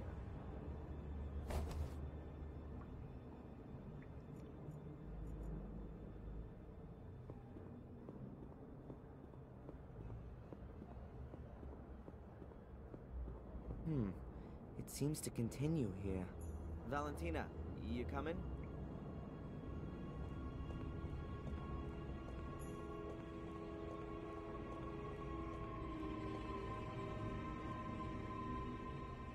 Wait. Yeah? You see that there?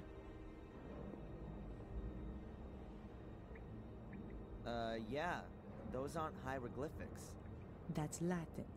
Your ancestors must have written that. And what does it say exactly? A warning.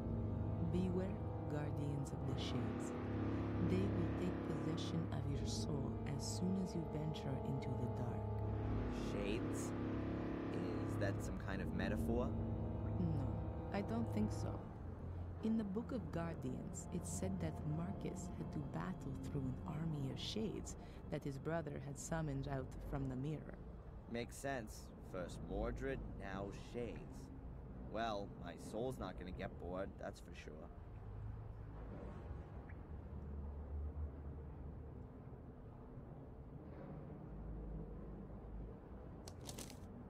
Huh, there's a loose note at the last page. The ancients' graves are watched over by their shades. Their fate has been thus for thousands of years now, with no end ever envisaged. They were born in death, and it is death they wish to spread. The ancients forced them into our world. Thus, they don't belong here. They can be neither caught nor appeased. However, the light from the green flame unsettles them. It drives them into the darkness. One should not come too close to them there. Their power is old, very old.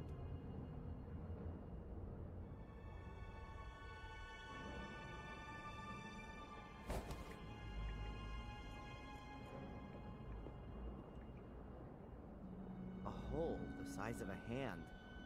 No idea how deep it is.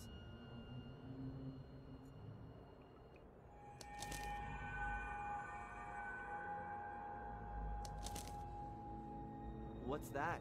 A map? Yes. It could be a map of this place.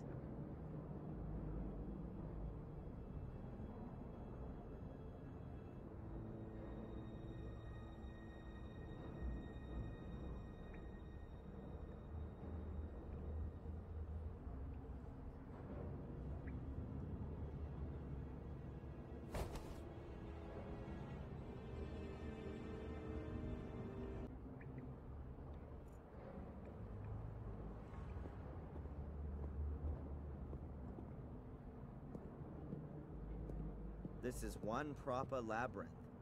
Where now? Straight ahead or to the right? Did you see that? In the room ahead. What is that? No idea. but it's moving. Is that one of those shades? Whatever it is, we shouldn't get too close to it. Be a good idea to close the door. Huh? How did you know that the switch was the right one? I didn't. That's what you call putting your faith in God.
Ugh, the whole niche is full of human skulls. Well, not quite. Here's a bowl. Rather nicely decorated.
There's only dust in here.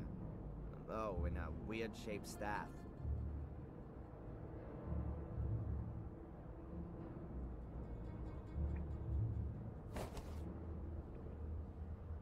Looks like it could be like the ones that the bishops carry. Or shepherds.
A very strange depiction.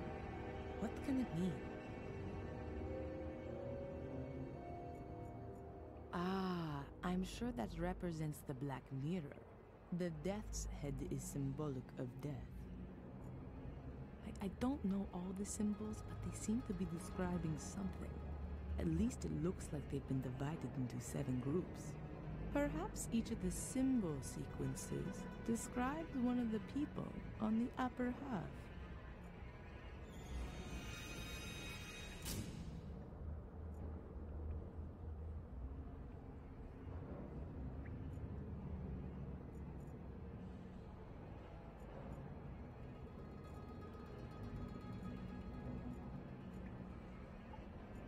Seven people, all a little different. Could they perhaps represent different societal groups from their time back then? 3 people are lying down, 4 are standing.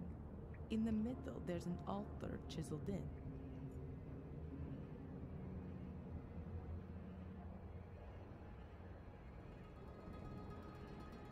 The one lying here has a crown, could well be a king. The other, a warrior perhaps. Symbolically both rather unpopular. The standing ones seem to be normal people. The one here could probably even be a priest. This one here could be a hunter.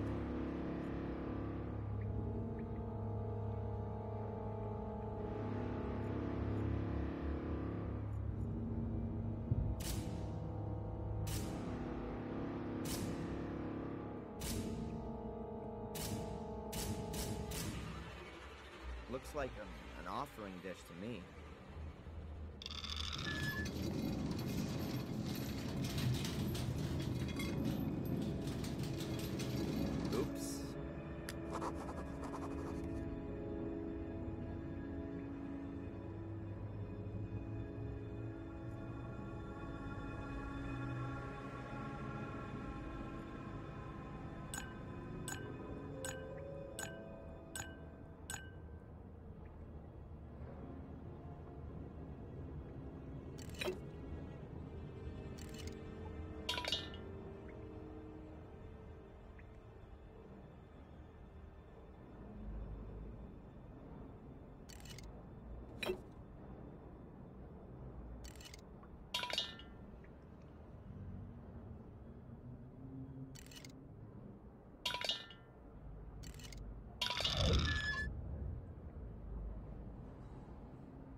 dish is hanging right in the middle.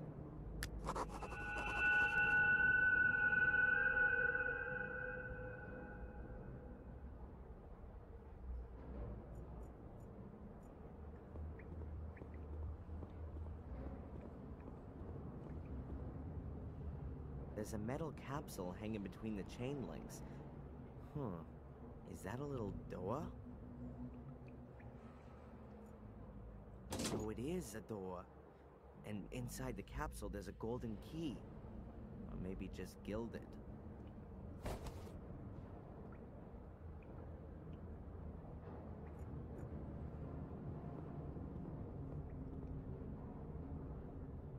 It fits, but the door's got some more locks.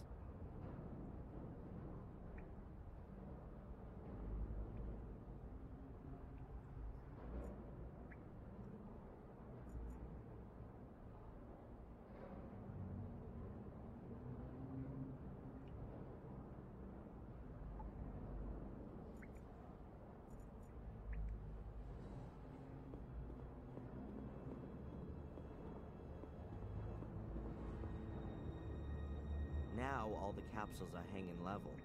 Something tells me that the keys in there have to be the right ones.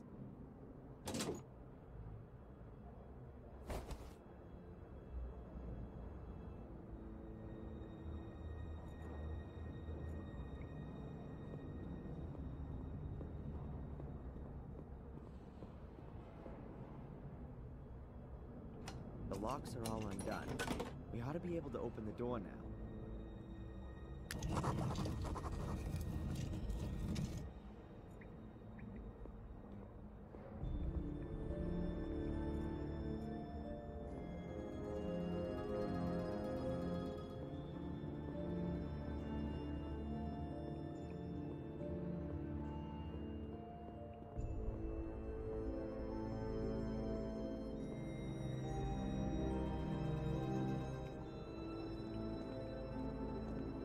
I think we've reached the chapel.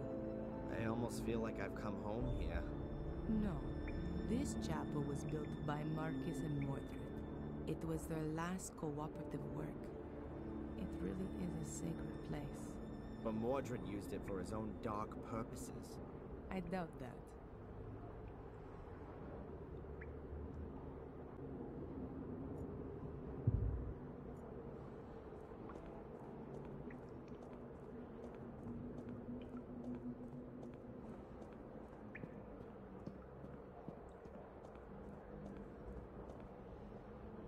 There's a sentence in Latin chiseled here. It means, at sunrise, the king sent his warriors into battle against the darkness. Unusual for an altar engraving. Is that any use to us? I don't know. Perhaps.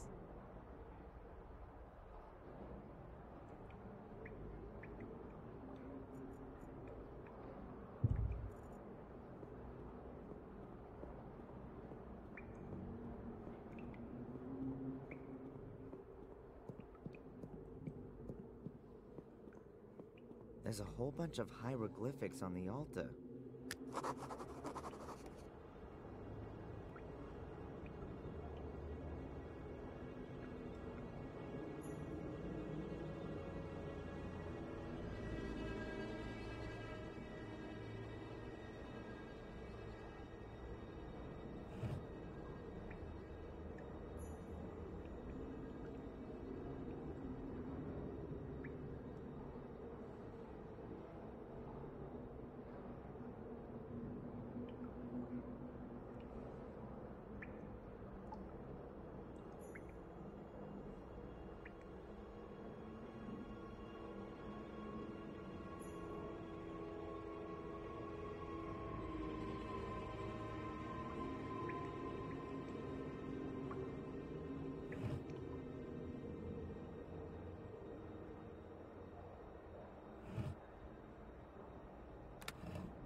We're definitely not in the catacombs anymore.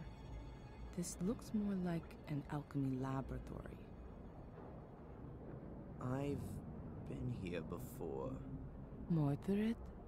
No, as a child. I've got a kind of faint memory of it. Have a look around.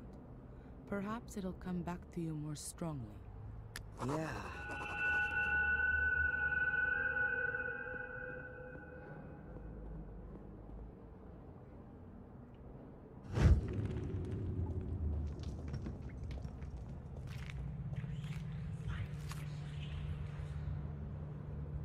That's it. That's the hole that Angelina fell into as a child. I climbed in after her, but it's blocked up now. No wonder I couldn't find it up on the surface. And how did you two get back out of there? Through the catacombs? No. Bates. Oh, it was him. He got us out and then filled in the hole. But before that, we were at the portal. We were standing right in front of it. It's behind this door. Had Angelina opened it? I'm not sure anymore.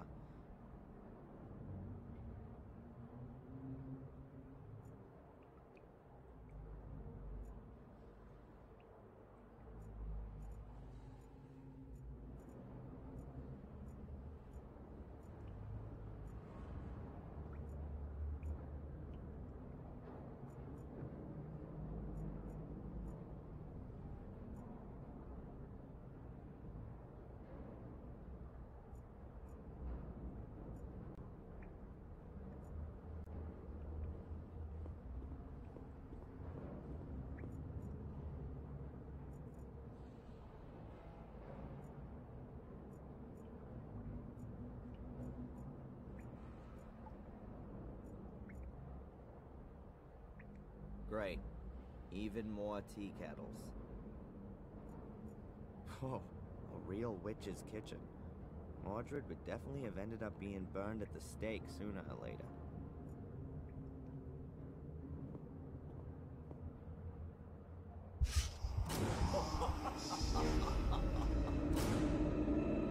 These are the best blades in the land, forged by the most skillful of smiths.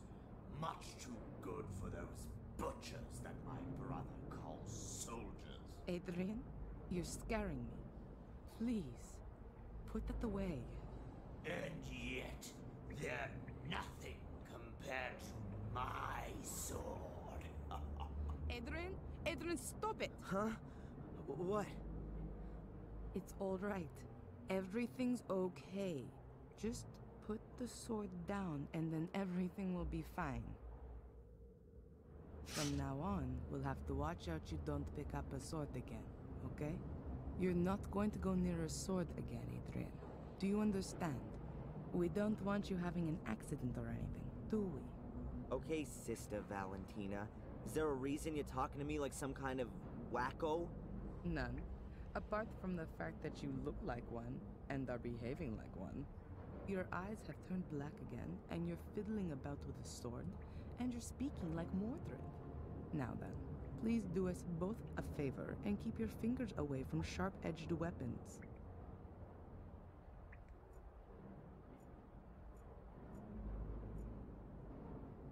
That definitely must have looked nicer way back when, but it's very solidly built.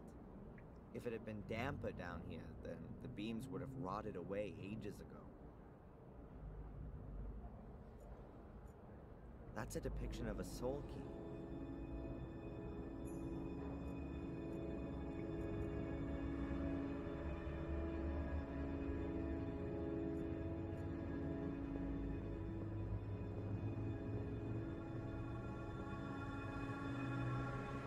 There are water basins everywhere here. Mordred must have been a bit of a clean freak.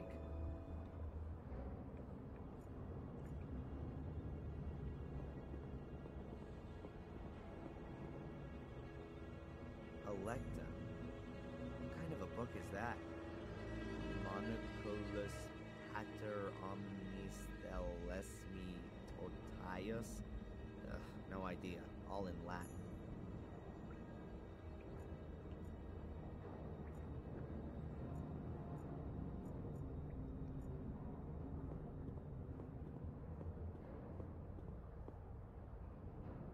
Prima materia, planet metals, basilisk.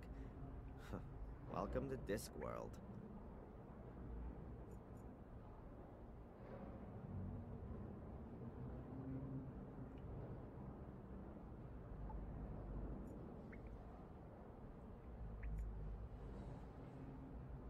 Aw, Mordred's tea kettle. How cute. Ruler of the underworld or not, 5 o'clock was tea time. Oh, maybe there are some 800-year-old homemade cookies here, too.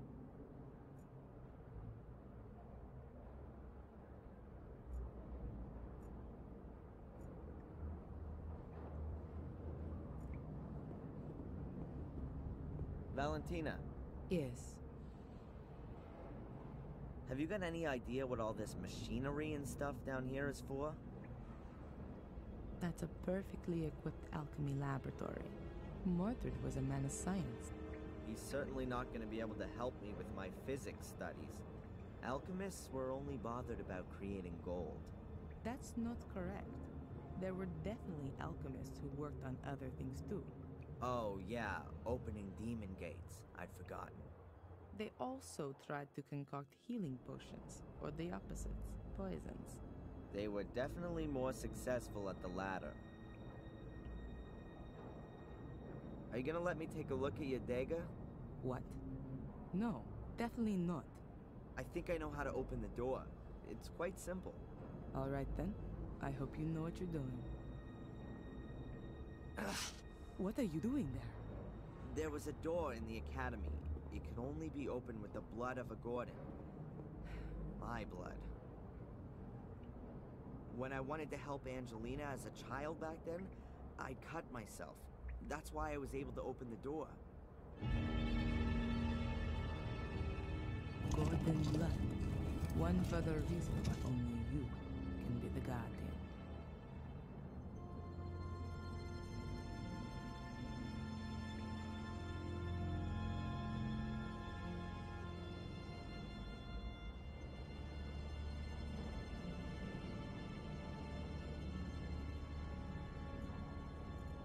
Let me go first.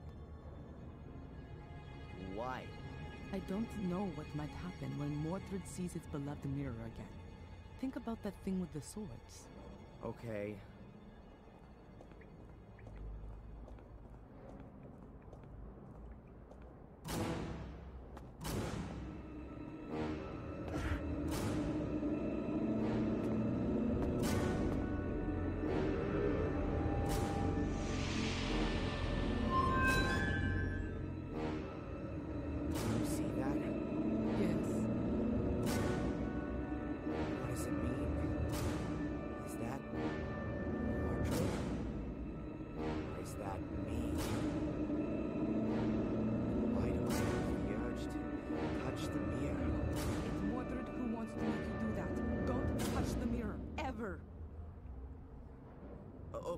Okay. The reflection shows your soul, and the part of Mordred that's within you. Mordred? Why does he look like one of these shades? Mordred's soul is still trapped behind the mirror. What you have in you is the shade of Mordred's soul. We somehow got to send Mordred's soul back into the Black Mirror, and do that without setting it free. Okay, but how then? Haven't we just had an exorcism that went all wrong? No, not an exorcism. We need something else. Are you sure there's nothing in Mordred's book you've overlooked? Yeah, absolutely. I can show it to you if you want. These pages. There's some writing appearing. That must be Mordred's notes. But how come there's something there all of a sudden? The mirror must have activated it, maybe? If you believe my ancestors, it's possible that the soul leaves the mirror if the shade is already bound in this world. A reunion of soul and shade would constitute an unimaginable power potential. The soul belonging to the powerful and feared by all King Armundor is exactly the right one for my son to be made into, and what he would have become if my brother had not blah blah. The guy definitely would have benefited from a few sessions with Dr. Winterbottom.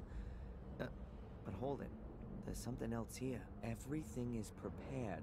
Armundor's bones lie upon the altar. His shade will soon be bound to them. Nothing more stands in the way of the crossing over of his soul. Now all that has to happen is for the boy to be freed from the yoke of his contaminated soul. Soul transfer. Mordred's soul shade in me. Yes, of course. That's his plan. He's lured me here so that his ritual can be completed, and his soul can cross over into my body. That's exactly what the curse has been for. Only Mordred hadn't reckoned with his soul shade landing in a guardian's body. That's the only reason you've held out for so long. But that doesn't help us all that much. If we release this shade that's inside me, Mordred's soul will then enter me. Shh, Adrian. I think I got an idea. Let me think about it for a minute.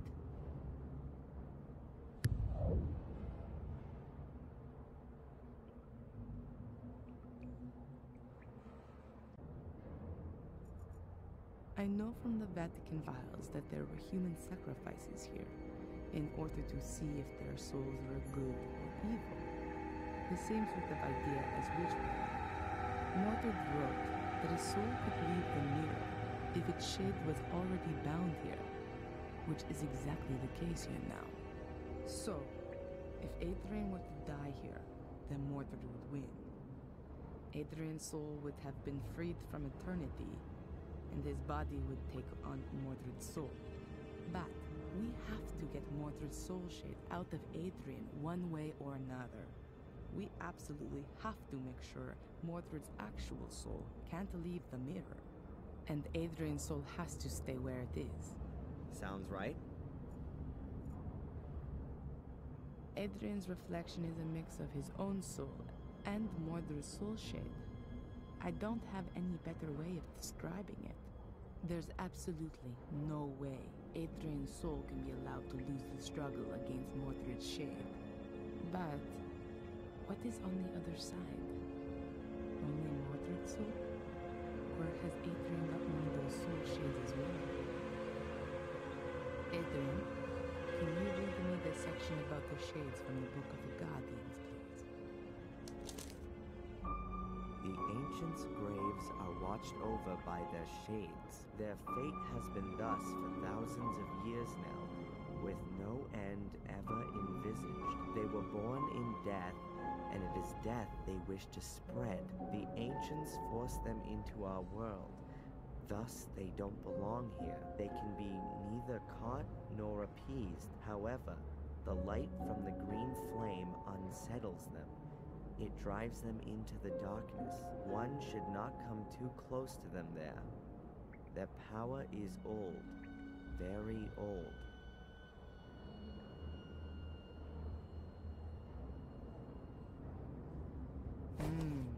A shade is created in every case when somebody dies, but not in this world, but behind the mirror.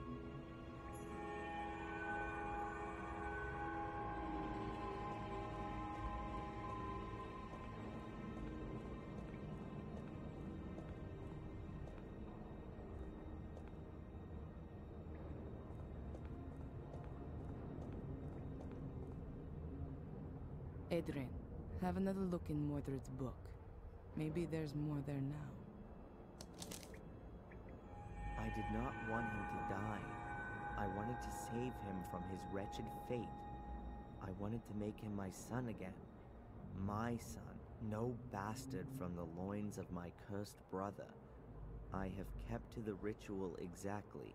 Everything has worked well, only I was unable to bring a beat back to his heart. I tried everything, all in vain. From now on, I am quite alone. There is no one whom I can initiate. Marcus has taken everything from me, and now I shall take everything from him. I must make haste. My sword. First, I have to conclude the experiment with it. It appears that I have created a shade for it. That could mean that I can use it on the other side. If I succeed in crossing to the other side without dying, then I will rule both sides. Strange as the black stain on the blade, since its contact with the other side, the black is spreading inexorably.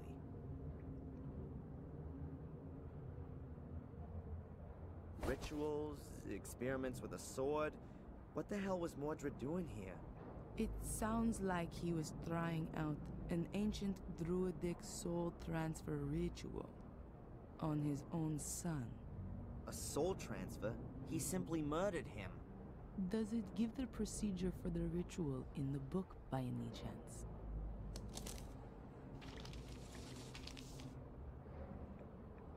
No.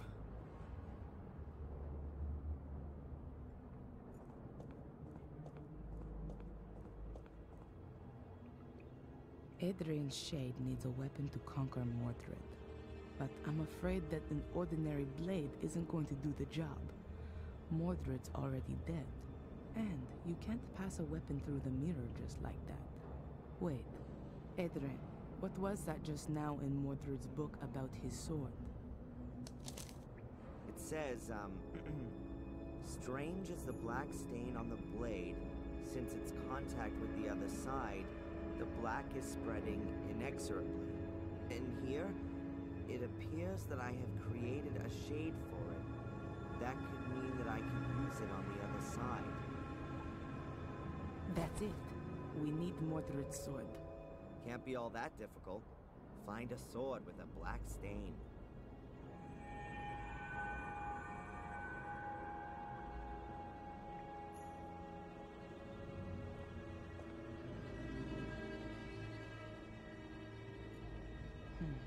I could give Adrian something to really slow his heartbeat down, like a poison. Then, that would have to free Mordred's soul from Adrian's body. But then, Adrian's soul would be freed as well, and he'd die. It could be possible to resuscitate him with adrenaline. I will only have to give him a small shot into a vein soon after. At that time, Mordred wasn't in a position to do that. Nobody knew about adrenaline back then. Today, it's possible. It's dangerous for sure, but it's the only possibility I can see right now. I'd better not say anything about it to Adrian, for now.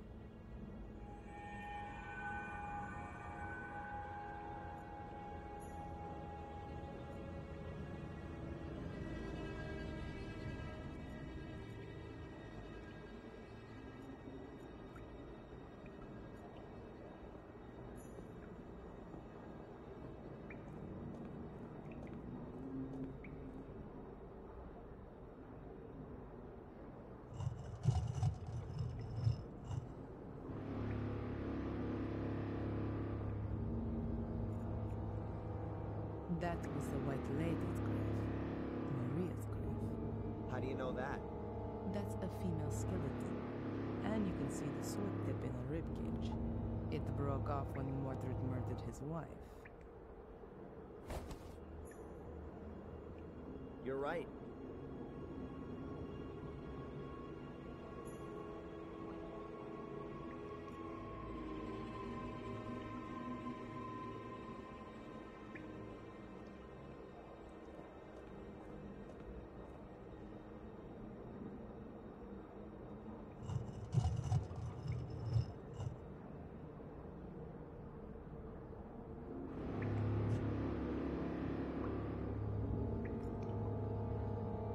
Mordred's remains. According to Mordred, he used the bones of the dead to bring their shades into this world and then keep them there. So, we could lure Mordred's shade out of Adrian by using his bones, just like he once did with that king. Adrian, we need Mordred's bones for the ritual. Can you do that? Yeah? In one piece? Just remember how they all go together, and then lay them on the altar in the same layout. Okay, I think I know how we're going to do this. I can't wait. Right.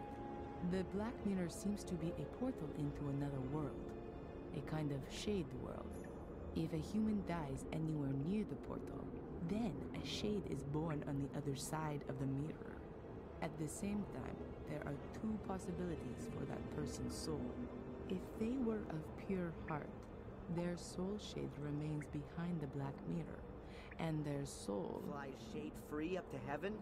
It's free, yes, but if that person was evil, then their soul is sucked from their shade into the mirror. And then? It's trapped. The souls in the mirror are slaves to the shades. They can become their instruments to be exploited. Oh, that means that the shades are only evil if their soul was too. Marcus was supposed to have battled his way through an army of shades before he killed his brother. Mordred has found out how to bring shades through the portal. Okay, but Mordred's shade is already out. You can see that clearly from my reflection. Correct. Therefore, his soul is more or less defenseless and alone behind the mirror, and is just waiting until it can come through. And that might happen if I touch the mirror. Is that it? That, we don't want to find out. Therefore, we can bind Mordred's shade to his mortal remains. Doing that stops the shade from getting in our way, at least. And then your shade, Adrian, can take over Mordred's soul. Or even better, destroy it. My shade? I thought a shade only comes into being when somebody dies. You do have to die. Okay. And why didn't you let me jump from the roof then? That would have been more comfortable. Then you would be irretrievably dead. Adrian, I will resuscitate you. If your body shuts down for a few minutes, your soul will... How can I say this? Be free. I know there are plenty of near-death experience reports, which confirm this. A soul shade will generate simultaneously on the other side of the mirror. Won't that cause some kind of brain damage? Don't worry, Adrian. The human brain can get by for a few minutes without a heartbeat. Your soul will return to your body just as soon as you have a heartbeat again. It's not the first time I've come across this. Near-death experiences are usually what has happened when people believe that God has spoken to them. Okay, and then? Is my soul shade supposed to strangle Mordred? No. We know that Mordred has made the sword usable on the other side. To put it better, the soul-like mirror reflection. You'll take it to the other side and be able to kill Mordred's soul with it. Shades are stronger there than they are here. Have I got this right? Souls are strong here, and the soul shades are weak? Exactly, and the other way around too. Which means that Mordred's soul is very weak on the other side. Well, that sounds like there's some absurd logic to it. And what's the story with Mordred's shade then? We'll keep it outside the mirror using the bones, so that it can't cross over to defend his soul. After that, the same thing ought to happen to the shade that happens to a soul when the body dies. It'll go back into the mirror. But there would still be a problem. Yeah? You need Mordred's sword, and apart from the broken tip. I don't know where that is. In the book, there was something about a blackness that came out from the sword, spreading itself even further. Of course. That's why Greg and Steve had problems with that. The tea room, the fungus... There was a constant problem there with the damage, apparently, coming from the extinguishing water after the fire. Then the sword has to be there. I'll go and get it. Stop. You're not going to lay a hand on any kind of sword, and especially not one of Mordred's. I'll get it. I need to get the book from the library anyway. One about poisons. These down here are somewhat out of date. And what am I supposed to do in the meantime? You could lay out Mordred's skeleton on the altar. See you soon.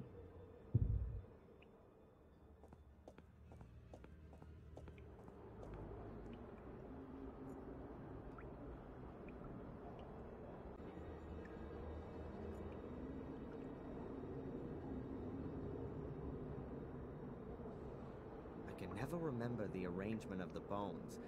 I hardly ever paid attention in biology.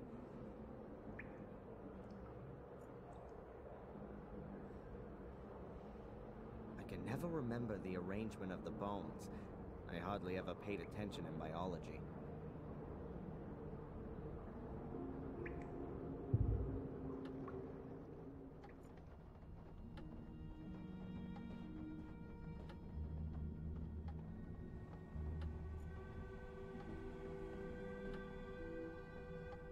With a little imagination, you can see the fungus mark is in the shape of a sword.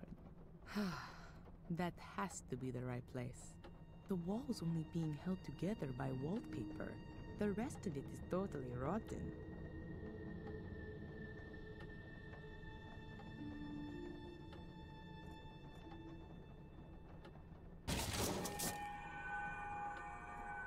One sword with a broken tip. Mordred's sword.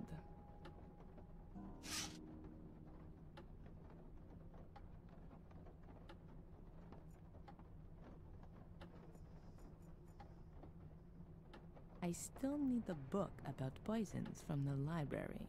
After that, I'll go back to Adrian. Hopefully he was able to put Mordred's skeleton back together.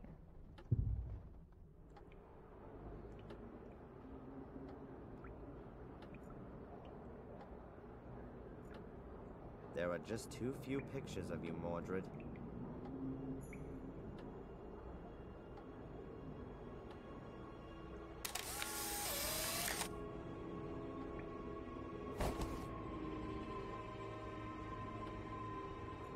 I'll just take the big bones. All the bones from the hands and feet have already turned to dust. I hope that's not gonna upset Mordred's soul shade.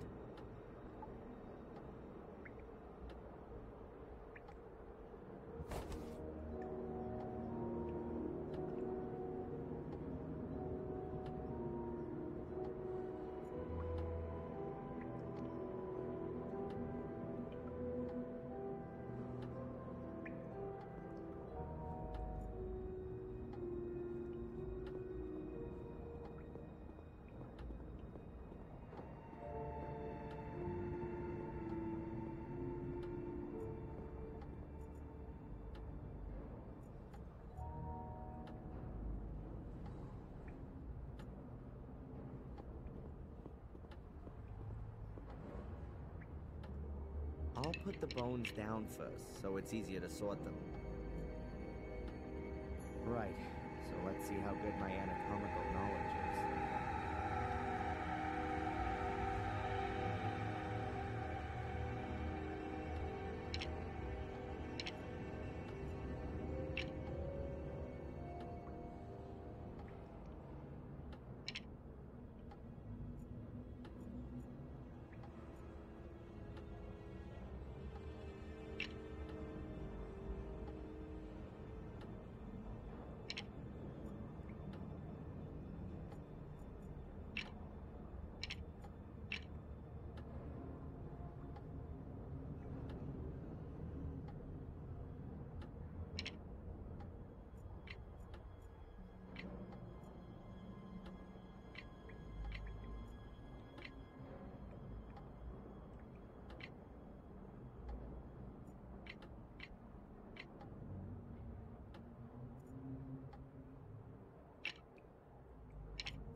Yep, that looks right. I've got the sword. Have you done it?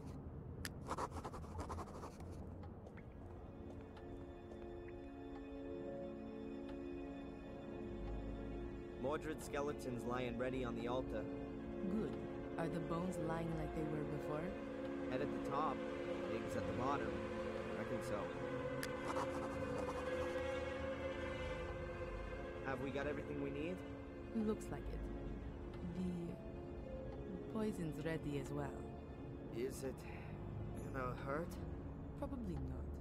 It paralyzes the heart muscle, but don't worry. I've got a syringe full of adrenaline here to bring you back to the land of the living. Sounds like one of Phil's torture experiments, with me taking the Ralph role. It'll be okay, Darren. Put your trust in God. Now, I'm going to get the poison, and then we can get started.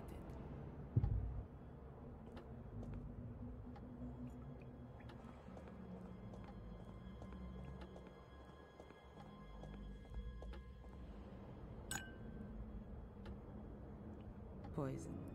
It slows down the circulation and then the heart stops. Pain-free. I've had to do this all rather quickly, unfortunately. But the books in the library say it ought to work.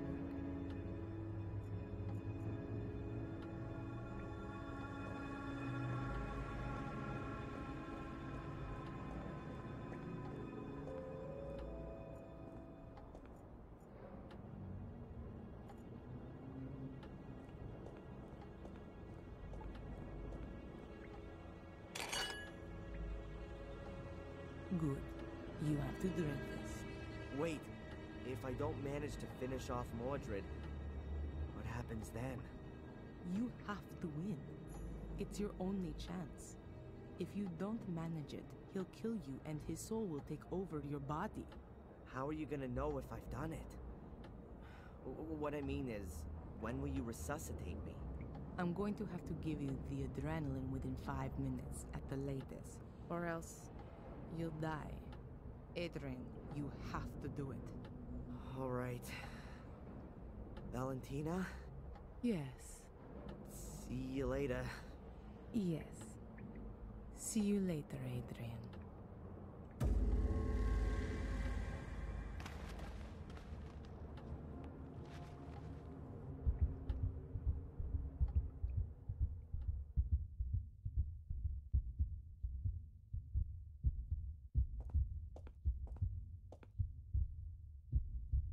Something's not right. Oh god, that's Mordred's soul. And that isn't Adrian's soul shade.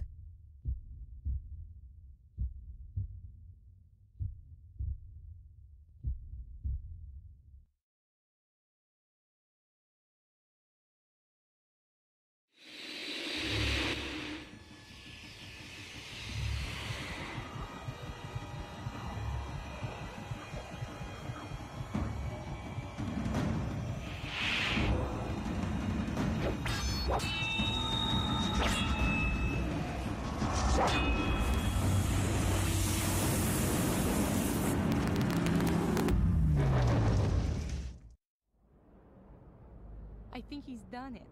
I need to get him back quickly, or else he'll be gone forever.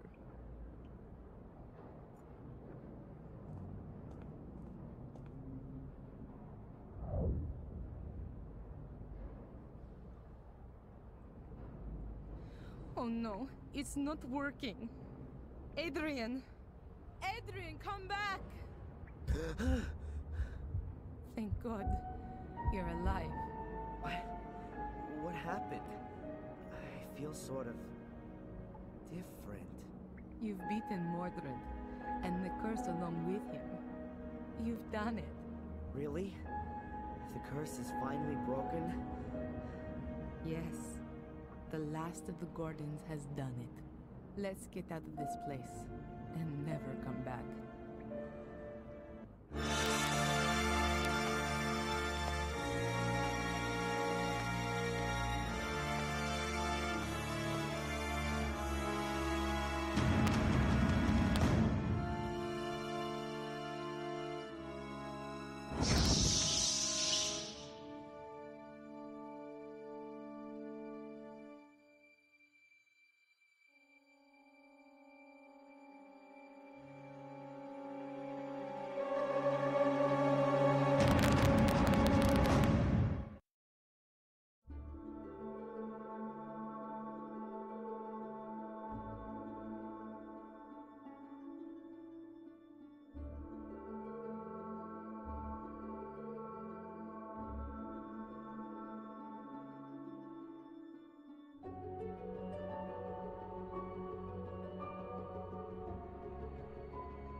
pretty well, I think.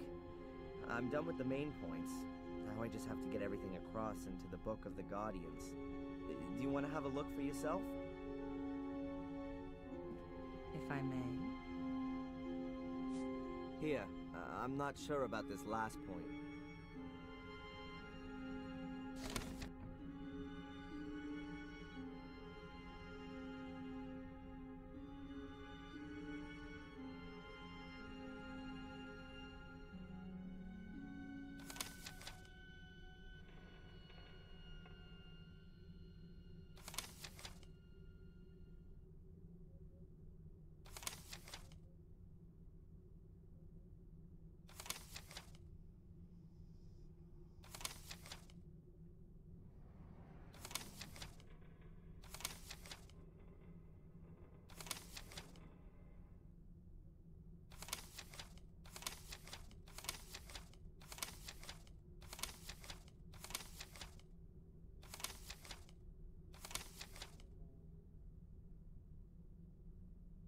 That's already a good beginning.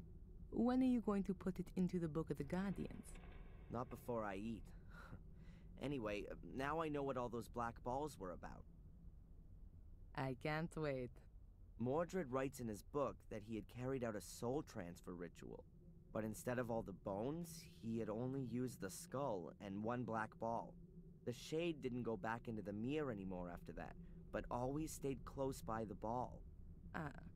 Then you can trap souls with these balls as well.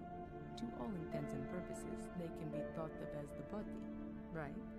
It gets better. Here, with the help of the soul trapped in the ball, one can, to a certain extent, control the shade. He writes that he put a ball in his brother's bedchamber, under the bed, in the hope that the shade would rob his soul in the night. But that didn't work. He suggests that Marcus's soul was too pure for the shade.